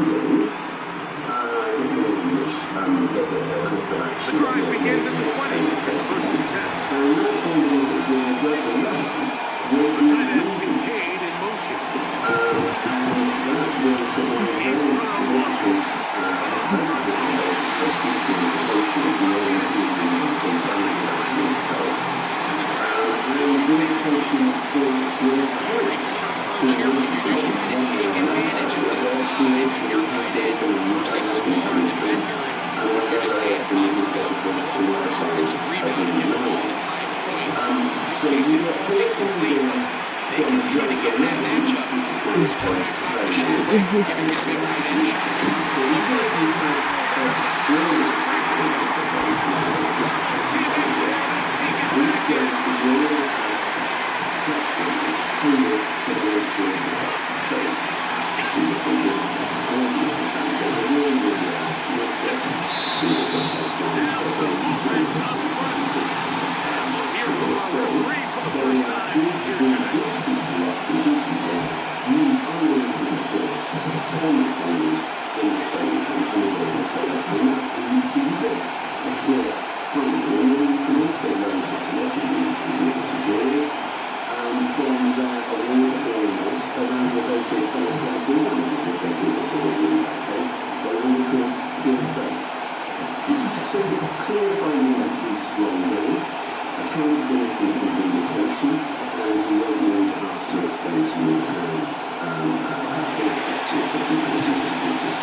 Oh my God.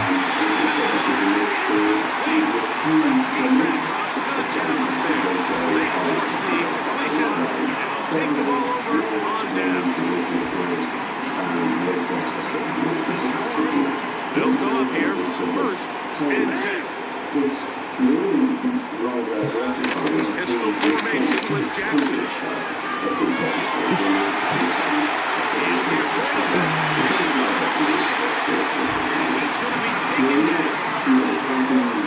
Once in a while, it just comes down to you need somebody in the hole to just make a play. Wasn't a whole lot fancy. The quarterback just dumps the ball down, a quick underneath completion, and then really it's the yards after catch that did the rest. And that's what it takes. You're not always going to have the perfect play. You're not always going to dial up the perfect play against the perfect play. Sometimes players need to make plays. That was a good one there.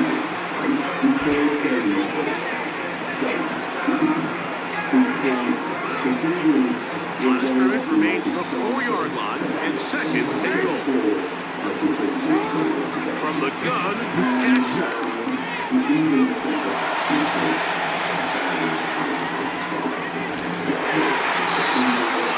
Incomplete play. Now the flag is down on the play. Let's see what that's all about. Now it is first and goal. The shotgun, here's Jackson.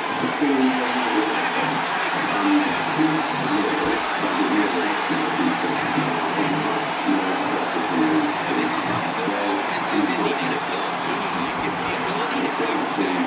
Even if the outset of the game doesn't go exactly according to plan, everybody wants to take their opening possession and go down there and come away with a touchdown.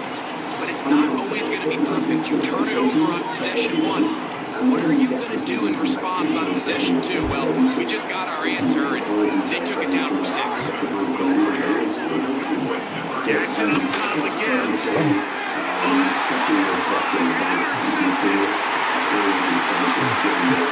Absolutely critical.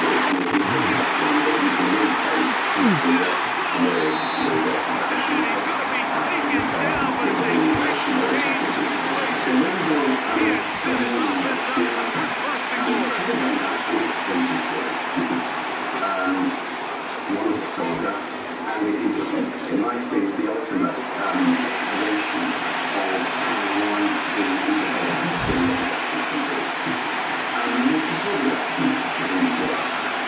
Now there is Tucker, and he'll kick this one away.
So this was a great stress test for this defense, Mike. Everybody prepares to defend a quarterback from within the pocket. But how do you defend that quarterback when he breaks the pocket? In this case, watch everybody flow.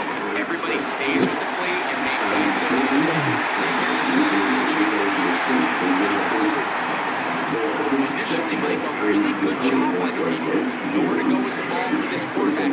He's forced to pull it down and turn it to a runner. Slow reaction. He was able to actually pick up a pretty good game. Here's 2nd and 2. Ball to the play fake. Jackson.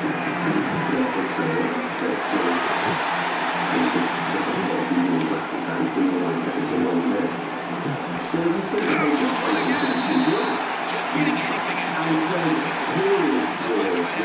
Play early. Instead, he pulls it down. He winds up picking up a yard. 2 minutes remain here in this first half. We'll come back to Baltimore after this. They'll look to pick this up 3rd and a yard. Jackson looking to throw.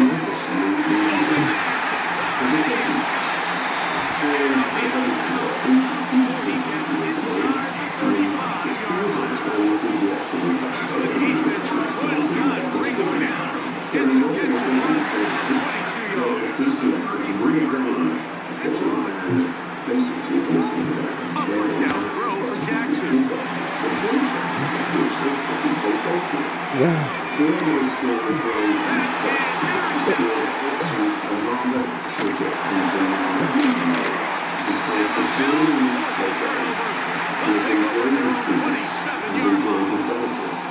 So this is where an offensive play caller needs to come to the rescue of his quarterback. Because this defense, they're on to him. They've made 2 picks. They're starting to pick up on your tendencies. They're shifting guys over to counter them. Now you've got to add some wrinkles. Now you've got to throw a curveball and try to shift back some of that advantage.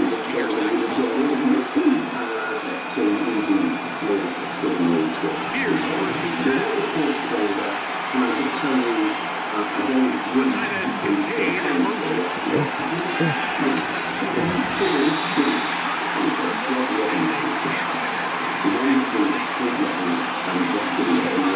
Between trusting your arm and having a little bit too much faith. Right? I think this is one of those situations here, Mike, where there was nowhere to go with the ball. He tries to fit that one in there anyway, and he's lucky that it just falls in. Going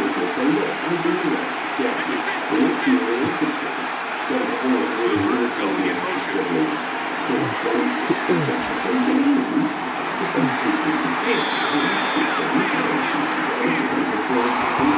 They get 22 yards there.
First down.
What's happened, what's typically happened.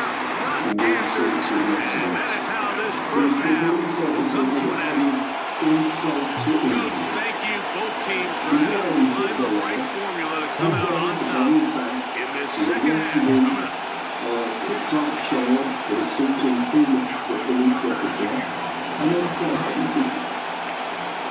First half played out a bit as we expected. We'll see if there's a surprise coming up. Both teams set to go, and the second half is underway. And he'll be forced out of bounds, but a very solid return.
worst case scenario is that you bring your field goal unit and you at least try and move free. Let's go for turnovers. Cardinals sit a red zone offense. In this case, they dodge a little bit of ball here. The ball comes loose. Fortunately for the ball carrier, his own team recovers it. They can keep their offense on the field and see if they can finish this drive.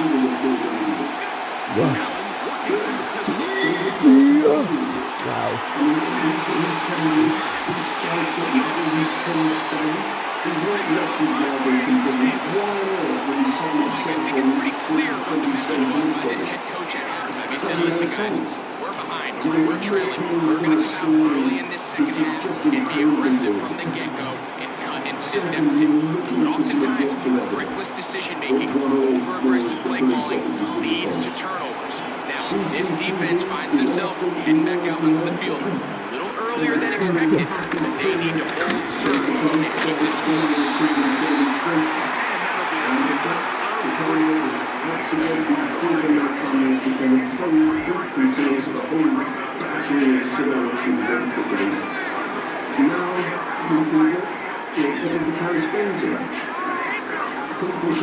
They face second down and 7. Right back to Henry. As we tick towards the end of this third quarter. So these two teams take the long walk to the opposite end of the stadium. We've come to the end of the third quarter. Back with more after the break. You're tuned in to the NFL on EA Sports.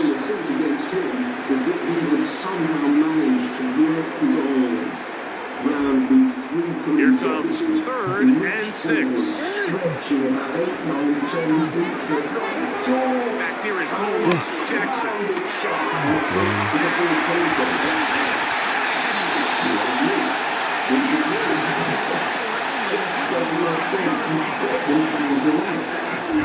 So they come to the line for first down and 10. From the gun, Jackson. Movement over the middle to the tail. And he's even taken down at 37. A lot could go wrong anytime you decide to put the ball in the air here late in the fourth quarter as you're trying to run out the clock and protect this lead. But at the same time, I like that they haven't gone super conserved. Just handoff right, handoff left, and it just turns into tackling practice. So,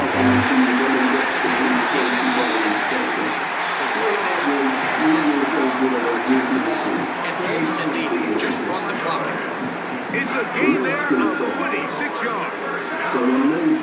What a luxury. There's certain teams, when they have a guy like this, I mean, not only is he the big target, but then to have that size and speed to run away from these linebackers and do so much of his damage after the catch. And he finds some space after a gain of 7 on first down.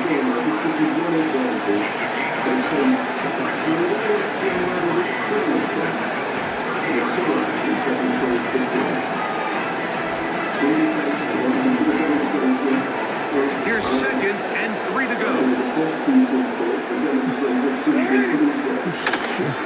He'll go again here with Henry. And this takes him into the red zone. He's brought down inside the 20-yard line.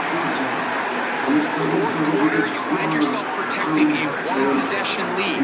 It's a fine line, Mike, between do I keep the ball on the ground, continue to work the clock, or stay aggressive, try to extend this lead to a multiple possession game. That's the balance this play caller is dealing with right now. So they move inside the 20, 1st and 10 at the 18.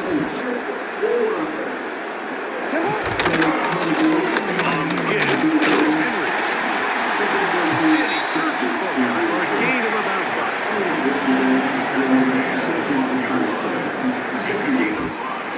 So 2 minutes left to play in the second half.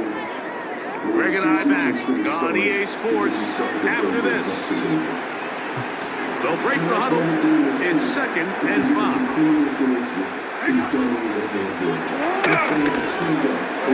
They run out of the gun and tag on a reverse.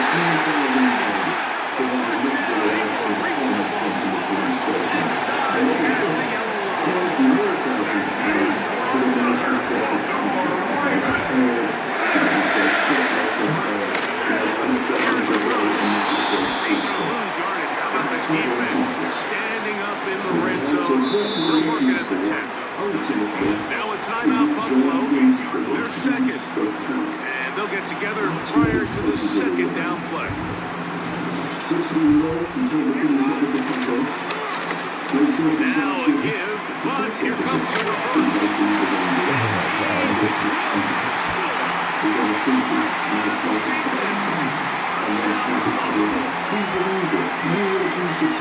And that's exactly how you stress all week, finishing the game.